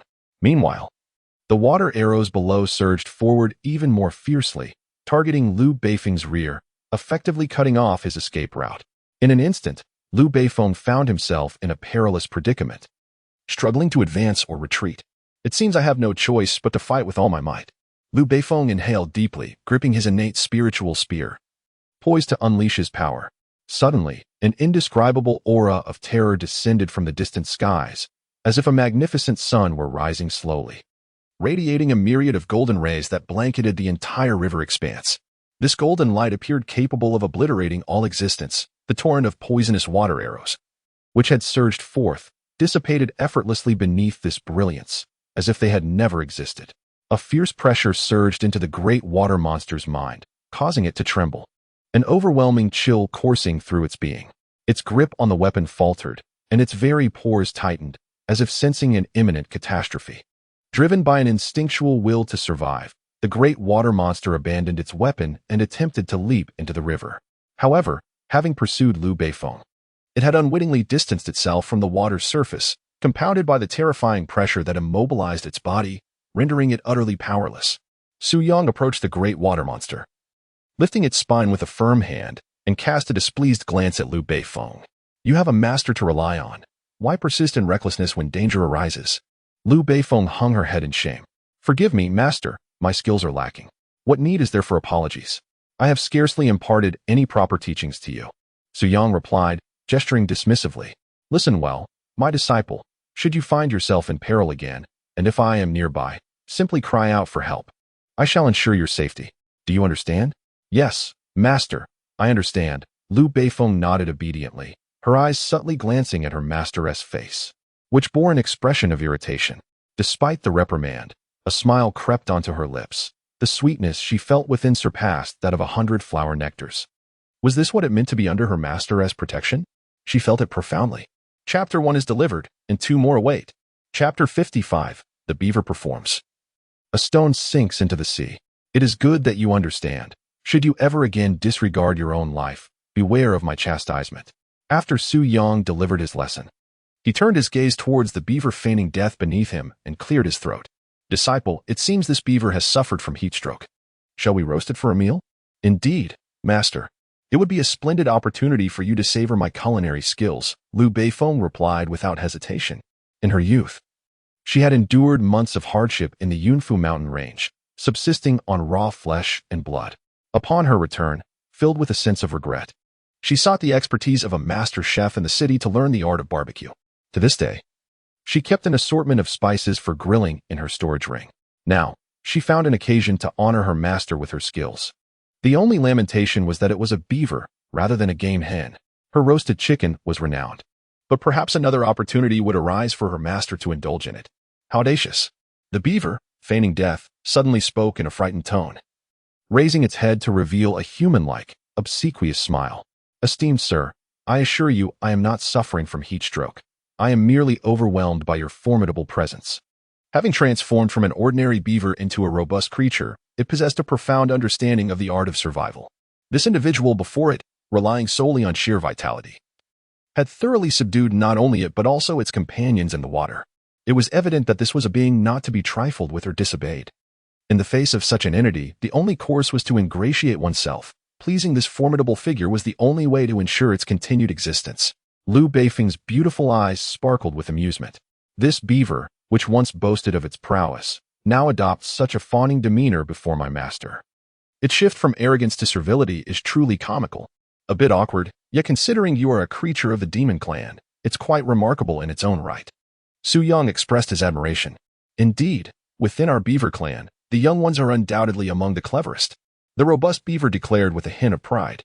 Since you are such a prodigy, I shall not beat around the bush with you. Su Yang spoke directly, hand over the opportunities you have acquired. The great beaver's expression momentarily froze, but he quickly regained his composure and replied respectfully. Even if you did not speak, I would willingly present my opportunities. For it is only someone as dashing and talented as you, with both literary and martial prowess, who is worthy of such fortune. He recited a series of idioms, showcasing all the flattery he had learned throughout his life. Su Yang, taken aback by the cleverness of the creature, released his grip on its neck and instructed. You are quite perceptive. Go fetch the opportunities. I shall await your return here. Certainly, my lord, the great beaver responded, bowing slightly. Instead of departing immediately, he summoned 2 equally large beavers from beneath the water's surface, slightly smaller than himself. Initially reluctant, the 2 beavers were soon chastised thoroughly by the great beaver, their expressions brightening with newfound clarity, likely after receiving a rather colorful reprimand. The great beaver led the 2 beavers before Su Yang, adopting a submissive posture and humbly stating, My lord, it may take some effort for me to procure the opportunities for you. I fear you might grow weary while waiting. So I have arranged for 2 valiant members of my beaver clan to accompany you. They are quite intelligent, second only to myself in our clan, and will serve to alleviate your boredom. With that, the great beaver kicked one of the beavers and scolded, "You dimwits, why aren't you addressing the Lord properly?" The two beavers, filled with awe, glanced at Su Yang, mumbling indistinctly, but one could faintly discern the syllables of "my lord." Thus, it became evident how the cleverest among the beavers was determined, as in their clan, being among the brightest was indeed a notable achievement. Su Yang understood the great beaver's intent.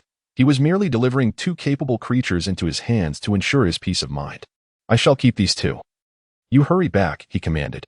Su Yang spoke casually, displaying an air of nonchalance. He harbored no fear of the great beaver's cunning tricks, should he desire. He could effortlessly turn a mere river into a mere plaything. Upon receiving Su Yang's consent, the great beaver exhaled in relief, feeling a sense of fortune. With utmost respect, it bowed to Su Yang and, before departing, delivered a swift reprimand to two of its kin, implying that they should behave themselves and refrain from causing any trouble for the beaver clan. Su Yang watched as the figure of the great beaver gradually vanished into the riverine depths. His gaze then fell upon the two dejected beavers beside him, and he inquired, "What talents do you possess? Since we have time to spare, why not seek some form of entertainment?" Although the beavers struggled with human speech, they had no difficulty in understanding. Upon hearing Su Yang's question, they exchanged glances, nodded at one another, and each curled their little arms, showcasing their robust limbs. After their display, they bared their teeth in a playful challenge and began to push and shove one another. "Master, what are they doing?" Liu Beifeng asked, somewhat perplexed. "Is this some bewildering behavior of the demon beasts? If my conjecture is correct, they seem to be performing a display of combat." Su Yang never anticipated that in his lifetime, he would witness two beavers engaged in a fierce altercation. While he detested animal performances, he found it impossible to deny the spectacle when the animals insisted on putting on a show. If this had occurred in his previous life, tickets to the zoo would surely have sold out in droves. Several hours later, in a certain valley of the Tianji Mountains, silhouettes emerged from the void, each radiating an aura of terror, akin to deities descending upon the earth. Their mere presence sent tremors of fear through the lurking beasts within the mountains. This group comprised members of the Xuanian gang, who had hastened from the eastern wilderness via a teleportation array to avenge their sect's heir. The elderly leader, his expression grim, gazed into the valley and spoke with a chilling tone. "Here lies the blood of my disciple, marking the point where the battle commenced. If we follow this trail, we shall surely uncover clues. Master, why not directly locate the heart of the Yuan magnet?" One elder inquired, puzzled. "The scoundrel possesses a concealing treasure, rendering my connection to it imperceptible," the elder replied, his teeth grinding in frustration. Initially, he had hoped to pinpoint the heart's location to find the murderer of his disciple. Yet his bond with it felt severed, as if cast into the depths of the ocean without a trace. Regardless of the method employed, we must locate the villain. The elder's visage twisted in rage as he commanded. "Understood, master," several elders responded, their expressions turning serious. They immediately unleashed their vast consciousness, expanding their search from the valley over a radius of several thousand miles. Chapter 56, The Exotic Blue Lotus, the Sacred Body of Agriculture in the Chiuan Cave Dwelling. "By the riverbank, please, cease this at once. If you continue fighting, one of you may truly perish," Liu Beifeng intervened, forcibly separating the two beavers locked in a relentless struggle. Initially, their skirmish had been playful, but somehow, things escalated when one of them struck with unexpected severity. Now, the two forcibly separated beavers stared at each other with wide eyes, poised to resume their brawl at any moment, as though ready to plunge back into the river for another round. Su Yang spoke, and the two beavers trembled, immediately ceasing their previous antics. Standing like formidable sentinels on either side of him, setting aside their species, merely judging by their current appearance, they were comparable to the two divine guardians of the Tang dynasty. After some time had passed, bubbles began to rise in the river. The returning beaver was the first to emerge from the water, followed closely by several robust companions, who hoisted nearly half a person's height, onto the shore. The petals of the emitted a shimmering glow, surrounded by a haze of mist that swirled gently, radiating divine brilliance and accompanied by an intoxicating fragrance. "Is this the chaotic?" Liu Beifeng's beautiful eyes quivered, and she could not help but exclaim. She had encountered descriptions of it in ancient texts, and although its appearance differed somewhat from the depictions, it was not the true chaotic, but rather a variant imbued with a trace of celestial essence. Su Yang's fervent gaze gradually waned as he elucidated the situation to Liu Beifeng. He had initially mistaken this blue lotus for the renowned Chaos Blue Lotus, regarded as the foremost among the 10 sacred treasures of the world. However, he swiftly discerned the discrepancies. If it were indeed the chaos blue lotus, the chaotic essence it exuded would weigh like a mountain, rendering it impossible for mere foundation-level demons to uproot it and bear it upon their shoulders. In fact, even a single petal of such a lotus could crush these beavers into a sanguine pulp. Although it may not be the chaos blue lotus, it is at least 4 millennia old, thus representing a remarkable stroke of fortune. Suyang offered a remark. The old gentleman truly lives up to his reputation, displaying profound knowledge and experience. The clever river beaver adeptly seized the opportunity to flatter. Very well, let this matter remain, and you shall stay as well. The rest may be dismissed. Suyang pointed at the giant beaver and inquired, Esteemed elder, must the little ones remain as well? The large beaver trembled, its limbs feeling somewhat weak. Upon reaching the shore, it beheld the battered appearance of its 2 underlings, their faces swollen and bruised. It was evident that they had been dealt with by this formidable elder. Had it not been aware that they were its kin, one might easily mistake them for 2 wild boars possessed by spirits. As accomplices, they had been beaten to the point of being unrecognizable to their own parents. As for the principal offender, it seemed likely that it would face a fate of being flayed and subjected to torment. What is this? Are you unwilling? Suyang spoke with a tone tinged with chill. According to my principles, you have just attacked my disciple, and I should annihilate your entire clan. However, considering your awareness, I shall grant you an opportunity to atone for your transgressions. Annihilate my entire clan. This esteemed individual truly embodies a harbinger of death. Esteemed sir, I am willing. I am willing, the great beaver exclaimed in trembling fear, repeatedly bowing. But hold your horses. I ask you first, who is responsible for tending to this azure lotus? Suyang inquired, Is it small? The great beaver replied truthfully, Indeed, it is small. Then congratulations, you have preserved your life. From this day forth, you shall be the spirit farmer of my purple cloud peak. All celestial and earthly spiritual entities shall be under your care. Should any issues arise, I shall hold you accountable. Suyang spoke coldly. He contemplated far into the future. This venture into the Chiuan cave would undoubtedly yield an abundance of celestial treasures. However, his disciples could scarcely utilize such a vast array of spiritual resources, and storing them would prove cumbersome. Thus, the only viable option was to cultivate them in the spiritual fields of Ziyun Peak. The disciples of Ziyun Peak were few in number, and each one was a delicate and ethereal young woman. Naturally, Suyang was reluctant to burden them with the care of the fields. Hence, the great river beaver proved to be an excellent choice. Its rugged exterior, robust physique, and extraordinary skeletal structure clearly marked it as a natural-born cultivator of the land. Most importantly, the great river beaver had no rights, even if it were subjected to a grueling 996 or even 007 work schedule. Suyang would never find himself hanging from a lamppost. King of rivers, I bow before you, Peak Master, the great river beaver, having survived its tribulations. Reverently saluted Suyang. King of rivers? Surely, you must be mistaken about your lineage. Suyang raised an eyebrow, remarking, Who would ever name themselves the King of Rivers? It lacks charm. Allow me to bestow upon you a name. Given your fur is as dark as ink, I shall call you Little Black. Ah, what a splendid name indeed. Black symbolizes the night, embodying the essence of this world. If one were not shackled by appearance, the grand celestial realms would unfold before them. The Peak Master surely wishes for me not to be confined by the title of King of Rivers, but rather to embody the virtues of integrity, selflessness, righteousness, and a spirit of dedication like that of a beaver. The wisdom of the Peak Master is boundless as the heavens and profound as the earth. The stars themselves pale in your presence. My admiration for you, Little Black, flows like an unceasing river. Little Black bore an expression of enlightenment, his eyes reflecting reverence as he gazed upon Suyang. Liu Beifeng, with her gentle and enchanting eyes, gazed longingly at her esteemed master, feeling that Little Black spoke truly. The more time spent in the master's company, the more one perceives the profound essence in his every word and deed, each insight akin to a divine awakening, yielding immeasurable benefit. Suyang merely regarded the name as a simple means of sustenance. However, this little black creature possessed a surprisingly pleasant voice. Merely for that reason, sparing its life could be deemed a judicious decision. He turned to Liu Beifeng and said, Disciple, you should accept this Qinglian. A heavenly treasure aged 4,000 years is certainly worthy of aiding you in your quest for Dan formation. Nay, Master, I have only reached the 5th level of foundation establishment. The path to Dan formation is still distant. This Qinglian is better kept in your esteemed care. Liu Beifeng replied, gesturing in refusal. Suyang gently tapped her on the head, chiding, as your mentor, how can you lack such ambition? Liu Beifeng covered her head, her cheeks flushed. And in a voice as soft as a whisper, she replied, disciple is not as formidable as master, able to break through to the core formation realm at will. I shall distance myself from your third senior sister in the future. She has led me astray, and now I find myself arguing back. Su Yang spoke in a jesting tone, subsequently placing the Qinglian into his system space.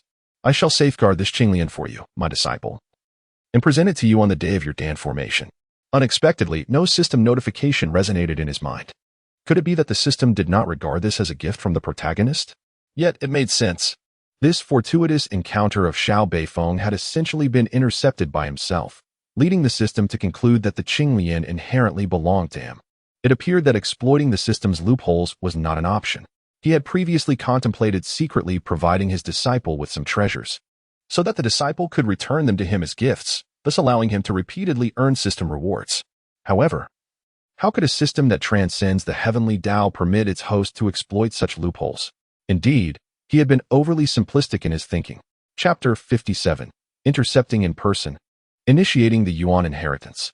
Liu Beifeng gently nodded, her lips pursed, her beautiful eyes shimmering with brilliance, unable to suppress the thought, Master, oh Master, you were so kind to your disciple. How shall I repay you in the future? Xiaohe, observing the humble exchanges between the master and disciple, felt tears welling up uncontrollably. If neither of you desire it, then bestow it upon this king. You have time. Take your leave to bid farewell to your kin. Su Yang spoke to Xiaohe and then departed with Liu Beifeng. Grateful, Xiaohe bowed slightly to Su Yang before making his way towards his kin, intending to arrange matters concerning his future.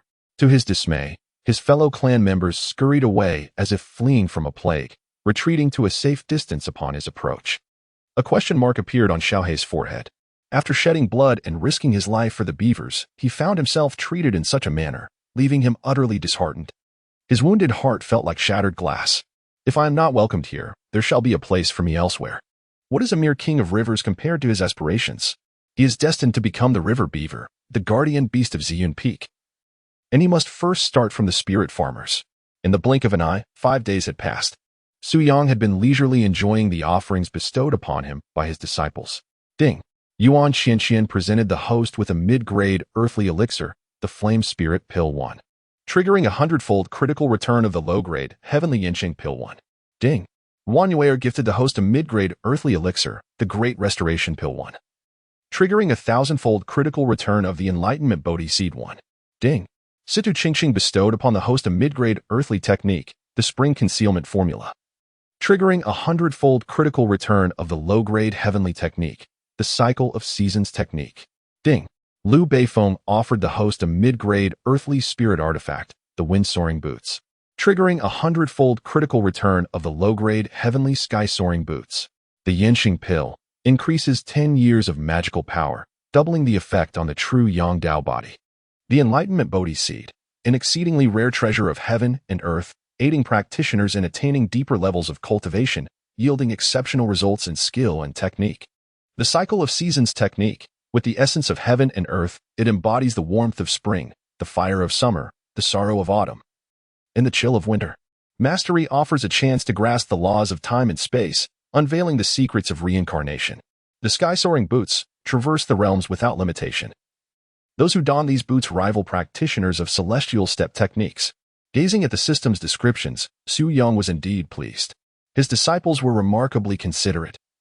Whenever they encountered treasures of mid-grade earthly quality or higher, they would present them to him as tokens of respect. Moreover, Yuan Qianqian and Situ Qingqing were secretly competing, fervently searching for treasures to bestow upon him. Naturally, Su Yang did not neglect them. He graciously offered some of the unneeded treasures returned by the system back to them. After all, it was only by empowering his disciples that they could discover even greater treasures to honor him with. This exemplified sustainable development. Given that the Chiuan cave could only accommodate those at the perfected golden core stage, any who exceeded this threshold would be automatically expelled by the cave's rules. Thus, he was in no rush to cultivate. Instead, he awaited the opportunity to seize most of the fortunes within the Chiuan cave before making a decisive breakthrough into the golden core realm. Master, is this technique unique to Qingqing, or do the other sisters possess it as well? Situ Qingqing inquired, her brows resembling distant mountains, her lips pursed lightly. Why the hint of melancholy in her expression? Naturally, it was uniquely hers. Su Yang would never commit the blunders typical of a man of iron. His other sisters possessed various other techniques to cultivate, he silently added to himself. Qing'er instinctively understood that her master cherished her the most. Situ Qingqing smiled radiantly, her lips curving like a small boat on the lake, creating ripples in the water. As a perceptive disciple, Situ Qingqing gently remarked, "Master, your disciple cherishes you as well." Just at that moment, a sudden, urgent sound tore through the distant sky. "Master!" Su Yang sat upright, his gaze unwavering. Shui Jinli descended from the sky. And after taking a couple of steps, she noticed Situ Qingqing standing beside Su Yang, her back turned. With a peculiar expression, she inquired, "Shao Qing, what are you hiding from me? What do you think? I have no desire to see you at present." Situ Qingqing hastily smoothed out her rumpled dress, attempting to feign annoyance despite her inner turmoil. "TCH, how petty. It's merely a millennium-old celestial treasure I took from you," Shui Jinli retorted, pursing her lips before disregarding Situ Qingqing and approaching her master, grasping his arm in an attempt to pull him away. "Are you really going to steal my master right in front of me?" Situ Qingqing could no longer hold back, turning to embrace Su Yang's arm. Her brows knitted in concern. "Sister Shui, what are you planning to do? Why should you care about my intentions?" Shui Jinli replied instinctively. But as her gaze swept over Shao Qing, a wave of incredulity washed over her. It appeared she had uncovered something. Yet she felt that such a matter could only be orchestrated by her in the entire Ziyun Peak. Thus, she resolved to remain still for the moment and later probe further. Her expression turning urgent, she addressed her master. "Master, I have discovered a tremendous opportunity." "What opportunity?" Su Yang inquired. "It is suspected to be the legacy of the Chiuan master." "Master, you need not ask so many questions. Just follow your disciple." Shui Jinli, in a state of urgency, responded, "I can accompany you. Is that not sufficient? Why must it involve master?" Situ Qingqing interjected, "The surroundings are laden with formations. Are you capable of breaking them?" Shui Jinli retorted, leaving Situ Qingqing momentarily speechless, her ire barely concealed. "All formations? That indeed sounds like the legacy of the Chiuan master." At this juncture, Su Yang's turbulent emotions had calmed, and he gently patted Situ Qingqing's hand before rising. "I shall accompany you to investigate." With the Tianwang foot to tower at his disposal, he could effortlessly dismantle any formation that was not exceedingly formidable. "Master, I wish to join as well." Situ Qingqing felt an unsettling suspicion that Shui Jinli harbored ulterior motives toward master. "No, you are too weak. You will hinder us." Shui Jinli dismissed her before Su Yang could speak. Situ Qingqing was taken aback. How could a cultivator at the 9th level of foundation establishment deem her? At the 8th level of core formation? Weak? It was only within this Chiuan cave that her third senior sister could flaunt her superiority, relying on her unique physique. Were they in the outside world, she would have already taken action to subdue her, wielding a whip mercilessly. "Let us all go together, with master to protect us. There is nothing to fear." Su Yang noticed Situ Qingqing gazing intently at him. Reflecting on the recent moment of harmony, he felt it unkind to turn away without acknowledgement. So he spoke, "Master, you are the best."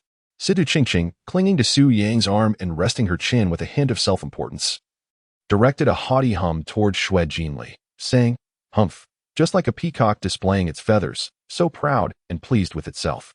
Chapter 58. How devious you are. Manipulating Qingqing in a palace infused with spiritual energy, shrouded in ethereal mist, it appeared as an ancient celestial abode, evoking a sense of awe. Shui Jinli led Su Yang to the entrance of the palace, with Situ Qingqing trailing closely behind him. "Master, observe the formations surrounding us. A single misstep could lead to a fate of demise and annihilation," Shui Jinli stated solemnly. Su Yang nodded slightly, raising his toes, causing a stone on the ground to shoot violently towards the palace. In an instant, thousands of terrifying divine patterns emerged around the palace, radiating boundless brilliance. Before the stone could make contact, it was annihilated into powder. It was vaguely discernible that these divine patterns seemed to form countless formations, rendering the palace impenetrable and as secure as a fortress. Just as described in the original work, guarded by 3,000 killing formations, alongside illusion and confinement arrays. If not for the old man within the jade pendant, the protagonist might not even qualify to stand before this palace, let alone inherit the legacy of the Chiuan Venerable. However, this Chiuan legacy will soon belong to me. Upon this thought, Su Yang's gaze narrowed slightly, his expression remaining as calm as still water as he addressed, "Qing'er, Jinli, you two shall follow closely behind your master." "Understood, master." I shall not stray even a step. Situ Qingqing firmly grasped the corner of her master's garment, her tone affectionate. Indeed, something seemed amiss. Xue Jinli noticed from the corner of her eye that her junior sister was gazing at their master with an expression of infatuation. She remained composed, equally obedient, and replied, "Yes, master, I too shall not stray a step." Situ Qingqing shot a glare at Xue Jinli, as if questioning, "Why imitate my words?" Yet in the next moment, her delicate face suddenly froze, her enchanting eyes visibly flushed. She looked at Xue Jinli, her eyes widening in astonishment, and angrily communicated, "Third senior sister, why are you pinching me?" "What? If it is the master who pinches, can I not do the same?" Xue Jinli replied with a subtle smile. "Third senior sister, what nonsense are you talking about?" Situ Qingqing's heart skipped a beat, her face paling slightly as she spoke with a false bravado. Although her mind was a whirlwind of confusion, she was unwilling to believe that she had been caught by her third senior sister, especially since their master had released them rather quickly. It's fine if you don't admit it. Soon I will send the recording stone to the group chat. And then it will not be I who inquires." Xue Jinli observed the changes in Situ Qingqing's expression, her eyes narrowing with amusement, her demeanor casual. "You recorded it?" Situ Qingqing's tone suddenly rose, but she regretted it immediately, realizing that her third senior sister might have been teasing her, and attempted to regain her composure as she added, "What I mean is, there is nothing between me and the master. What could you have recorded? What do you think?" Xue Jinli insinuated, casting a meaningful glance at the neckline of Situ Qingqing's attire. Noticing where her third senior sister's gaze lingered, Situ Qingqing felt a chill run down her spine. Could it be that her third senior sister truly had captured something?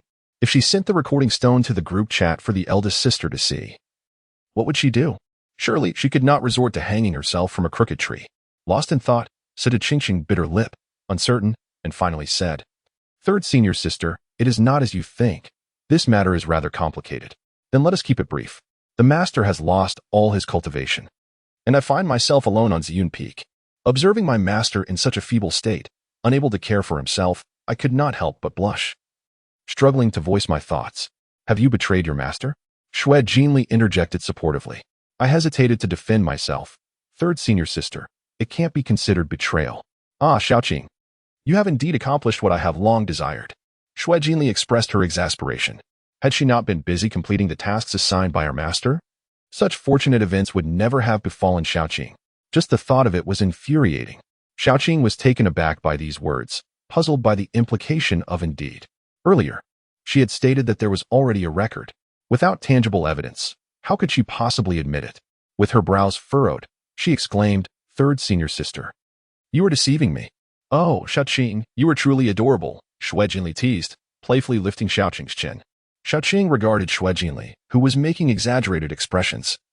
And after a moment of silence, her demeanor suddenly returned to calmness. "Third senior sister, since there is no recording, let us forget everything I previously mentioned. After all, I shall not acknowledge it. Not acknowledging it is of no concern. I have recorded your earlier transmission using a sound mirror, so this time I am not deceiving you." Xue Jinli responded, blinking her eyes and shaking the sound mirror at her waist, which was still glowing brightly. "Third senior sister, how cunning you are!" Xiaoqing exclaimed in exasperation, gritting her teeth in frustration, wishing she could bite her adversary. "Thank you for the compliment." Xue Jinli smiled, then changed her tone, asserting, "Xiaoqing, you wouldn't want the eldest senior sister to learn of your grave misconduct towards our master, would you?" Xiaoqing felt as though she had heard this phrase countless times before, though reluctant to succumb to the threats of the third senior sister with the evidence in her hands. She could only respond, "What do you truly want, third senior sister? But I must warn you, if you breach my bottom line, even if you disclose this matter to the eldest senior sister, I shall not be afraid. Rest assured, I shall not violate your principles. I merely require your assistance with a trivial task." "What task?"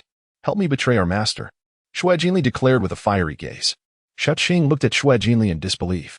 To make her the scapegoat and dismiss it as a trivial matter was outrageous. No way. She resolutely refused. She had no intention of becoming a pawn. "Do you prefer to be struck down by the eldest senior sister, or would you rather share in the joy with me? The choice is yours." Xue Jinli spoke with an air of confidence, convinced that Xiaoqing would make the right decision. In that instant, Xiaoqing furrowed her brow, her expression revealing her inner turmoil. Suddenly, she fixed her gaze on Xue Jinli's chest and asked, "Third senior sister, is there a chance that our master may not favor your type? Lies inflict no harm. It is the truth that wields the sharp blade. Shui Jinli straightened her chest, her face flushed with indignation as she retorted. Who says that? What if? And besides, it's not as if I haven't matured. Yet, her voice dwindled with each word, betraying her lack of conviction. She was acutely aware of her disadvantages. Yet one cannot solely focus on flaws. At least her legs were quite long, and despite years of hardship, her figure remained commendable. So, third senior sister, perhaps you could reconsider the terms? No change, came the firm reply. I shall secure my master's favor, and if you do not assist me, I shall expose you. Shui Jinli's expression was fierce, embodying the essence of a formidable sorceress. Humph, if assistance is required, then so be it, retorted Situ Qingqing, equally incensed.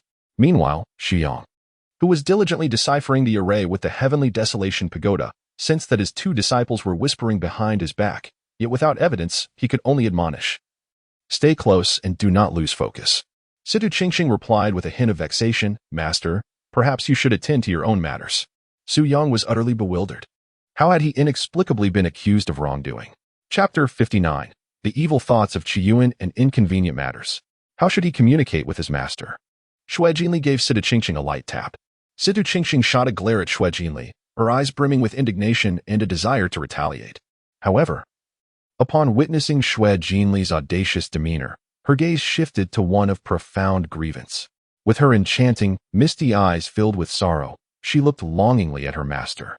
Opening her mouth, but finding herself at a loss for words. The pitiable sight of Situ Qingqing invoked a poignant phrase in Su Yang's mind. A gambling father, an ailing mother, a younger brother, and her shattered self. Little Qing was indeed broken. It was not merely an illusion. Both Qing and Jinli had undoubtedly been whispering about him behind his back. Moreover, judging by their expressions, it was evident that Qing had lost. Upholding a fundamental principle of never intervening in the quarrels and playful scuffles among his disciples, Su Yang admonished them, enough of this nonsense. The formation is rather perilous. Su Yang spoke, promptly employing the Tianhuang floating pagoda in his hand to decipher the formation before him. Situ Qingqing, having been bullied so grievously by Shui Jinli, felt a profound sense of injustice. Her heart brimmed with resentment towards her master, wishing fervently to sink her teeth into him. Yet, upon reflection, she realized that her master was blissfully ignorant, and she was reluctant to enlighten him. Among her 8 disciples, 7 were rebellious and defiant. As Su Yang pressed forward with great haste, they soon arrived before the palace. With a slight tiptoe, one could glimpse the splendor within. Shui Jinli's beautiful eyes widened, her breath quickening as she beheld the trove of rare treasures scattered throughout the palace, her eyes sparkling like countless stars. Wow, so many treasures.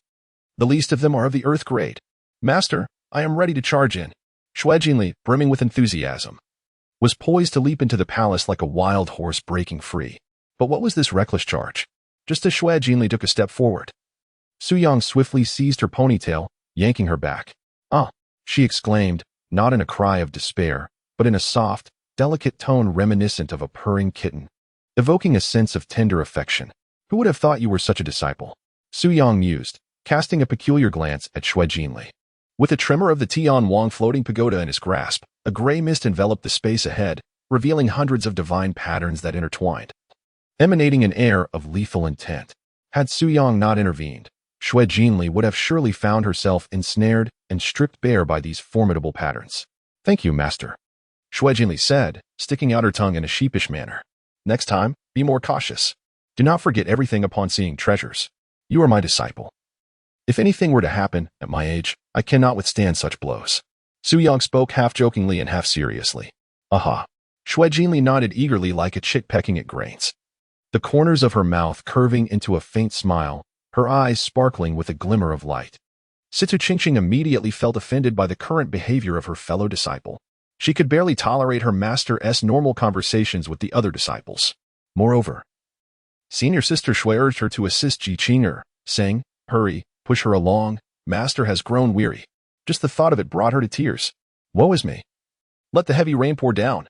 Stepping into the palace, Su Yang confirmed several times that there were no formations present, and only then did he retract the pagoda back into the system space. In a secluded corner of the system space, the primordial magnetic core trembled slightly, emitting intermittent red glimmers accompanied by an automated message. Sorry, the user you are trying to reach is currently unavailable. Please try again later. At this moment, in the palace directly ahead, there was a seat crafted from divine jade. "Master, there is someone up there," Shui Jinli exclaimed, her mouth agape in surprise. "Senior sister." "We can all see it," came the reply. Though defeat was utterly apparent, Situ Qingqing sought to salvage some semblance of dignity in other ways as a means of consolation. "Master, could that possibly be the Chiuan elder?" Situ Qingqing inquired softly. "This is the Chiuan cave. Who else could it be if not the Chiuan elder?" Shui Jinli retorted. "Let the battle commence." Su Yang thought with a hint of mischief, but he quickly suppressed such thoughts. Focusing intently on the middle-aged man seated upon the divine jade throne, maintaining an expression of calm. "Whether it is the Chiuan elder or not, we shall know upon closer inspection," he stated. He was fully aware that the individual on the jade seat was not the Chiuan elder. In the original narrative, the Chiuan elder had been tainted by ominous forces for millennia, rendering him mentally unstable and despondent, driven by an intense will to survive. He inadvertently birthed a malevolent thought that sought to escape his corporeal form, necessitating the acquisition of a powerful vessel for possession. The protagonist, possessing the yang-yin battle physique, naturally met the requirements of this sinister thought. However, this malevolent entity did not anticipate that the protagonist was protected by an elderly figure with a jade pendant. How could a mere sinister thought contend with the fully sentient Lihua elder? After being dealt with through various extraordinary means by the Lihua elder, it ultimately transformed into nourishment for the protagonist's consciousness. Su Yang approached with his two disciples. The middle-aged figure on the divine jade throne slowly spoke. "After 5,000 years of great dreams, only then do I realize that I am myself." This statement bore a profound Zen quality. To an unknowing listener, it could easily be mistaken for the words of an otherworldly sage. Unfortunately, Su Yang was all too aware of its true nature, even down to the color of its undergarments. "Is it the esteemed Chiuan?" Shui Jinli inquired. "Indeed. It is I," the middle-aged man replied with a hint of arrogance, then continued, "You youngsters have come seeking my legacy, haven't you?" "Indeed," Situ Qingqing nodded, though her gaze held no trace of reverence. "You three young ones are quite impressive, but alas, my legacy can only be passed to one," the middle-aged man lamented. But before he could finish his thought, he was interrupted by Shui Jinli. "There's no need for concern, senior. You may first confer it to my master, who bears no such reservations." Shui Jinli cleverly proposed a solution for the middle-aged man. "Yes, as my third senior sister has rightly said, senior. Bestow the legacy upon my master first, and then my master shall pass it on to us. That is the true essence of inheritance. In the face of significant matters, Situ Qingqing was more than willing to align herself with Shui Jinli. The middle-aged man remarked, "My mother tongue is silence." He had initially intended for the three to turn against one another, allowing him to reap the benefits, but he did not expect such cleverness from Shui Jinli. "With such intelligence, you must have already formed your core." The middle-aged man silently cursed. Adjusting his mindset, he responded calmly, "What you juniors choose to do is of no concern to me. My rules cannot be broken. Since the two of you young ladies have chosen to relinquish the legacy, you must leave this hall. Once your master accepts the inheritance, you shall meet again." Shui Jinli frowned. "Is inheritance truly so inconvenient? Senior, simply bestow it upon my master. We shall stand by without learning in secret." Situ Qingqing chimed in, "Exactly. Senior, do you not wish for your legacy to be revived?" The middle-aged man felt a pang of sorrow, wondering how to proceed. It was merely a malevolent thought, a simple desire to possess someone. Why was it so difficult? "Oh dear, I am at an impasse. Must Jiang begin a new book again? No, no, no. Writing a new book is far too challenging." Chapter 60. Devouring Malevolent Thoughts, Peculiar Preferences. In the palace, the middle-aged man's voice echoed throughout the grand hall. "Very well. In light of your unwavering dedication to protecting your master, I shall make an exception and allow you to remain." After all, as long as he acted swiftly, others would not notice any abnormalities. Shui Jinli glanced at Situ Qingqing, her eyes silently asking, "What do you think, Shaoqing?" Situ Qingqing felt something amiss and blinked at Shui Jinli, who promptly began to convey thoughts to Su Yang. "Shui Jinli, master, this esteemed Yuan patriarch, who once stood impervious to numerous powerful factions, now seems to readily alter his principles. This transmission of legacy may indeed be questionable." Situ Qingqing, master. The ancient texts indicate that this individual should be entirely covered in red hair, yet he now appears no different from an ordinary practitioner. There is surely some deception at play here. Perhaps we should withdraw for the time being and proceed with caution. Indeed, the two disciples displayed their astuteness. Discerning that the figure upon the divine jade throne was an impostor, Su Yang, through thought transmission, reassured his two disciples for a moment, then raised his gaze to the middle-aged man seated upon the jade throne and inquired, "Senior, may I ask how one accepts the inheritance?" The middle-aged man replied in a kindly tone, gesturing for Su Yang to approach. "Come forth." "Excellent." Su Yang stepped forward, while Situ Qingqing and Shui Jinli gazed at their esteemed master with a hint of concern. Shui Jinli inquired, "Master, will everything be all right?" Situ Qingqing reassured her, "There is nothing to worry about. Should any issue arise, we shall intervene directly." In truth, they held great faith in their master. Yet when confronted with the legendary tomb-robbing celestial sovereign, who had made his name 5,000 years ago, their confidence wavered. Su Yang approached and stood 3 feet away from the middle-aged man. A fleeting glimmer of joy crossed the man's eyes. But in an effort to prevent his prey from escaping, he maintained a facade of calmness, instructing, "Open your sea of consciousness. I shall impart my legacy unto you." "It's already open." "Good. Do not be on guard, lest the transmission be interrupted." The middle-aged man cautioned, and without hesitation, transformed into a wisp of black light, plunging into Su Yang's sea of consciousness. "Ha! How foolish of you to possess the supreme yang body, yet remain as dim-witted as a pig, unable to discern my true essence.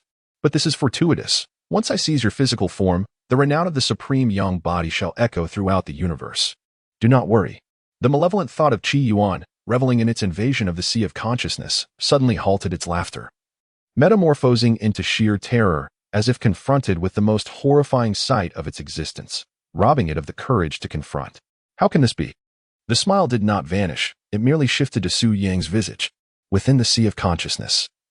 Su Yang gazed at the frozen expression of the Yuan's malevolent thought and grinned. "Are you surprised? Did you not expect this? I'm an extraterrestrial demon." Upon hearing the term extraterrestrial demon, the Yuan's malevolent thought was instantly flooded with memories of terror endured over 5 millennia, its original form adorned with red fur, shadowed by countless forbidden creatures that feasted upon flesh and blood, subjecting it to perpetual torment akin to 1,000 ants gnawing at its heart. The innate divine thought before it emanated an essence colder, more malevolent, terrifying, and nightmarish than anything in this world, akin to swirling, ominous black mist. A mere glance imbued one with the sensation of excruciating pain, as though subjected to endless tortures in the depths of hell. What manner of existence is this? In comparison, those forbidden creatures were insignificant. The Yuan's malevolent thought suddenly realized its earlier arrogance. Its original body had been quite satisfactory. With this realization, it unhesitatingly transformed into black light, attempting to flee from the sea of consciousness. But how could Su Yang grant it such an opportunity? Having arrived, what was there to retreat from? Su Yang's innate divine thought reached out towards the Yuan divine consciousness, amidst which boundless demonic energy surged, seemingly gestating an overwhelming terror. In an instant, a chilling and ominous Shura inferno materialized in the void, descending upon the Yuan malevolent thought. "Please spare me, esteemed predecessor. Beneath this purgatory." The Yuan malevolent thought felt as insignificant as an ant. No, even less than an ant. It was merely a speck of dust, a grain of sand. An existence that could be effortlessly erased. "Predecessor, if you grant me mercy, I shall bestow upon you the true Yuan legacy." However, Su Yang remained unfazed, for he was well versed in the original text and knew precisely where the true Yuan legacy resided. With a simple gesture, he closed the demonic energy inferno. Boom. The Yuan malevolent thought was effortlessly subdued, leaving only a wisp of pure soul power in the sea of consciousness. Su Yang's innate divine abode opened its mouth and inhaled, causing the soul energy to flow into him. Chewing with a satisfying crunch, it bore a flavor reminiscent of chicken. Quite aromatic indeed. In no time, the innate divine abode completely digested this strand of soul energy. Su Yang suddenly felt that his consciousness had grown significantly stronger. "Master, how is it?" At that moment, a concerned voice came from behind him, belonging to Shao Qing. "I feel absolutely wonderful." Su Yang opened his eyes, his gaze composed, and turned to face Situ Qingqing and Shui Jinli. The Yuan malevolent thought is indeed a potent substance. Regrettably, it cannot be mass-produced. Otherwise, Su Yang surmised that he might have ascended to the realm of the divine spirit. "Master, have you received the Yuan inheritance?" Shui Jinli inquired with curiosity. "No." Su Yang replied, shaking his head. "What I encountered just now was not the true essence of Yuan, but merely a fragment of malevolent thought." "Malevolent thought?" Situ Qingqing's pupils constricted in shock. Does that mean it sought to seize your body, master? Are you still the same master? Shui Jinli stepped forward, reaching out to gently pinch Su Yang's chest, which was firm yet resilient. Su Yang feigned anger, saying, Jinli, is your posterior itching again? Shui Jinli let out a sigh of relief, replying, that tone resonates well. After my examination, I can confirm that the master remains unchanged, not possessed. Rest assured. Xiaoqing. Situ Qingqing cast a scornful glance at Shui Jinli, thinking to herself, is that truly a test of the master's authenticity? You are clearly seeking to take advantage of him. Your desire for the master's form is utterly despicable. Master, where exactly is the Chiuan inheritance? We cannot have come here for nothing. Situ Qingqing inquired. I certainly did not come in vain. The master's touch is truly delightful, Shui Jinli mused contentedly. I have already discerned the location of the opportunity from the malevolent words of Chiuan. Come with me. Su Yang had long prepared his words, and then addressed Shui Jinli. Jinli, your lack of decorum is becoming increasingly apparent. Once we exit this cave, you shall receive 100 strikes from your senior sister.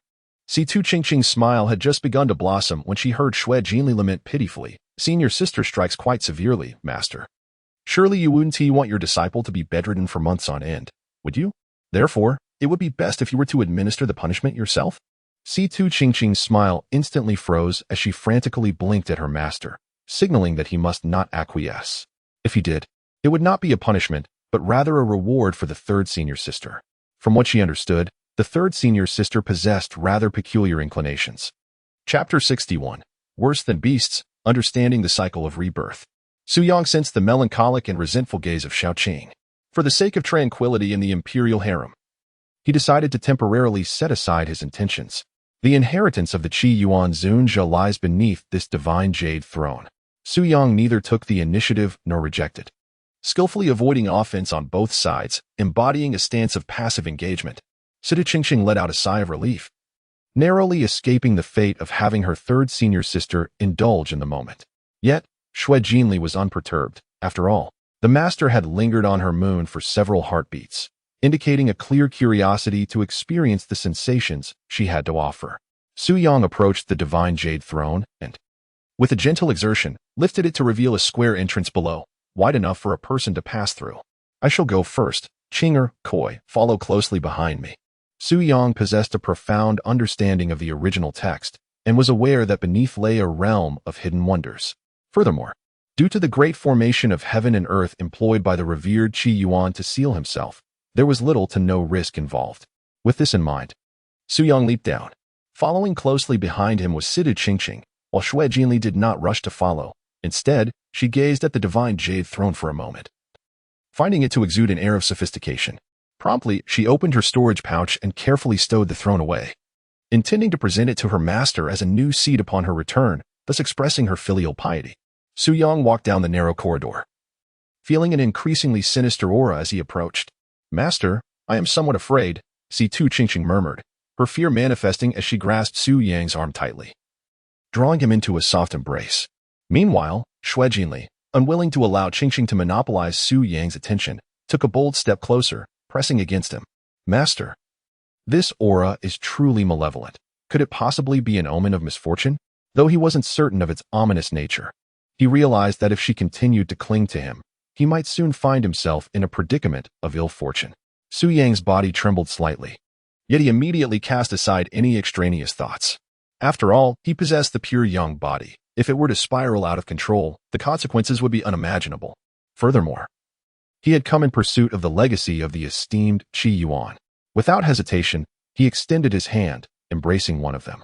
Situ Qingqing gasped in shock, initially believing her master had been so flustered by her teasing that he would take drastic measures against her. Shui Jinli's earlobes flushed crimson. Her earlier actions had been intentional, yet she had not anticipated such a potent reaction. Naturally, she herself felt a bit weak, a classic case of inflicting self-harm while attempting to harm the enemy. Both disciples feared their master was about to engage in something inappropriate. To their surprise, Su Yang lifted them and charged fiercely towards the end of the corridor. Mere moments passed. Su Yang, embracing his two disciples, dashed out of the corridor and arrived at a shadowy chamber. He gently set down Situ Qingqing and Shui Jinli, surveying his surroundings. Not far away, he noticed a sinister red glow, A mere moment of contemplation revealed that this crimson light was the source of the pervasive, malevolent aura. Situ Qingqing exclaimed, "Beast." Shui Jinli added, "Inferior." "Stand still, both of you," Su Yang instructed. "I shall investigate further. Once I ascertain that there is no danger, you may join me." In the original narrative, the ominous aura that had tainted the esteemed Chiuan was of no consequence to the protagonist, who possessed the Yang Yin battle body, significantly inferior to Chiuan's supreme Yang Dao body. Therefore, Su Yang was confident that this malevolence would not harm him. However, he harbored doubts regarding the possibility of his two disciples becoming afflicted by the curse. Thus, for the sake of caution, he decided it prudent to have them remain in place for a while. After Su Yang issued his instructions, he made his way towards the crimson glow. Shui Jinli intended to follow, but was seized by her ponytail by Situ Qingqing. Turning her head, Shui Jinli glared at Situ Qingqing in annoyance, questioning her motives for grasping her hair. Situ Qingqing retorted, "When the master pulls your hair, I did not see you retaliate. Can you compare yourself to the master? If you wish for my assistance, you must speak to me respectfully." Situ Qingqing aimed to assert control. "TCH, and what if I do not speak respectfully? First, I am your senior sister. Second, I hold leverage over you." Shui Jinli replied fearlessly. You, what about me? Address me as senior sister." With a huff, Situ Qingqing dismissed her, but inwardly noted Shui Jinli in her little book and resolved that once they exited the Chiuan cave, she would seize the sound recording stone. Then, she would see how Shui Jinli would manage her. She even wished for her to act as a facilitator, if the eldest sister could not accomplish that. How laughable it was for a mere little carp. Su Yang approached the crimson figure, finally beholding its true form. A humanoid being adorned with scarlet fur was bound by hundreds of dark chains, while countless unseen, forbidden entities lurked in the shadows, emitting a sinister laughter that resonated like an ominous melody, sending chills down one's spine. Cackling. In the next moment, Su Yang's gaze sharpened, his vitality surged, and his bones reverberated as if a mighty bowstring had been released, an overwhelming force of life essence soaring into the heavens. Suddenly, beside him, a pale mist began to rise, accompanied by piercing screams echoing through the void. This was the attempt of the forbidden beings to ambush him. Yet he perceived it with ease, extinguishing them completely with his fervent life force. At that moment, a voice imbued with the weight of ages whispered in his ear, "Alas! After waiting for millennia, at last, someone has arrived." Upon hearing this, Su Yang abruptly raised his gaze towards the humanoid creature not far ahead. Although its features remained obscured, Su Yang sensed that it was equally observing him. He tentatively inquired, "Senior, have you awakened?" A voice, imbued with an eerie resonance, responded, "Senior? What merit does a wretch, barely clinging to life, possess to be addressed as such? If you do not mind, you may refer to me as a fellow cultivator." Fellow cultivator? In the original narrative, the author depicted this esteemed figure, the Chiuan Zun, as exceedingly arrogant. Even the leaders of formidable factions, also revered as void breakers, were met with nothing but a curt dismissal when attempting to forge camaraderie with him. Why, then, was he extending such courtesy to Su Yang? A mere perfection of the core formation stage? Could it be that the original text was in error? As Su Yang pondered in confusion, the esteemed Chiuan sighed deeply. Indeed, since you have comprehended the cycle of reincarnation, how could a useless wretch like me, who cannot even escape a curse, possibly qualify to be your companion on this path? If it must be so, esteemed one, simply addressing me as young friend would suffice. What, then, is this cycle of reincarnation? He grasped the meaning of each word spoken by Chiuan, yet when woven together, they formed an immense enigma. Su Yang felt somewhat bewildered as the esteemed Chiuan gazed at him, suddenly revealing an expression of incredulity. "No, that is not correct. Senior, you have yet to awaken." Chapter 62. A Cycle of Rebirth. Chiuan's liberation. Before the venerable Chiuan could finish his sentence, it seemed as though his throat had been constricted, rendering him unable to utter another sound.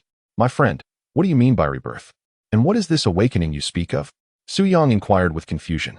"The world is but a cycle. The awakening of the primordial venerable paused momentarily and replied slowly, It is futile to speak further. My friend, you must have come for my legacy, yet my path may not necessarily align with yours. Setting aside the matter of inheritance, let us discuss awakening once more." Su Yang harbored a profound disdain for those who spoke only in half-truths. Such individuals truly incited a desire to bring them to their end. "My friend, it is not that I refuse to speak, but rather that the mysteries of the heavens are difficult to unveil," the esteemed Master Chiuan lamented. Su Yang wished to retort, You, who are already ensnared in your own troubles, barely clinging to life, still adhere to the notion that such secrets must remain undisclosed. Speak freely, I implore you. Yet, sensing the other's hesitance, he curbed his curiosity and turned to Master Chiuan, saying, "Since you are so resolute in your stance, I shall refrain from further inquiries. You claim that your path is ill-suited for me. Might you enlighten me as to why that is?" Master Chiuan's demeanor softened as he elucidated. "The path I tread is that of formations, which requires both extraordinary aptitude and exceptional insight. You, my friend, possess the body of supreme yang, and thus seem destined to forge your own path through sheer force, which does not align with my teachings." Though the explanation was convoluted, it amounted to a subtle insinuation that Su Yang was physically robust yet intellectually straightforward. Naturally, Su Yang would never concede to such a notion. He was not only physically capable but also possessed a keen intellect. He surmised that Master Chiuan's reluctance to bestow his teachings upon him stemmed from a desire to see his legacy flourish. Given Su Yang's supreme yang body and various other capabilities, should Master Chiuan's teachings fall into his hands, they would merely serve as embellishments rather than as a vital lifeline. This, indeed, was the true reason behind Master Chiuan's hesitance to share his legacy. "Then, my friend, whom do you believe among my two disciples would be more suited to your teachings?" Su Yang inquired. Su Yang certainly would not relinquish the legacy of the Chiuan sovereign, for if he did not seize it, the protagonist would benefit instead. Indeed, in the original narrative, the protagonist is depicted as rather dense, having acquired the Chiuan inheritance only to spend over 10 days in contemplation without grasping anything substantial. He merely left behind the lamentation. What is the meaning of the formation character? Why can I not even put pen to paper correctly? Subsequently, he cast it aside until the later stages, when the author bestowed upon him extraordinary abilities, allowing him to make remarkable strides in the realm of formations, ultimately comprehending the entirety of the Chiuan sovereign's teachings. However, it proved of little use, as he still relied on a single technique, the Yang God art, to conquer all adversaries. One could say that the Chiuan sovereign's legacy was entrusted to an unworthy recipient. If my observations are correct, that young lady clad in azure possesses a four-symbol spiritual body, which aligns with the ancient principle that the two instruments give rise to the four symbols, and the four symbols give rise to the 8 trigrams. Such a spiritual body is inherently attuned to the path of formations. Should she inherit my legacy, she may very well ascend to the status of a formation sage in the future. The Chiuan sovereign spoke with palpable excitement. The reason he had lingered in this state for so many years, clinging to life, was his reluctance to allow his legacy to fade into oblivion alongside him. Now that he had finally encountered such a fitting successor, how could he not be exhilarated? His fiery red hair began to tremble with fervor, inciting the forbidden creatures behind him to lash out in a frenzy. Whether she becomes a saint or not is of little consequence. Primarily, I wish for my comrade's legacy to have a chance to persist in the present world. Su Yang spoke as he gestured towards Shui Jinli, with eyes sparkling. Shui Jinli swiftly approached Su Yang. "Master, how may I assist you?" Su Yang waved his hand as if a radiant sun were rising from his palm, crushing the forbidden creatures that dared to approach Shui Jinli. "Taoist Chiuan, do you wish to receive the inheritance?" The master had unexpectedly addressed Chiuan as Taoist friend, truly worthy of being Shui Jinli's esteemed mentor, bringing her a sense of pride. She tilted her head, gazing curiously at her master, and inquired, "Why does Senior Chiuan not bestow the inheritance directly to you?" "It is because the Tao of my master is not in alignment with that of Taoist Chiuan." Su Yang came to the aid of the esteemed Master Chiuan. Gratefully, Master Chiuan regarded Su Yang with a solemn expression and asked, "My dear lady, do you wish to accept my legacy and carry it forth into greatness?" Su Qingqing glanced at Su Yang, and upon noticing her master wink at her, she promptly nodded, "I am willing." "Excellent. I shall now impart my legacy to you." With that declaration, an overwhelming and fearsome aura erupted from Master Chiuan's being. The crimson hairs of the curse that clung to his surface seemed to be suppressed, shedding in a fluttering cascade. The forbidden creatures that clawed at his back appeared to be crushed under the weight of celestial forces, emitting pitiful cries, and dared not approach Master Chiuan any longer. With a thunderous roar, countless ancient and mysterious patterns manifested around Master Chiuan, their complexities obscured yet resplendent, radiating boundless brilliance in the void. Invisible imprints began to outline a jade tablet, which swiftly took form. After a few moments, the imposing aura surrounding Master Chiuan receded, and the previously suppressed crimson hairs retaliated fiercely, with the forbidden creatures behind him lunging forward. Enduring intense pain, He presented a jade tablet that shimmered with a soft glow to Su Jinshun, his voice trembling. Within this is the culmination of my life's teachings. Dear friend, I cannot endure much longer. Could you accompany me on this journey? Certainly. Su Yang readily agreed. The esteemed Yuan had been tormented by malevolent forces for millennia, reduced to but a mere shell of his former self.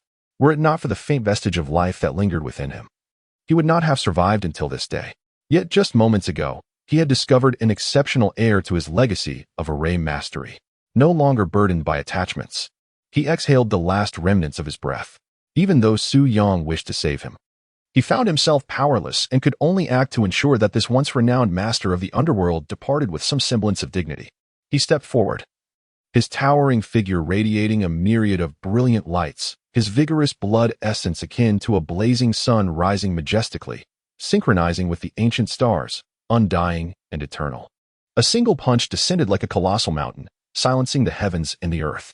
The overwhelming force of his physical might reverberated through the air, causing the red-haired humanoid creature to cough up dark blood. The red hair, deeply rooted upon its body, suffered a tremendous impact, rapidly shedding. Yet before it could touch the ground, it was dissolved by the intense vigor of his essence. Behind it, the forbidden creature shrieked in a futile attempt to escape, only to be ensnared by an overwhelming force of utmost brightness and rigidity, utterly vanquished in an instant, dissipating into mist within the void. The visage of the humanoid began to restore at a visible pace, gaunt and emaciated, its vitality waning, yet it was apparent that it resembled a middle-aged man, closely aligning with the descriptions of the esteemed Yuan found in ancient texts. Thank you, fellow Taoist, Yuan said, his eyelids drooping as he struggled to express his gratitude to Su Yang. A brilliant smile then illuminated his face, embracing his fate with generosity, and in an instant, he transformed into fine ash, vanishing into the void like a bundle of ignited straw. After enduring 5,000 years of torment, he was finally liberated. Chapter 63, The Third Killing Array in a Fit of Rage. Yuan departed gently, as softly as he had arrived, waving his sleeve, leaving not a single cloud behind. Once the sinister aura dissipated, Situ Qingqing rushed to Su Yang's side, gazing at the ashes that once were Yuan, and inquired, Master, what has transpired? Su Yang elucidated, Yuan, my fellow Taoist, has endured torment for millennia. Out of compassion, I could not bear to witness his suffering. Thus I granted him a single blow, akin to delivering a Buddha to the West. Situ Qingqing blinked, then inquired, what of the inheritance of Yuan Zuns? Your third senior sister possesses the four symbols spirit body, making her an exceptional inheritor of the formation arts. Yuan Taoist is quite pleased with her, and thus he transformed his lifetime of insights and techniques into a jade slip, which he bestowed upon your third senior sister. Upon hearing this, Situ Qingqing cast a glance at Xue Jinli, contemplating, Yuan Zuns is indeed formidable. With this jade slip of inheritance, my senior sister is likely to soar to new heights, certainly breaking through to the Golden Core realm. At that point, she shall become quite the formidable opponent. I cannot allow this. I must seize the sound stone before my senior sister achieves her breakthrough. Just as Situ Qingqing resolved this in her heart, Xue Jinli gazed at Su Yang, presenting the jade slip with both hands. Master, your disciple is rather dull-witted and fears that I may struggle to comprehend the formation arts from Yuan Zun's legacy. However, Master, your intellect shines like the sun and stars, illuminating the ages. Therefore, I believe that if you were to possess the inheritance of Yuan Zuns, you would undoubtedly master the formation arts and become a renowned master of the domain. I could then remain by your side, diligently learning from your teachings. And perhaps through your guidance, I too might tread the path of formations. Xue Jinli's expression was one of sincere earnestness. Suddenly, Situ Qingqing felt that Dai Li and Xiao He paled in comparison to her senior sister. The dedication with which her senior sister served the master could only be encapsulated in two words, apprentice. That cannot be. That cannot be. Su Yang was taken aback to discover yet another striking quality in Xue Jinli, that being her penchant for unvarnished honesty. He did not feign reluctance. Allow me to examine this jade slip to ascertain if there are any hidden traps. My apologies, Yuan Zuns. But once a life has ended, it cannot be revived. Thus, he chose to slander. As Su Yang received the jade slip, a melodious system notification resonated in his ears. Ding! Xue Jinli is gifted the host with an insight into the celestial array 1, triggering a 10,000-fold critical return of the ancient rune third killing array. An additional reward has been activated, Array Insight Card 1. The ancient rune Third Killing Array is a formidable formation from the primordial chaos, once wielded by the immortal emperor of the buried celestials during ancient times. With this array, one could vanquish several immortal emperors of the same realm, its might beyond imagination. The Array Insight card. Utilizing this card enhances one's comprehension of the array by 100-fold, with a validity of 12 hours. Could this truly be the fortune of the koi? Indeed, it seems to bring forth good luck. Su Yang's eyes sparkled with contemplation. After all, none of his fellow disciples received any so-called additional rewards for their first endeavors. Furthermore, mastering this third killing formation would equate to the emergence of Yin Shuangying in the present world, a formidable means of combat indeed. Regrettably, the Chiuan cave is set to reveal itself soon. Otherwise, he would genuinely desire to cultivate on the spot. Having been secluded for 5 centuries, emerging invincible, Su Yang indulged in his thoughts for a moment before casting them aside, with 8 stunning disciples at his service. He would be foolish to isolate himself for another 500 years. Su Yang gazed at Xue Jinli, his eyes radiating warmth as he spoke. I have examined this jade slip, and it harbors no deceit. You may take it for your cultivation. As a mentor, how could he covet the inheritance of his disciple? Su Yang returned the jade slip to Xue Jinli, affectionately ruffling her hair. He then turned to Situ Qingqing and instructed, Qing'er, the Chiuan cave dwelling is about to manifest. Please inform our sisters to gather here. It is time for us to depart. Having secured the greatest opportunity, the Chiuan inheritance, there was little purpose in lingering any longer. Understood, Master, Situ Qingqing replied, hastily moving to the side to send a message using her communication jade slip. Xue Jinli bit her lip, staring at the jade slip of inheritance, her spirit somewhat dampened. Upon entering the Chiuan cave dwelling, she had vowed to present her master with a remarkable treasure. Yet, although she had indeed discovered several treasures, none were impressive enough to astonish her mentor, especially considering that he was a man who possessed the legendary Tianguang floating pagoda. Her hopes had risen with the encounter of the Chiuan elder's inheritance. In her eyes, the Chiuan elder, as a master of tomb raiding, would undoubtedly have a legacy of immense value. If such knowledge were to reach the outside world, it would surely create a significant stir. She had intended to win her master's favor with this, but to her dismay, he merely glanced at it before returning the jade slip to her. This was, to her, a thunderclap on a clear day. If her master were not to pursue the path of formations, how could she seize the opportunity to solicit his guidance and nurture a deeper bond with him? Her thoughts were filled with beautiful aspirations. Yet reality dealt her a heavy blow. Was she left with no choice but to tread the path of a substitute for her sister? Noticing the distress and melancholy in little Jinli's demeanor, Su Yang felt quite content and inquired gently, Disciple, what troubles you? Wopo, Master, I cannot comprehend the path of formations. Xue Jinli whimpered, seizing the moment to nestle into Su Yang's embrace, her small hands wandering aimlessly. Su Yang felt a bit dazed, pondering to himself, this is peculiar. Isn't the little koi particularly indolent? She would rather recline than stand, and would prefer to soak rather than recline, let alone engage in cultivation. Why is she crying this time?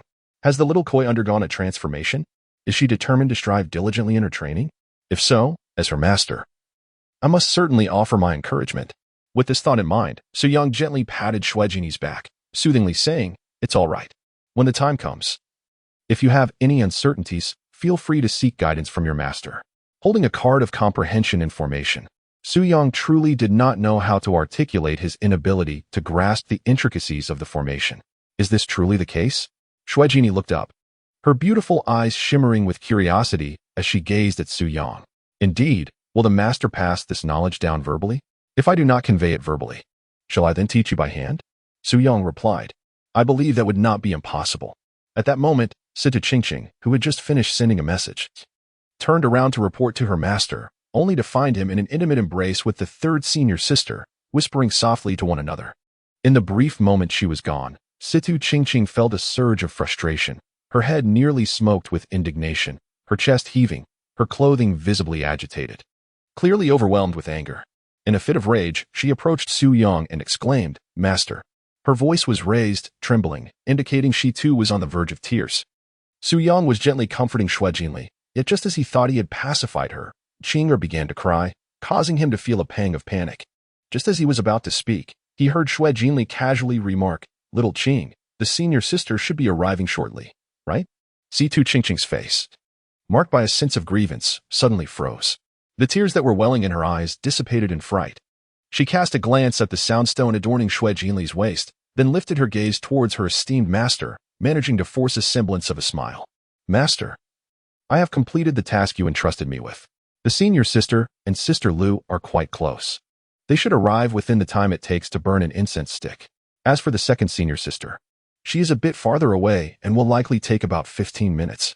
Ziyun Qingqing, in a fit of rage, what have we here? Chapter 64. The Siege of Yuan Xian, waiting for the rabbit by the stump. Within the Chiuan cave mansion, in the dim underground hall, 5 disciples led by Yuan Xian reaped bountiful rewards from their journey to the Chiuan cave, their bags overflowing to the point of bursting. Consequently, the Great River Beaver, a spirit farmer of Ziyun Peak, stepped forward to assist them. On the back of the Great River Beaver rested a bundle as large as a small hill, causing its legs to tremble under the weight. Nevertheless, a smile adorned its face, albeit one that, due to its beastly nature, resembled tears. Indeed, the Great River Beaver was weeping. What could it possibly desire? Why forsake its position as the king of rivers to become a spirit farmer on Ziyun Peak? Given the chance to start anew, it would undoubtedly refrain from shooting that arrow and would even willingly bestow the exotic green lotus upon another. Alas, life grants but one opportunity. Akin to the great river flowing eastward, a decree of fate. Master, shall we depart from here? Yuan Xian inquired. Yes. There exists a hidden door leading to the outside world. Follow me closely, and do not lag behind. With that, Su Yang proceeded towards the secret entrance.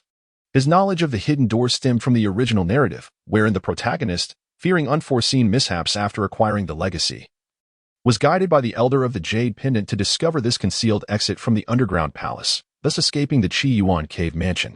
Yuan Xian and the other disciples, including the Great River Beaver, hurriedly followed suit. After a short incense stick's time, a spirit vessel soared from the Tianji mountain range, heading towards the Qingming Sect. Outside the Beast Cave, Qingming Sect's leader, Zun, along with a number of elders, lay in wait. Recently, utilizing his vast spiritual sense, Zun had traced the bloodstains left by his disciple Wang Teng, leading him to this Beast Cave.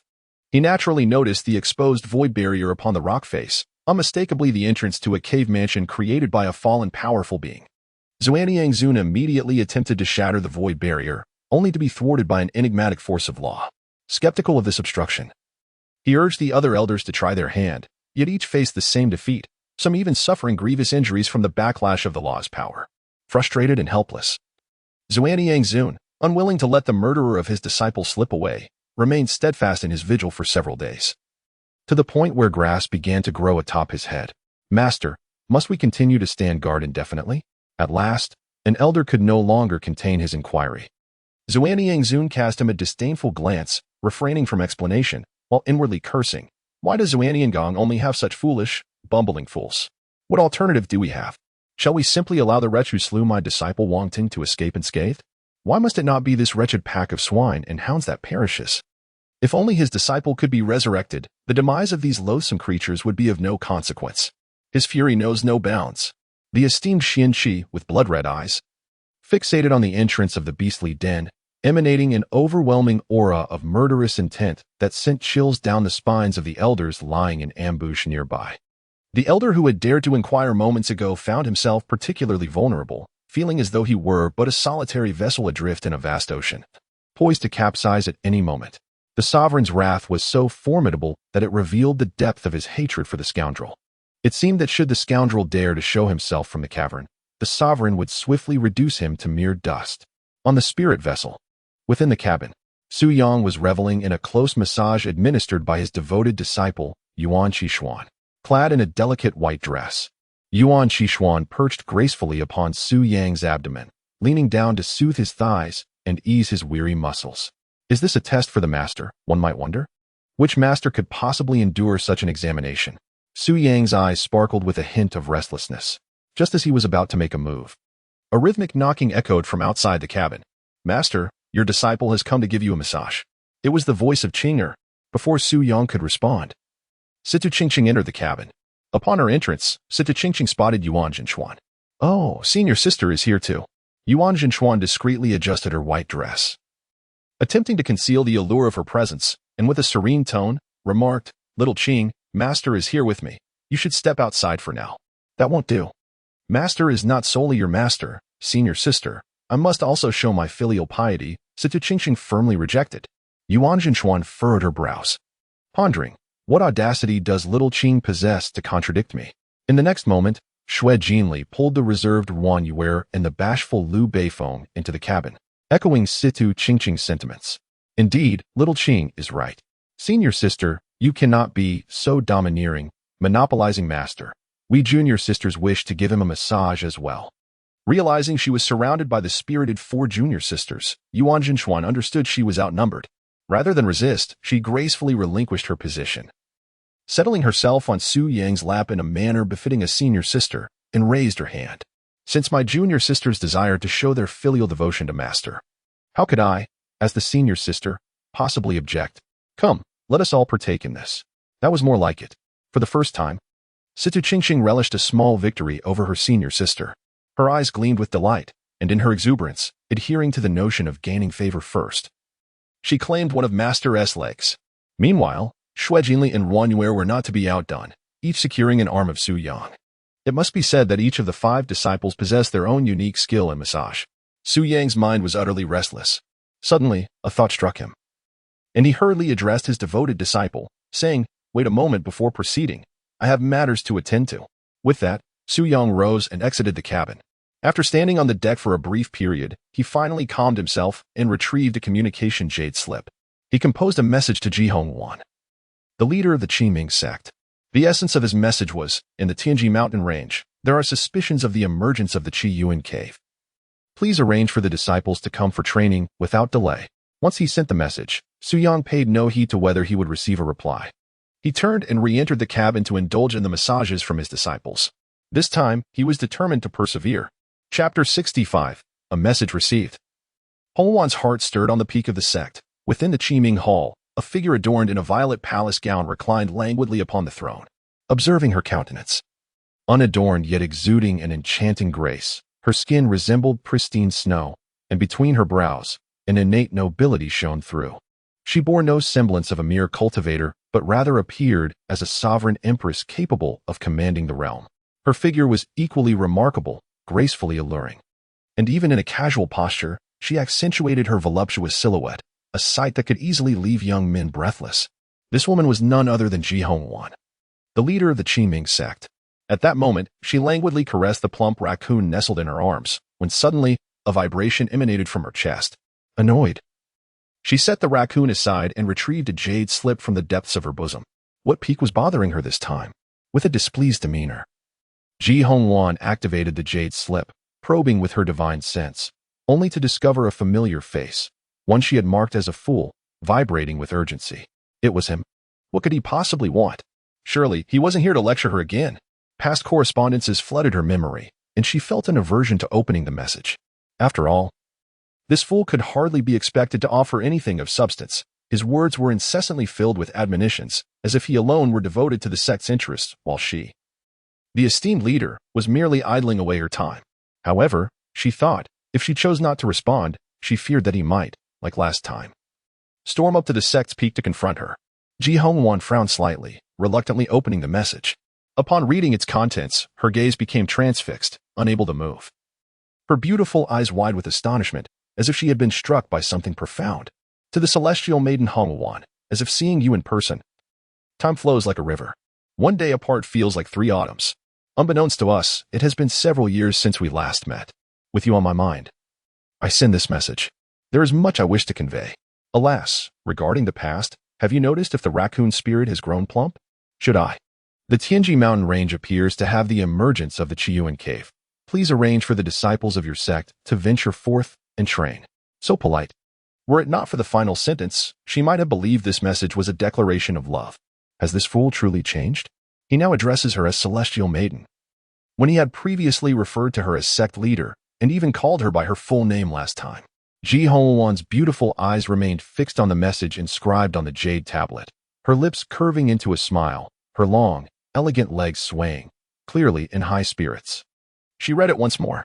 Having been offended by this fool so many times, finally being called Celestial Maiden warranted multiple readings to heal the wounds of her heart.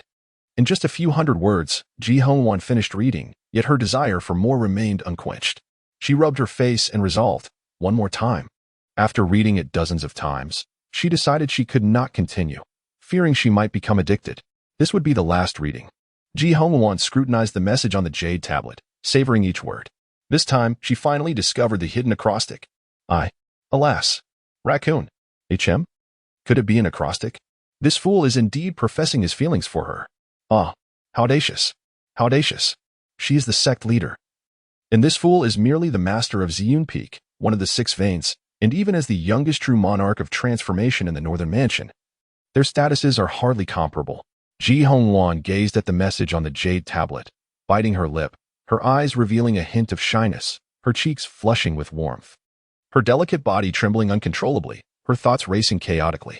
Though she is the sect leader of the foremost sect in the north, she does not practice the path of emotionless detachment and yearns for love and to be loved.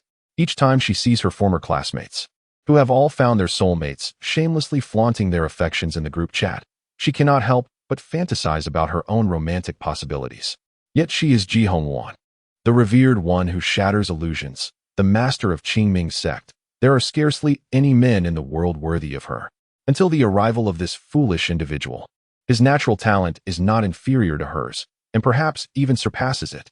Thus, the moment Ji Hongwan laid eyes on him, the thought of accepting him as her disciple blossomed within her. She believed that under her guidance, this fool would swiftly flourish and perhaps soon ascend to the status of a revered master, at which point she could seamlessly pass the mantle of leadership to him. However, he rebuffed her aspirations with a retort. Your talent is still lacking compared to mine. How could you possibly be my teacher? From that moment onward, their relationship grew exceedingly strained, rendering her unable to assume the authoritative demeanor of a sect leader in his presence. This fool seemed to incessantly seek an equal footing in their exchanges. Could it be? Was this all part of a grand scheme? His reluctance to become her disciple, even questioning her status as leader, stemmed from an underlying affection for her. Ji Hongwan had an epiphany. A blush of embarrassment flickered in her eyes. Her cheeks flushed with warmth, even her fair neck bore the crimson hue, reminiscent of peach blossoms in full bloom in February, radiant and captivating, her heart racing uncontrollably. This fool, harboring such sentiments, why did he not express them sooner, instead opting for such circuitous routes? Would she truly reject him? No, she must seek him out. Ji Hongwan rose from her chair, her bare feet pressing against the carpet, her 10 toes appearing glistening and plump, akin to peeled grapes, irresistible in their allure. At that moment, the nearby raccoon spirit called out, meow meow, which roughly conveyed, if you hastily seek him out and it turns out to be mere coincidence, wouldn't that be awkward? You are right, dear Xiaohua. I have been remiss in my considerations. Ji Hongwan paused her steps, if it were indeed a coincidence. The scene of her pursuing that fool would be nothing short of mortifying, likely leaving her with a desire to disappear entirely. Having a raccoon spirit is akin to possessing a treasure. Xiaohua, I adore you. Ji Hongwan scooped up Xiaohua, disregarding its disdainful gaze, and inhaled deeply. Subsequently, she grounded her lofty thoughts and began to contemplate calmly. There is no need to rush this matter. At the very least, she should wait for the fool to express his feelings directly.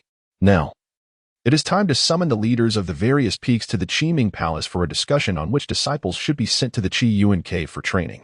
Come forth. A commanding voice, imbued with authority, issued from Ji Hongwan's lips, echoing outside the hall.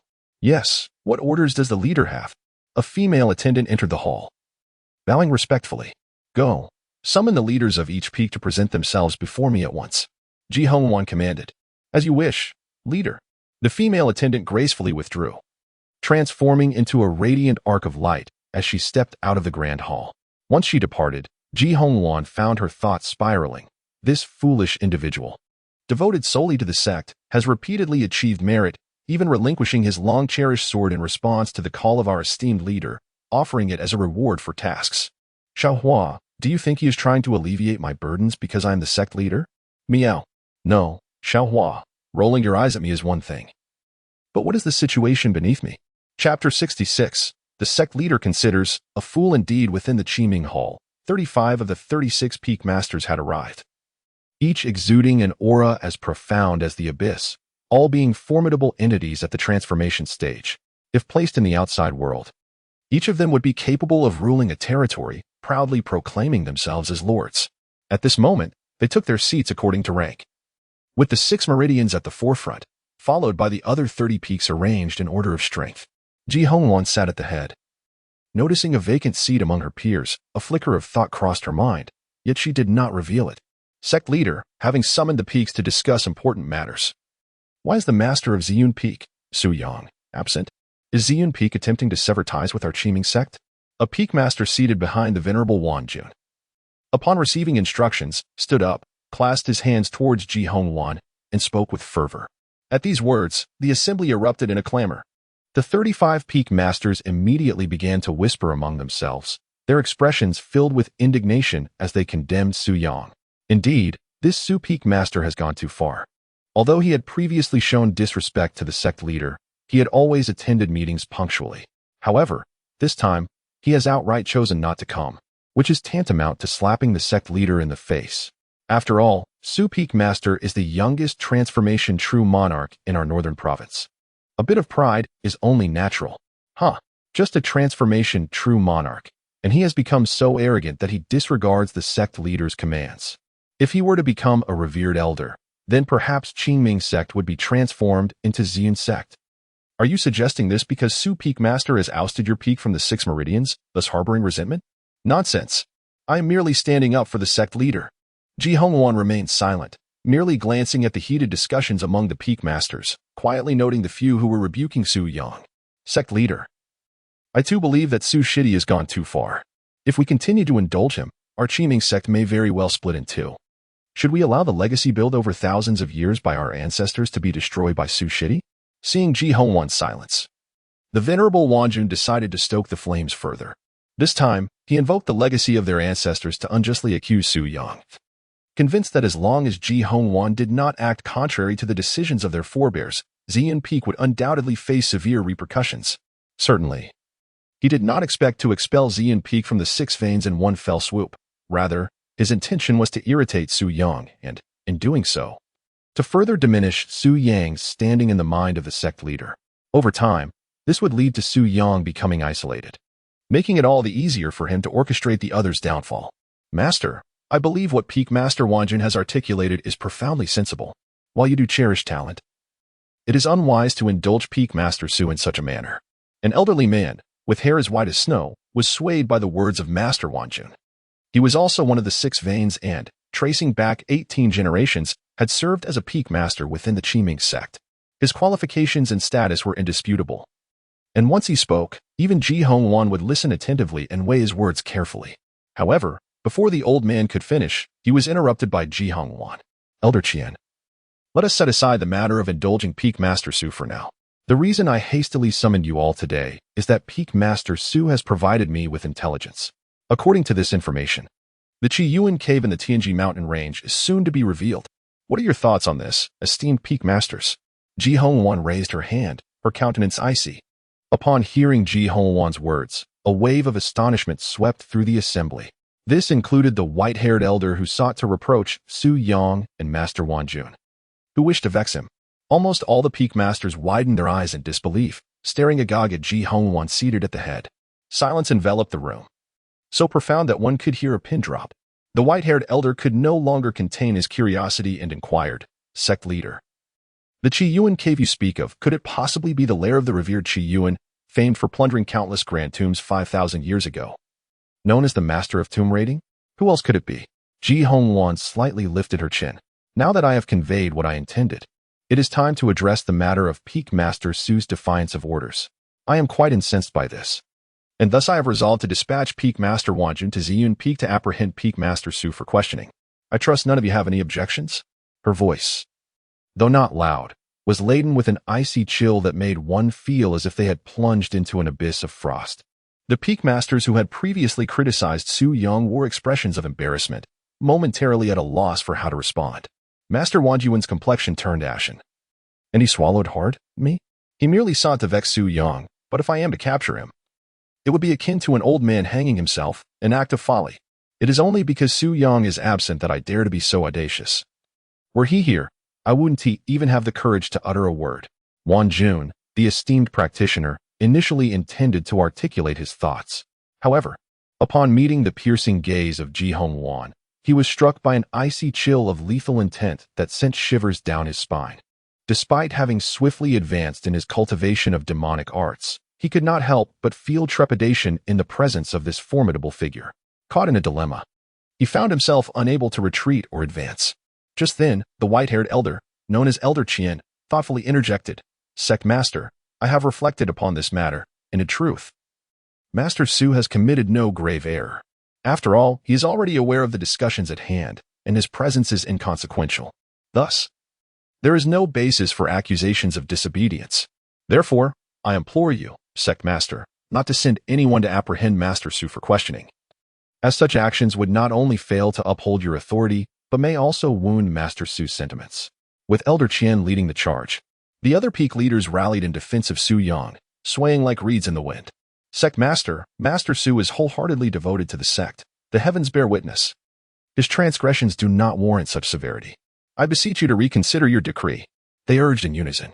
Observing the drastic shift in the stances of the peak leaders, Ji Hongwan was acutely aware of the insidious motives harbored within their hearts. They were merely reluctant to have Ziyun Peak entangled in the affairs of the Chiuan cave.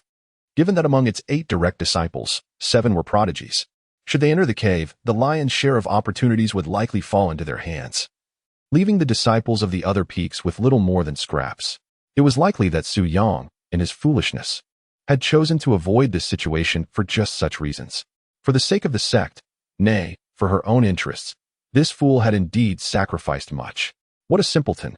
A veil of mist momentarily clouded Ji Hongwan's eyes before she quickly concealed it, her expression turning grave as she declared, "As the leader of this sect, how could I waver in my decrees? However, since Elder Chiuan has spoken thus, I shall grant you this concession." But her voice trailed off, her cold gaze sweeping across the gathered peak leaders before settling on Wan Jun, her tone devoid of warmth. "There shall be no next time." Instantly, Wan Jun's body tensed. Bowing his head in submission, his eyes brimming with unquenchable resentment, patience was paramount. He must endure until the day his demonic powers reached fruition, at which point he would settle scores. Chapter 67. A False Alarm, a great joy following this minor interlude. The 35 peak leaders swiftly convened to select disciples from their respective peaks to undergo training in the Chiuan cave. "Time is of the essence, Sect Master. I shall return to my peak immediately and organize the disciples." Elder Chiuan rose, respectfully bowing. Though he had lost his voice before the sect master due to his desire to keep Ziyun Peak from intervening, he remained confident that the abundant opportunities within the Chiuan cave would not lead him astray. Ji Hongwan nodded slightly. "Go forth." The remaining peak masters subsequently rose, bowing respectfully to Ji Hongwan before taking their leave. Soon, only the esteemed Wan Junjinren and a few of his subordinates remained in the hall. Just as Wan Junjinren was about to speak, a commanding voice emanated from the seat of honor, resonating with an air of authority. "Master of Wan Jun Peak, your earlier words seem to carry a hint of incitement. Are you perhaps a spy planted by a rival sect within my Qingming Sect?" Ji Hongwan's eyes narrowed slightly as she scrutinized Wan Junjinren, an invisible pressure suffusing the Qingming Hall. The expressions of Wan Junjinren's subordinates changed drastically, their faces paling as they cast terrified glances at their leader. They had allied with Wan Junjinren because he was one of the 6 veins, second only in strength to Su Yang, thus affording them protection and access to precious resources. They had no intention of colluding with him to endanger the sect. They were certainly not spies. In that moment, they yearned to sever all ties with Wan Junjinren. How did Ji Hongwan discern their predicament? He had concealed it so adeptly. Wan Junjinren's complexion visibly paled, cold sweat trickling down his spine, utterly at a loss, unaware of what had gone awry that allowed Ji Hongwan to detect his flaw. "Master, I am wronged. I harbor no ill will towards the sect. I implore you to see the truth." With a thud, Wan Junjinren collapsed to the ground, bowing his head in anguish. He had contemplated a sudden escape from Qingming Sect, but such an act would only provoke astonishment or even derision. After all, Ji Hongwan was a paragon among the esteemed, having single-handedly battled 3 revered figures in Bai City, resulting in 1 fatality, 1 injury, and 1 escape, while she remained unscathed.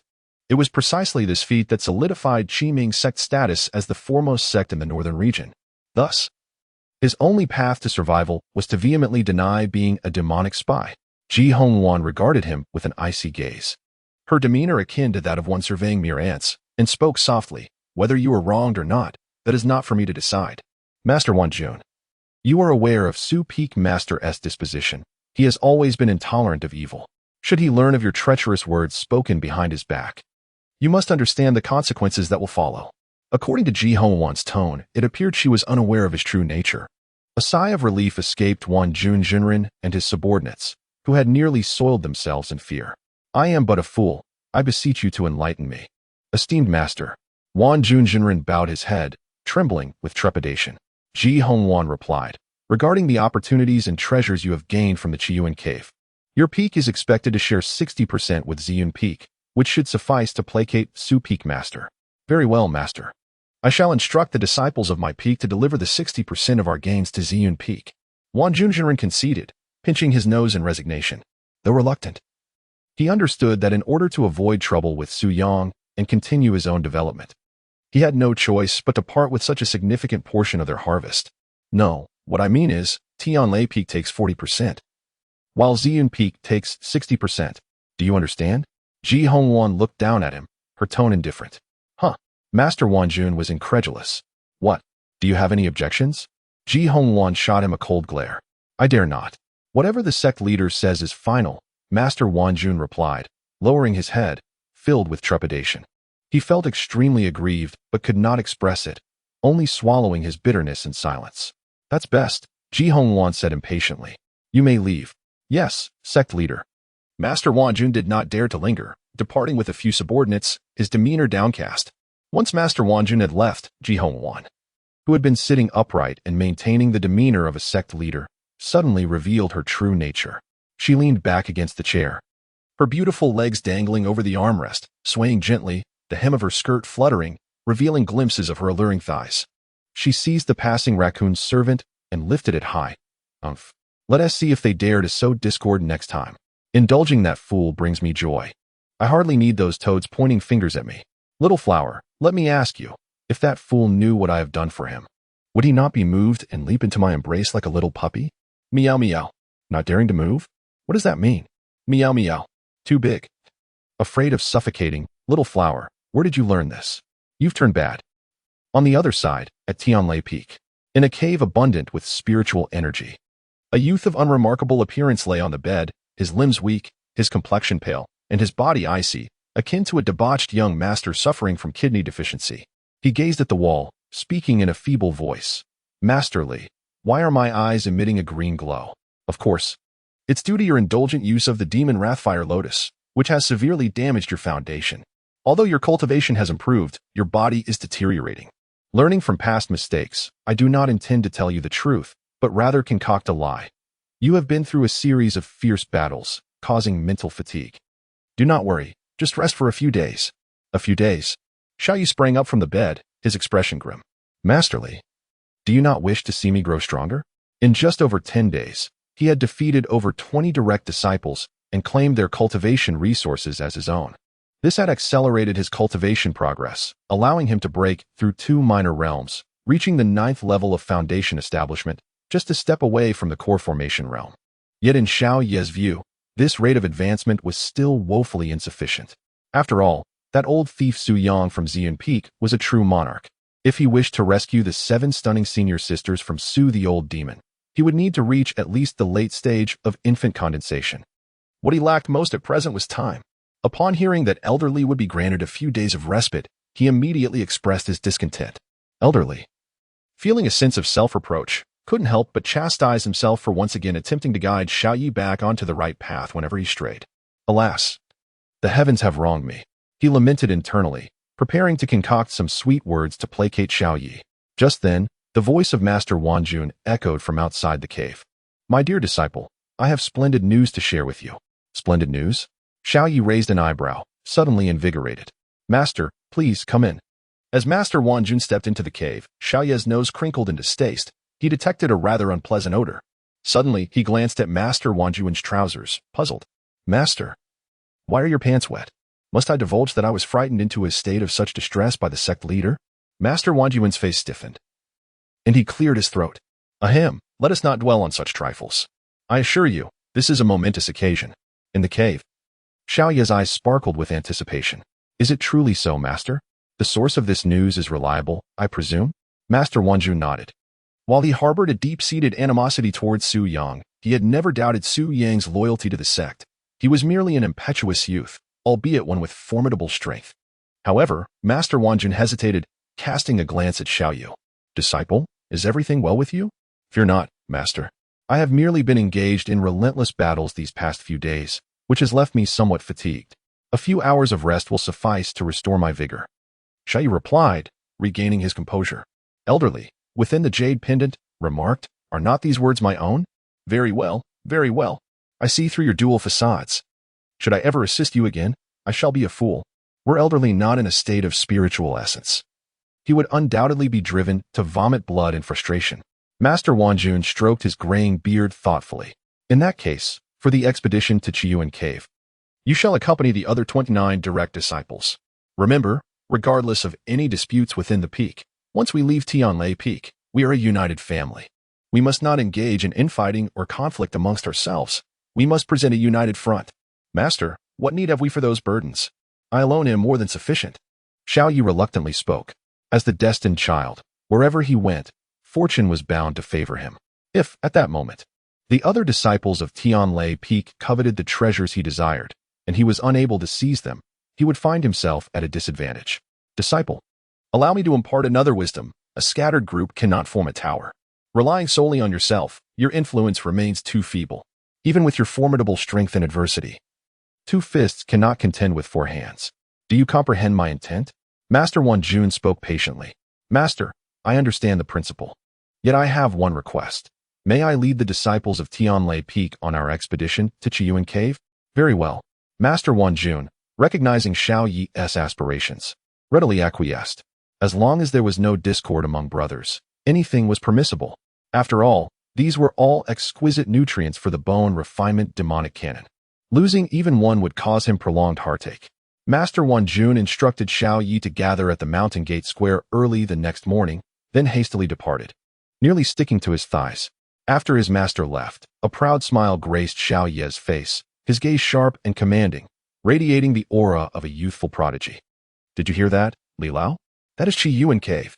Previously, you claimed that the Qingming Sect was not my destined place, yet I have proven you wrong. In just over 10 days at the Qingming Sect, I have continuously broken through several minor realms, dominating Tianlai Peak, invincible. Now, with such a tremendous opportunity as Chiuan Cave presenting itself, just watch, Li Lao. I shall step by step ascend to the pinnacle of the immortal path and behold all mountains as mere hills.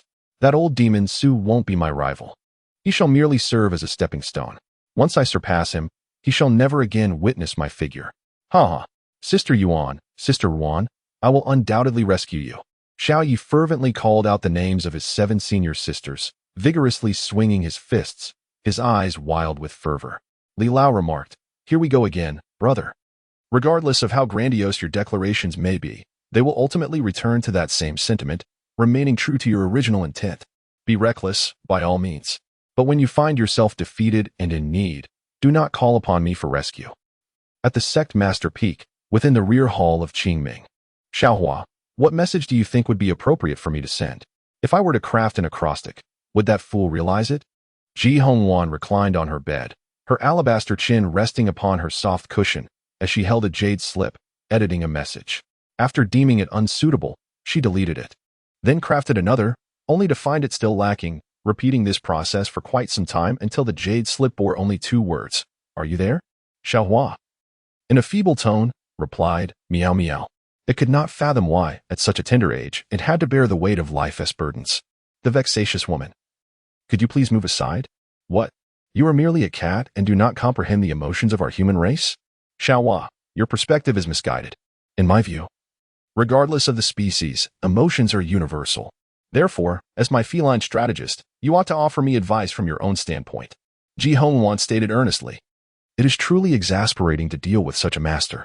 Life is not easy, meow, she sighed. Xiuhua's whiskers twitched twice, and an idea emerged. Meow. Xiaohua. Doesn't that seem a tad informal? Ji Hongwan hesitated. Xiaohua gazed at her silently, without uttering a word. All right, all right. Do not look at me with such a condescending gaze. I shall send it. Ji Hongwan then promptly edited 4 characters and sent them off with a swift motion. After sending, she clasped her hands together, pressing them against her forehead, her beautiful eyes tightly closed, eyelashes fluttering, and her heart racing fiercely. Xiaohua. Observing such a lackluster Ji Hongwan could not fathom why, despite being a formidable presence in the Void Realm, she remained so naive regarding matters of love.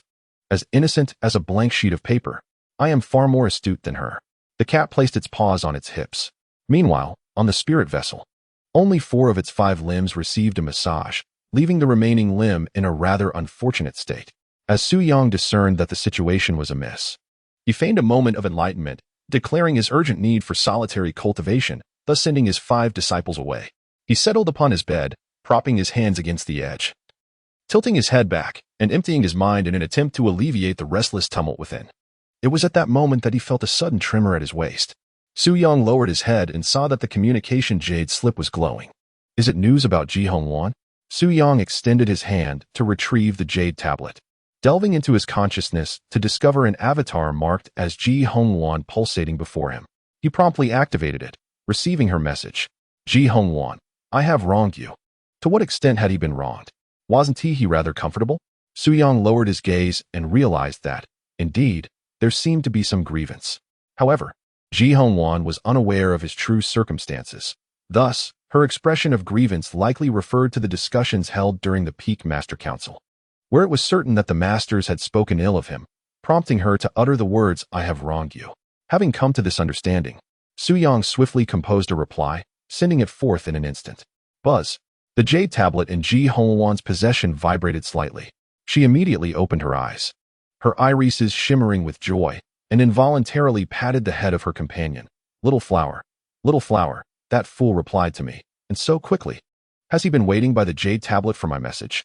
Little flower, lying on the bed, found her head being patted and was left dazed. Wait, that fool sent a message. Why aren't you reading it? Why are you hitting my head? If you keep this up, I'll become a fool too. Who has the cat emoji with crossed arms? Send it over so Jiang can use it, hee. Chapter 69, Cross-Server Dialogue, The Afflicted Hongwan on the Bed. Ji Hongwan's tone was somewhat urgent. Little flower, why are you not speaking? The situation is dire. As my strategist, you must offer me counsel. Dazed. Little flower rolled her eyes and replied, meow meow. Right. I should first open the message and see what that fool has sent. Ji Hongwan lightly tapped her forehead, flustered. Her gaze fixed on the jade tablet, her heart racing, her hand trembling. With a swift motion, Little Flower's paw tapped the jade tablet. Too slow. She was at a loss as to what was causing the delay. Su Yang, there is no grievance. All of this is to alleviate the worries of our leader. Upon seeing the message opened by Xiaohua, Ji Hongwan's gaze momentarily froze, a blush swiftly ascending to her cheeks. She covered her eyes, peering through her fingers, her voice trembling slightly as she said, Xiaohua, I told you so. That fool must indeed have feelings for me. You said I was being overly cautious. But it turns out I was right. Indeed, just as she had surmised, Su Yang intended to defy the hierarchy. Previously, due to insufficient strength, he had to maintain a facade, but now he had cast aside pretense and laid his cards on the table. Xiaohua, now you're even more reckless. After Ji Hongwan composed herself for a while, she finally regained her poise and, feeling shy, asked, Xiaohua, what should I reply next? This truly puts my dear fat tiger in a bind. Xiaohua scratched her head anxiously. Meow? Will this work? Ji Hongwan was uncertain. After all, which spirit companion could not perform a backflip? Xiaohua nodded resolutely. Meow? In her feline strategist philosophy, if the other party was genuinely interested, it mattered not whether she could perform a backflip. The other party would gladly acquiesce. Ji Hongwan replied, Very well, then let us give it a try. Trying may lead to ruin. Su Yang gazed at the message sent by Ji Hongwan within the jade slip, lost in contemplation. Ji Hongwan, my raccoon servant claims she can perform a backflip. Would you care to witness it? If this were the previous world, Su Yang would undoubtedly grasp the implication of such a statement. However, this is a realm of fantasy. Is it not entirely ordinary for spirit companions to execute a backflip? Hence, Su Yang found himself somewhat perplexed regarding the intentions of this enchanting beauty, the foremost fairy of the Qingming Sect. Surely, it could not be taken at face value. Unable to decipher her true meaning, he decided to play along with her words, determined not to offend Ji Hongwan, at least until he ascended to the status of a venerable one. Su Yang, certainly, I shall visit when time permits. By the way, I have recently acquired a beaver at Ziyun Peak, skilled in combat. I hope the fairy will grace us with her presence. Reciprocity is essential. Having composed the message, Su Yang sent it forth. Xiaohua, He has invited my true self to Ziyun Peak.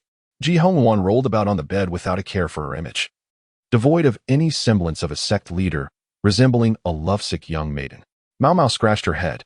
As a cat, she felt a twinge of regret. Xiaohua truly could not fathom why such joy was warranted over an invitation to Ziyun Peak. Miao? Xiaohua, it seems you are genuinely perplexed. Do you not realize that since that foolish Su Yong established Ziyun Peak, he has never invited any peak master? Yet this time he has unprecedentedly extended an invitation to me. I suspect he harbors ulterior motives. Therefore, if I were to become the master's wife, would I need to prepare gifts for the disciples of Ziyun Peak? Ji Hongwan pondered earnestly. Xiaohua, quiet, I am in contemplation. This time, she was truly bewildered. How could one leap from ulterior motives to the role of master's wife? Surely, some necessary steps were overlooked. Xiaohua believed it best to allow her master to regain composure. After all, the message had yet to be answered. Miao. Xiaohua, this does not require instruction. I know how. Ji Hongwan waved her hand confidently. Her slender fingers danced swiftly over the luminous jade slip, akin to a frolicking sprite. Whoosh. The message was sent. Ji Hongwan, very well. I shall go tonight. Upon receiving this message, Su Yang was momentarily taken aback, as he began to grasp the true intentions of the fairy Hongwan. It seemed she wished to verify the authenticity of the Chiuan cave mansion, yet could not inquire directly, thus resorting to subtly inviting him to witness the beaver perform a backflip. Such a lack of trust indicated that Ji Hongwan indeed harbored significant misunderstandings about him. Well, perhaps it was not entirely a misunderstanding, as he had indeed concealed certain truths regarding the Chiuan cave mansion. Su Yang pondered for a moment before inscribing on the jade tablet. I apologize, Fairy Hongwan, but I, from Ziyun Peak, have never advocated for nocturnal performances by animals. I shall certainly consider it another day. As the saying goes, one should not strike a smiling face, having offered an apology. Fairy Hongwan would likely not stubbornly pursue the matter further. Yet, was I rejected? Ji Hongwan gazed despondently at the message on the jade tablet, her delicate fingers trembling. Overwhelmed by an inexplicable sense of disappointment, it felt as though she had plummeted from paradise to the depths of despair. A profound sense of failure she had never before encountered. Xiaohua, apprehensive that her master might succumb to her emotions, hurried to console her. Meow meow, essentially conveying, do not weep, dear master. Though he has declined your invitation, he did not express affection for you. Her intentions were noble, yet Ji Hongwan, already on the verge of tears, found the moisture in her eyes coalescing into crystalline droplets upon hearing Xiaohua's words. The tears began to roll down her cheeks, and her expression darkened. Allowing the tears to fall, she spoke in a melancholic tone. It matters not if he does not cherish me, I shall bind him, tethered to my bed. Even if I cannot possess his heart, I shall claim his body. He is mine, now and forever. She wiped away the tears from her cheeks and licked her fingers, her gaze burning with a fervor that was both sickly and frenzied. Xiaohua shrank back, thinking to herself, this is bad. My master has lost her mind again. On the spirit vessel, Yuan Qianxin inquired, Master, is this acceptable? Su Yang shook his head, expressing that it was still too slow, urging for greater speed. Yuan Qian held the helm, puzzled, and inquired, Master, why the haste to return to the sect? To avoid the scrutiny of Ji Hongwan, Su Yang smiled as he explained, I have gained some insights, but it is rather inconvenient to cultivate aboard the spirit vessel. This was indeed the truth. During this expedition to the Chiuan cave, he had amassed a wealth of knowledge, techniques, martial arts, divine weapons, and formations were all at his disposal. However, the majority of these treasures were exceedingly rare and precious. Practicing recklessly on the spirit vessel could inadvertently reveal his aura and provoke significant disturbances. Thus, returning to the Qingming Sect promptly was prudent. As the foremost sect of the northern region, with the esteemed Hongwan fairy presiding, he felt no concern that his cultivation would attract the attention of formidable adversaries.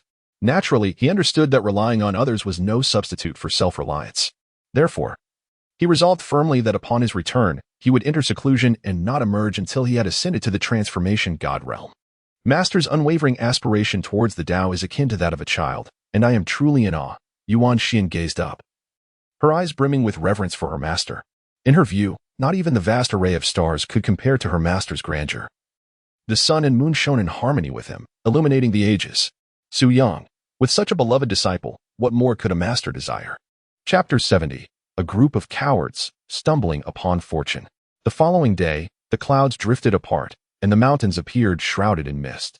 At the Qingming Sect, the square at the mountain gate was teeming with people, bustling with activity. The 36 peaks, along with their direct disciples and elders, had all gathered. At that moment, in the direction of the Thunder Peak, an unremarkable young man stood at the forefront of the crowd, with a small purple beast perched on his shoulder. He held his head high, his gaze lofty, and with a smirk, he proclaimed in a defiant tone, "Esteemed colleagues, though I have never held you in high regard, you are, in name, still my senior brothers. Therefore, I must lay down the law. During our expedition to the Chiuan cave, you shall heed my commands, and all actions will be orchestrated by me. Any opportunities we encounter shall see half of their bounty presented to me. Should you refuse, do not blame me for disregarding our shared lineage."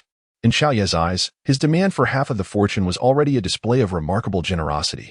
After all, had he ventured alone to the Chiuan cave, all opportunities would have rightfully belonged to him, with no share for others. However, the remaining 20-odd direct disciples of Thunder Peak held a different view. Why should they relinquish half of their gains? Was it merely due to his audacity? Particularly among the few late-stage Golden Core disciples, despite Xiaoye's bravado, they regarded him with disdain. Had it not been for the Peak Master's explicit instruction that the expedition to Chiuan Cave be entirely under Xiaoye's command, they would have surely taken it upon themselves to teach this presumptuous youth a lesson. Now, they could only suppress their discontent, offering little reverence, murmuring, "Understood, junior brother Xiao." Xiaoyu frowned at this response but chose not to voice further objections. Instead, he cast a sidelong glance at the late-stage Golden Core disciples, noting their dissatisfaction and snorting inwardly. A bunch of inept cowards who have never faced life and death. Once we enter the Chiuan cave, you shall understand why Master has chosen me as the leading disciple of Thunder Peak. At that moment, a thunderous roar echoed from the void above. Almost all the disciples and elders in the square were drawn to the sound, including Xiaoyi, who was keen to impart a lesson to the Thunder Peak disciples. He squinted toward the sky, where a spirit vessel, measuring several dozen zhang in length, gracefully approached from outside the mountain gate, emblazoned with the characters Ziyun Peak. Upon recognizing the vessel from Ziyun Peak, the expressions of the elders from various peaks shifted dramatically. Many disciples, suddenly recalling something, murmured, "Ziyun Peak returning at this juncture, could they intend to interfere in the Chiuan cave and claim a share for themselves? What nonsense! The Chiuan cave was discovered by Master Su." They retorted. Yet, despite their protests, if Ziyun Peak were to join the fray, the chances of obtaining opportunities from the Chiuan cave would be virtually lost to them. Indeed, we can adopt a different perspective. Among the 8 esteemed disciples of Ziyun Peak, 7 are breathtakingly beautiful, and should they venture to Chiuan cave for their training, we might find ourselves with the opportunity to win their hearts. At that moment, who knows what fortunes might arise? My dear brother, your thoughts have truly opened up. While others seek fortune, you, my friend, appear to pursue a more indulgent path. Enough talk. I desire Sister Yuan. Then I shall claim Sister Shui. Such foolish fantasies. With your lackluster qualities, how could you even dream of winning their affections? You should take a long, hard look at yourself. Xiaoyi let out a muffled grunt, scoffing with unabashed disdain. The 7 esteemed disciples of Ziyun Peak were regarded by him as treasures, not to be coveted by anyone else. Upon hearing Xiaoye's words, some glared at him with fury. However, once they beheld his countenance, they were struck dumb with fear. Why? Because in recent days, the notorious reputation of Xiao the Mad had spread from Thunder Peak throughout the Qingming Sect.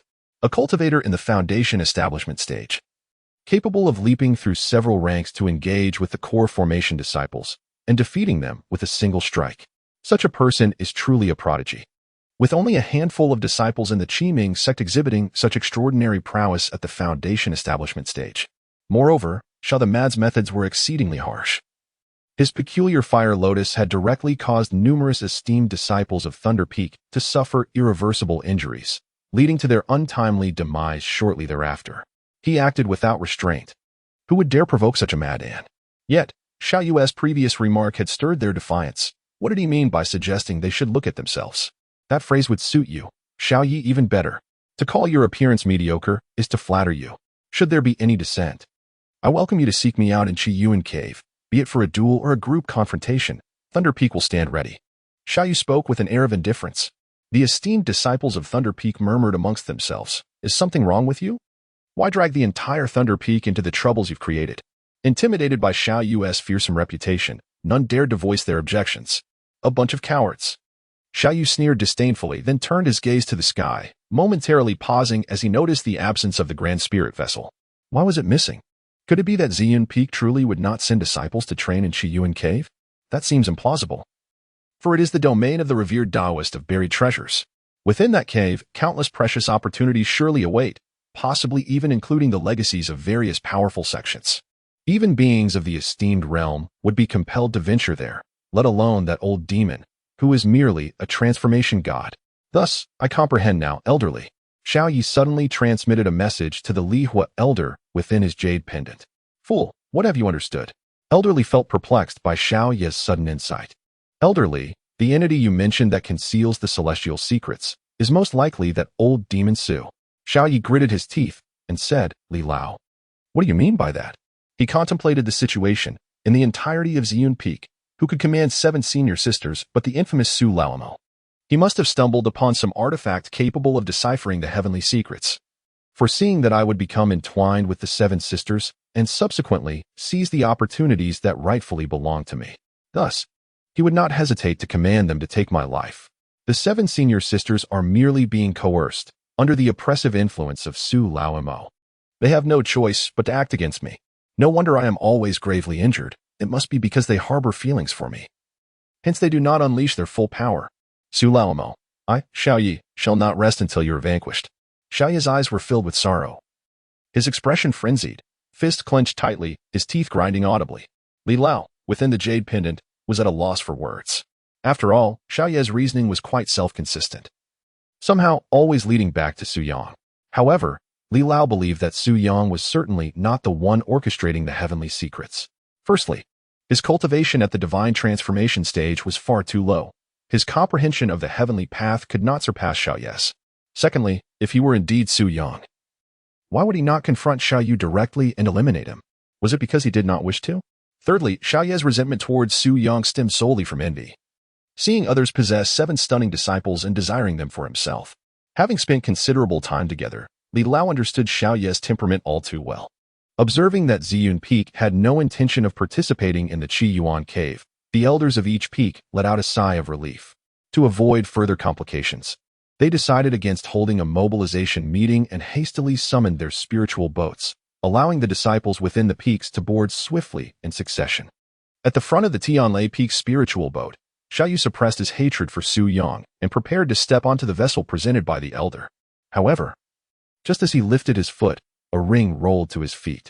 Seizing the moment while others were distracted, Xiaoyu swiftly stepped on the ring, bent down to feign adjusting his clothes, and discreetly pocketed the ring.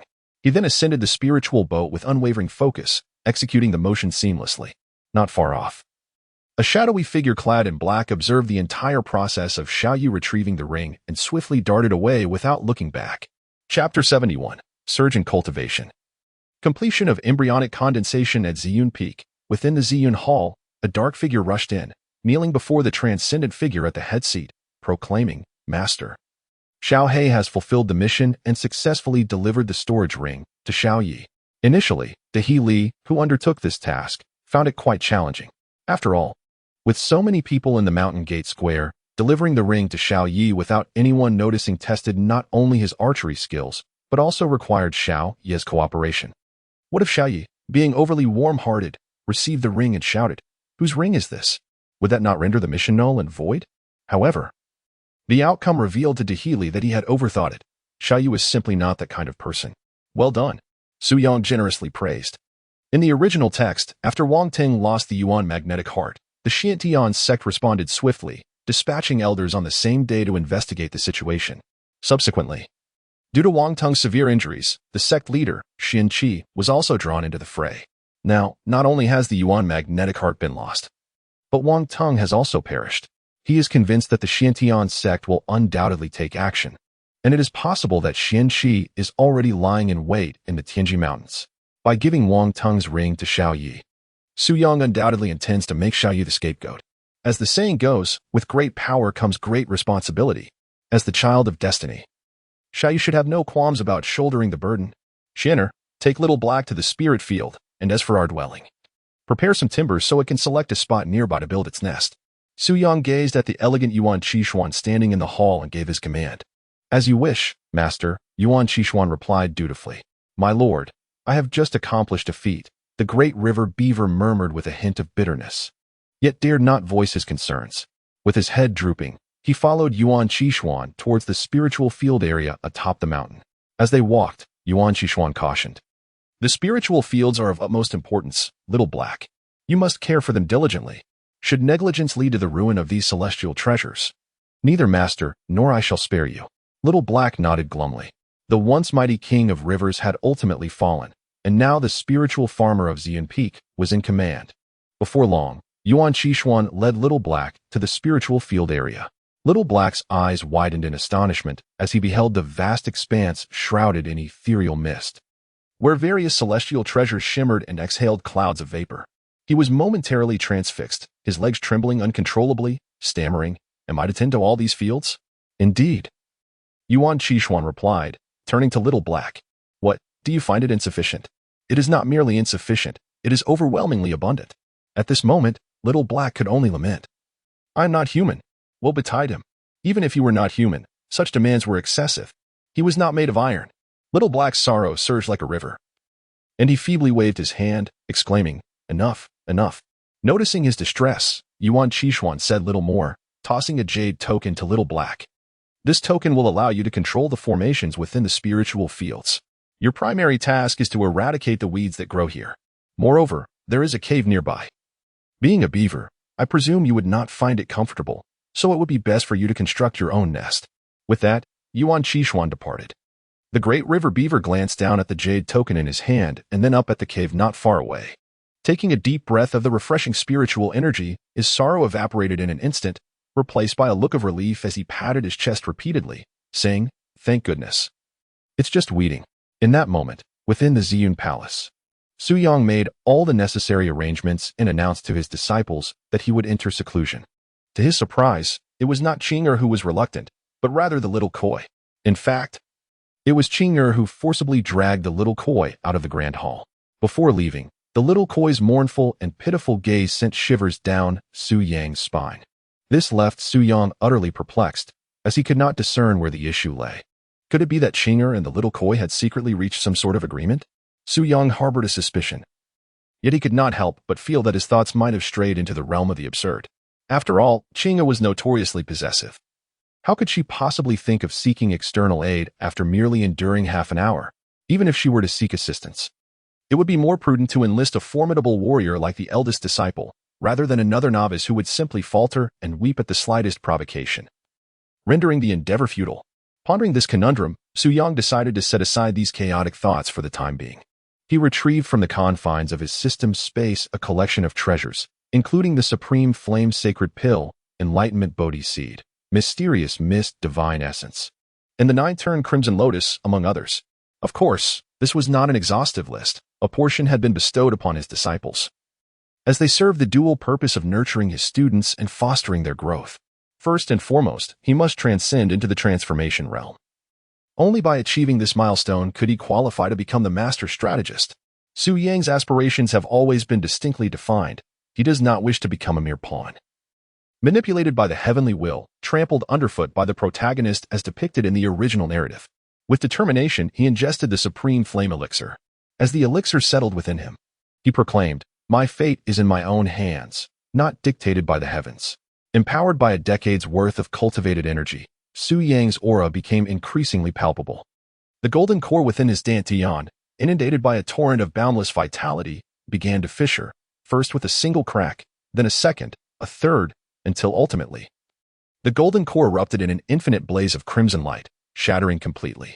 This is the inevitable path to the manifestation of the infant soul, requiring the absorption of the world's spiritual essence, followed by the fragmentation of the golden core, melding one's spirit with the core, ultimately coalescing into the primordial infant soul, possessing the supreme Yang Dao body and practicing the Eternal Life Sutra.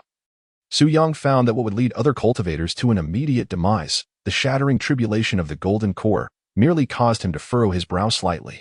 An immeasurable reservoir of life essence surged from within, rushing towards his dantian, resonating with thunderous vibrations, repairing and transforming all the devastation wrought by the golden core's destruction. Time became a blur. As a wisp of violet aura emanated forth, his dantian transcended into the realm of the purple palace. with a conscious effort. Su Yang directed his spirit towards the purple mansion. He observed as his spirit slightly parted its lips, and the intense crimson radiance from his dantian was swiftly drawn in. Akin to a whale swallowing its prey, in mere moments, Su Yang's spirit underwent a remarkable transformation. It was as if a golden cicada shed its shell or a dragon python shed its skin. His spirit cracked open at the center of his brows. And beneath the dazzling light, a diminutive 3-inch-tall primordial spirit infant took form. The realm of the infant condensation stage was achieved. Under the influence of the sacred flame elixir, Su Yang's cultivation continued to ascend steadily, from the first to the second, and ultimately to the third level of the infant condensation stage. The essence of the sacred flame elixir was entirely consumed by Su Yang. Su Yang gazed inward. He beheld that the nascent soul he had cultivated was not the typical chubby and endearing infant form often seen among ordinary cultivators. Instead, it radiated an aura of resplendent gold, exuding a terrifying energy that encapsulated the profound essence of the Tao, seemingly possessing the unparalleled might to obliterate the heavens and the earth. The 3-inch golden body, which in the original narrative had not been achieved even by the youthful celestial emperor who dominated an era, serves to illustrate the formidable strength I currently wield. Yet, this power remains insufficient. With a single thought, Su Yang summoned the infant essence of his primordial spirit. Drawing forth the celestial treasures and various extraordinary elixirs from the surrounding world, absorbing them one by one, Su Yang's cultivation has once again surged dramatically. From the 4th to the 5th level of the infant condensation realm, achieving the perfection of the infant condensation realm, just one step away from transcending into the divine transformation. Onward, Su Yang did not halt. Instead, he pressed on with fervor, absorbing the essence of heaven and earth at a terrifying pace. The immense power within him surged like a tumultuous ocean, crashing against the shackles of transformation. Meanwhile, the entirety of Qingming Sect was enveloped in a celestial phenomenon, one far more terrifying than the last. In that instant, all disciples, elders, and peak masters remaining at the 36 peaks of Qingming were stirred from their reverie. Chapter 72. A heart-wrenching misunderstanding above the Qingming Sect. The very colors of the heavens shifted ominously. The spiritual energy from each peak seemed to be inexplicably drawn towards Ziyun Peak, and even the presence of gathering formations could not withstand this trend. Akin to a river flowing irresistibly into the sea. At the zenith of the void, a mirror-like expanse rippled with astonishing waves, and powerful gusts of air swept through the skies, stirring clouds for miles around. Boom! The winds and clouds roiled, and thunder rumbled ominously. Countless formidable phantoms materialized within the void. Some rode upon azure cattle, others upon multicolored Chiuans, some bore treasure maps, and others possessed unparalleled divine forms. Crowned with ancient blue lotuses, all were young celestial emperors who had once attained enlightenment and ascended to immortality, each surrounded by myriad manifestations. Gazing down at Ziyun Peak with expressions ranging from astonishment to contemplation, envy to admiration. This extraordinary scene captivated innumerable onlookers. Many disciples and elders soared from their peaks, standing in the void, gazing at Ziyun Peak with expressions of disbelief. Good heavens! What has transpired at Ziyun Peak to invoke such a terrifying celestial phenomenon? They exclaimed. The revered moral sage, the celestial demon of the heavens, and the ancient sacred body, could it be that Su Jinjiwen has ascended to the rank of a venerable being? Is it possible that following the youngest transformation master of the northern prefecture, Master Su will also become the youngest void-breaking venerable? I have made my decision. I shall seek to join Ziyun Peak, even if it means becoming a humble spirit farmer. At the 36 peaks, countless disciples marveled and yearned, realizing that compared to Ziyun Peak, their own peaks were utterly insignificant amidst the tremors and phenomena. This was not merely a manifestation of void-breaking, but rather a phenomenon of transformation. One peak master remarked somberly, compared to Su Yang's ascension. The emergence of transformation at Ziyun Peak weighs heavily upon our hearts. After all, in terms of innate talent, we cannot compare to Su Yang. However, if we were to lose in the realm of teaching disciples, we would indeed be left with nothing. It cannot be, another mused. I recall that the highest-ranked disciple under Su Yang, the first direct disciple, Yuan Mushuan, has only attained the pinnacle of the Golden Core stage, still far from transformation. Could it be that the 7th direct disciple, Tushan Yaoyao, has made such strides? The Tushan Fox clan can trace its lineage back to ancient times. Rich in heritage, if Tushan Yaoyao has inherited their legacy, it would not be surprising for her to leap 2 major realms and break through to transformation. It is hardly surprising that if the Tushan lineage truly possessed such formidable heritage, they would effortlessly produce hundreds of entities at the transformation realm. At that point, would not the 5 domains of the world all bear the surname Tushan? Why then? Would there be a need to arrange for a direct descendant to pay homage at Ziyun Peak? Does this not seem redundant? In the void, several mighty consciousnesses exchanged thoughts, all belonging to the masters of the 36 peaks. They pondered deeply, yet could not ascertain which disciple at Ziyun Peak had achieved a breakthrough to the transformation realm. Surely it could not be Su Yang, could it? Su Yang has already reached the transformation stage. Further breakthroughs in this realm seem implausible. Any peak master with a sound mind would not consider Su Yang as a candidate for such advancement. At Thunderclap Peak, the enigmatic Wanjun gazed darkly towards Ziyun Peak, sensing the overwhelming spiritual pressure emanating from that direction. His voice dripped with ominous intent. Another transformation stage practitioner, Su Shidi, you truly possess remarkable skills. However, rest assured, once I perfect the Bone Refinement Demon Sutra, not only you but all disciples of Ziyun Peak shall become mere garments for my ambitions. His laughter echoed sinisterly, instilling a deep-seated fear in those who heard it. He then retreated into his secret chamber. Moments later, a dreadful wail emerged. No, please. Master, I am your disciple. Yet, due to the soundproofing array set within the chamber, the cries reverberated only within its confines, unnoticed by anyone on Thunderclap Peak. At the Sectmaster Peak, Ji Hongwan soared into the air, her gaze fixed upon Ziyun Peak. The aura felt inexplicably familiar. Looking down at the raccoon spirit in her arms, she questioned, Xiao Hua. Does this aura belong to that fool? Xiao Hua lazily yawned and mewed in response. Ji Hongwan's delicate brows knitted together in disbelief. How could this be possible? Her eyes glimmered with complex emotions as a realization dawned upon her. Then the one who broke through to the core formation stage last time was indeed him. He has lost all his cultivation, and I was completely unaware of it. I have truly failed in my duties. With a flutter of her fan-like eyelashes, she bit her lip, contemplating. So, his confession to me stemmed from his loss of cultivation and a fall in his mental state. No, rather, it was an awakening, an acknowledgement of his true feelings. When I proposed visiting Ziyun Peak, he declined because he did not wish for me to witness his vulnerable side. Ji Hongwan's eyes glistened with unshed tears, her voice thick with emotion. Xiao Hua, I have misunderstood him once again. The little raccoon spirit remarked, Mistress. While I know you are quite the romantic, you shouldn't rely solely on imagination. In our feline society, feelings are expressed through grooming and mutual sense. Perhaps when your emotions stabilize, we could explore this further. Truly, I am the cleverest cat in the world. Chapter 73, A Sudden Ambush. Assisting you in mastery at Ziyun Peak, Yuan Zongshuan gazed skyward, witnessing the increasingly intense phenomena. Her eyes sparkled with bewilderment. Is Master about to break through to the transformation stage? I wonder if he will be poisoned again. To prevent a recurrence of such an incident, the artist Yuan Zongshuan began to paint once more. Wan Yueo cradled her chest with both hands, her expression tense as she fixated on the extraordinary phenomena unfolding in the heavens. Master, I have faith that you will succeed. After all, you had previously triumphed in breaking through to the transformation realm. The transition into this realm is fraught with peril, as it involves the metamorphosis of the nascent soul into the divine soul, an act that defies the natural order. The heavens do not permit the emergence of such formidable cultivators, and thus calamities descend, including the tribulations of the heart and the thunderous tribulations.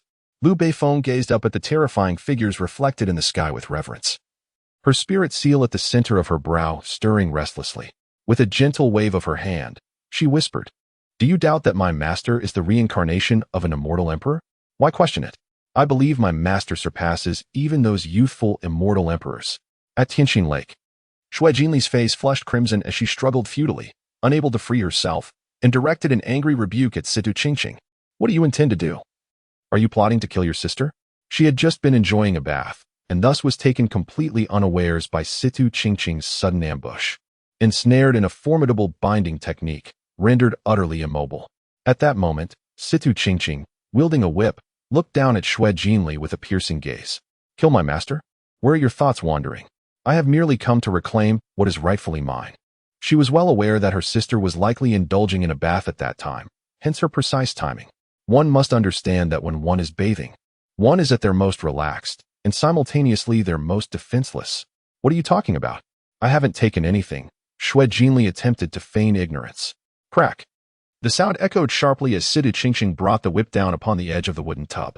Sister, do not pretend with me, otherwise the next strike may very well land upon you. Hand over the soundstone, and I shall release you. If you have the ability, go ahead and strike me. Let us see if you can kill me. Bound to the bed, Xue Jinli's eyes flickered with a hint of shame, yet her demeanor remained defiant. Very well. Since you refuse to back down, I shall oblige, Situ Qingqing declared, raising her whip high. I'm not afraid of you. Xue Jinli tightly shut her eyes. But after a few breaths, the anticipated sensation of sharp pain did not manifest. Slowly, she opened her eyes and turned her head to look at Situ Qingqing. Her beautiful eyes filled with indignation. Why aren't you striking? Situ Qingqing flicked the whip in her palm, urging, hurry, do not dawdle. Hand over the soundstone, and I shall untie you. Fine, I shall give it to you, Xue Jinli said, her gaze lowered as if she were conceding. In addition to the original soundstone, you must surrender your replica as well. Shaoqing, you are being unreasonable. Where would I procure a backup? Xue Jinli retorted, her anger akin to that of a cat whose tail had been stepped on. Do you not know, sister, what your own heart holds? Situ Qingqing retorted. Xue Jinli was momentarily rendered speechless. After a brief silence, she gritted her teeth and declared, then I shall not give it. If you possess the audacity, bind me for eternity. Since senior sister has said so, do not blame me for recording this moment and sharing it with the group for the sister's critique. Situ Qingqing feigned a motion to retrieve the recording stone. Go ahead and record it. At worst, we shall perish together. Xue Jinli replied with resolute determination. Senior sister. You. Situ Qingqing, observing Xue Jinli's defiant demeanor, was infuriated and was about to rebuke her when a resounding blast echoed nearby. Boom. Thunderous roars reverberated across Tianqin Lake, causing one's eardrums to ache. Is this the phenomenon of Huashan? Situ Qingqing hastily moved to the window, gazing outward in a daze. Master is about to restore his cultivation. In just over a month, Master had ascended from the foundation establishment stage to the Huashan stage. Does this mean that Master's physique has become increasingly formidable? Can she endure it? Half an hour seemed to stretch further away from her grasp. Lost in her thoughts, she was intermittently distracted by Xue Jinli's clamor. Shaoqing, quickly let me go. I want to witness the Huashan phenomenon too. Did you hear that? At worst, I will give you the recording stone. If you do not release me soon, you will regret it. I shall surely report this to senior sister. Xue Jinli employed both soft and hard tactics, her fair legs struggling against the restraint. Shaoqing. Xue Jinli was about to say more when Situ Qingqing gestured, invoking her spell, causing the binding ropes to automatically loosen and return to her grasp. Feeling her body relax, Xue Jinli rubbed her wrist and leaped off the bed, her four symbols manifestation appearing behind her, lunging towards Situ Qingqing with claws bared. Stop! Situ Qingqing raised a finger to intercept the charging Xue Jinli, her lips parting gently. Senior sister, I have decided to assist you in your breakthrough. In an instant, the four symbols manifestation dissipated into the void, and Xue Jinli regarded Situ Qingqing with skepticism. Really? Indeed, senior sister, if you doubt me, I can swear to the heavens. Situ Qingqing affirmed earnestly. Chapter 74. The Illusion of Inner Demons. 3 years later, Ziyun Peak Palace. Suyang resembled an unfathomable abyss, drawing forth the spiritual energy from within the entirety of the Qingming Sect, which was then wholly devoured by the nascent soul. Strands of the ultimate Yang Dao power, concealed within, cascaded down like a waterfall, continuously cleansing the nascent soul. Boom, boom. The form of the nascent soul suddenly expanded, its once youthful visage maturing with each passing moment, and an ethereal black robe, solidified by magical power, manifested around it. This was a transformation visible to the naked eye. The once surging aura, akin to that of a dragon, now took on an ethereal quality, yet remained substantial, as if an immortal had descended into the purple mansion, where the swirling purple energy rushed towards the nascent soul with fervor. Just as the purple energy arrived from the east, a great sun spanned the heavens. Suddenly, the nascent soul radiated billions of rays of light, its form soaring boundlessly, divine brilliance shimmering like a great sun illuminating the universe.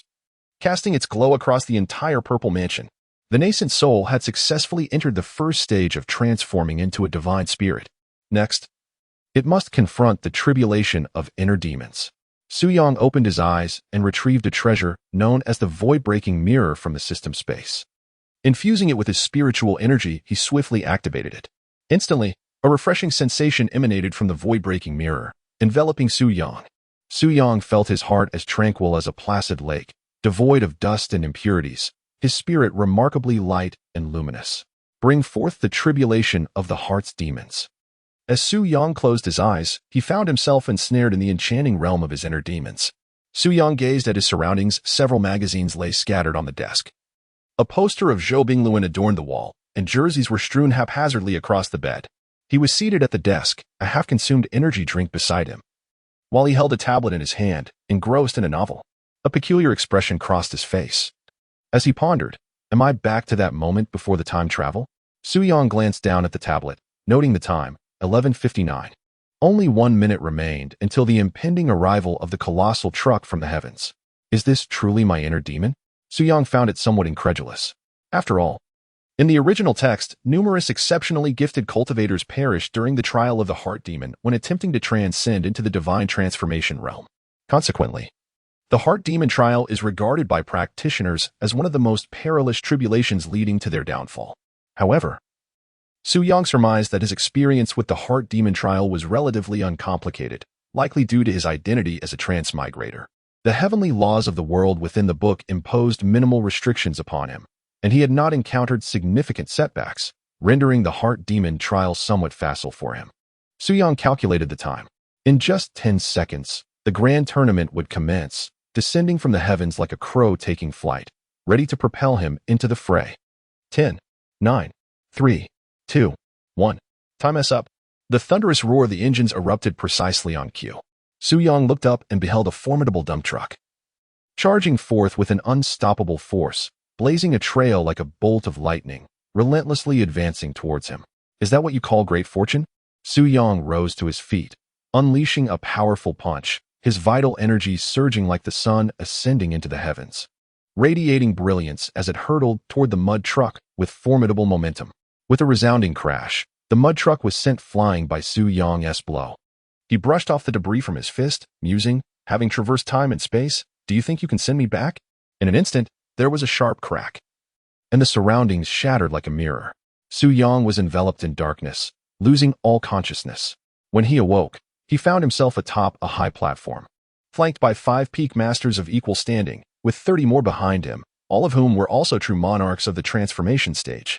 At that moment, a middle-aged man with a scruffy beard spoke ominously. Congratulations, junior brother Su, for the emergence of yet another prodigy from Ziyun Peak, marking you as the foremost among the 6 factions once again.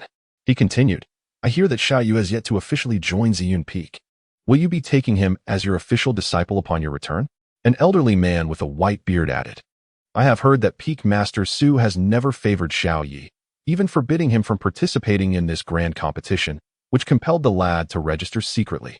As these words echoed, all the peak masters turned their gaze towards Su Yang, their expressions revealing a myriad of thoughts. Some, maintaining neutrality or harboring goodwill towards Su Yang, pondered why he would not accept such a talented individual as his disciple, suspecting there must be deeper reasons. Meanwhile, those harboring animosity towards Su Yang contemplated with disdain. Su Yang, please, for the love of all that is sacred, do not accept this Xiao Yu. When the time comes, I shall intervene and bring this exceptional talent under my wing. Surely, the first place in the 6 Meridian Grand Competition will fall into my hands. A fortune practically handed to me. Young Su, the Xiao Yi is indeed a remarkable prospect. It just so happens that I am in need of a worthy successor to carry on my legacy. Therefore, I implore you to part with this young man. Though rest assured, he shall remain a cherished disciple of your Ziyun Peak. An ethereal elder, exuding an aura of celestial grace, gracefully descended upon the high platform, fixing his gaze upon Su Yang with a kind and gentle tone. This individual was none other than the revered elder of the Qingming Sect, who had emerged from years of seclusion, stirred by the astonishing talent of Xiao Yu. The last to have evoked such a response from him was Su Yang himself. As the elder's words echoed, gasps of astonishment erupted from the surrounding disciples, their faces alight with disbelief. Good heavens! The elder has emerged from his retreat solely to take Xiao Yi as his disciple. Xiao Yi's fortune is beyond measure. But can it be deemed mere luck? His prowess and talent are undeniably exceptional. I cannot fathom where Ziyun Peak has unearthed such remarkable prospects. Su Peak Master, the youngest transformation realm true monarch of the northern province, is indeed worthy of his reputation. His discerning eye has gathered only the most extraordinary disciples. Do you think Situ Peak Master would let Xiaoyi slip away? Certainly not. After all, that is the elder, the bedrock of our Qingming Sect. By parting with Xiaoyi, Situ Peak Master stands to gain immensely. Should Ziyun Peak ever find itself in dire straits, would the elder refuse to lend his assistance? The onlookers buzzed with excitement, casting envious, jealous, and awestruck glances at the seemingly ordinary youth at the center of attention, who had captivated all eyes. Meanwhile, the other Peak Masters lamented their missed opportunity. Had they seized Xiaoyi before the elder's arrival, they would not be facing such a dilemma now. As for the elder, there was no question of reluctance. If he spoke, I would be remiss not to acquiesce, for to do otherwise would be a profound disrespect to my superior. Su Yang's gaze fell, and he spoke in a low voice. What? Is Su Yang truly so readily agreeable? This is uncharacteristic of him. It is worth noting that he has frequently clashed with the sect leader. The phrase respecting one's elders uttered from his lips is indeed unprecedented. Does he regard me with more reverence than the sect leader? The elder had already prepared himself to plead earnestly should Su Yang refuse. But the swiftness of Su Yang's consent left him somewhat taken aback. Very well, I shall escort him now. Before he could finish his statement, Su Yang interjected, Elder, let us not be hasty. Before I become your disciple, I must reclaim what rightfully belongs to me from Ziyun Peak. I trust that you have no objections? Su Yang said, I don't mind at all. How could I possibly mind? The elder smiled and replied, Excellent. Please allow me a moment, esteemed elder. Su Yang spoke as he gracefully descended onto the martial arts arena, slowly making his way toward Xiaoyi. As Xiaoyi observed Su Yang's approach, a flicker of malice ignited in his eyes, only to be swiftly suppressed. With a humble smile gracing his face, he inquired, Might I ask what the master of the peak desires from me? Your life. As Su Yang's voice fell, an overwhelming and magnificent pressure descended upon Xiaoyi town. Akin to a cataclysmic upheaval, a deluge cascading forth, enveloping the vast expanse of sky and wilderness. As a true deity of transformation, a mere gesture from him could summon the forces of nature. The entire arena was shrouded in a terrifying aura, the protective array trembling precariously on the verge of collapse. The nearby disciples found their breath stifled, as if the air itself had been compressed into a vacuum. Upon the elevated platform, dozens of peak masters rose to their feet, incredulously gazing at the spectacle unfolding in the arena. The Grand Elder's pupils constricted sharply, clearly taken aback by such an unforeseen turn of events. His entire being radiated with the power of his martial arts, seemingly capable of reaching the heavens. The winds and clouds stirred in response as he thundered with divine authority. Su Yang, do not act recklessly. Yet, Su Yang struck with astonishing swiftness, his intent to kill resolute, leaving the Grand Elder no time to intervene and offer assistance. Save me. In a state of despair, Xiaoyi, on the brink of being utterly crushed, cried out for help in a piercing tone. However, Su Yang's vast magical power had silenced him, rendering his voice inaudible, leaving him to merely shape his lips in a silent plea. There was no one to turn to for salvation. Su Yang's gaze was as cold as ice, his palm descending with an overwhelming force, akin to an ancient mountain threatening to topple, seemingly capable of shattering half the heavens. Just as he was about to crush Xiaoyi, an unexpected turn of events occurred. An irresistible power enveloped his body, dissipating the formidable aura he had gathered and miraculously rescuing Xiaoyi from his grasp. Su, you old dog, 3 years hence, I shall slay you. Surviving the ordeal, Xiaoyi's eyes blazed crimson, his expression fierce as he roared at Su Yang, before transforming into a streak of blood and vanishing from the Qingming Sect. Su Yang yearned to pursue, yet his legs felt as though they were rooted to the ground, immobilized by an unseen force. In disbelief, he gazed up at the heavens and exclaimed, No, heaven's will, how dare you? Even in the realm of my heart's torment, you cannot slay the protagonist? Su Yang could not help but utter a curse. Suddenly, the surrounding void shattered once more, plunging Su Yang's consciousness into silence. This chapter is nearing 3,000 words. Aren't I impressive? Compliment me quickly, for there is still another chapter to follow. Hee. Chapter 75, The Shattered Illusion. The coming thunder tribulation consciousness swiftly revived, and Su Yang opened his eyes, once again finding himself within the realm of inner demons. Master, you profess to be devoted to the path, yet do you dare to meet your disciples' gaze? I cannot believe that your eyes are devoid of emotion. Yuan Suxian knelt upon the ground, her pair of ethereal, watery eyes now shimmering with sorrow, resembling a forsaken little beast. Disciple, please rise. It pains me to see you in such distress. Su Yang swiftly approached Yuan Qianqian and extended his hand to assist her to her feet. Yuan Qianquan's eyes narrowed. Master, you do not seek a future life, only the present. I understand your intentions, but do you comprehend mine? As Su Yang's words fell, his consciousness began to blur once more. He soon encountered several illusions created by his inner demons, all of which were intricately connected to his disciple, including those he had yet to meet, such as Qingqian, Su Dongying, and Tu Shanyaoyao. Due to his character and the use of a treasured artifact, he quickly discerned that he was ensnared in an illusion. However, there was one instance when he faced Ji Hongwan, who was utterly captivating. In that illusion, Ji Hongwan transformed into a delicate and obsessive figure, binding him to a chair and subjecting him to a series of indescribable experiences.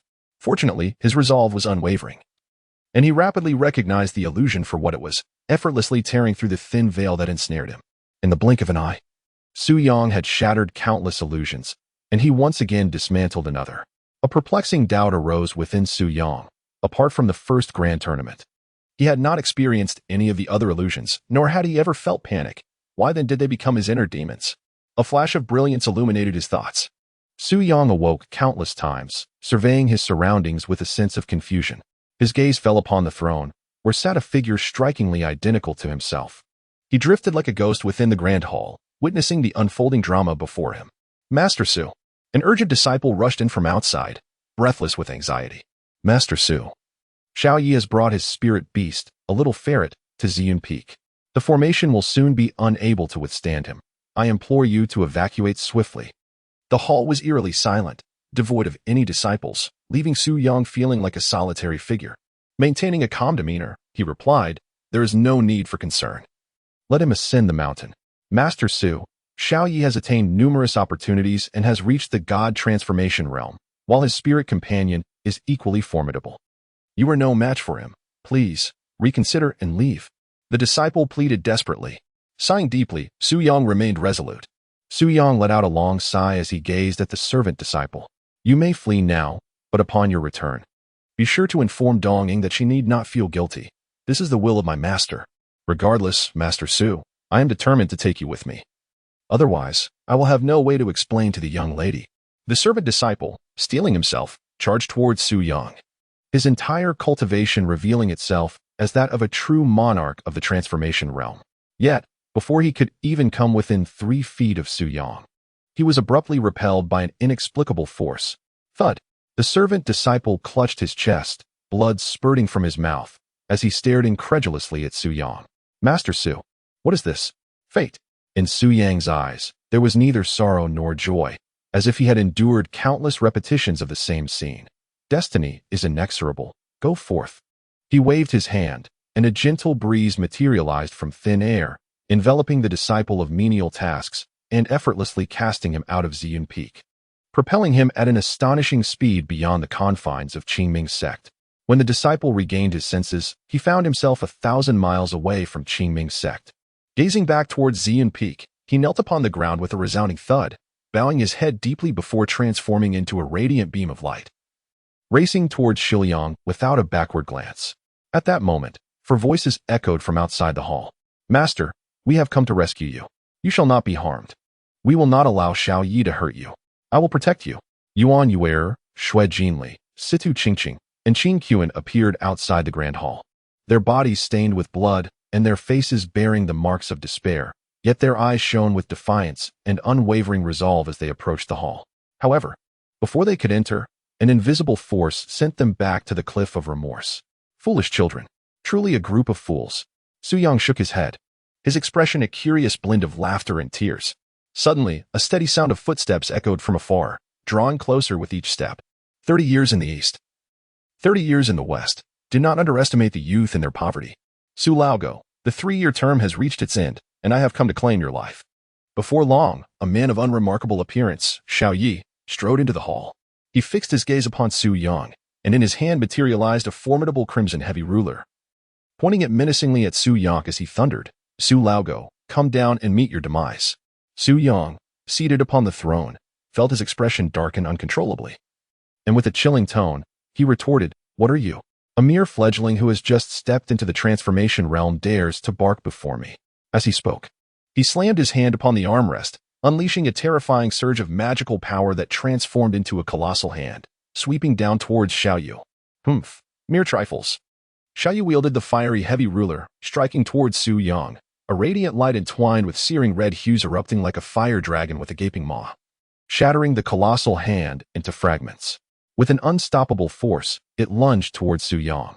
Seemingly oblivious to the oncoming fire dragon, Su Yang sat dazed in his seat, allowing the fiery beast to strike him. No, it's impossible. How could you have grown so powerful? Blood trickled from Su Yang's lips, and for a fleeting moment, he struggled in agony. Then, like a preordained automaton, his visage contorted into a perfectly calibrated expression of terror.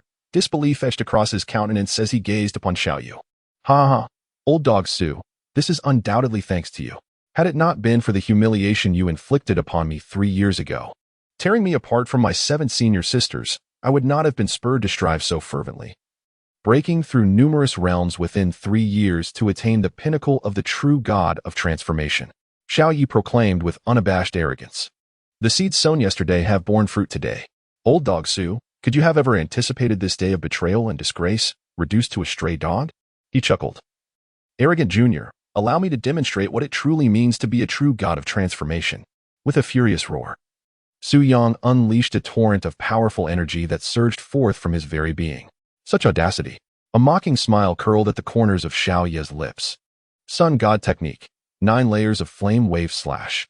With a thunderous shout, Xiaoyu released 9 scorching beams of light, each resembling a fireborn dragon, each more formidable than the last. This profound martial art, acquired from a hidden realm, when combined with the Sun God technique, unleashed an extraordinary might beyond imagination. Su Yang's assault was effortlessly thwarted by Xiaoyu. Su Yang resembled a marionette, his face a mask of astonishment. What martial art is this? You are unworthy to know, Xiaoyu declared with pride. Embrace your demise, old dog Su. Boom, boom. After several dozen exchanges, Su Yang collapsed on the main seat. Blood streaming from all 7 orifices, his body shattered and devoid of strength. Xiaoyu approached, each step resonating with a crunching sound. You shall not harm my master.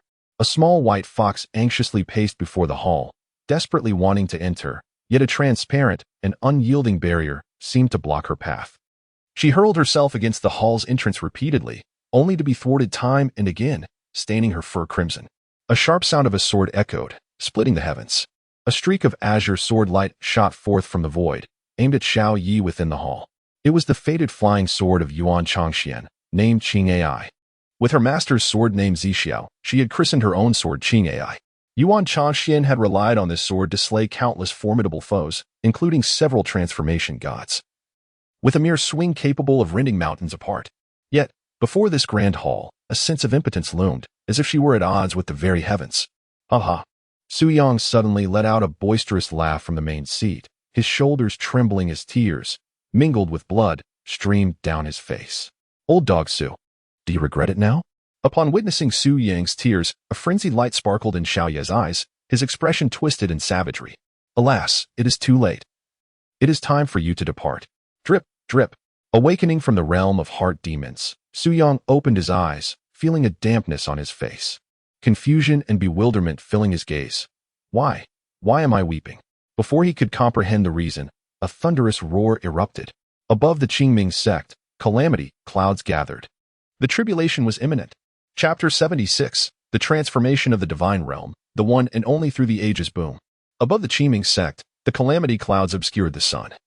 Continuous thunder roared, and flashes of lightning surged, painting a scene of impending doom. The 36 peaks were filled with countless disciples gazing in horror at the spectacle above. Is this the thunder tribulation? I feel as though if it strikes, the entire Qingming Sect will be reduced to rubble. It can't be, can it? Our protective formation is quite robust. As soon as the words left their lips, a bolt of purple lightning materialized from the calamity clouds, carrying a scent of destruction as it plummeted towards Ziyun Peak. Bang! The thunder struck upon the protective barrier, resembling the cataclysmic collapse of heaven and earth, causing the entire formation to tremble. The flashes of lightning and the terrifying flames of thunder ignited the surrounding mountains outside the Qingming Sect, reducing them to a desolate and lifeless wasteland. Such a sight was utterly horrifying. Countless disciples gazed at the protective formation with expressions of terror, unable to suppress their anxious gulps. The might of this thunder tribulation was truly fearsome. Surely, even the most revered could scarcely face such a tempest. Would our Qingming Sect's protective barrier hold against it? What if the tribulation at Ziyun Peak sent us all to the netherworld? Is there no elder willing to intervene? Nearby, an elder trembling in fear glanced at the disciples who spoke, his face paling with alarm. Intervene? Are you out of your mind? This thunder tribulation is not something mere mortals like us can confront. Moreover, it is a well-established rule in the cultivation world. When another is facing tribulation, one must refrain from excessive compassion or attempts to assist. The consequences of such actions often result in total annihilation. The more souls that attempt to endure the tribulation together, the more formidable the thunderstorm becomes. Who can summon a message to Ziyun Peak, urging the one undergoing the tribulation to hasten their response? Anyone bold enough to approach Ziyun Peak, I would commend their audacity. If this continues, our Qingming Sect's barrier will surely be shattered. We should alert the sect leader and prepare for the worst. A group of elders, their faces ashen, stared at the violet thunderclouds brewing ominously. Throughout history, most cultivators have been reluctant to confront celestial wrath, as it could lead to their untimely demise. Before such divine might, they felt as insignificant as dust. At Ziyun Peak, the curvaceous Yuan stood barefoot in the void. A gust of wind lifted her skirt, revealing her flawlessly white legs. Alas, this beautiful scene went unnoticed by all.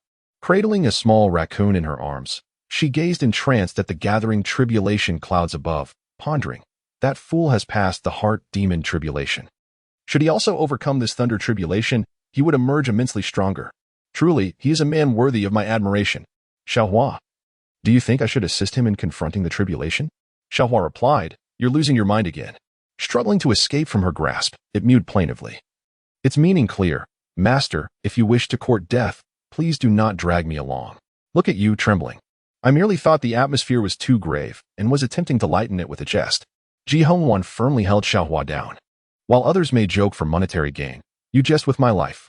Desiring to flee, yet finding no escape, Xiaohua was nearly in tears, hoping fervently that its master would not succumb to madness. Otherwise, they would both face dire consequences. Ziyun Peak, this is not my heart demon. Why should I weep? Su Yang felt a restless turmoil within, as if a heavy breath was lodged in his chest, prompting an urgent desire for release. The formidable barriers ahead seemed as unyielding as iron. Yet now, he resolved to step forward anew, ready to test his prowess and mend the rifts of the heavens. Su Yang raised his gaze, his expression icy and resolute, an immense aura of power surging from within him, akin to a great sun radiating forth, casting brilliant rays of light in all directions. He rose from the meditation mat, and with a flourish of his robe, transformed into a streak of resplendent golden light, hurtling towards the storm clouds above. In an instant, the heavens and the earth shifted, and under the immense pressure of his magical prowess, even the thunderclouds that harbored lightning were dispersed significantly. Thunder tribulation, is it? I shall not be intimidated. A furious voice reverberated through the void. On the 36 peaks, whether disciples, elders, or peak masters, all stood in sheer astonishment. It was not merely the fact that the usually disciplined Su Yang had uttered a curse, but that it was indeed Su Yang who had broken through to the transformation of spirit realm. Their minds were a chaotic whirl, as if tangled in a mass of confusion. Was it all but a dream? A feat unparalleled in history. To re-establish the transformation of spirit, Master Su truly possessed extraordinary audacity. This thunder tribulation was far more fearsome than the one faced by Master Su in his previous ordeal. Even if we disregard his last tribulation, should he succeed this time, he will still be the youngest transformation of spirit true sovereign in the Northern Territory. Is it not infuriating? Truly, the comparison is enough to provoke envy. Yet, Master Su is not merely a man, he is a deity.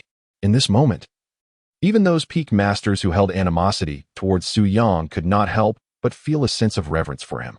In this world, cultivators are as numerous as the fish in a river. Yet, those who can ascend to the status of transformation of spirit true sovereign are exceedingly rare.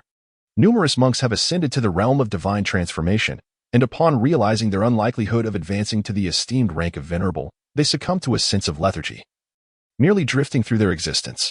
It is only as their millennia-long lifespans draw to a close that they comprehend the necessity of a desperate struggle.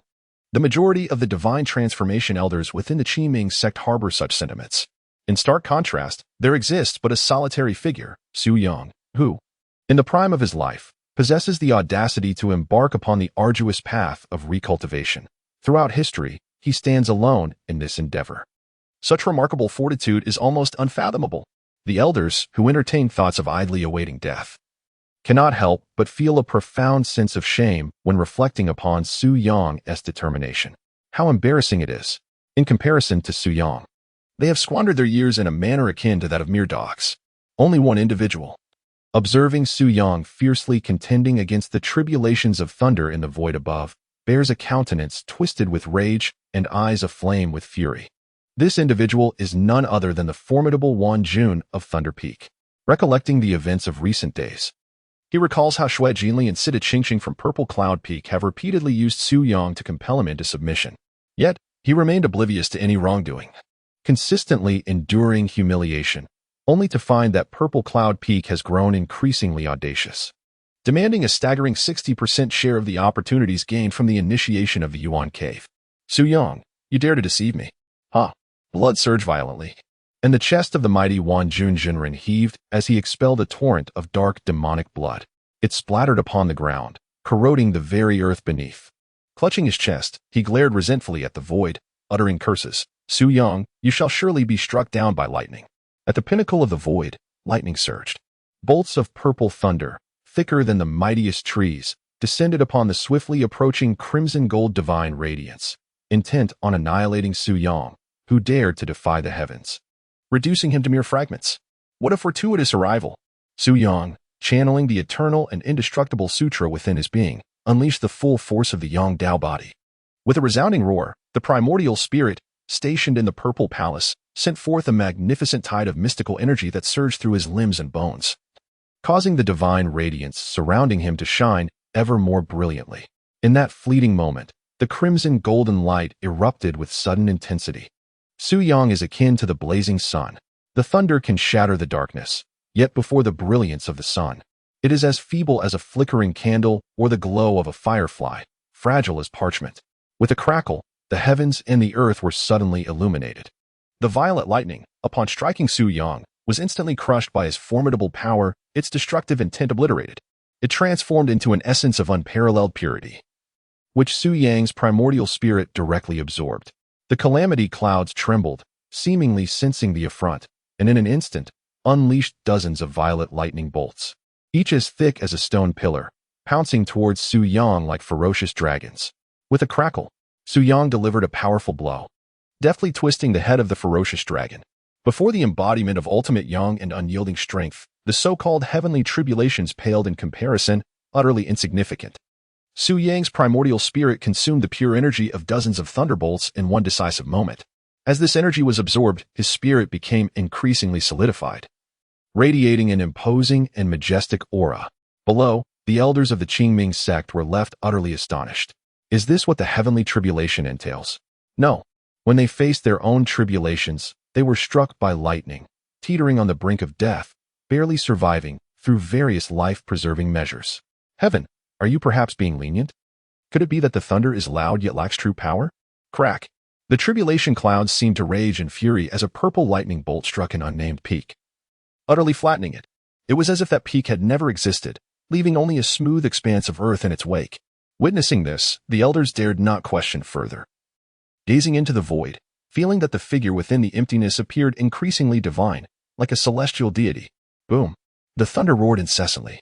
The tribulation clouds had grown furious, conjuring hundreds of purple lightning dragons, the sound of thunderclaps resonating through the void as they surged towards Su Yang, intent on utterly obliterating him.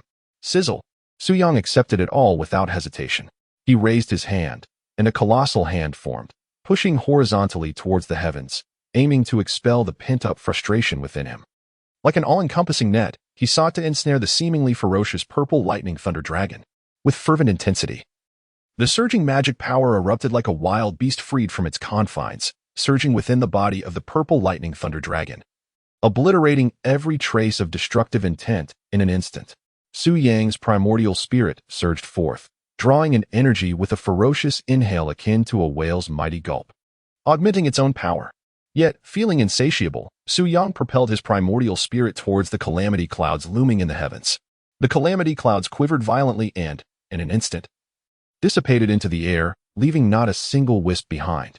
At Qingming Sect, the various peak masters witnessed this spectacle, their eyes nearly bulging in disbelief. Rendered motionless as if enchanted by some spell. After a long pause, it was only when the figure reappeared atop Ziyun Peak that they regained their senses. Hissing sounds erupted as if someone had taken the lead, followed by a chorus of gasps. Terrifying, utterly terrifying. Had they not witnessed it with their own eyes, they would scarcely have believed that the calamity clouds, which had shattered countless cultivators' dreams of transcendence, had retreated in fear of Su Yang.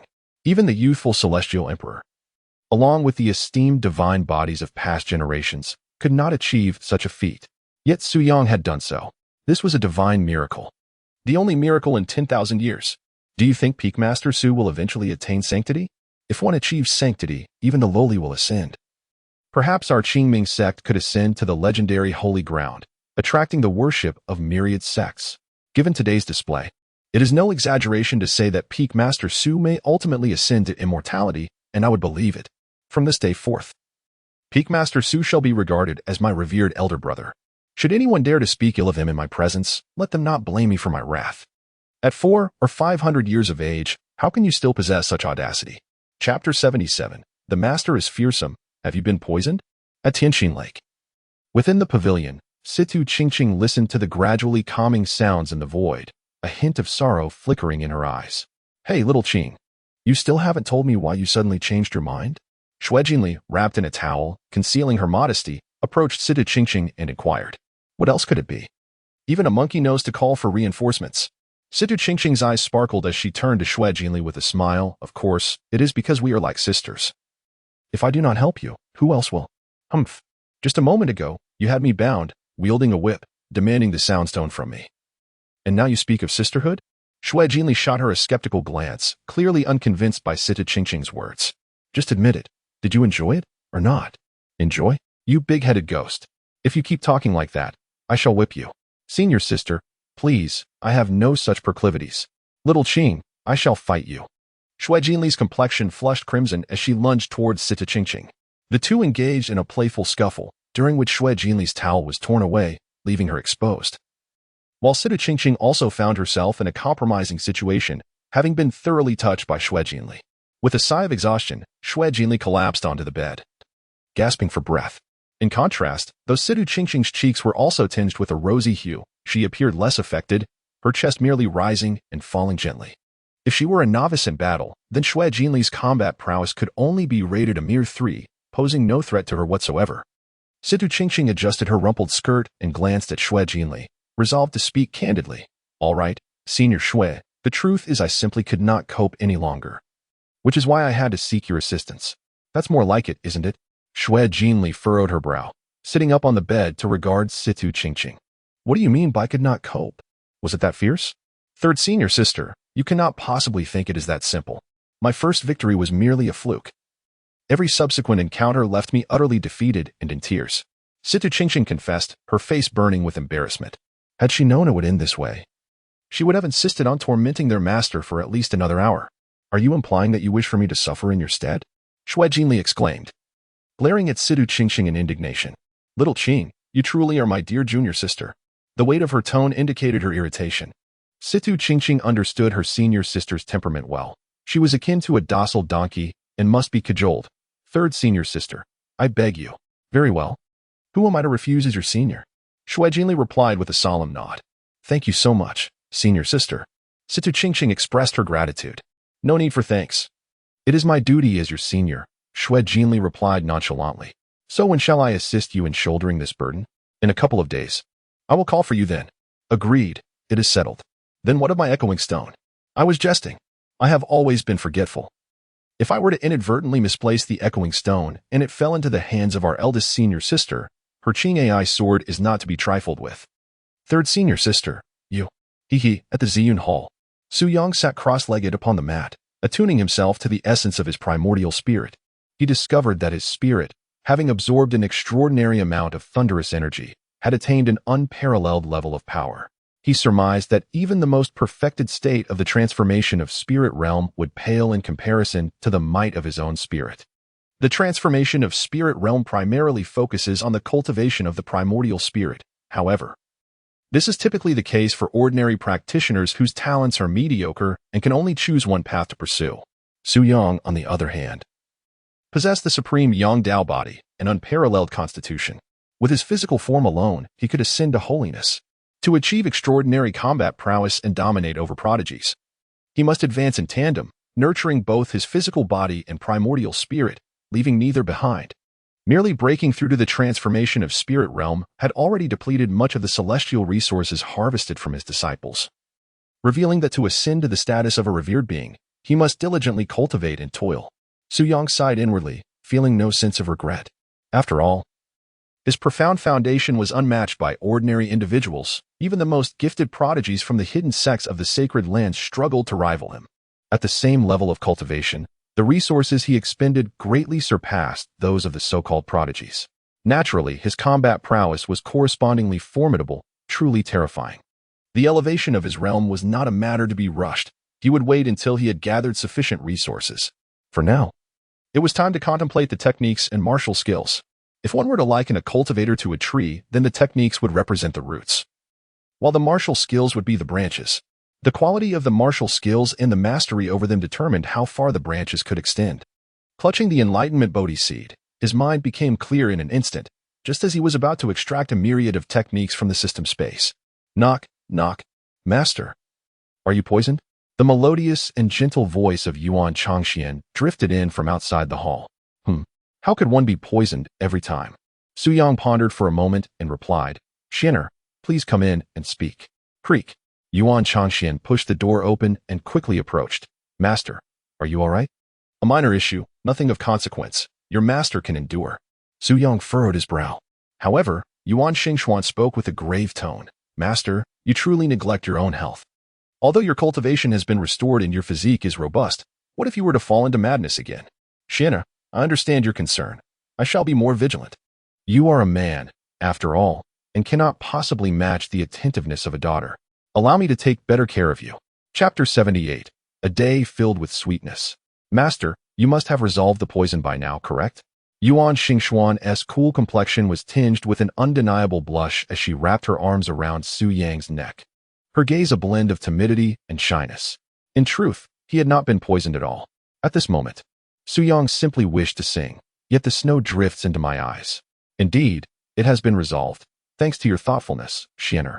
Otherwise, I might have faced lingering consequences. Su Yang gently pinched the delicate cheek of Yuan Jiangxian, which still radiated warmth, his face adorned with a soft, radiant smile. Yuan Jiangxian, with her eyes closed and lashes fluttering, resembled a cherished kitten, emitting faint sounds of contentment. Witnessing the usually aloof Yuan Jiangxian displaying such docility and allowing his gentle caress, Su Yang's heart inexplicably skipped several beats. My dear disciple is truly irresistibly sweet. Master, yes? Are you perhaps due for another round of cultivation? Not quite in such a hurry. If he were to allow his eldest disciple to depart immediately upon breaking the poison, that would be rather ungrateful of him. Su Yang embraced Yuan Jiangxian, leaning down to place a tender kiss upon her lips. It's all right, Master. You needn't concern yourself with your disciple's feelings. I can understand your situation. Yuan Jiangxian felt a delightful dizziness from the kiss, but still rose from Su Yang's side, seemingly to reassure her master in his cultivation endeavors. Master, I shall take my leave now. Should you experience any adverse effects during your practice, please be sure to inform me. As Yuan Jiangxian adjusted her attire and stepped down, her legs felt weak, and her delicate brows knitted slightly as she nearly stumbled. Fortunately, Su Yang was quick to react, catching her by the waist. Master, do you still need to break the poison? Yuan Jiangxuan's gaze shimmered like water, reflecting the hues of autumn. Your master. As Su Yang opened his mouth to speak, he was interrupted by Yuan Xian, whose dimples appeared as she playfully poked his chest with her delicate fingers. With a shy smile, she remarked, Disciple was merely jesting with Master. Master has grown increasingly fierce. I must hasten to break through to the condensed embryo realm, lest I no longer dare to come and assist Master with the antidote. With that, Yuan Xian gracefully rose and floated away, though her steps remained somewhat unsteady. Su Yang sat in a daze for a long while, only gradually regaining his composure. I had suspected as much. How could that possibly be an illusion? Upon seeing my eldest disciple, it was impossible for me to be devoid of thoughts. Su Yang humorously lamented to himself, then grasped the Wuda Bodhi seed. retrieving a multitude of martial arts techniques and skills from the system's space. The new semester begins. Su Yang swiftly entered a state of focus. In an instant, the Ziyun Hall resonated with the roars of tigers and the chants of dragons as clouds and mist swirled, and various magical trajectories evolved in the void. Meanwhile, the forces of the Qingming Sect had just arrived at the Tianji mountain range when they sensed a violent spatial fluctuation. Vast expanses of mountains crumbled, and countless ancient trees splintered, sending the beasts and birds hidden within into a frenzied flight. This turmoil extended over a wide area, affecting even several cities situated miles away. Countless families, sects, and wandering cultivators were drawn by this disturbance, hastily dispatching their strongest members to ascertain the situation. Upon their arrival at the Tianji mountain range and witnessing the large contingent of the Qingming Sect, these powerful individuals needed no further investigation to realize that this was undoubtedly a tremendous opportunity. Otherwise, the foremost sect of the northern region, the Qingming Sect, would not have mobilized such a significant force. Consequently, these cultivators unanimously took out their communication jade slips, succinctly conveying to their leaders the 4 words, "Opportunity, come quickly." Master Su, was even this within your calculations? Given the commotion, the Chiuan cave must indeed be real. Our 35 peaks stand to gain immensely this time, all thanks to the intelligence provided by Master Su. Knowing that the Chiuan cave would emerge, yet failing to send disciples here, Master Su truly has the sect's best interests at heart. Oh, what a commendable person Master Su is. The elders leading the various peaks expressed their sentiments, generously bestowing a good person card upon Su Yang. They then descended in their spiritual vessels, arranging for their disciples to disembark swiftly in preparation for entering the Chiuan cave. At this moment, aboard the spiritual vessel belonging to Tianlei Peak, Xiaoyi occupied the finest chamber, reclining with his legs crossed on the table, idly toying with a ring in his hand, a defiant expression adorning his face. Li Lao, did I not tell you that the Qingming Sect is my land of fortune? To casually stumble upon a ring containing several rare spiritual treasures of over 100 years of age is remarkable, although they are incompatible with my constitution. I could certainly trade these treasures with my useless fellow disciples for ample cultivation resources. Ah yes, indeed. It seems I was mistaken. Li Lao feigned indifference. Yet inwardly he was vehemently criticizing. What are the odds that all the treasures in this storage ring are incompatible with your constitution? Aside from those treasures, there are merely some garments left. Can you not even discern that this is a trap? Xiaoyi, you are as foolish as a pig. No. Even a pig is smarter than you. However, having endured countless lessons, Li Lao resolved not to remind him this time, lest he be bitten back again. He merely hoped that the enigmatic existence shrouding the heavenly secrets would not bring calamity upon the innocent. If all else fails, he could also bow down like Xiaoyi. Addressing a great ascension saint as father would not bring shame. Elderly, mark my words, this ring is merely the beginning. I shall scour all opportunities within the Chiuan cave and seize them for myself. The golden core realm is within my grasp, and the embryonic realm is not far off. The divine transformation realm is just around the corner. I, Xiaoyi, shall undoubtedly become invincible in this world. Xiaoyu, overwhelmed with excitement, could hardly contain his pride and arrogance. Elderly remarked, if one did not know any better, they might think you have already attained the status of a revered master. Before Xiaoyi could hear Elder Li's heartfelt praise, a humble voice from outside the cabin called out, Senior Brother Xiao, it is time to gather. The elder has sent me to summon you. Proceed without me. I shall join shortly, Xiaoyu replied indifferently. As the chosen one, he deemed it appropriate to make his entrance last, for how else could he showcase his exceptional nature? Yes, Senior Brother Xiao, the disciple responded respectfully before departing. Elderly, after acquiring the legacy of the Chiuan revered one, will I be able to roam the world as he did, instilling fear in all major powers? Xiaoyu mused. Is it ever ending with you? Elderly forced a smile. You are the chosen one. How could you possibly be inferior to an insignificant figure like the Tomb Raider? I share your sentiment. Xiaoyu nodded in satisfaction. Elderly, your words have become increasingly agreeable of late. It seems you have truly experienced a change of heart. It is a pity you are no longer worthy of being my master. Indeed, unworthy. I certainly am. Elderly responded earnestly. Thankfully, the master-disciple relationship had been severed. Otherwise, his ancestors would surely rise in dismay. Chapter 79. I am destiny. You may laugh before the beast cave. The void barrier suddenly rippled, shattering into countless fragments of law. And the entire beast cave dissipated into dust, scattering into the ether. Is this Could it be that this sanctuary of the powerful is to reveal itself? The various sects of the northern region will certainly send representatives if that treacherous assassin who killed the sect's disciple mingles among the crowd. Will we not find it even more challenging to capture him? At this point, the elders of the Chiuan sect wore grim expressions if the villain were to escape. What would have been the purpose of their days of vigil? Master, I suggest we send a disciple inside to investigate. With so many sects present, we need not fear the rogue taking action against our Chiuan sect disciples. One elder proposed. The others turned their gaze towards the esteemed Xuanqi. They were largely supportive of this approach, for they had already been on watch for many days, and remaining any longer seemed futile. What use are you all? You do not even realize that the very assassin who murdered my disciple has already appeared. Xuanqi scolded sharply, then cast a shadowy gaze into the distance, declaring ominously. This rogue, in his arrogance, believes he can rest easy, thinking he has concealed himself in the heart of the UNC. Little does he know that Wang Teng's storage ring bears my restrictions as well. Let us embark on a journey of vengeance for my disciple. How could I endure a wait of many days? How could this scoundrel survive for such an extended period? With both new grievances and old resentments, I shall ensure that you suffer excruciating torment in the days to come, subjected to 1,000 cuts, yet unable to find solace in death. The words of the esteemed Xuanqi were laced with a chilling hatred that seemed to solidify the very air around them.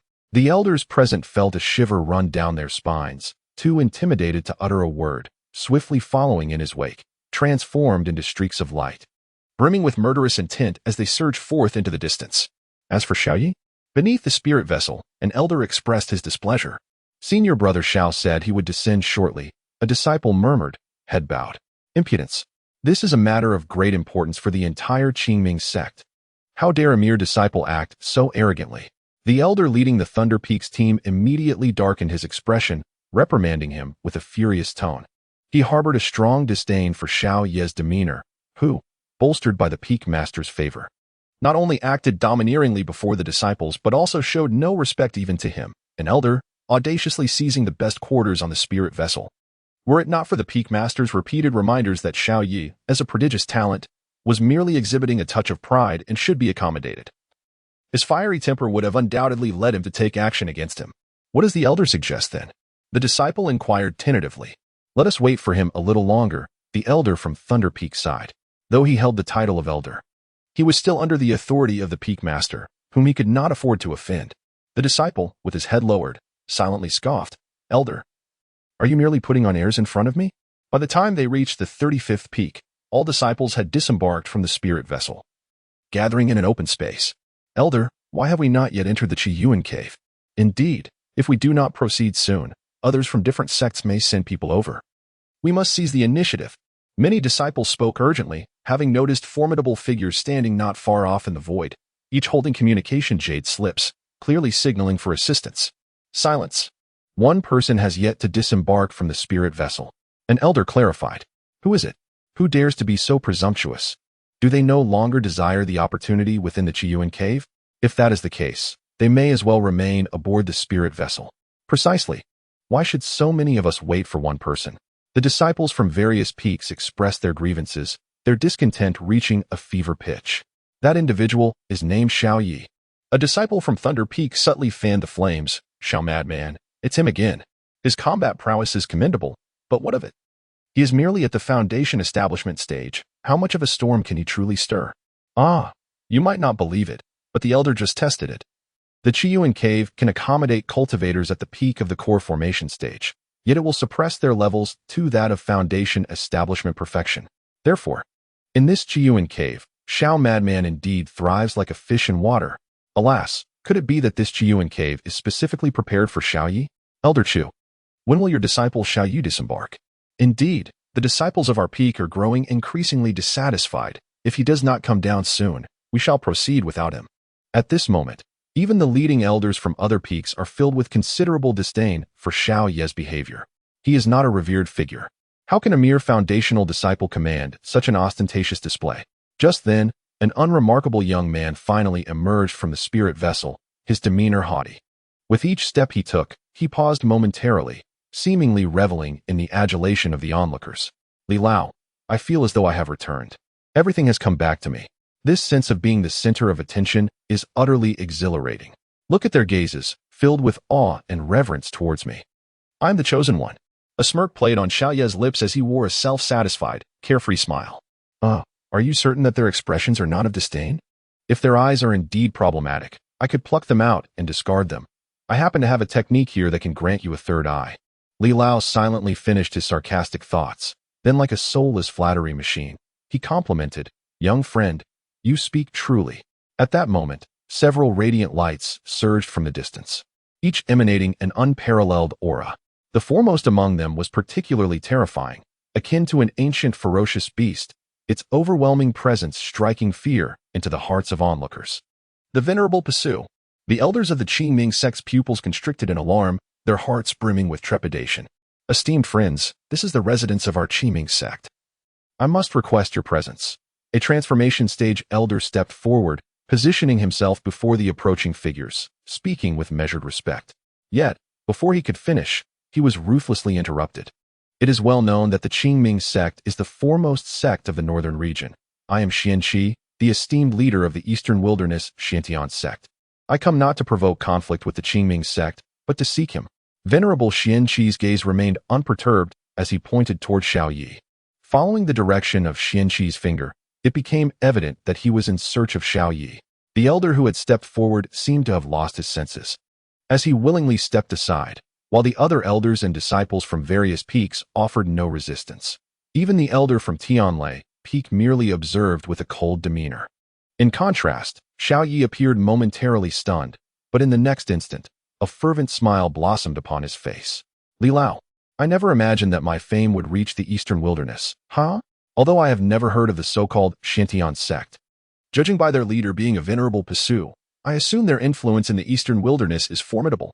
Such a powerful figure has traversed mountains and rivers, journeying thousands of miles to take me as a disciple. With such sincerity, if I do not agree, would I not be failing to honor venerable Xianqi's goodwill? As the saying goes, people strive for higher places. I trust that the esteemed Master Wan Jun would not hold my actions against me. Xiaoyu has made up his mind that should this enigmatic master take on disciples, he would follow without hesitation. After all, in his view, he has no connection to the Xiantian sect. Surely, they cannot have come to end his life. At that moment, the spirit within the jade pendant trembled. Indeed, as he had suspected, the ring was a trap set by that formidable entity. The Xiantian sect was the calamity summoned by the ring. The spirit cast a sympathetic glance at Xiaoyi. You may laugh now, but soon enough, your mirth shall fade. A master, brimming with murderous intent, was about to make a move. Even if Xiaoyi were the fated child, under the protection of the heavenly Tao, his demise seemed inevitable. Chapter 80. The Master's Request, the Spirit's Accusation in the Void Above. The revered Xianqi gazed down upon Xiaoyi aboard the spiritual vessel, his eyes icy, as if he were staring at a corpse. Return to me the supreme treasure of our sect, the primordial magnetic heart. Xiaoyi, taken aback, stammered, predecessor? What is the primordial magnetic heart? I have never laid eyes on it. Hearing the words of the revered master, he felt a wave of confusion wash over him. The primordial magnetic heart was a term unknown to him, and how could he return something he had never possessed? Still pretending, are we? Very well. I shall make you understand your folly. The revered master, observing the young man feigning ignorance, gestured towards him, conjuring a seal in the air. Instantly, a storage ring from Xiaoye's possession was drawn forth, landing in the hands of the revered master before all. This is the ring of Wangtung, the heir of our Xiantian sect. You have been caught red-handed. What further excuses do you have? Clutching the ring tightly, the revered master scanned its contents, only to find the primordial magnetic heart absent, which ignited within him a boundless rage. The elders leading the various peaks of the Qingming Sect, witnessing the Xiantian Sect's master uncover evidence against Xiaoyi, felt a wave of relief for not intervening earlier. After all, the Xiantian Sect was a major force in the Eastern Wilderness, and with their sect leader present, there was no need for them to offend a revered master on behalf of a mere thief. Predecessor, we must engage in reasoned discourse. This ring is merely something I happened to pawn. It cannot be deemed as stolen property. As the overwhelming murderous intent surged towards him, even Xiaoyi, lacking in wit, recognized that the master from the Xiantian sect had not come to accept him as a disciple, but rather to take his life. His face paled.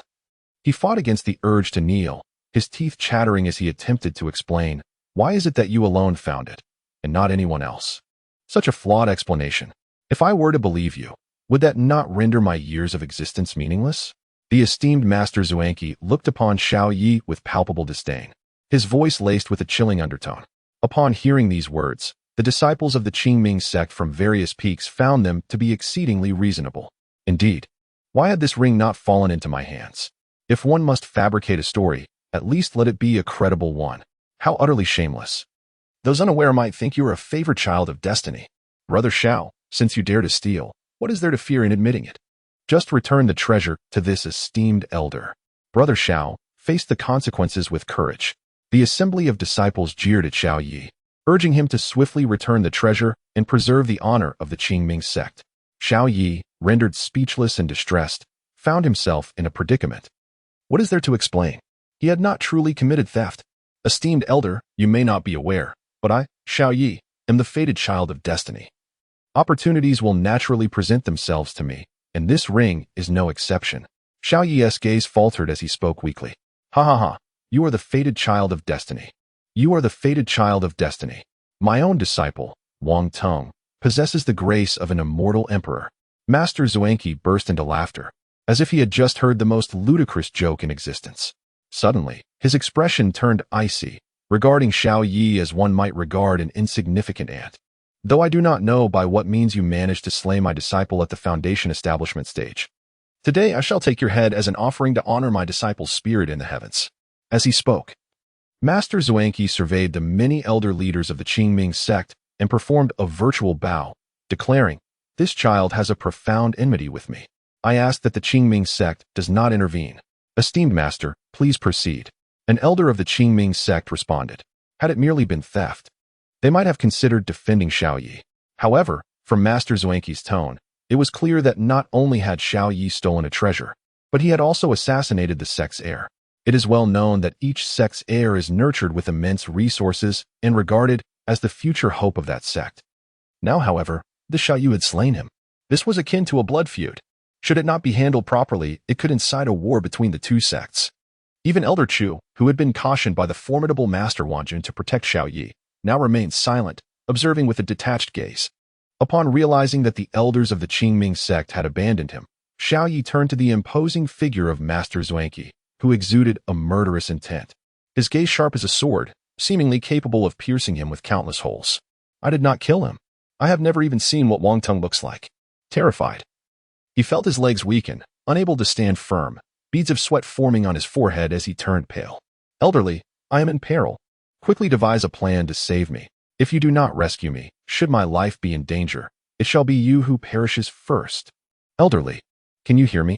Simultaneously, Xiao Yi called out urgently to the jade pendant. He sensed an overwhelming crisis of death, relying solely on the presence of Li Lao within the pendant.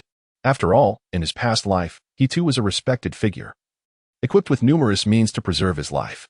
However, to his astonishment, upon hearing Xiao Yi's threat, Li Lao erupted in fury. He considered himself to be Xiao Yi's mentor, dedicating himself to guiding the young man and securing opportunities for him. This alone was sufficient to repay the debt of awakening. Yet, Xiao Yi, who had recognized a thief as his master, had the audacity to repeatedly threaten him with his life. This was nothing short of repaying kindness with malice. Now, in a moment of dire peril, instead of pleading for his salvation, he dared to coerce him. Very well, since you, Xiao Yi, have chosen to act with such audacity, do not blame him for retaliating. In the next instant, a voice emerged. My friend, I am known as Li Hua.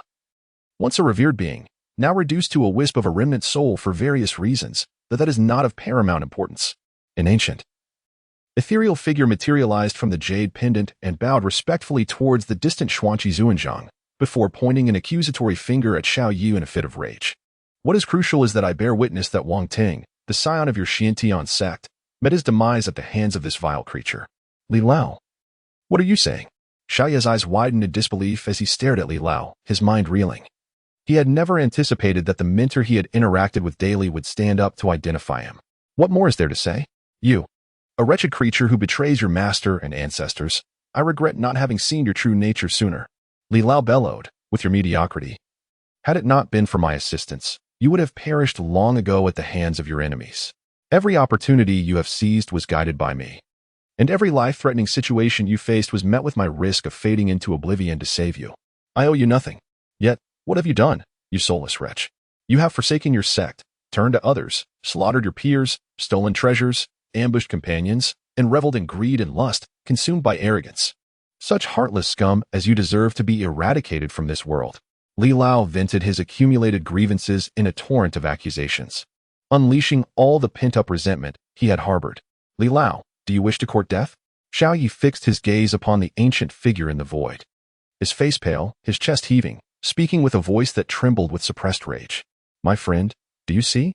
Even at this moment, this vile creature still dares to threaten me. Li Lao's beard quivered with indignation. The scathing rebuke from Li Lao undoubtedly elicited sympathy and shock from the members of Qingming Sect. My heavens. I never imagined that Xiao Yi would turn out to be this sort of individual. What is there to be surprised about?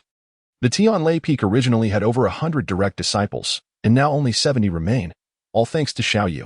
His ruthlessness against his own kind speaks volumes about his deplorable character. Thus, it can be said that the extraordinary prowess of Xiao Yi is entirely attributed to the diligent guidance of this venerable soul behind the scenes. How fortunate Xiao Yi is to have such a revered master, yet he remains unsatisfied. Were I to possess a master of such stature, I would undoubtedly regard him as a father. The voices of the Qingming Sect members echoed without restraint, reaching Xiao Yi's ears. Yet, he felt no shame. Instead, he retorted fiercely towards the elder. Old dog, do you consider yourself so noble? Your assistance is merely to facilitate my aid in restoring your corporeal form. Having spoken, Xiao Yi turned to the Xuanqi Venerable with utmost humility, stating, Esteemed senior, please do not heed this old dog's nonsense. I have never pilfered treasures from your sect, nor have I slain the disciple named Wang Tung. Of course, I understand your sentiments. The disciple was insidiously harmed, and the treasured artifact was stolen. Such misfortune is unbearable for anyone. Hence, to assuage your distress, I voluntarily wish to join the Xiantian sect as your disciple. I possess the Yangyin battle body and firmly believe that my talents and disposition are not inferior to that of your disciple. This was the most ingenious solution Xiao Yi could devise in the face of peril. The loss of the disciple was inconsequential. He could simply become the new one. The Xuanqi Venerable fell silent for a moment, his gaze piercing through to Xiao Yi, a glimmer of murderous intent igniting within his eyes. I have never encountered such shamelessness. You dare to compare yourself to Tunger? Prepare to meet your end. As his words fell, a terrifying aura erupted from the Xuanqi Venerable, who raised his hand to suppress Xiao Yi. A profound radiance coiled around him like countless silver waterfalls cascading down, obscuring the heavens and earth, as if the stars themselves conspired to reduce Xiao Yi to mere paste. Under the overwhelming pressure of the Venerable's might, the disciples and elders of the Qingming Sect found it difficult to lift their heads, their breaths becoming labored. Consequently, all believed that Xiao Yi was doomed. Was I truly destined to perish? Yet I have yet to reach the pinnacle of immortality, to reign supreme for an eternity, achieving the status of an immortal emperor revered by all. At that moment, Xiao Yi felt as though his bones were being crushed, and his internal organs were being torn apart with excruciating pain. This profound despair drove him to a painful wail. With a sudden lurch, Xiao Yi coughed. Blood mingled with fragments of his insides erupted from his mouth. His vitality waned to its utmost limit. His eyes began to cloud, clearly on the brink of death. Yet, just as Xiao Yi stood on the precipice of demise, the void above him collapsed. Immediately, a colossal hand shrouded in endless demonic energy reached forth, countering the Xuanqi Venerable's assault. All divine radiance dissipated into white mist, scattering into the void. The Xuanqi Venerable's eyes flickered with brilliance as he fixated upon the dark hand, solemnly stating, A demonic entity? Do not speak so crudely. We have always referred to ourselves as the envoys of the Holy Hall. A voice, neither distinctly masculine nor feminine, resonated from the void. A group of cowardly rats hiding in the gutters dares to claim audacity. The esteemed Xuanqi roared, an overwhelming aura of the void-breaking realm surging around him. With a clenched fist, he concentrated his energy into a formidable hand seal, striking against the massive, dark hand. Yet, it was too late. The dark hand moved with astonishing speed, seizing Xiao Yi and retreating into the void in an instant. In a heartbeat, the void sealed shut. Boom. Xuanqi's attack collided with the emptiness, producing a thunderous roar that shook the heavens and the earth, an immense torrent of magical power erupting, rending the void with countless fissures. But it was futile. The scoundrel who had slain his disciple had, right beneath his nose, been whisked away by the forces of darkness. How outrageous. Furious beyond measure, Xuanqi unleashed a flurry of divine radiance, obliterating the surrounding mountains, sending countless birds and beasts fleeing in terror. Afterward, he squeezed out a statement laced with boundless murderous intent. Let us return to the eastern wasteland. I shall ensure that the forces of darkness find no sanctuary there. Xuanqi did not place the blame on the Qingming Sect, for the incursion of dark forces was insidious. Even the sacred grounds and celestial sects were not immune to infiltration by their spies. It was evident that Xiaoyi was one such agent of the dark path. As for the core of magnetic essence, once it fell into the hands of these malevolent forces, its retrieval would prove exceedingly difficult. Thus, Xuanqi resolved to unleash his wrath upon the dark path. He predicted that his return to the eastern wasteland would undoubtedly send tremors throughout the land. This scene left all present from the Qingming Sect in shock. Taking a moment to regain their composure, the disciples began to murmur among themselves. Is Xiaoyi truly a spy planted by the dark path within our Qingming Sect? What is the Thunder Peak doing? How could they not investigate and yet accept a spy as their favored disciple? Now it makes sense why Xiao Madan acted so ruthlessly against his peers. It is because of his dark lineage. What Xiao Madan? More like Xiao Demonhead. Thank heavens for the intervention of the Xiantian sect. Otherwise, if Xiaoyu had continued to lurk, who knows how much calamity would have befallen our Qingming Sect. What of Elder Li Hua? Why did he not directly reveal that Xiao Yi was a spy of the dark path? Are you foolish? The dark path possesses the soul refinement banner. If he dared to utter a word of it, he would be captured without a doubt. Elder Chu, the Xiaoyi. As a spy planted by the dark path within the Qingming Sect, attempts to incite conflict between our sect and the Xiantian sect. This matter is of great significance. I must report it to the sect master immediately. Do you have anything to add? One elder spoke with a grave expression. What could I possibly add? This Xiaoyi was not placed under my charge, even if the sect master were to hold someone accountable. It should be the master of Thunder Peak who steps forward to clarify. Elder Chu from Thunder Peak appeared pale, his lips trembling, clearly taken aback by the revelation of Xiaoyi as a spy of the dark path. Master, oh master, you have brought great misfortune upon our heavenly Thunder Peak. The second installment is here, with 2 additional chapters to follow. Chapter 82, The Affection of the Fox and the Badger, a Purple Elegance. In the blink of an eye, several days have passed. At the Purple Cloud Palace, the Array Insight card proved to be remarkably beneficial, enabling me to directly comprehend the third killing formation. Suyong opened his eyes, and within his gaze, intricate patterns began to emerge, accompanied by a faint smile upon his countenance. Beyond the third killing array, with the assistance of the Enlightenment Bodhi Seed, he had also cultivated the undying scripture to a state of great accomplishment, gaining a deeper comprehension of the essence of life and death. Furthermore, he had mastered the cycle of seasons technique, which, despite its seemingly low rank of inferior heavenly class, proved to be quite challenging due to its connection to the laws of time and space. He had successfully advanced it to a minor completion. As for other techniques, such as the ascending cloud ladder, due to their relatively low rank, he easily achieved perfection in them. Naturally, his cultivation had not stagnated. He had progressed from the first level of the transformation realm to the third level. This remarkable speed of advancement would leave other cultivators in a state of utter astonishment. Jazagape, however, to Su Yong, it felt somewhat slow. After experiencing the illusion of the heart demon, he had an inkling that his future adversaries would extend beyond just the protagonist. Thus, he harbored no pride or complacency. There was still a considerable distance to go in the transformation realm. Suddenly, a vibration emanated from the communication jade slip at his waist. Could it be yet another message from the sect leader? Su Yong removed the communication jade slip and delved into it with his divine sense.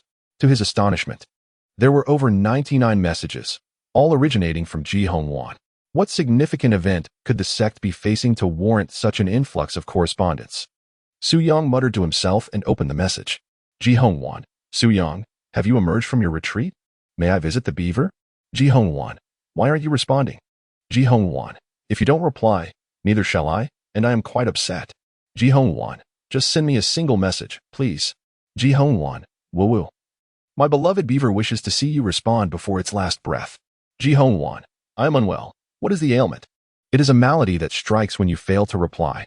Yuan, you haven't gone into seclusion again, have you? Yuan, you foolish one. Why are you practicing so diligently? I have yet to see your beaver. Su Yong pondered deeply after reading a portion of the messages sent by Yuan. He remained uncertain whether Yuan's intentions were truly genuine or if she was merely playing with the affections of Li. Nevertheless, he resolved not to dwell on these uncertainties. Believing that everything would unfold naturally in due course, Yuan continued to peruse the messages, his expression gradually shifting to one of perplexity. The protagonist has been rescued by the forces of darkness? This plot has utterly unraveled. Just as he had previously anticipated, the protagonist, wielding that ring, would inevitably incur the wrath of the Qingming Sect. Of course, he had not considered that the protagonist might be directly eliminated by the sect's members. After all, as the child of destiny, safeguarded by the heavenly Tao, it would not be so easy for him to meet his demise. However, the fact that the protagonist was saved by the forces of darkness was entirely unforeseen. It is crucial to understand that the forces of darkness worship the celestial demons from beyond realms, and thus, in the eyes of the heavenly Tao of this world, they are akin to parasitic vermin that undermine its very foundations, necessitating eradication by the ordained child of fortune. The two are inherently opposed, yet now, the latter has been rescued by the former. Does this not signify a shift in his dominion over this realm? Yuan lifted his gaze, his dark, icy eyes resembling a lurking beast, slightly narrowing. After a moment, he redirected his attention to the communication jade slip. The latest message from Qingming read, "I am utterly swamped, overwhelmed with work. When will you emerge from seclusion and help me share the burden?" Relieved, Yuan realized that she merely sought his assistance with sect affairs. He almost fell into a pit of existential confusion at her concern. Swiftly, he composed a message. "I have emerged from seclusion. What matters require my attention, sect master?" In the Qingming Hall, Xiaohua exclaimed, "Meow." "What?" That foolish one finally replied. Qingming, adorned in a flowing purple gown that cascaded over 3 feet, her bosom accentuated and imposing, hurriedly emerged from the rear hall, her movements creating a mesmerizing sway. "Let me see what foolishness he has replied." With eager anticipation, she opened the message, but upon seeing the term sect master, her eyes narrowed in irritation. "This fool. It's not as if we are convening a peak master conference. Why address me as sect master?" Xiaohua responded, "Meow? Does it imply that you should not be called sect master? Should I call you wife instead?" "The term wife is quite fitting." "Indeed, Xiaohua, you understand well. You ought to be appointed as Su Yang's feline strategist. I would effortlessly win." Qingming playfully patted Xiaohua's head. Xiaohua rolled her eyes in response. "If I were to become his feline strategist, you might end up weeping. You can't even distinguish between a rhetorical question and a statement. My dear mistress, your intellect leaves me quite concerned." "What should I reply, Xiaohua?" Qingming edited numerous messages on the jade slip, but found none satisfactory. After much contemplation, she decided to heed her feline strategist's counsel. Xiaohua stretched lazily, meow. Having previously stifled their conversation, Qingming resolved to follow Xiaohua's advice. She swiftly crafted a message. "You have finally emerged. By the way, to celebrate your recent breakthrough into the transformation realm, I have prepared a gift for you. Let me know when it is convenient for me to present it." Xiaohua emphasized the importance of maintaining interpersonal relations. If the beaver had no time, surely there would be an opportunity to deliver a gift. If that failed, alternative methods would surely present themselves. There would always be a way to pry open the gates of Ziyun Peak. A gift? Su Yang's gaze was fixed upon the two characters in the message. Although Qingming had little presence in the original text, she was nonetheless one of the female protagonists. If he were to accept Qingming's gift, it would surely trigger the system's tenfold return. Without hesitation, he swiftly sent a message through the communication jade slip. "I am available now, Fairy Hongwan. Please come over so we may discuss the matter concerning the demonic spies at Tianlai Peak." Upon receiving Su Yang's message, Qingming nearly leapt from her seat, a delightful blush adorning her exquisite cheeks, betraying her uncontainable joy. "Xiaohua, you truly have a way with words. Just one sentence from you has prompted that fool to invite me to Ziyun Peak. Xiaohua, do you think I should wear this dress? Or perhaps something more revealing to captivate that simpleton?" "There's no need for that. He is interested in the gift, not you." "Xiaohua meow. Meow says purple is quite charming. Where did you learn such a tune?" "It sounds rather lovely." "Very well, since you say so, I shall heed your advice." Before long, a radiant beam of purple light soared from the Master Peak towards Ziyun Peak. Chapter 83. A gentle touch. Fairy should exercise restraint. Ziyun Hall. Su Yang sat upright on the white jade throne, his demeanor unusually restrained and tense. The reason for his discomfort lay in the presence of a woman clad in a purple dress, perched upon the armrest. She radiated beauty akin to a blooming lotus. Her dark brows resembling distant mountains, and her eyes, akin to flawless glass, sparkled with allure. Her lips, tinted with a natural crimson hue, accentuated her innate charm. With a figure that was nothing short of exquisite, her inky tresses cascaded gracefully over her shoulders. The form-fitting gown accentuated her curves. With her rounded hips resting on the armrest of the jade seat, resembling a resplendent purple full moon, she crossed her arms, further emphasizing her ample bosom, which exuded an overwhelming presence. The proximity was overwhelming, as a delicate fragrance enveloped the air, leaving Su Yang feeling somewhat unsettled. "Fairy Hongwan, perhaps you should take my seat?" he suggested. "No, I rather enjoy sitting here. It is quite comfortable." Ji Hongwan playfully pressed him back down, her gaze unabashedly surveying his strikingly handsome visage. A hint of mischief dancing in her eyes as she spoke. "And what of the beaver you mentioned? It is tending to the fields. If Fairy Hongwan desires, I can summon it," Su Yang replied, an odd sensation stirring within him. "May I touch it?" Ji Hongwan inquired nonchalantly. "Of course, if Fairy Hongwan wishes to touch it, she may do so." Su Yang did not find anything particularly strange. Petting a beaver should be no different from petting a cat. However, in the next moment, Ji Hongwan's actions caused Su Yang to freeze in place. He observed as Ji Hongwan extended her delicate arm, akin to a graceful lotus, resting it beside him. Her fingers gently caressed his cheek, and then, as if drawn by an irresistible force, they glided downwards to his chest, where she playfully kneaded for a moment. Seemingly unsatisfied, her hand began to descend further, approaching a perilous region. "Fairy Hongwan, please exercise restraint." Su Yang stood tall, resolute against Ji Hongwan's continued touch, for his young body could not withstand such provocation. "What do I value about myself? Was it not you who invited my touch?" Ji Hongwan's eyes sparkled with mischief, her tone laced with displeasure. Su Yang, with unwavering focus, remarked, "I had thought that the red one fairy referred to a beaver." The more serious Su Yang appeared, the more inclined Ji Hongwan was to tease him. She leaned against Su Yang, tilting her head to gaze at him from mere inches away, her fingers gently lifting his chin. "What is there to touch about a beaver? The one I wish to caress is undoubtedly you." If any of his disciples dared to address him in such a manner, Su Yang would surely have taken offense. However, in the presence of Ji Hongwan, known as the celestial maiden yet truly a scheming enchantress, he felt compelled to restrain himself. After all, he had previously wronged her gravely, should she decide to retaliate. All his painstaking efforts could be rendered futile in an instant. Thus, Su Yang found himself not only unable to act, but also needing to discern the true intentions of this enchanting yet mischievous sorceress. "Celestial Maiden Hongwan, let us return to the matter at hand."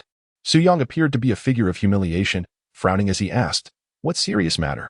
"Ah, you must be referring to the gift I have prepared for you, which is right here with me, easily visible." Ji Hongwan leaned closer to Su Yang's ear, her breath fragrant as orchids, her gaze imbued with a hint of playful mischief. Indeed, the gift could be considered a matter of importance. Su Yang, without hesitation, steeled himself and turned his head slightly, feeling somewhat dizzy. Su Yang made a concerted effort to steady his mind, regulating his breath as he gazed upward into the abyss. There, he beheld Ji Hongwan, whose fair neck was adorned with a sword-shaped jade pendant. As I suspected, it is clearly visible at first glance. A glimmer of mischief sparkled in Ji Hongwan's eyes as she raised her hand, removed the jade pendant, and presented it to Su Yang. "This is the ancestral martial art of the Ji family, now bestowed upon you." As Su Yang took hold of the sword-shaped jade pendant, a system notification resounded in his mind. Ding! Ji Hongwan bestowed upon the host the Celestial Tier Sword Technique, Supreme Sword Technique 1, triggering a 10,000-fold critical return of the Ancient Chaos Sword Cannon. The Ancient Chaos Sword Cannon, birthed in the primordial era by the Chaos Sword Immortal, chronicles the tumultuous life of its creator. Before attaining the path of immortality, the Chaos Sword Immortal faced countless battles, emerging victorious in none, witnessing the demise of both friends and beloved ones at the hands of adversaries. In a state of profound despair and sorrow, he forged this sword cannon, empowering him to vanquish all foes and ascend to the pinnacle of the sword path, where even the 300,000 celestial sword immortals must bow their heads in reverence upon encountering him. Su Yang gazed at the system's introduction, a sense of joy swelling within him. He always felt indebted to his most filial and considerate disciple. With the acquisition of this sword scripture, he would indeed be able to frequently guide Zuner in her swordsmanship. He expressed his heartfelt gratitude to the gracious Fairy Hongwan for her generous gift. Su Yang expressed his heartfelt gratitude and prepared to place the jade pendant into the system space. "Wait, do not put it away just yet." This pendant is a family heirloom, and it naturally bears the restrictions of the Ji family. Should you hastily attempt to cultivate with it, you may suffer from the ensuing constraints. Ji Hongwan interjected. Actually, I had no intention of cultivating, Su Yang remarked, casting a glance at the lovely visage above the abyss. Fairy Hongwan, is there a method to break the restrictions? Indeed, there is, she replied. You merely need to let a drop of my blood fall upon this jade pendant. With that, Ji Hongwan extended her delicate, verdant fingers towards Su Yang's lips. Fairy Hongwan, what do you mean by this? Su Yang inhaled the delicate fragrance wafting from his fingertips, his gaze momentarily intensifying. I fear the pain, he confessed. Ji Hongwan fluttered her long eyelashes, pressing her lips together as she replied. Su Yang spoke. Fairy Hongwan, is it possible that instead of biting, one could simply apply a gentle force with their magical powers to extract blood?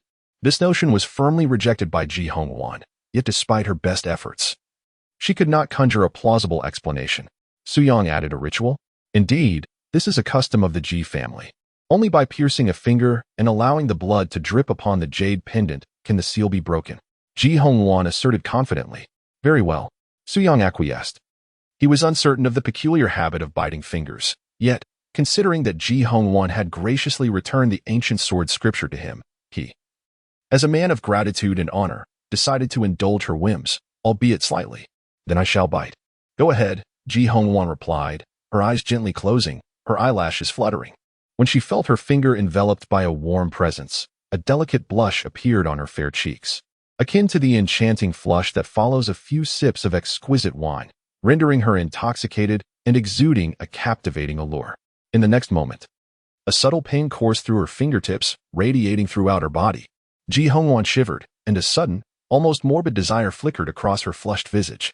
She opened her eyes, her gaze languidly fixed upon the man who was biting her, her heart racing uncontrollably as she bashfully inquired, Do you enjoy the taste of my blood? Su Yang, he has finally come to the realization that the enchanting Fairy Hongwan's intentions are not what they seem. The fourth update has arrived. I humbly request free gifts and an increase in updates.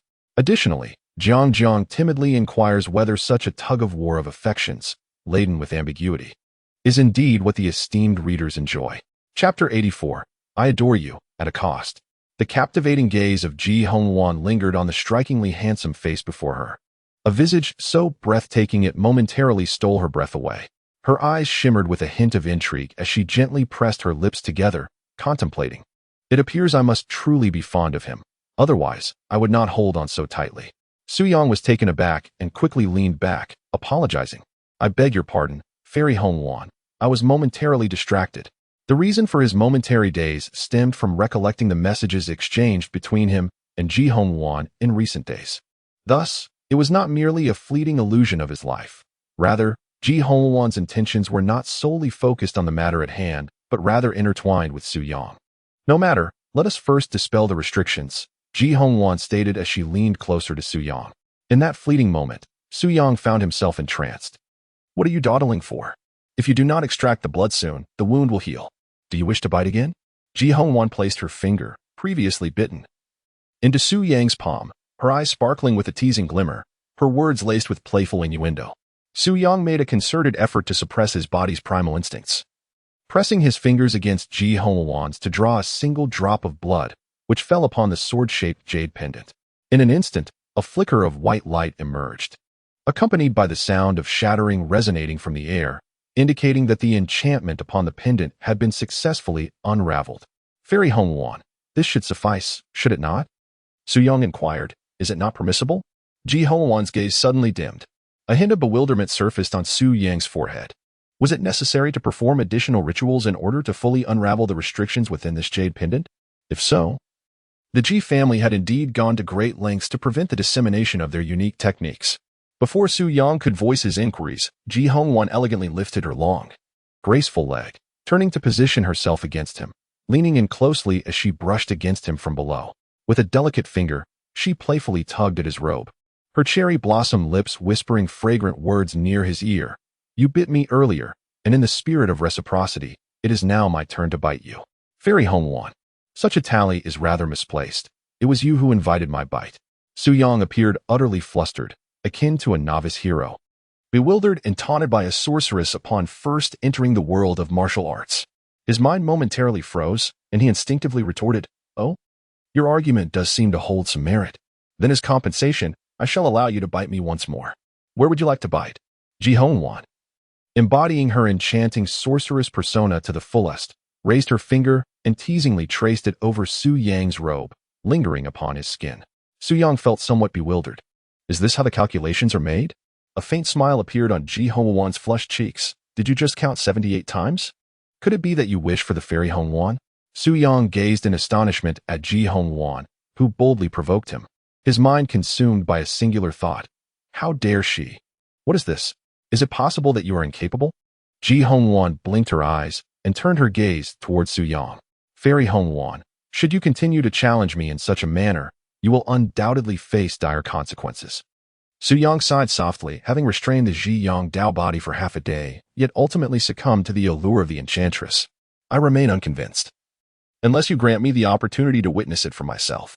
Yuan shrugged slightly, gazing down upon him with an air of superiority, her eyes gleaming with amusement.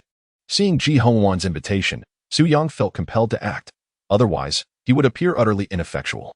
Without further ado, he wrapped his arms around her slender waist. Drawing her delicate figure into his embrace, his gaze lowering slightly. To his surprise, Yuan pressed her finger against his lips, preventing him from proceeding. You profess to love me, declaring that you shall belong to me for eternity. Thus, I shall allow you to continue. A sly smile danced upon her lips, rendering her enchanting visage even more alluring. I love you, and for this lifetime. Su Yang, overwhelmed by a surge of emotions, found his thoughts muddled. He eagerly echoed Yuan's declaration, but in that fleeting moment, vivid images from the heart demon's illusion flashed through his mind, granting him a moment of clarity. His words faltered abruptly as he forced himself to release her waist, creating distance between them. Why have you stopped? Yuan's beautiful eyes narrowed, sparkling with a hint of danger. Fairy Yuan, I adore you, yet it is impossible for me to belong solely to you for all time. Su Yang spoke earnestly. He could never abandon his disciples for the fleeting pleasure of words, whether it be the considerate and generous Xianer, the obedient and sensible Qing'er, or the whimsical Xue Jinli. All 8 disciples had become indispensable to his existence. Even a harmless lie, devoid of any adverse consequences, would be a profound disrespect to his disciples and to Yuan. Why? Why can't it solely belong to me? Do you not desire it? Yuan's brow furrowed, her expression exceedingly displeased. I apologize, Fairy Yuan. Su Yang's gaze remained unfazed. I shall give you one more opportunity. Speak wisely, Yuan stated coldly, her eyes glinting with an icy intensity. Su Yang shook his head, his expression calm as he said, even if it were to be repeated 10,000 times, the outcome would remain unchanged. Very well, you have thoroughly provoked my ire. You shall pay dearly for this. Yuan's exquisite features flashed with a trace of cold severity, her eyes reflecting an intense fury. If Xiaohua were present, she would undoubtedly shrink back, thinking, my master has fallen ill once again. I shall endure whatever price must be paid. Su Yang spoke up, feeling somewhat helpless. Initially, he had no intention of offending Yuan, yet her love was excessively domineering, seeking to possess him entirely, something he found utterly intolerable. Although he was uncertain of the price he would have to pay, for the sake of his disciples, every sacrifice was worthwhile. Observing Su Yang's unwavering defiance, Yuan's expression darkened ominously.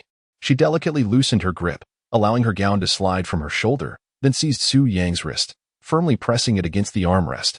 Su Yang's expression subtly shifted. Just as he intended to resist, his mouth was silenced by the jade-like orb. This is the price one pays for offending me. Yuan leaned closer to Su Yang, her breath brushing against his ear, her tone as sharp and lethal as a poisoned blade. Su Yang's eyes widened in astonishment, leaving him frozen in place. His throat constricted as if he had words to utter, yet the weight of silence rendered him speechless, compelling him to silently endure the consequences of defying Yuan. The first installment has been delivered. I crafted 2 versions, but the first was unsuitable, hence it was discarded. Chapter 85. Lost in Thought. Addressing me as my lady. Su Yang, who was originally at a loss for words, found himself unable to respond when Yuan inquired of him. Instead, he simply lowered his head. Yuan, observing Su Yang's demeanor, fixed her cold gaze upon him, her fingers lifting his chin with an air of superiority as she remarked, Are you perhaps rather enjoying this? Su Yang felt a twinge of embarrassment. Did you think the cost I mentioned was a jest? It was merely a trap I laid for you, and clearly, you have fallen into it. I cherish you so deeply that I wish to make you my entire world, yet you have repeatedly inflicted pain upon me. Suyang, you are utterly heartless. Ji Hongwan's crimson lips uttered words of icy disdain, and in the next moment, an aura of immense power, characteristic of a revered master, erupted around her, rendering Suyang immobile. Then, withdrawing her presence, she spoke in a haunting tone. Nevertheless, it matters not. I shall compel your submission. You must be feeling quite miserable now. Indeed. After all, you find yourself powerless to act, merely a spectator, unable to grasp what you desire. The price lay in this. He could never have fathomed that Ji Hongwan would descend into the fray to force his compliance. He had underestimated the situation. Yet to assume that her overwhelming presence alone could immobilize him was rather presumptuous. Suyang gazed at Ji Hongwan and remarked, "It's not so bad, really. My vitality will soon restore itself." Humph. Ji Hongwan scoffed, her eyes glinting with derision as she cast a sidelong glance at him. Restore? You truly are the greatest fool in the world. Do you think I would remain idle? Su Yang's defiance was unmatched. What more can you do to me? Ah. I possess a multitude of options, such as this. Ji Hongwan leaned forward. Having fallen for a trick once, to be deceived again would be sheer folly. Yet, Su Yang's thoughts were overly simplistic. Ji Hongwan's tone turned frigid. I have an abundance of such tactics at my disposal. If you refuse to yield, we shall proceed at a leisurely pace. Indeed, this is nothing short of a torment. Su Yang inquired, might I ask, Fairy Hongwan, where did you acquire such skills? Su Yang, unable to contain his curiosity, inquired. Ji Hongwan, with her arms crossed, pondered for a moment. Some of this knowledge I gleaned from books, while other insights are the result of my own musings. The Fairy Hongwan, indeed astute, is able to grasp such concepts without any formal instruction. I am genuinely in awe of her intellect. Su Yang gazed at Ji Hongwan with admiration. Ji Hongwan's cheeks flushed slightly, her bashfulness evident in her response. Not at all. In truth, I am quite foolish. However, if you were to submit to me, I would not need to ponder so deeply, and you would not have to endure this discomfort. Ji Hongwan looked at Su Yang, her tone laced with temptation. Discomfort? I am not feeling any discomfort at all. Su Yang smiled and remarked, your vital energy has calmed so swiftly? Ji Hongwan glanced at Su Yang beneath her, realizing that indeed, it had subsided. Her gaze darkened immediately, and her cheeks flushed with indignation. How dare you regain composure without my consent? She intended to strike at Su Yang, but at that moment, he was no longer lenient. He swiftly flipped over and pressed down. Ji Hongwan was caught off guard, landing directly upon the white jade seat. Any thoughts of disrespect and manipulation dissipated instantly, replaced by disbelief in her eyes. How did you break free? Did you underestimate me, Fairy Hongwan? In truth, I was never subdued. I merely feigned compliance to observe what other tricks you possess. Su Yang chuckled amiably. After all, he possessed the supreme Yang body and had cultivated numerous elite techniques, with his cultivation level having reached the third stage of the divine transformation. If he were to be easily subdued by a mere elder, it would render his arduous efforts in cultivation futile. Upon hearing Su Yang's explanation, Ji Hongwan's eyes suddenly glistened with unshed tears. The once frenzied and obsessive gaze now appeared feeble and helpless. Then how do you intend to deal with me? She inquired, her voice trembling. What do you think? Su Yang feigned a fierce glare at Ji Hongwan. As she wept, her tears cascaded like delicate pear blossoms in the rain, evoking profound sympathy. She bore no semblance of a revered figure, but rather resembled a beautiful maiden wronged by a scoundrel. Where had that wild, captivating demeanor of hers vanished to? Su Yang was evidently taken aback, for his words had truly frightened Ji Hongwan to tears, leaving him somewhat at a loss for how to proceed. Su Yang took out a handkerchief and gently wiped away the tears from Ji Hongwan's cheeks, offering solace. There, Fairy Hongwan, I assure you. I will not cause you any harm. Please do not cry. If the master of the neighboring peak were to witness you in such a state, he would certainly accuse me of deceiving those above and disregarding my elders, showing no respect for hierarchy and treating the sect's laws with disdain. If it escalates, he might even summon the Grand Elder to impose punishment upon me. Is it not so? You refuse to submit to me, lest he too display a lack of respect and disregard for the laws of our sect. Ji Hongwan raised her gaze, her eyes red and brimming with sorrow as she looked at him. So, you would prefer the Grand Elder to punish me? With me to protect you? He would dare not. Ji Hongwan exclaimed in urgency. Seeing Ji Hongwan cease her tears, Su Yang felt a sense of relief and took a seat beside her. Fairy Hongwan, I am aware of your deep affection for me, and I, too, hold feelings for you. However, I cannot promise to belong solely to you. I could deceive you, but I would rather not. Do you understand? I do not comprehend. You treated me in such a manner just moments ago. You must take responsibility. Ji Hongwan pouted, her eyes glistening with a mix of grievance and innocence, particularly striking against her youthful visage. Fairy Hongwan, I was merely in a passive position earlier. Ji Hongwan gazed at Su Yung with determination in her eyes, her tone resolute. Then I shall take responsibility for you. You shall belong only to me. Noticing that Ji Hongwan was on the verge of being consumed by her stubborn emotions, Su Yung decided it best to steer the conversation away from this topic. After all, there would be ample time in the future to rectify matters, provided he made an effort. He awkwardly shifted the subject. Fairy Hongwan, I believe that aside from Xiaoyi, there may be other infiltrators from the demonic path at Tianlai Peak. I do not wish to hear that. Ji Hongwan covered her ears. What does the fairy wish to hear? Su Yung expressed his helplessness. I love hearing you call me wife. Ji Hongwan gazed at Su Yung with a pitiful look and said, You have already turned me down once. Surely you cannot refuse me a second time. Wife? Su Yung found it difficult to utter the words. It sounds delightful. I could listen to it repeatedly. Ji Hongwan's eyes sparkled like stars. My dear, as for such a sect leader, Su Yung had no choice but to indulge her. And he found himself calling out the term 10 times, each utterance flowing more smoothly than the last. Satisfied, Ji Hongwan recorded the moment with her phonograph. And then she handed Su Yung an ancient and ornate token from her waist, saying, I too suspect that there is an issue at the Thunder Peak. Here, take my sect leader's token. With this in hand, you may act on my behalf as if I were present. Go investigate the Thunder Peak. Very well, my dear. Su Yung blurted out, My lord, it brings me great joy that you can alleviate my worries. A glimmer of intrigue flickered in Ji Hongwan's eyes as she gently tugged at the corners of her mouth, blossoming into a radiant smile. Su Yung, indeed. It is quite catchy. S. Update progress. 36, 163, 500. Tomorrow, there will be 3 new chapters. Chapter 86. The Drowning Kiss, Azure Tiger of the Qingyan Palace. My dear husband, Ji Hongwan gazed at Su Yung, her eyes fluttering as if pleading. I have given you the token. May I request a small favor? Su Yung felt a sense of déjà vu, reminiscent of the phrase, Old Su, do you want a wife? However, this scenario diverged from the typical dramas, as his wife was willingly given to him. He turned to Ji Hongwan and inquired, What is your request, my lady? Kiss me. One of those soul-drenching kisses that leaves one breathless. It must come from the heart. Ji Hongwan's lashes fluttered, her demeanor shy yet inexplicably charming. From the heart? Su Yung refrained from engaging in banter with Ji Hongwan, for a gentleman employs words rather than resorting to physical altercations. Su Yung approached Ji Hongwan, gently cradling her face in his hands. He discovered that her skin was as smooth and delicate as a tender flower, evoking a sense of deep affection. As Su Yung was about to lean down for a kiss, he heard the soft and alluring voice of Ji Hongwan whispering in his ear, If you wish to be sincere, it must be placed here. So this is what it means to be sincere. Su Yung lowered his head, passionately capturing Ji Hongwan's lips with his own.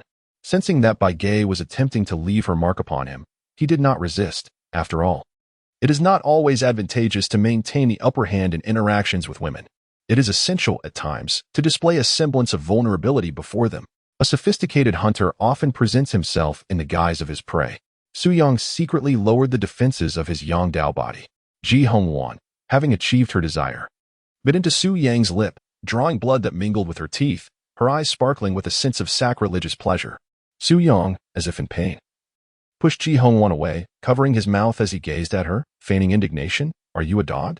My lord, I am undoubtedly yours, Ji Hongwan replied, licking her lips as if savoring a delightful taste. She fixated on Su Yang's lips, which appeared to her as the most exquisite delicacy in the world, incomparable to any ethereal treasures. You are a dog? I am yours? Am I a dog? Why does it feel as though I am insulting myself? Su Yung remarked, speechless. Is this what you call heartfelt?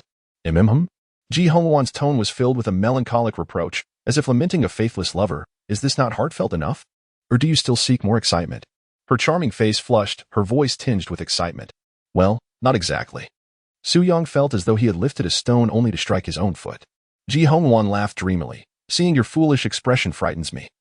If I stay with you too long, I might become dim-witted. This was slander. How could he possibly be a fool? Well, we've shared a kiss. And now it's time for me to leave. Silly boy, remember to message me whenever you think of me. You must not forget. Ji Hongwan tidied her disheveled garments and rose to walk towards the palace exit. Zhongzhu, Su Yang called. Ji Hongwan turned back to glance at him. Her beautiful eyes filled with displeasure. Zhongzhu Nyangzi, are you not accompanying me to Tianlai Peak? Su Yang inquired about the necessity of addressing the malignant influence of Master Wanjun, who had been ensnared by the demonic path. However, as a prominent leader of one of the 6 branches of the Qingming Sect, Master Wanjun had amassed a considerable following. Given Su Yang's long-standing enmity with him, should he take action to eliminate this threat, the other leaders and elders might perceive it as a personal vendetta, which would undoubtedly pose complications for Su Yang. Although he was not averse to complications, he preferred to avoid unnecessary entanglements, as he did not wish to squander his time on trivial matters.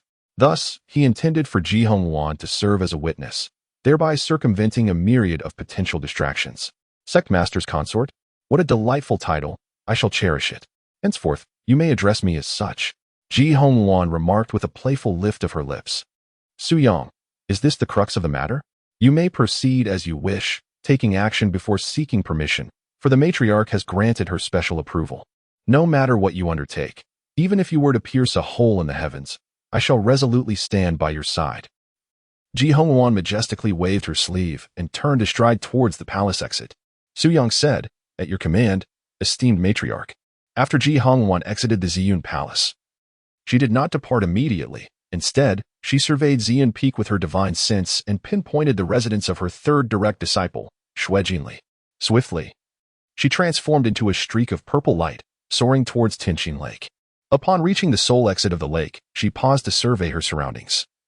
Finding no signs of life, and thus felt secure enough to place the sound recording jade disc in a conspicuously visible location. It is well known that Shui Jinli is incapable of keeping secrets. Once she discovers this sound recording disc, she will undoubtedly spread the news far and wide. My identity as the Master's daughter-in-law will thus be firmly established.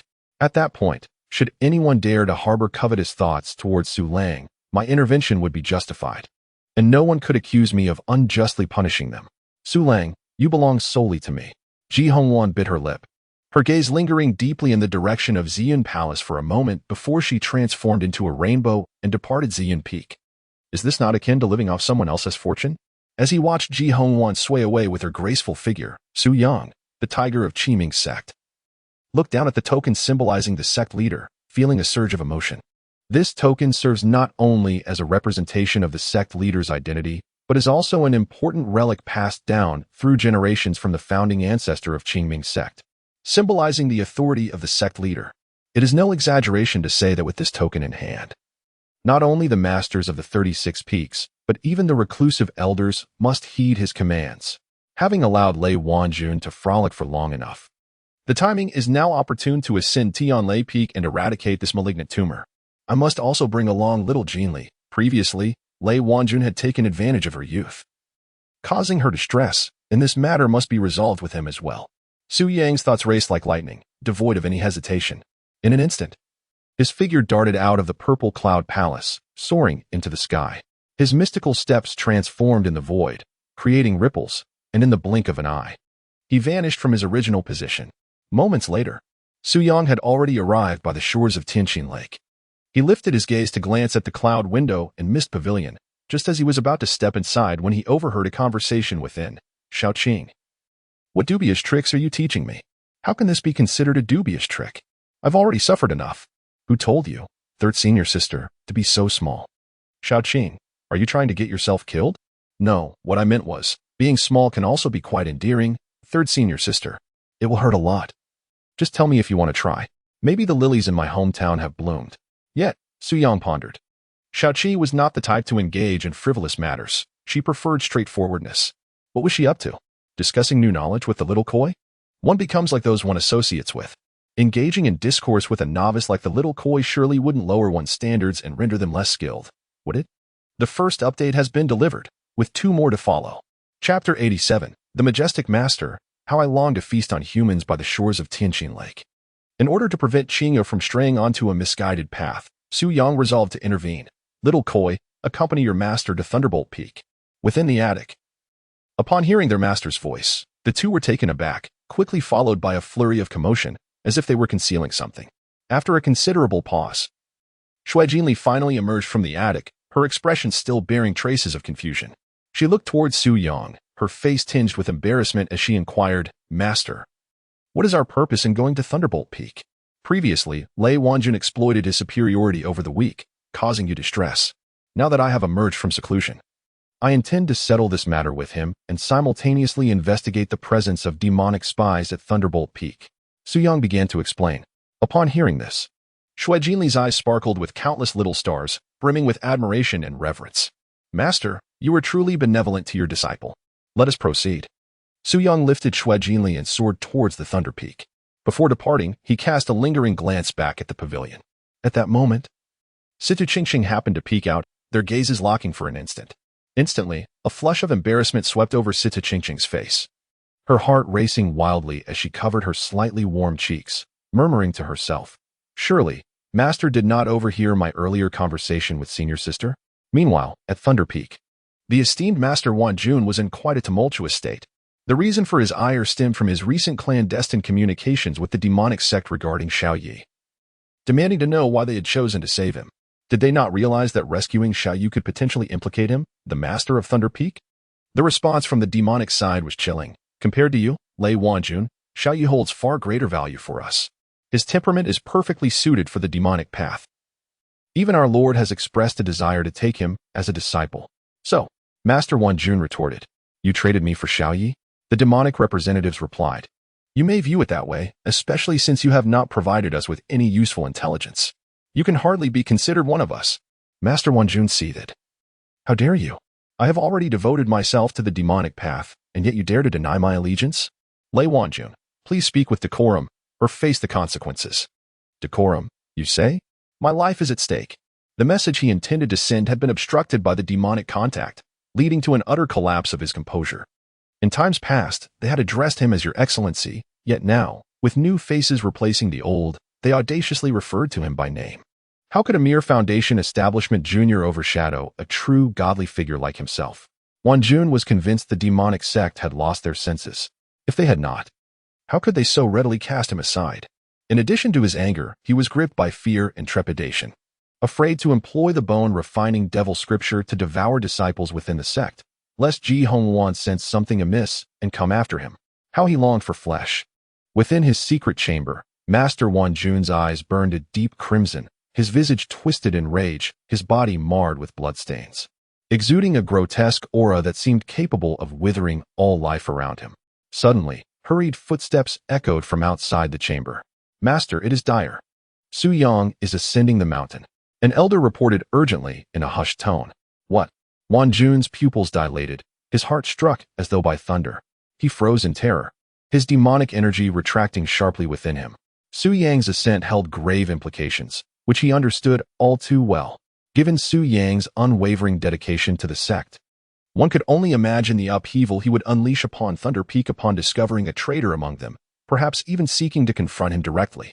Upon reflecting on this matter, Lei Wanjun could not suppress the trembling of his countenance. He clenched his fists tightly, continually reminding himself in hushed tones, "Endure. Continue to endure. The demonic forces have cast me aside as a mere pawn. I must not confront Su Yang any further. Otherwise, the most favorable outcome would merely be mutual destruction. For now, I shall bide my time and await the opportune moment. Once this tempest passes, I shall diligently cultivate the bone-refining demon scripture to perfection. And at that time, no one within the Qingming Sect will be able to subdue me." With his thoughts calmed, he spoke to the elder outside the door in a neutral tone. "Please escort Su Yang to the main hall and receive him properly. I shall meet with him shortly." "Yes, sect leader," the elder replied and promptly withdrew. Realizing the gravity of the situation, Wanjun inhaled deeply, channeling his spiritual energy to heal his myriad wounds, and then proceeded towards the council hall. Before long, Lei Wanjun entered the grand hall, where he beheld Su Yang, appearing as a transcendent being sipping tea atop the dais. With Jinli standing nearby, his eyes momentarily flickering with malice before quickly adopting a sycophantic smile. "Master Su, your esteemed presence graces us. I regret my inadequate welcome. I wonder if the tea of Tianlei Peak meets your discerning palate?" "It is passable." Su Yang lowered the teacup and handed it to Jinli. Casting a glance at Master Wanjun, his gaze steady yet commanding. "Brother Lei, you must have surmised the purpose of my visit today, have you not?" "Indeed." I reckon that you have come regarding the matter of Xiaoyi, Master Lei Wanjun replied, taking a seat at a nearby table with a bow of deference. This incident can be attributed to my oversight. I failed to discern the true nature of Xiaoyu. Had I recognized it sooner, we would not have found ourselves in such an embarrassing predicament. Truth be told, Xiaoyu has some ties to Ziyun Peak, as he initially intended to join us. But I intercepted him. He added hastily, of course, I do not imply that this demonic agent has any connection to Ziyun Peak. I urge you, Brother Su, not to misconstrue my words. Master Lei Wanjun contemplated how to entangle Ziyun Peak in this affair, believing that if Su Yang were sullied by association, he would lack the resolve to pursue the truth, allowing Lei to navigate the murky waters unscathed. That is preposterous. Xiaoyu never passed our assessments, and at that time, I intended to eliminate him, but you intervened. Shui Jinli, known for her fiery temperament, erupted in indignation at Master Lei's distortion of the facts. Her fury palpable as she resembled a small explosive device ready to detonate. Noticing that a younger generation dared to confront him so boldly, Master Lei Wanjun's expression darkened, prompting him to glance at Su Yang, expecting a reprimand. To his astonishment, Su appeared indifferent, as though he had not heard a word, deepening Master Lei's ire, though he masked it with a facade of contrition. Brother Su, it seems I may have erred in my recollection. An error is of little consequence, Brother Lei. I did not come here merely for the affair concerning Xiaoyu. Su Yang spoke in a calm and unhurried manner. If it is not for the purpose of dealing with the spies of the demonic path, then what could it possibly be? Lei Wanjun felt a tremor within, yet maintained a facade of composure, responding with a sycophantic smile. Might I implore you, Junior Brother Su, to enlighten me as to the true purpose of your visit today? Su Yang's gaze was indifferent as it fell upon Lei Wanjun. Brother Lei, your actions in Yuan City, bullying the weak, have unjustly caused my disciple to suffer. You owe me an explanation. Beside them, Shui Jinli's breath hitched upon hearing her master's words. Her beautiful eyes sparkled with admiration, and her cheeks flushed with warmth. Internally, she cried out, "Oh, how I adore such a commanding and formidable master. I must find a way to win over my master swiftly." Chapter 88. I can no longer tolerate this. Wanjun's demise, was it merely to reclaim honor for my disciple? Is the intention truly so simple? A sense of unease crept over Lei Wanjun, who hesitated for a moment before donning a renewed smile. Junior Brother Su, I must admit this was indeed my fault. I saw that Xiaoyi possessed remarkable talent, which sparked a sense of appreciation in me, prompting me to intervene and unjustly cause my nephew Shui to suffer. Therefore, I propose this. During our expedition to Chiuan Cave, I am willing to allocate 80% of the resources obtained by Tianlai Peak to Ziyun Peak. The remaining 20% shall serve as a separate compensation for nephew Shui. What do you think of this arrangement? The reason Lei Wanjun was so magnanimous was that Xiaoyu had been captured by the demonic path, leaving behind few capable disciples who lacked significant competitiveness compared to the other peaks. Even if a tremendous opportunity arose, they could not possibly surpass their rivals. Thus, he sought to pacify Su Yang in this manner. Satisfied? Not in the slightest. The Chiuan cave had long been stripped bare. Now, there was scarcely a remnant left. And even if the 35 peaks of Qingming were to share, it would be a miracle for Tianlai Peak to receive even a few scraps.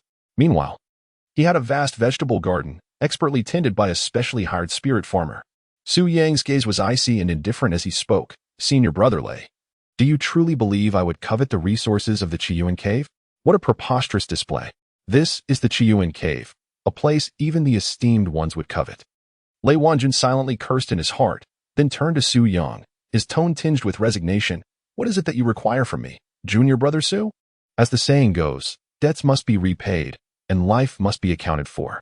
Since you choose to bully the weak, I shall ensure that you experience the taste of being trampled upon. As Su Yang's words fell, a myriad of obscure and arcane runes materialized around him, forming a formidable killing array that enveloped the entire grand hall. Shui Jinli, having acquired the array techniques from the esteemed Master Chiuan, had only begun to grasp the essence of such formations. Thus, upon witnessing her master conjure an array with but a thought, a formation of remarkable profundity, she stood in stunned amazement. Her lips slightly parted, and her beautiful eyes widened in disbelief. Her master's mastery of array techniques seemed to soar to unfathomable heights. In the next moment, an overwhelming and terrifying pressure surged forth from Su Yang, akin to a cataclysmic upheaval, as the heavens and earth roared, cascading down upon Lei Wanjun like an unstoppable tide. The great sun of vitality, the furnace of spiritual power. The entire hall trembled violently. Had it not been for the protective array within, it would surely have crumbled to dust. Under this unparalleled pressure, Lei Wanjuan's complexion turned pale, his very soul quaking. He fought to resist the instinct to kneel. His mind screaming in desperation, this cannot possibly be the power of the transformation realm. It is nearly on par with the might of a revered master. Comparing himself, he realized that without resorting to demonic powers, he would not stand a chance against Su Yang, even if faced with 10 of himself. Why? Why can he, having recultivated to the transformation realm, still crush me so effortlessly? I am at the 7th level of the transformation realm. With great effort, he lifted his head. Gazing at Su Yang, who loomed over him like a speck of dust, his face a mask of profound humiliation. His teeth chattered as he implored, Su Shidi, even if I am at fault, you should not humiliate me so. After all, I am the master of the Thunderstorm Peak. And what of the master of the Thunderstorm Peak? You have wronged my disciple, and thus I shall bring disgrace upon you. Su Yang's eyelids gently lifted as he spoke softly. In an instant, he surged forward from his throne, his speed so breathtaking that his silhouette was nearly imperceptible. In the blink of an eye, he closed the distance and raised his hand, striking heavily towards Lei Wanjuan's head. It was as if a colossal sun had abruptly descended upon the boundless sea, unleashing towering waves capable of submerging ancient mountains entirely. Lei Wanjuan's expression shifted dramatically as he attempted to muster his entire magical essence in a frantic response, only to find himself firmly bound by an overwhelming force of pure, radiant energy. He felt that Su Yang was his inherent nemesis. The very reason he had turned to the dark arts was to evade Su Yang's dominance. Yet, who could have anticipated that after Su Yang's rebirth, his magical power would radiate with a sun-like intensity, utterly suppressing the demonic energy within him? Even the lightning techniques he practiced paled in comparison beneath this brilliant sun, which illuminated all corners of existence. Su Yang, do you intend to kill me? Lei Wanjuan's face reflected horror, his heart brimming with dread, as he bellowed, what is stopping me? With a powerful punch, Su Yang struck down.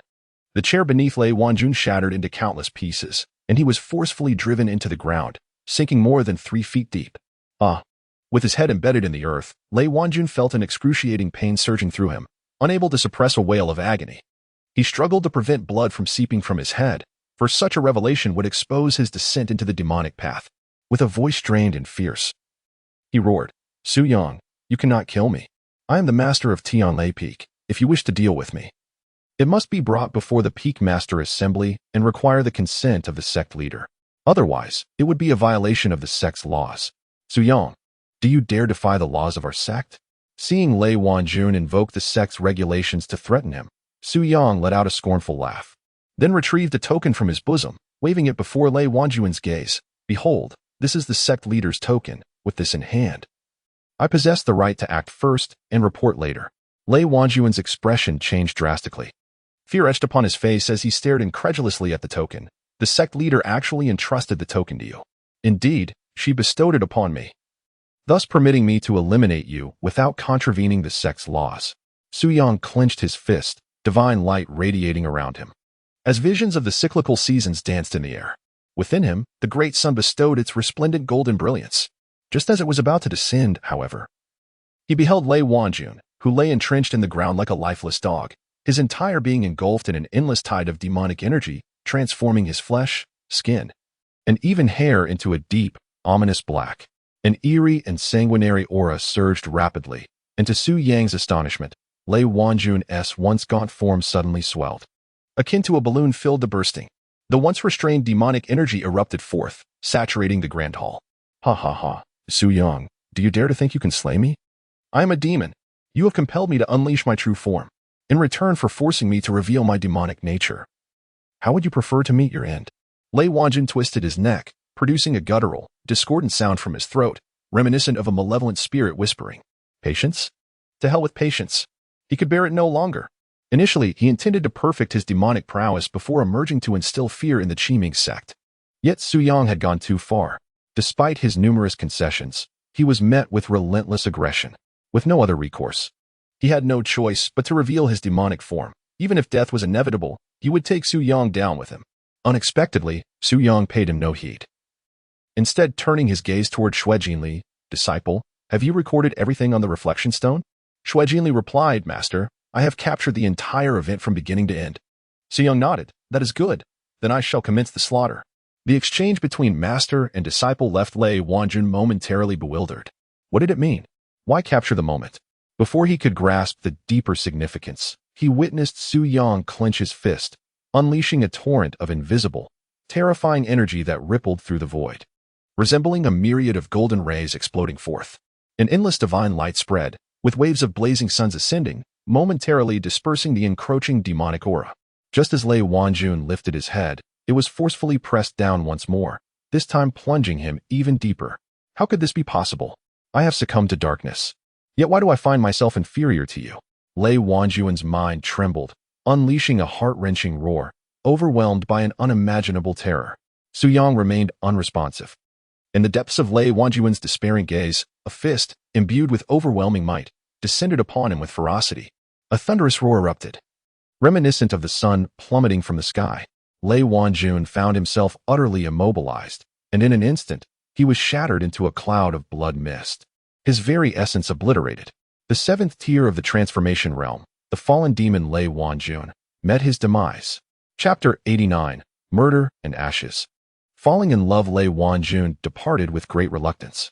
As he beheld his body rapidly dissolving beneath the blazing golden radiance, a look of anguish emerged upon his face, accompanied by a painful wail. It was as if a flicker of life illuminated his past, memories flashing before his mind like a fleeting panorama. Before Su Yang's emergence, he was the most distinguished among them all. Within a mere century and a half, he ascended to the status of a true monarch of transformation, subsequently becoming the master of Thunder Peak. In those days, he basked in glory, with countless disciples of the Qingming Sect taking him as their exemplar, and numerous young prodigies flocking to Thunder Peak. However, everything changed when Su Yang achieved the title of the youngest true monarch of transformation in the northern province, established Ziyun Peak, and claimed victory in the first year of the Six Peaks Grand Competition. The tides had turned. Thunder Peak was no longer regarded as the foremost peak of the Qingming Sect. His resentment festered, prompting him to challenge Ziyun Peak, intending to vanquish Su Yang with thunderous strikes, to demonstrate that it was the disciples who were weak, not the peak's master. Ultimately, he became a pitiable creature trampled under Su Yang's feet. His unwillingness to accept this fate consumed him. Having realized that the path of thunder could not best Su Yang, he succumbed to the demonic path. Yet, to his dismay, even in his demonic form, he remained no match for Su Yang. At this moment, he felt like a mere jester. I refuse to accept this. In this Qingming realm, if there exists a Lei Wanjun, why must there also be a Su Yang? Su Yang, may you find no peace in death. I shall await you in the underworld. With a furious roar, Lei Wanjun's form disintegrated, his spirit extinguished, leaving only wisps of smoke upon the ground. Su Yang's expression remained unperturbed as he casually waved his hand, summoning an invisible breeze that swept through the hall, dispersing the dust. After accomplishing this, he turned his gaze toward Xue Jinli, imparting a lesson with solemnity. Disciple, I shall seize this opportunity to teach you an important principle. To eradicate an enemy is to ensure their ashes are scattered, lest they rise anew. Xue Jinli's cheeks flushed slightly. Her breath quickened as she gazed into her master's eyes, which shimmered with depth and emotion, leaving her mind adrift in contemplation. In the hall, aside from Su Yang and Xue Jinli, there was also an elder responsible for the reception. His eyes widened in terror, filled with an overwhelming sense of dread and astonishment as he regarded Su Yang. How terrifying, he thought. Throughout the encounter, Su Yang unleashed merely 2 strikes. One strike sent the Peak Master, nay, the infamous Thunder Demon, crashing into the ground. A second obliterated the Thunder Demon's very soul. What monstrous power is this? Before Su Yang, the Thunder Demon appeared no more formidable than a newly hatched chick, utterly incapable of resistance. In the grip of extreme fear, the elder's legs turned to jelly, and he collapsed before Su Yang, trembling and weeping. Peak Master Su, I had no inkling that Lei Wanjun had succumbed to darkness. I assure you, I am innocent. To prove my integrity, I am willing to resign from my position as an elder of the Thunderclap Peak. With that declaration, he summoned his magical energy, using his finger like a blade to sever a lock of his hair, proclaiming, from this day forth, I sever all ties with Thunderclap Peak. The elder, witnessing Su Yang's brutality, feared that he would exact vengeance upon the entire Thunderclap Peak. He believed that if he did not distance himself from the sect, he might meet a fate akin to Lei Wanjun's, nay, perhaps even worse, for it would take but a mere 2 fingers to extinguish his life. Yet, it was evident that the elder was overestimating the situation. Su Yang is not a practitioner of the demonic path. How could he recklessly exterminate entire clans or mountains? Moreover, at Thunder Peak, Apart from Lei Wanjun, he has no enemies. Of course, if animosity arises from his actions against Lei Wanjun, that is another matter. It's best to remain a diligent elder. You never know when your services might be required. A calm voice echoed. Rest assured, sect leader Su, should there be a need. I shall serve with utmost caution. The elder prostrated on the ground, bowing his head so low that he was unaware of the cold sweat soaking his back. At that moment, Su Yang had already departed the council hall with Shui Jinli. In the sect master peak, within the Qingming hall, a figure clad in a purple gown sat at the head seat, her delicate face tinged with a sickly shade of crimson. Beneath her alabaster neck, undulating like mountains, her fingers heavily caressed her lips, and her gaze betrayed a hint of madness and obsession, as if she were savoring a memory. Just then, a shadow darted swiftly across the room. It was the raccoon cat, Xiaohua. Ji Hongwan snapped back to reality, intending to cradle Xiaohua in her arms. But the agile creature evaded her grasp. Meow? Xiaohua's head bobbed like a clapper, her tone laced with disdain. What dirty? This is clearly the price of love. Do you, a raccoon, even comprehend the meaning of love? Ji Hongwan gently stroked her chest, her eyes reflecting a semblance of enjoyment. Am I not your strategist? Furthermore, how could a raccoon not understand love? Xiaohua protested vehemently. Meow. All right, I was merely jesting. Xiaohua, as my trusted strategist, I have a significant matter to discuss with you. A serious voice resonated from the head seat. Xiaohua responded, Meow? There's a friend of mine who is infatuated with a foolish boy and wishes to claim him for herself. Yet this boy, despite his affection for her, insists he cannot belong solely to her. What should my friend do? Ji Hongwan inquired, her expression fraught with worry. Xiaohua, donning a serious demeanor, replied, Master. Are you not referring to yourself? However, she refrained from revealing this and instead groomed her whiskers, offering her advice earnestly. Meow. It essentially means that a good man fears an overly persistent woman. She should pursue him relentlessly. Ah, but he has eluded me. Ji Hongwan lamented. Xiaohua scratched her head. Meow. Though I am a revered one, I am powerless against him. I cannot suppress him. At the mention of this, Ji Hongwan felt a surge of frustration. She had believed victory was within her grasp, only to discover it was merely her unrequited wish. How could she not succeed against such an obstinate person? Xiaohua's mind momentarily stalled. Who exactly was Su Yang? His composure was truly formidable. Reflecting on her own master, she sighed, forget the reflection. Free gift, with a love-struck brain.